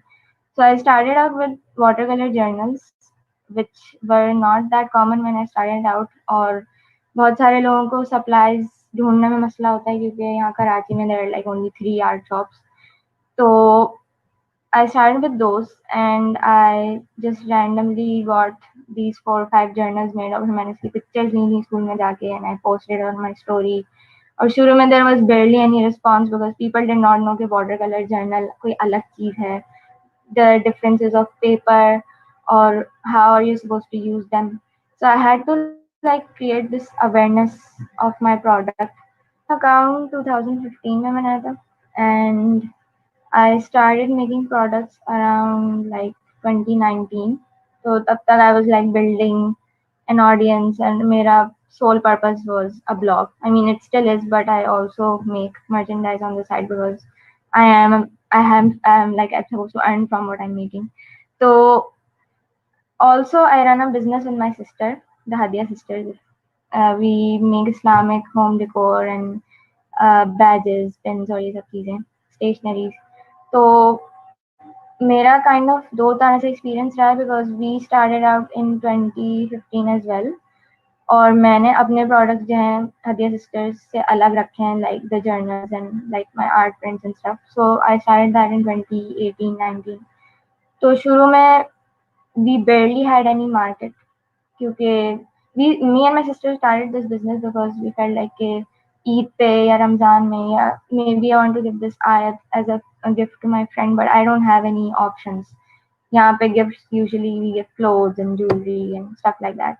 So we wanted to make things जो कि gifting purpose के लिए भी use हो और sort of reviving the sunnah of giving gifts. Thus the name Hadiya Sisters because Hadiya means gift. So शुरू में we didn't have any audience. We also had kind of a unique selling point क्योंकि इस तरह के products उस वक्त कोई भी नहीं बना रहा था. So These conversations were indeed thought-provoking, coming from females who have been working in the field of arts and culture for years and years, and who have established social media presence, who have established profiles. So all of these things came in really handy when also delivering the courses to some of these incredible women who were from all over Pakistan, starting from KPK, and Balochistan to Punjab, South Punjab particularly, also Gilgit-Baltistan, a lot of rural cities, a lot of smaller cities in Pakistan that we don't usually see or think about when it comes to thinking about the arts and culture scene. I had an incredible time interacting with all of these incredible females who have been working on a smaller, medium kind of a scale for such a long time.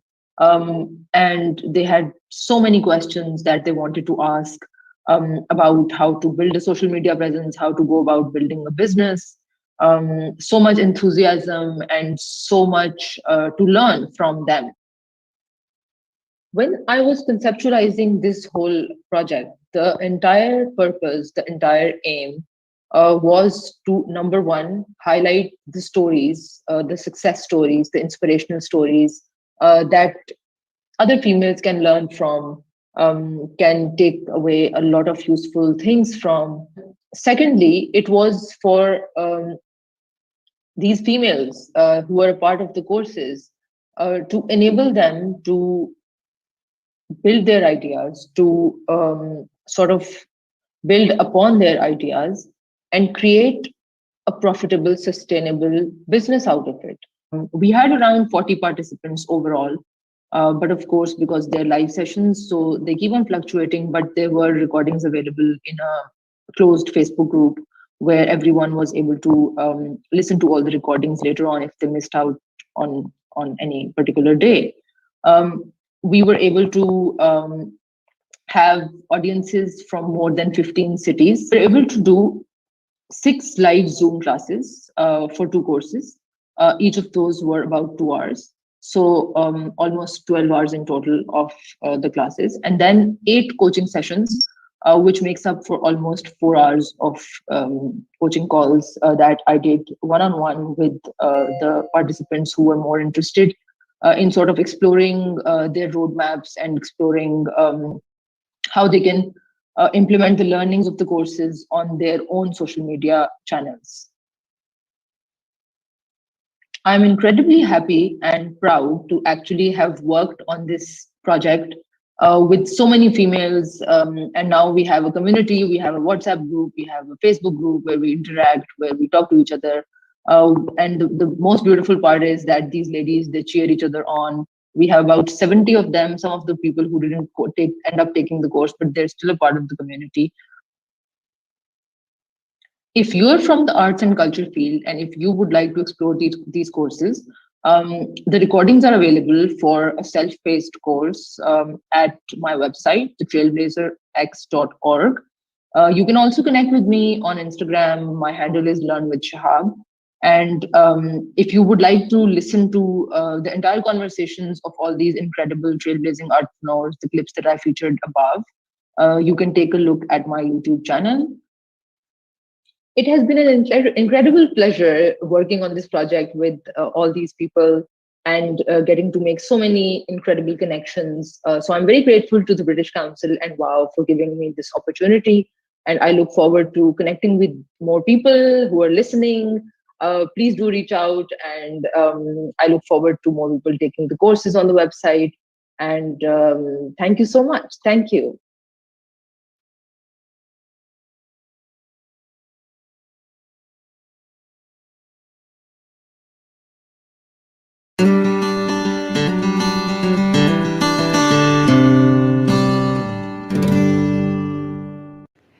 Hello everybody, once again welcome back. I'm Anusha Ashraf and this is Wow Check-in. Checking in on you guys one more time. सुबह से हम आपके साथ हैं, काफ़ी अच्छी चीज़ें देखी, बहुत कुछ सीखा, काफ़ी workshops हुए.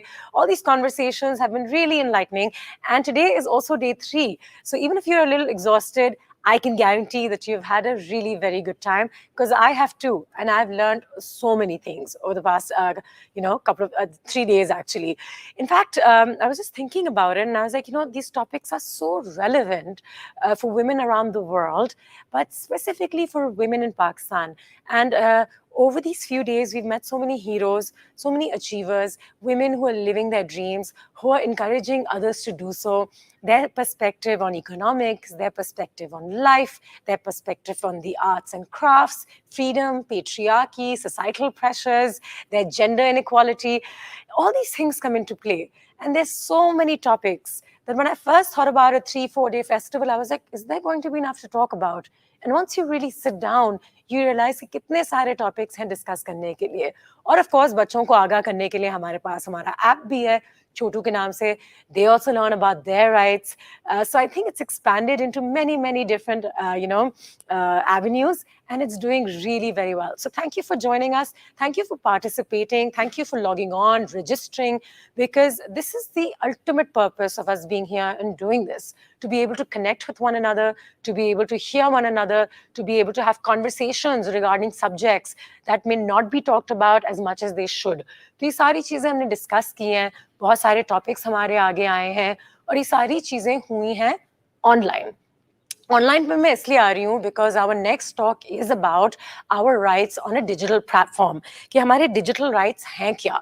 And for those of you who do not know, एक चीज़ मैं आपको ज़रूर बताऊँ कि हमारे digital rights यकीनन हैं, और उन पे extensively हमारी society में और दुनिया भर में काम भी हो रहा है, क्योंकि जैसे जैसे digital दुनिया फैलती जा रही है, इसकी समझ हमारे अंदर बेहतर होती जा रही है, उतने ही हमें laws, rules और regulations की ज़रूरत है. Cyber crime is very prevalent, trolling is very relevant. All these issues come about more often than not, especially targeting women of every society from every walk of life. So this is something that needs to be discussed. It's the conversation of the future. And I'm so glad that one of my heroes is actually going to be leading this talk. She's going to be talking about the safety guidelines on digital rights, and she's Nigat Datt from Digital Rights Foundation. So jaldi se unki taraf bhi chalte hain, उनका नज़रिया भी सुनते हैं. Online दुनिया पे औरतों की हुकूक क्या है, और है भी या नहीं है, और किस तरीके से हम उनको एक्सरसाइज कर सकते हैं, उसके बारे में बात करना बहुत ज़रूरी है. And there's nobody better to do it, like I said, than Nigat Datt herself. So let's quickly go and have a look, and let's see what she has to say, and let's learn a thing or two.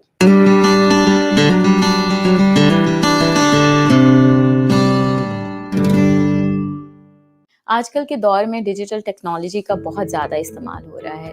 Covid के दौरान, lockdown के दौरान, जब तमाम इदारे या offices या मुख्तलिफ जो पब्लिक बॉडीज़ हैं वो बंद हुई, तो एक वर्क फ्रॉम होम का जो एक कल्चर है वो बहुत से ममालिक में इंट्रोड्यूस हुआ. पाकिस्तान जैसे मुल्क जहाँ पे लॉकडाउन हुआ और एकदम से ऑफिस कल्चर से वर्क फ्रॉम होम और एक अपनी डिवाइसेस के ऊपर जो काम करने का एक ट्रेंड था वो शुरू हुआ, तो वो हमारे लिए एक नई चीज थी ऑनलाइन लर्निंग, और ये सारे एक नए तरह के कॉन्सेप्ट्स थे जो कि पेंडेमिक के दौरान इंट्रोड्यूस हुए। उसमें हम लोगों ने ये देखा कि बच्चे जब ऑनलाइन पढ़ रहे हैं तो कोई प्रॉपर टाइमिंग्स का जो तयन है वो नहीं है। जो लोग अपनी डिवाइसेस पे काम कर रहे हैं, एक जूम मीटिंग से दूसरी जूम मीटिंग, तीसरी स्काइप मीटिंग, सो वो बिल्कुल उस तरीके से अपनी जो टाइमिंग्स है या स्केड्यूल है उसको मैनेज लोग नहीं कर पाए जिस तरीके से हम अपनी आम जिंदगी में करते रहे हैं, खासतौर पे कोविड से पहले। शुरू में हमें लगा कि ऑनलाइन तो काम करना बड़ा आसान है, लेकिन वो आहिस्ता आहिस्ता अंदाजा होना शुरू हुआ कि आपकी जो प्रोडक्टिविटी है, जो ज़हनी जो हालत है, वो इतनी मीटिंग्स के बाद उस तरीके से परफॉर्म करने की या प्रोडक्टिविटी की वो कैफियत नहीं रहती। तो ये बहुत ज़रूरी है किस तरीके से हम अपनी मेंटल जो वेल बीइंग है उसका भी ख्याल रखें। हमें अपनी डिजिटल वेल बीइंग जो है, हमारी जो डिजिटल हाइजीन और सेहत है, हमें उसका भी ख्याल रखना है। अब चूंकि पेंडेमिक के दौर में बहुत से लोग घरों से ही काम करेंगे और हमें बिल्कुल एक अनसर्टनिटी की सी कैफियत है, तो ये बहुत इंपॉर्टेंट है कि इस पहलू को हमेशा मद्देनजर रखें और जानें कि कब आपको थकन हो रही है, कब आप एग्जॉस्ट हो रहे हैं, कब आप बर्न आउट हो रहे हैं, और फिर उसको जानते हुए उस इशू को एड्रेस करें।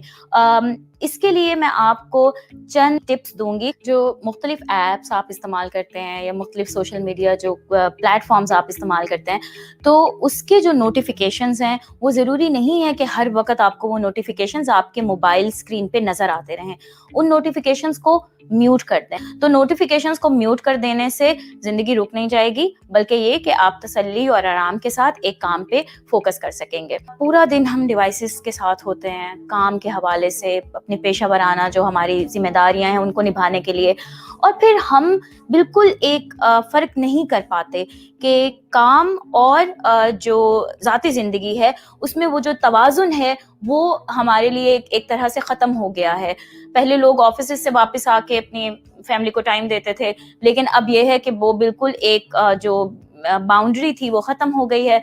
तो अपने लिए, अपनी फैमिली के लिए ऐसा वक्त निकालें जिसमें आप बिल्कुल डिवाइसेस को इस्तेमाल ना करें। बहुत दफ़ा ये होता है कि खाना खाने के दौरान भी लोग अपने मोबाइल का इस्तेमाल कर रहे होते हैं, तो ये बहुत ज़रूरी है कि आपको खुद को एक रोल मॉडल बनाना है। बच्चों को जब हम कहते हैं कि मोबाइल का इस्तेमाल ना करो, लेकिन खुद आप मोबाइल का इस्तेमाल कर रहे हैं, तो वो एक अच्छी एग्जाम्पल सेट नहीं होती। तो आप खुद भी मत करें और अपने जो बाकी फैमिली मेम्बर्स हैं वो एक मुख्तस कर दें वो टाइम सिर्फ अपनी फैमिली के लिए। एक और बहुत ज़रूरी चीज़ है वो ये कि अपने सोशल मीडिया को क्लीन करते रहें। जैसे हम लोग अपनी हाइजीन का ख्याल रखते हैं, उसी तरीके से आपकी अपनी जो सोशल मीडिया है या आपकी डिवाइसेस हैं उनकी हाइजीन भी है, उनकी सेहत भी है। अच्छा, उनकी सेहत कैसे है? बहुत दफ़ा हमारी फ्रेंड लिस्ट में ऐसे लोग होते हैं, हम ऐसे पेजेस को फॉलो कर रहे होते हैं जो कि बहुत टॉक्सिक किस्म का कंटेंट शेयर कर रहे हैं, ग्राफिक कंटेंट शेयर कर रहे हैं। अब वो हर वक्त जब आप उस कंटेंट को कंज्यूम करते हैं तो फिर भी वो आपके लिए बहुत ज़्यादा परेशानी का बाइस बनता है और आप उसको बिल्कुल फील भी नहीं कर पाते कि आपके साथ क्या हो रहा है। तो जो भी ऐसा कंटेंट, ऐसे लोग, ऐसे पेजेस, ऐसे प्रोफाइल्स जिससे आपको लगे कि आपकी मेंटल वेलबींग पे फ़र्क पड़ रहा है, उनको अनफॉलो कर दें, उनको म्यूट कर दें, उनको ब्लॉक कर दें। ये एक अपने लिए एक ख़ास बात बना लें कि जब आप सोने के लिए जा रहे हैं तो अपने जो मोबाइल फ़ोन है या आपका लैपटॉप है वो आपके बेड से दूर पड़ा होना चाहिए, कि ये ना हो कि आप रात के किसी पहर उठ के अपना मोबाइल चेक करना शुरू हो गया और उससे फिर नींद में बहुत खलल पड़ता है। और अगर आपकी नींद प्रॉपर तरीके से मुकम्मल नहीं होगी तो वो आपके अगले पूरे दिन की जो प्रोडक्टिविटी है उस पर बहुत बुरा असर डालती है। तो ये कुछ इस तरह की चीज़ें हैं जो कि जिन पे आप अमल करके अपनी जो मेंटल वेलबींग है, एक जिम्मेदारी डिजिटल शहरी होने के नाते उसको आप पूरा कर सकते हैं।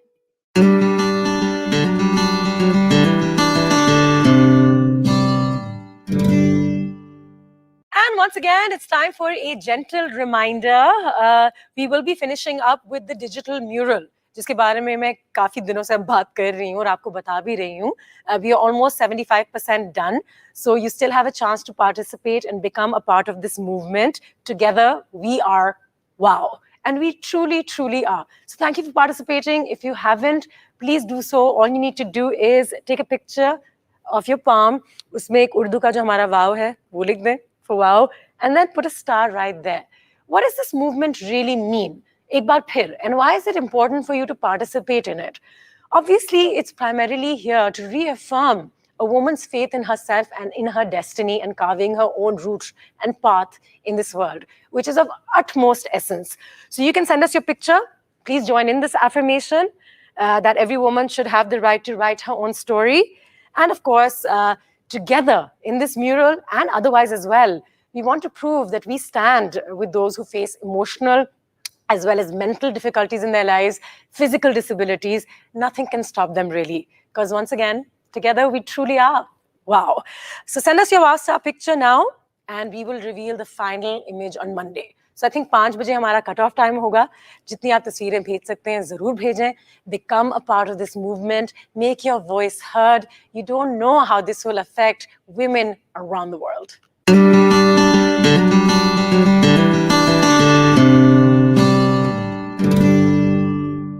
Also, please check out our app, Ek Khat Tumhare Naam, which has a collection of letters from all over Pakistan talking about how the past year has been. And if you'd like to write a response to those letters, you may win yourself an exciting giveaway of artisanal calligraphy reed pens and a writing book. अब इसकी खास बात ये है that with digitization, all of us going online, हम लोगों ने लिखना छोड़ दिया है और ख़त तो बिल्कुल ही लिखना छोड़ दिया है. लेकिन आज भी जब मैं दुनिया में कहीं जाती हूँ तो मैं अपने दोस्तों को अपने हाथों से लिखा हुआ एक ख़त या एक पोस्ट कार्ड ज़रूर भेजती हूँ क्योंकि उसकी जो खूबसूरती है, उसका जो चार्म है वो बिल्कुल ही अलग है. और साथ ही साथ कैलीग्राफी हमारी एक आर्ट है, हमारी हिस्ट्री का हिस्सा है जो बहुत आहिस्ते आहिस्ते लेकिन also at a decent pace eliminate हो रहा है, ख़त्म हो रहा है. So we've got to revive all these things and keep it going. So this is our little attempt to make a difference. So you can win yourself beautiful calligraphy reed pens and you can write responses. बेशक आप उसकी तस्वीर लेके हमें भेज दें, लेकिन लिखिएगा अपने हाथों से ज़रूर क्योंकि like I said, उसका मज़ा और उसका feeling ही कुछ और है. So participate with us and win yourself some fun things and you can also win yourself a writing book. Fantastic.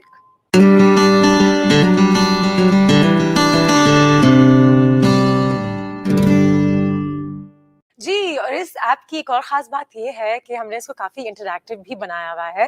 तो जब आप इस ऐप में अंदर जाते हैं तो आप देखते हैं कि यहाँ पे बहुत सारे लेटर्स जो हैं वो छुपे हुए हैं, they flipped over. Then you can choose a letter and फौरन से पहले वो लेटर जो है वो टर्न इन होता है, थोड़ी देर के लिए दोबारा से बंद हो जाता है. But you have to find it again and once you find it, the fantastic thing that they have done, keeping up with the times, you know, things are becoming more contemporary.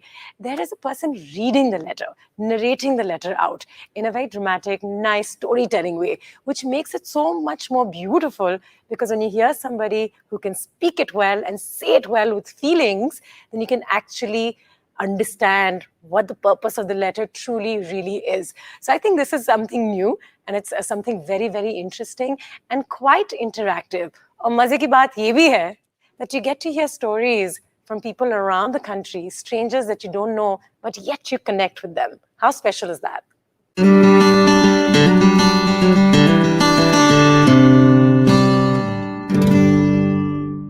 साथ ही साथ अगर आप ढूंढ रहे हैं something informative, something entertaining अपने बच्चों के लिए, then do please check out the Wow Chotu app. It's a fantastic app. बच्चों के लिए तो ये है ही है, लेकिन मुझ जैसे बच्चों के लिए भी है. So बहुत सारी चीज़ें हैं. और जब मैंने शुरू में काम जो है पहली दफ़ा ऑडिशन किया था तो मेरे बॉस ने मुझे एक चीज़ बताई थी जो मैं आप लोगों के साथ शेयर करना चाहती हूँ.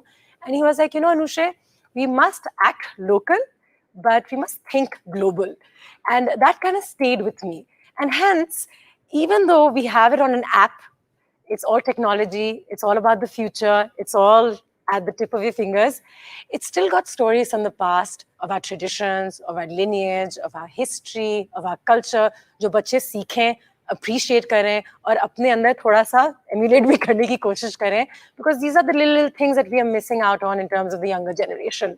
So it's very interactive, it's got lots of games, it's got fun stories, stories that one wants to listen to, and yet they don't just have a good time listening to it, they also pick up things and learn something from these stories.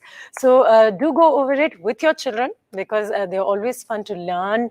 And, all these stories, traditions are just so much fun for everybody across the road. So you can make all this learning process interactive and fun with your children. So check out this app for sure. I think I'm going to download it ASAP.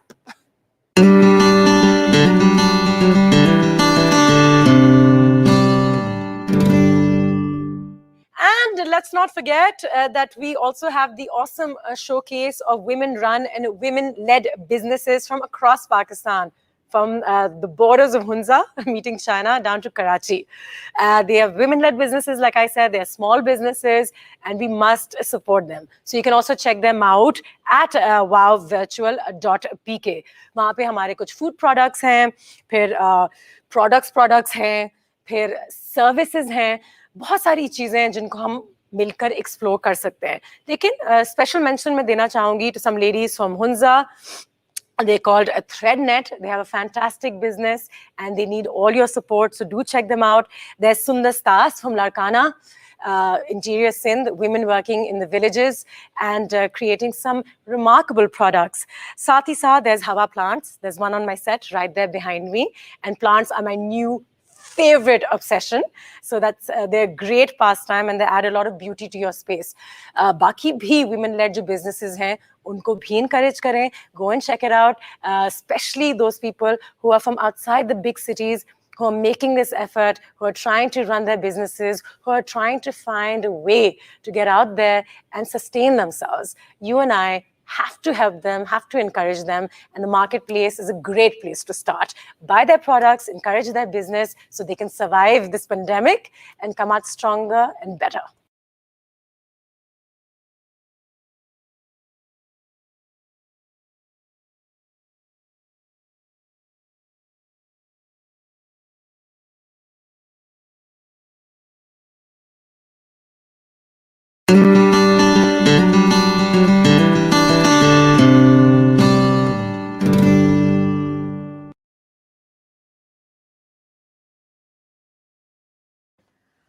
अस्सलाम वालेकुम, मेरा नाम है मीशा शफ़ी और ये हैं महमूद रहमान. आज का जो हमारा 1 घंटे का सेट है exclusively for the wow festival organised by the British Council, वो बहुत स्पेशल है. एक तो you can see the way we are recording it, performing it, putting it together is reflective of the world that we live in, जो post-pandemic reality है, the new normal जिसको कहते हैं. So एक तरह से, it shows the spirit of human resilience and how there are creative solutions for everything. And in a way, in a new kind of way, it's an exciting experience. I can still connect with you, although I wish आप लोग सब मेरे सामने होते हमेशा की तरह. But for this performance, I have selected 10 of, I guess, my fans' most favorite songs. And मुझे इन गानों की वजह से पिछले 10 साल में बहुत बेइंतहा इज़्ज़त मिली है, प्यार मिला है, मोहब्बत मिली है और बहुत recognition, appreciation मिली है. So I'm going to perform it for you in a very raw, organic way. As you can see, Mahmood is on an acoustic guitar and of course I'll be on vocals as usual. Later on, we have an empty spot on this stage and we're going to welcome our third and final musician on stage. So let's go for it, and I want to kick off with a song that needs no introduction. It's called Dashte Tanhai.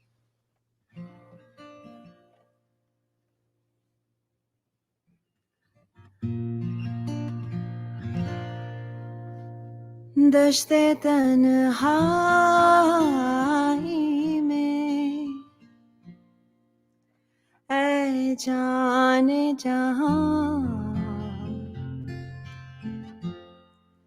लरज़ा है दश्ते तन्हाई में ऐ जाने जहां लरज़ां है तेरी आवाज़ के साए, तेरे होठों की शराब दश्ते तन्हाई में दूरी के खसो खाक तले खिल रहे हैं तेरे पहलू के समन और गुलाब।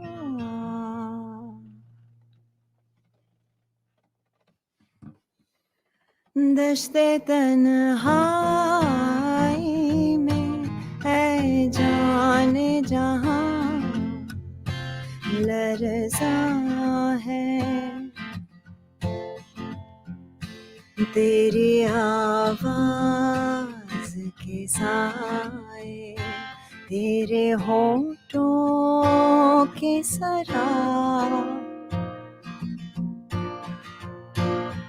दश्ते तन्हाई में दूरी के खसो खाक तले खिल रहे हैं तेरे पहलू के समन और गुलाब। उठ रही है कहीं गुर्बत से तेरी सांस की आँच, उठ रही है कहीं गुर्बत से तेरी सांस की आँच, अपनी खुशबू में सुलगती हुई मथम मथम दूर उफ़क़ पार चमकती हुई कतरा कतरा गिर रही है तेरी दिलदार नज़र की शबनम। इस कदर प्यार से है जाने जहां रखा है, इस कदर प्यार से है जाने जहां रखा है दिल के रुखसार पे इस वक्त तेरी याद ने हाथ यूं गुमा होता है गरचे है अभी सुबह फिरा ढल गया हिज्र का दिन आ भी गई वस्ल की रात।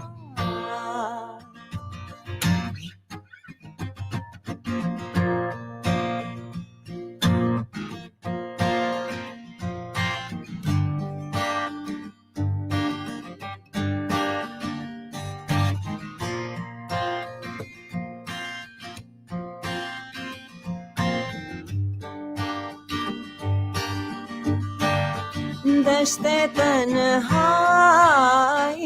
में जाने जहां लरज़ां है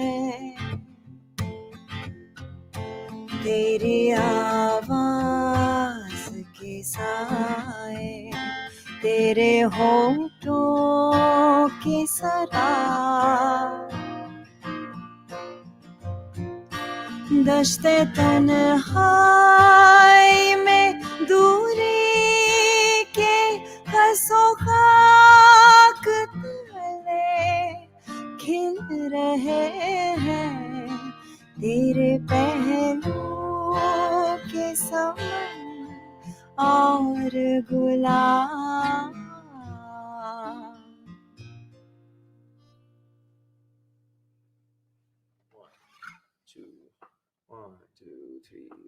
दिल में मीठी मीठी मचती है हलचल हलचल.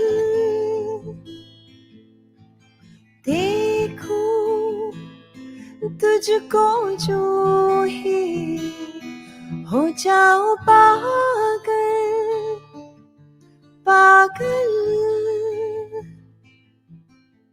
तू मिला मिला सहारा बिन तेरे नहीं गुजारा. रोज नए सपने दिखाने वाले. हाँ बूम बूम जब भी मिलते हैं हम तुम आंखों आंखों में होते हैं गुम.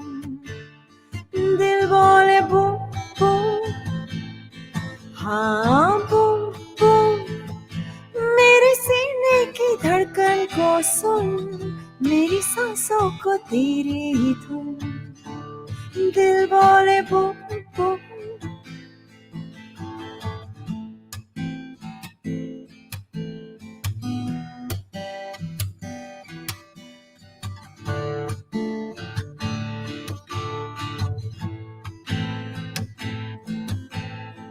हर दम तेरी खातिर रहती हूँ बेकल बेकल. सबसे तेरी बातें करती हूँ हर पल.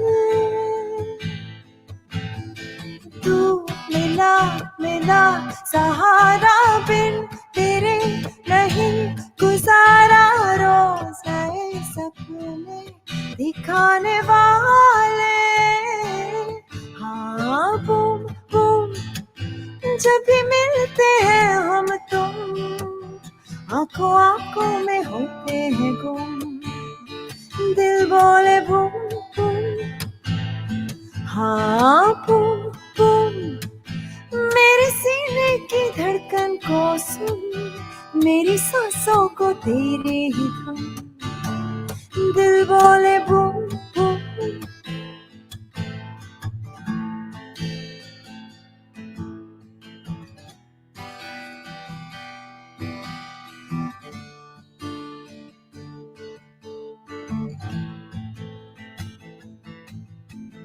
तू मिला मिला सहारा बिन तेरे नहीं गुजारा. रोज नए सपने दिखाने वाले. दिल में मीठी मीठी मचती है हलचल हलचल.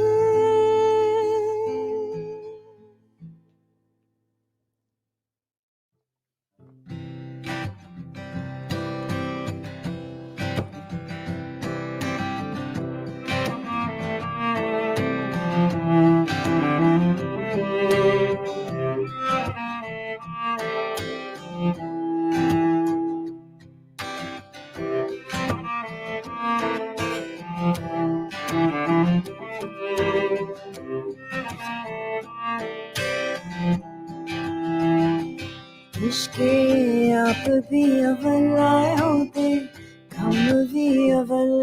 इश्के आप भी अव्वल आए होते हम भी अव्वल. जदे इश पे जावे कख छड़दानी पल्ले. जदे इश पे जावे कख छड़दानी पल्ले. से इश्क च यारो कुछ कया भी नहीं जाना. ऐसे इश्क च यारो कुछ कया भी नहीं जाना. रौला पाया भी नहीं जाना. ਜਾਂਦਾ ਰੌਲਾ ਪਾਇਆ ਵੀ ਨਹੀਂ ਜਾਂਦਾ ਚੁੱਪ ਰਿਹਾ ਵੀ ਨਹੀਂ ਜਾਂਦਾ ਨੀ ਮੈਂ ਚੋਲ ਚੋਲ ਕੇ ਕੜਾ ਪਰੰਦੀਆਂ ਮੈਂ ਚੋਲ ਚੋਲ ਕੇ ਕੜਾ ਪਰੰਦੀਆਂ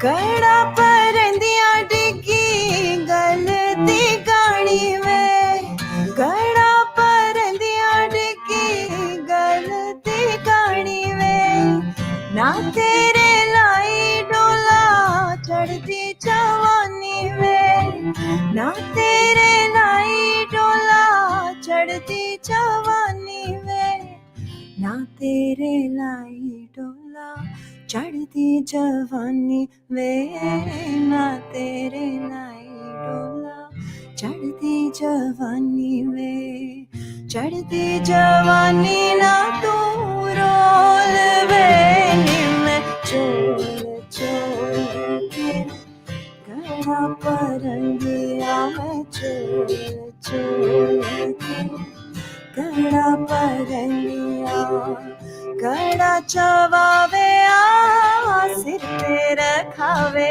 ਆ ਕੜਾ ਚਵਾਵੇ ਆ ਸਿਰ ਤੇ ਰਖਾਵੇ ਆ ਕੜਾ ਚਵਿੰਦਾ ਨਹੀਂ ਡੋਲ ਵੇ ਨੀ ਮੈਂ ਚੋਲ ਚੋਲ ਕੜਾ ਪਰੰਦੀਆਂ ਮੈਂ ਚੋਲ ਚੋਲ ਕੜਾ ਪਰੰਦੀਆਂ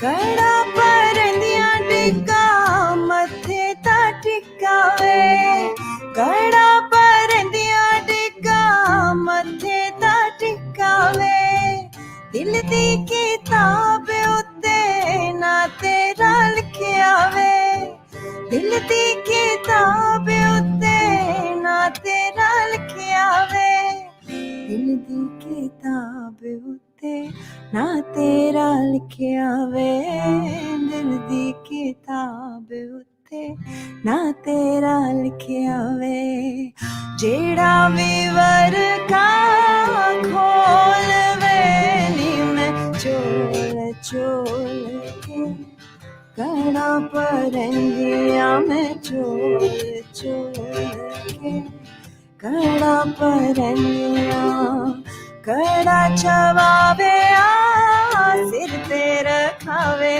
ਆ ਕੜਾ ਚਵਾਵੇ ਆ ਸਿਰ ਤੇ ਰਖਾਵੇ ਆ ਕੜਾ ਚਵਿੰਦਾ ਨਹੀਂ ਡੋਲ ਵੇ ਨੀ ਮੈਂ ਚੋਲ ਚੋਲ ਕੇ ਕੜਾ ਪਰੰਦੀਆਂ ਮੈਂ ਚੋਲ ਚੋਲ ਕੇ ਕੜਾ ਪਰੰਦੀਆਂ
वे मैं चोरी चोरी तेरे नाले लाल आँखां वे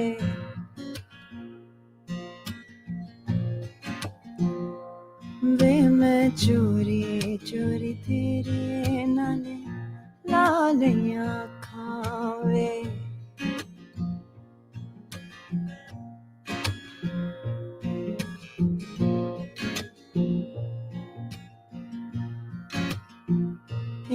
वे मैं चोरी चोरी तेरे नाले लाल आँखां वे मैं चोरी चोरी वे मैं चोरी चोरी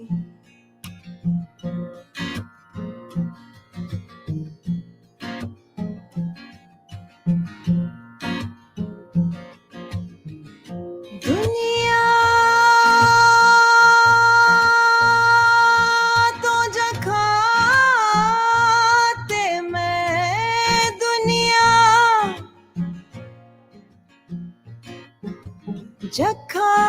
जखाते मैं प्यार तेरा रखा वे मैं चोरी चोरी तेरे नाले लाल आँखां वे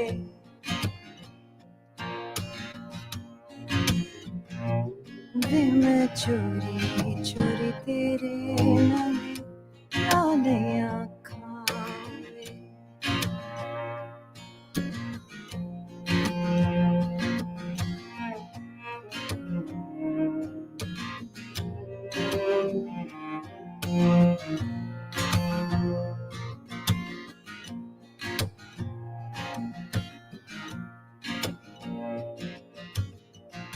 मापिया दिल च तेरे नहीं मैं गवाई वे मापिया दिल च तेरे नहीं मैं गवाई वे तू ते अनजान साडी कदर न पाई वे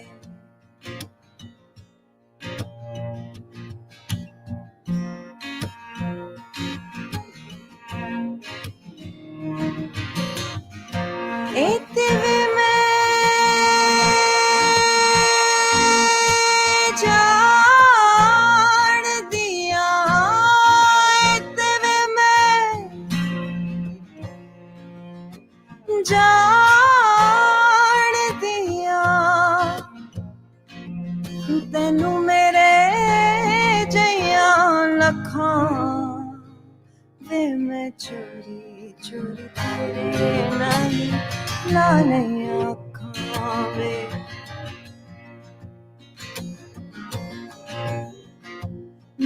मैं चोरी चोरी तेरे नाले लाल आँखां वे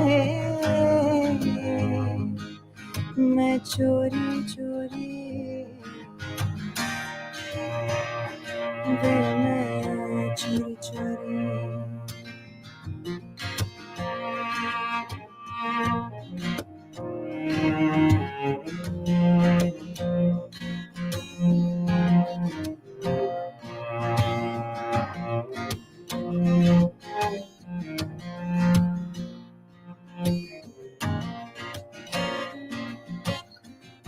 प्यार पिछे हर कोई मिट्टियां बिछांदा जिस दा ना इक पल फिर मेरी जानदा जिस दा ना इक पल फिर मेरी जानदा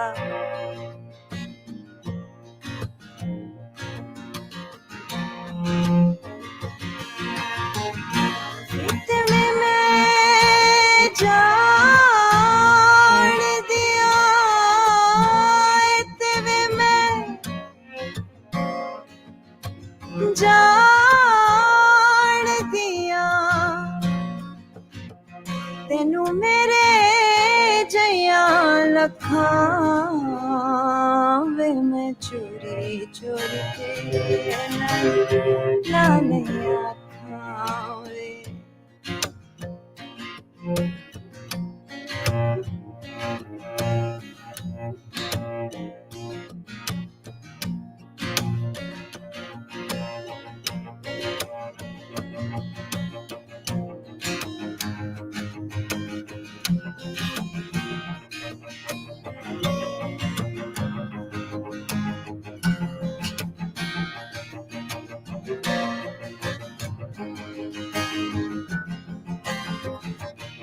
मैं चोरी चोरी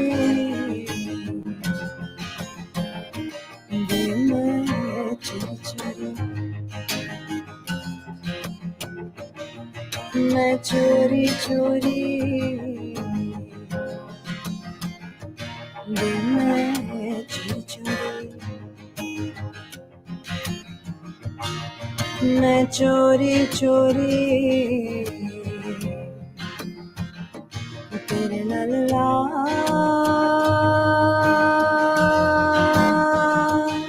नहीं आँखां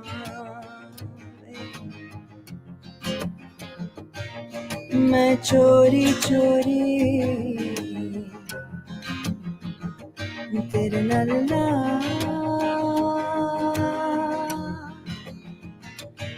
नहीं आँखां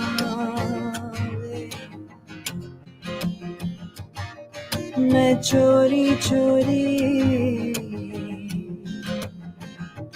बे मैं चोरी चोरी मैं चोरी चोरी बे मैं चोरी चोरी. Yes. This is one of the very recent releases.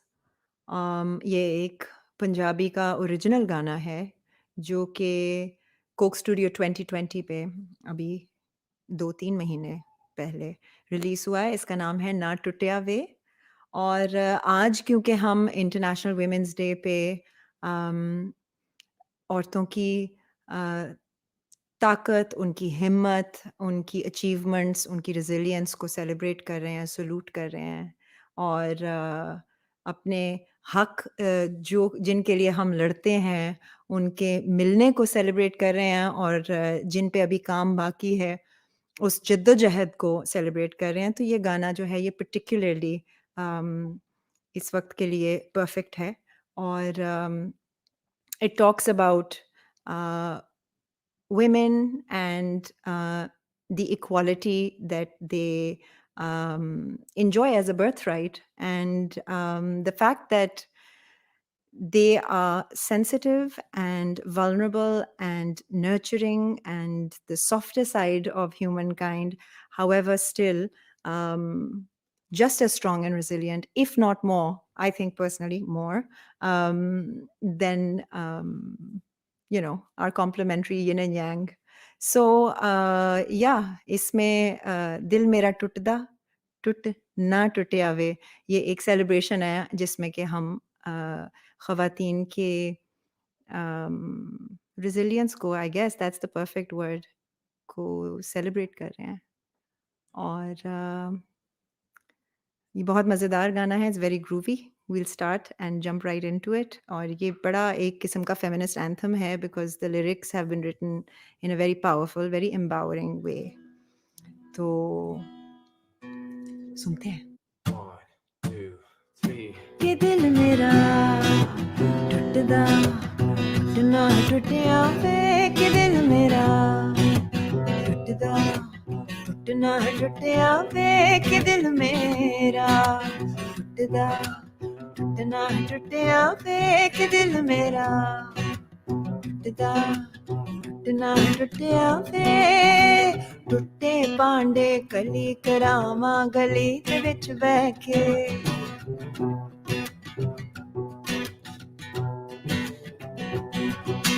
टूटे पांडे कली करामा गली दे विच बह के दिल ते न लावां लोकी जो भी कहंदे हस हस के टूटे पांडे कली करावां गली दे विच बह के दिल ते न लावां लोकी जो भी कहंदे हस हस के जंजीरे जंजीरे ऐड़ी रीत बनी तकदीरे जे मैं पावां सोने लीरे ताना तिशना होती रे जेड़ा वजदा है दिल ते ठा करके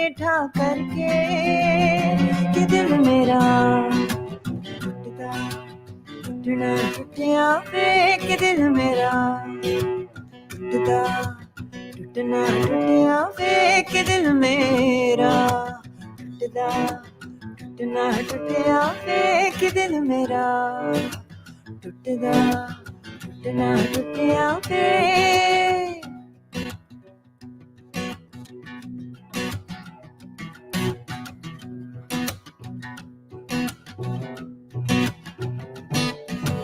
दुख सुख सारे वंडन आ गई पिया मैं तेरे घर ओ कलम कल्ला रोटी ना खावी मेरे भी अगे तर रल मिल के हुण दोवां ने कटना जिंदड़ी दा ए सफर तू मेरे सिर दा साई मैं तेरे शिमले दा सोना लड़ तसली में कुंबा तेरा तसली में पर मैं भी तेरा कुंबा वाए ध्यान तू रखना कि दिल मेरा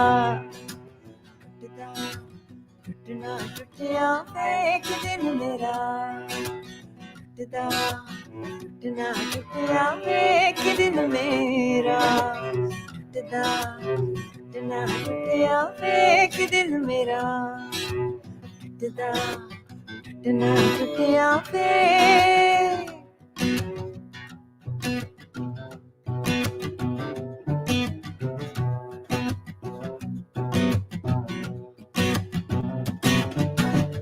सोना रब जिन्नू इज्जत देवे ओदी इज्जत कर पावे होवे नारी नाजुक पावे होवे नर रब दी रहमत नाल क्यों लड़ना ही कर ले तू शुकर नूआ दिया पड़ा भाभी रौनका दा कर तकदीरे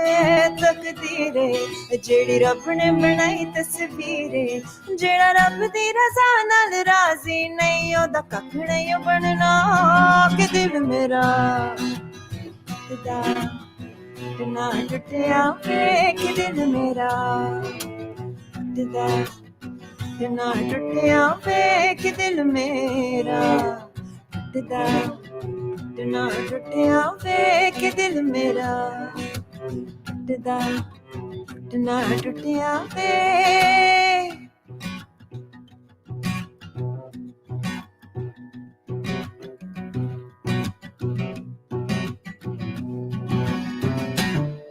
टुट जांदे ने पहाड़ टुट पैंदा आसमां जदों दिल टुटदा फट पैंदी ए जमीन छुट जांदा है जहां कदों ओ जदों दिल टुटदा होवे ना दुनिया नु खबर मेरे दिल दी कबर विच नप लेने मैं सारे ख्वाब ते ख्वाबां नु है जान दी सड़क उत्ते बह के ते अखियां ने वेख लिया सारे लोग गवाह इस रीत रिवाज ने रोल दित्ती हर हीर ससी सोनी ते नाले लैला दी ना सुनी किसे ने भी आ सारे लोग गवाह मैं वहां हवा दित्ती जिद पुत्तरां नु की मेरे वल करन कदे चंगी निगाह कदों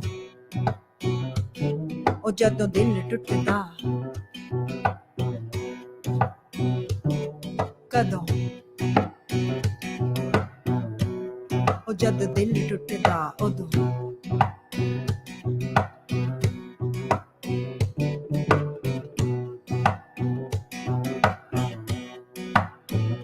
कि दिल मेरा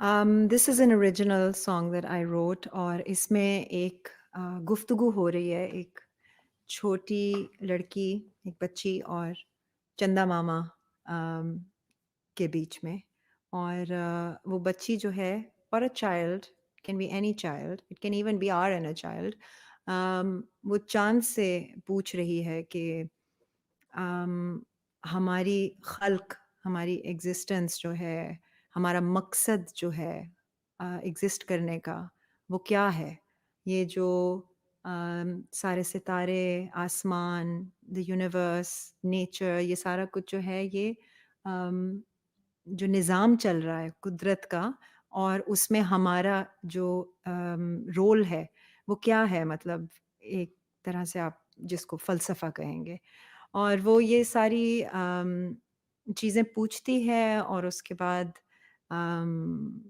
इनोसेंट लेकिन बहुत मासूम लेकिन बहुत बड़े-बड़े भारी सवाल हैं ये और किसी ना किसी टाइम पे हमारी ज़िंदगी में आई थिंक हम सब ये सोचते हैं ये चीज़ें لیکن ان کو پوچھنے کے لیے بڑی بہادری چاہیے ہوتی ہے اور بچوں میں وہ ہوتی ہے.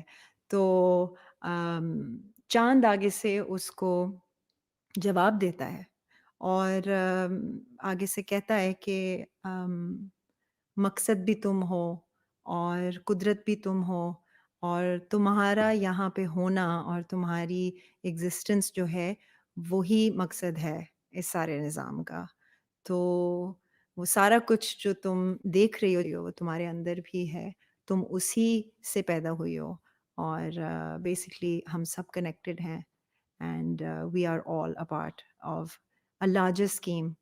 And so it's a very spiritual song, it's very philosophical, and because it's a nighttime thing, because it's a conversation with the moon, it's sort of composed in a sort of lullaby sort of a way. So here it goes.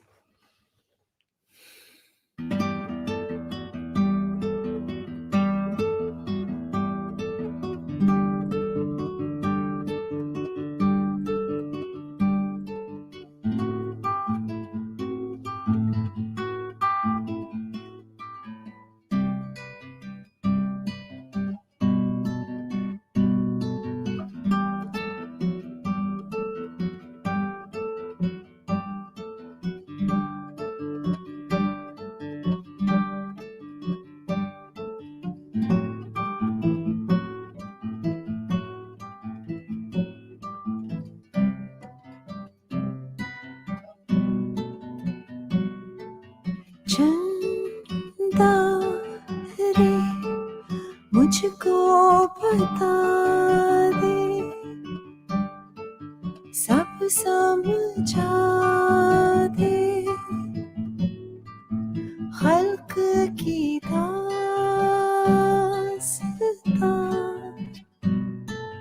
تارے سب مجھ کو دکھا دے من میں جلا دے کھول دے آسمان.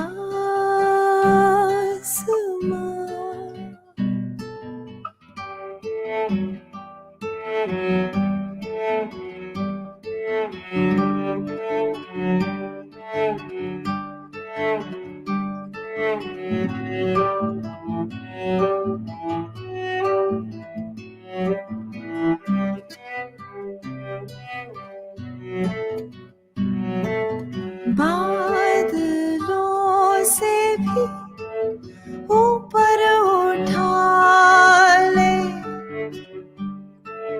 مایا ہٹا دے ڈھونڈوں میں کہکشاں خاموشی سے سب کچھ سنا دے بس گنگنا دے کیا ہے یہ ساری خلا.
مجھ سے بنا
पिघले तो इस गर्दिश इश्क से दिल संगो इश्क पिघले तो इस गर्दिश इश्क से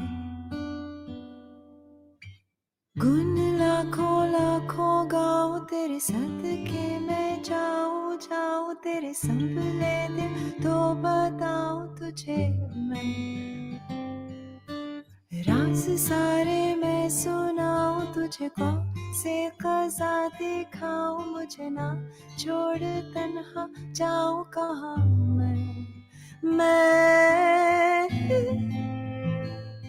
रास्ता हूँ हर जगह हूँ लापता हूँ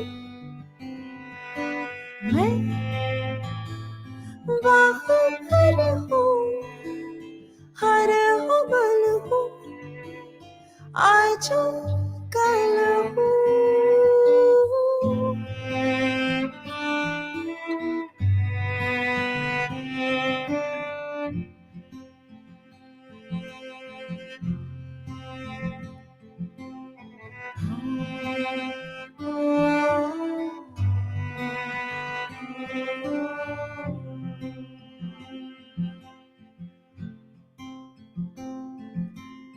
दर्दे फिराक घुल के यहाँ बन जाए आज हवा दर्दे फिराक घुल के यहाँ बन जाए आज हवा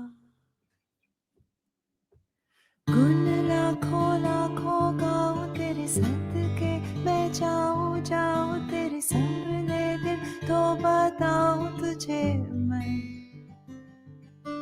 राज सारे मैं सुनाऊं तुझे कौन से कज़ा दिखाऊं मुझे ना छोड़ तन्हा जाऊं कहाँ मैं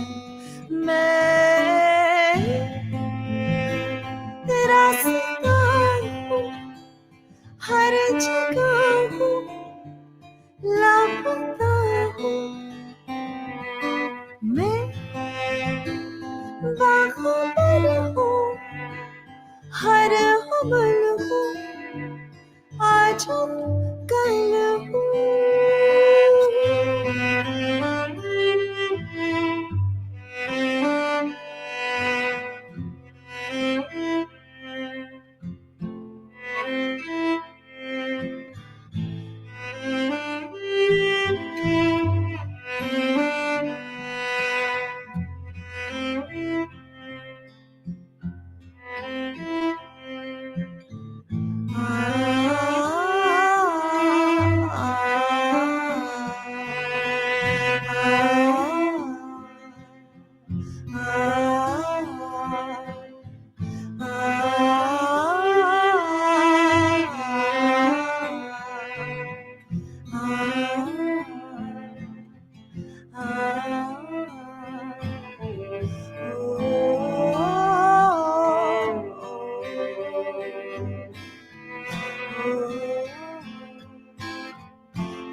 1, 2, 3, 4.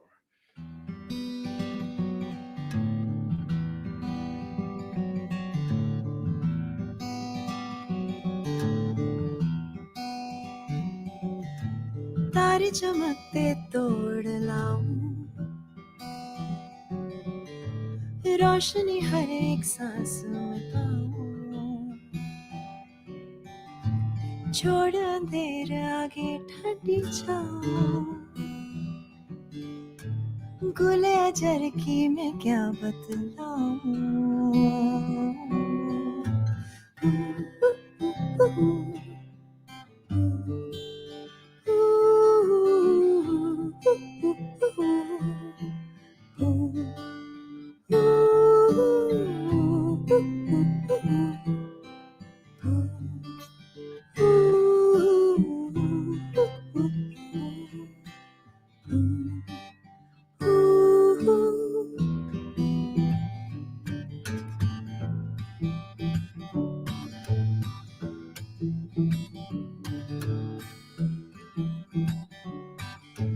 गाए बिना एक लोरी सुनाऊं, पोशीदा रह कर ही दिख भी जाऊं, कैसे कहानी आगे बढ़ाऊं, इश्क किनारा है क्या समझाऊं।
चारों किनारे दायरा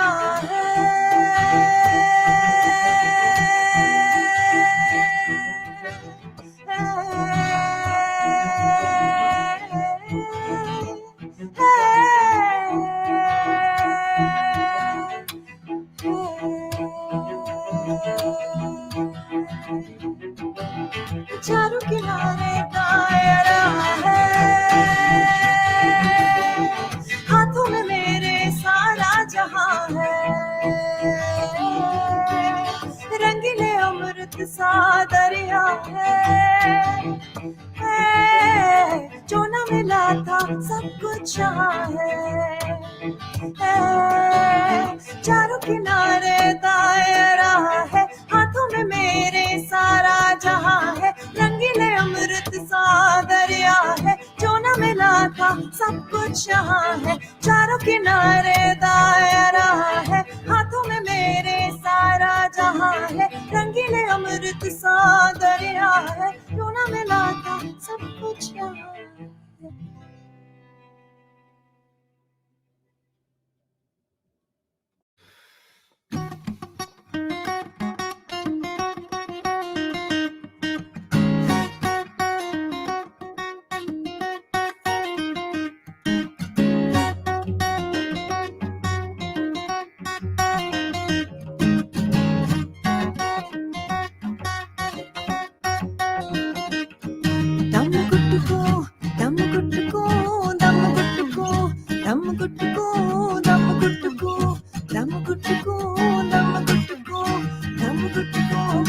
पढ़ साई है तकल मन पीदा पढ़ साई पीर मेरे झुकनी जी ए वे अल्लाह वाले अध झुकनी जी ए वे अल्लाह वाले अध झुकनी जी ए वे नबी पाक दी झुकनी जी ए वे नबी पाक दी झुकनी जी ए वे मौला अली वाली ए वे मौला अली वाली झुकनी जी ए वे मेरे पीर दी झुकनी जी ए वे मेरे पीर दी झुकनी जी ए वे सारे सब्ज़ दी झुकनी जी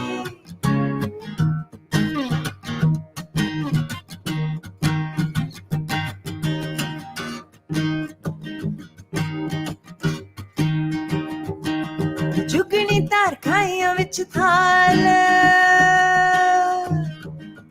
छट दुनिया दे जंजाल ओ कुछ नहीं निभना बंदियां नाल हो झुकनी तार खाइयां विच थाल छट दे दुनिया दे जंजाल कुछ नहीं निभना बंदियां नाल रखी साब सिद्ध अमाल ओ पीर मेरे झुकनी जी ए वे अल्लाह वाले अध झुकनी जी ए वे अल्लाह वाले अध झुकनी जी ए वे नबी पाक दी झुकनी जी ए वे नबी पाक दी झुकनी जी ए वे मौला अली वाली ए वे मौला अली वाली झुकनी जी ए वे मेरे पीर दी झुकनी जी ए वे मेरे पीर दी झुकनी जी ए वे सारी सब्ज़ दी झुकनी जी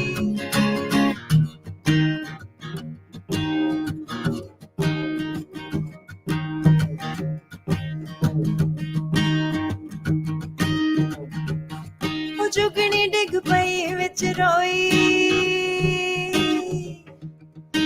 ओथे रो रो कमली होई ओदी बात नहीं लैंदा कोई हो झुकनी डिग पई विच रोई ओथे रो रो कमली होई ओदी बात नहीं लैंदा कोई निकल मैं बिना नहीं मिलती टोई ओ पीर मेरे झुकनी जी ए वे अल्लाह वाले अध झुकनी जी ए वे अल्लाह वाले अध झुकनी जी ए वे नबी पाक दी झुकनी जी ए वे नबी पाक दी झुकनी जी ए वे मौला अली वाली ए वे मौला अली वाली झुकनी जी ए वे मेरे पीर दी झुकनी जी ए वे मेरे पीर दी झुकनी जी ए वे सारे सब्ज़ दी झुकनी जी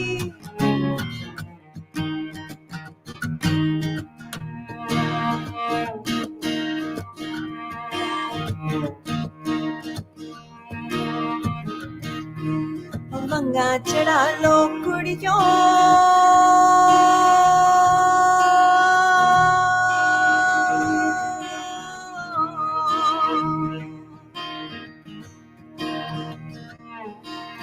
वंगा चढ़ा लो कुड़ियों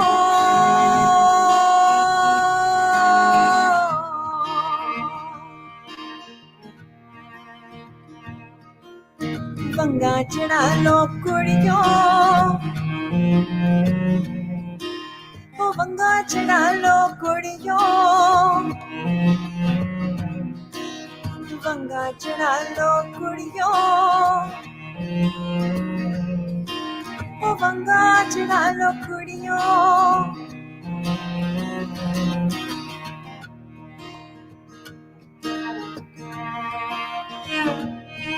हो ना कर दिया खेड़ प्यारी मां देंदिया गालड़िया दिन दिन ढली जवानी जाती यूं सोना पुठिया लड़िया और तुम्हारे दुशजादे सोने ओ मोती हो ना लड़िया सिर दा सिरफा करन ना छेड़े पी परे पिया लड़िया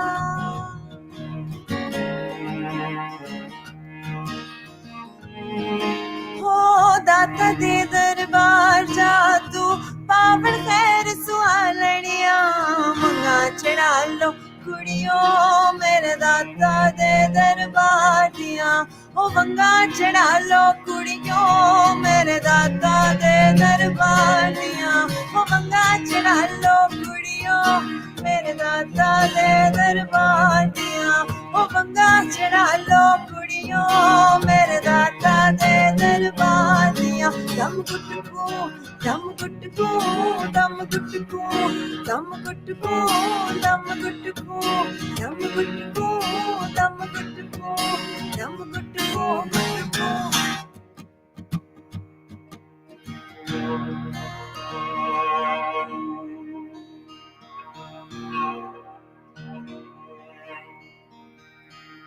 अलिफ ला जमे दी बूटी ये मेरे मुर्शद मन विच लाई हूँ हो नबी इस बात ना पानी दे के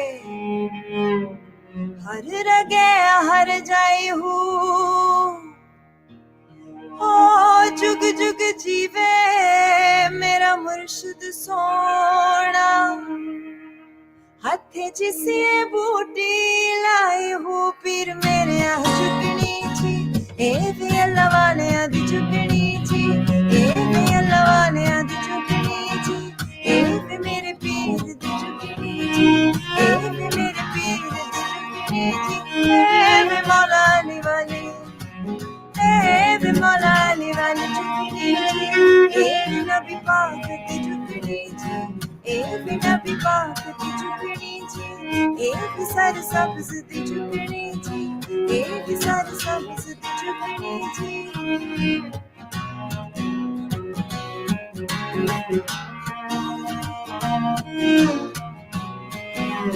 दम गुटकू दम गुटकू दम गुटकू दम गुटकू दम गुटकू दम गुटकू दम गुटकू दम गुटकू गुटकू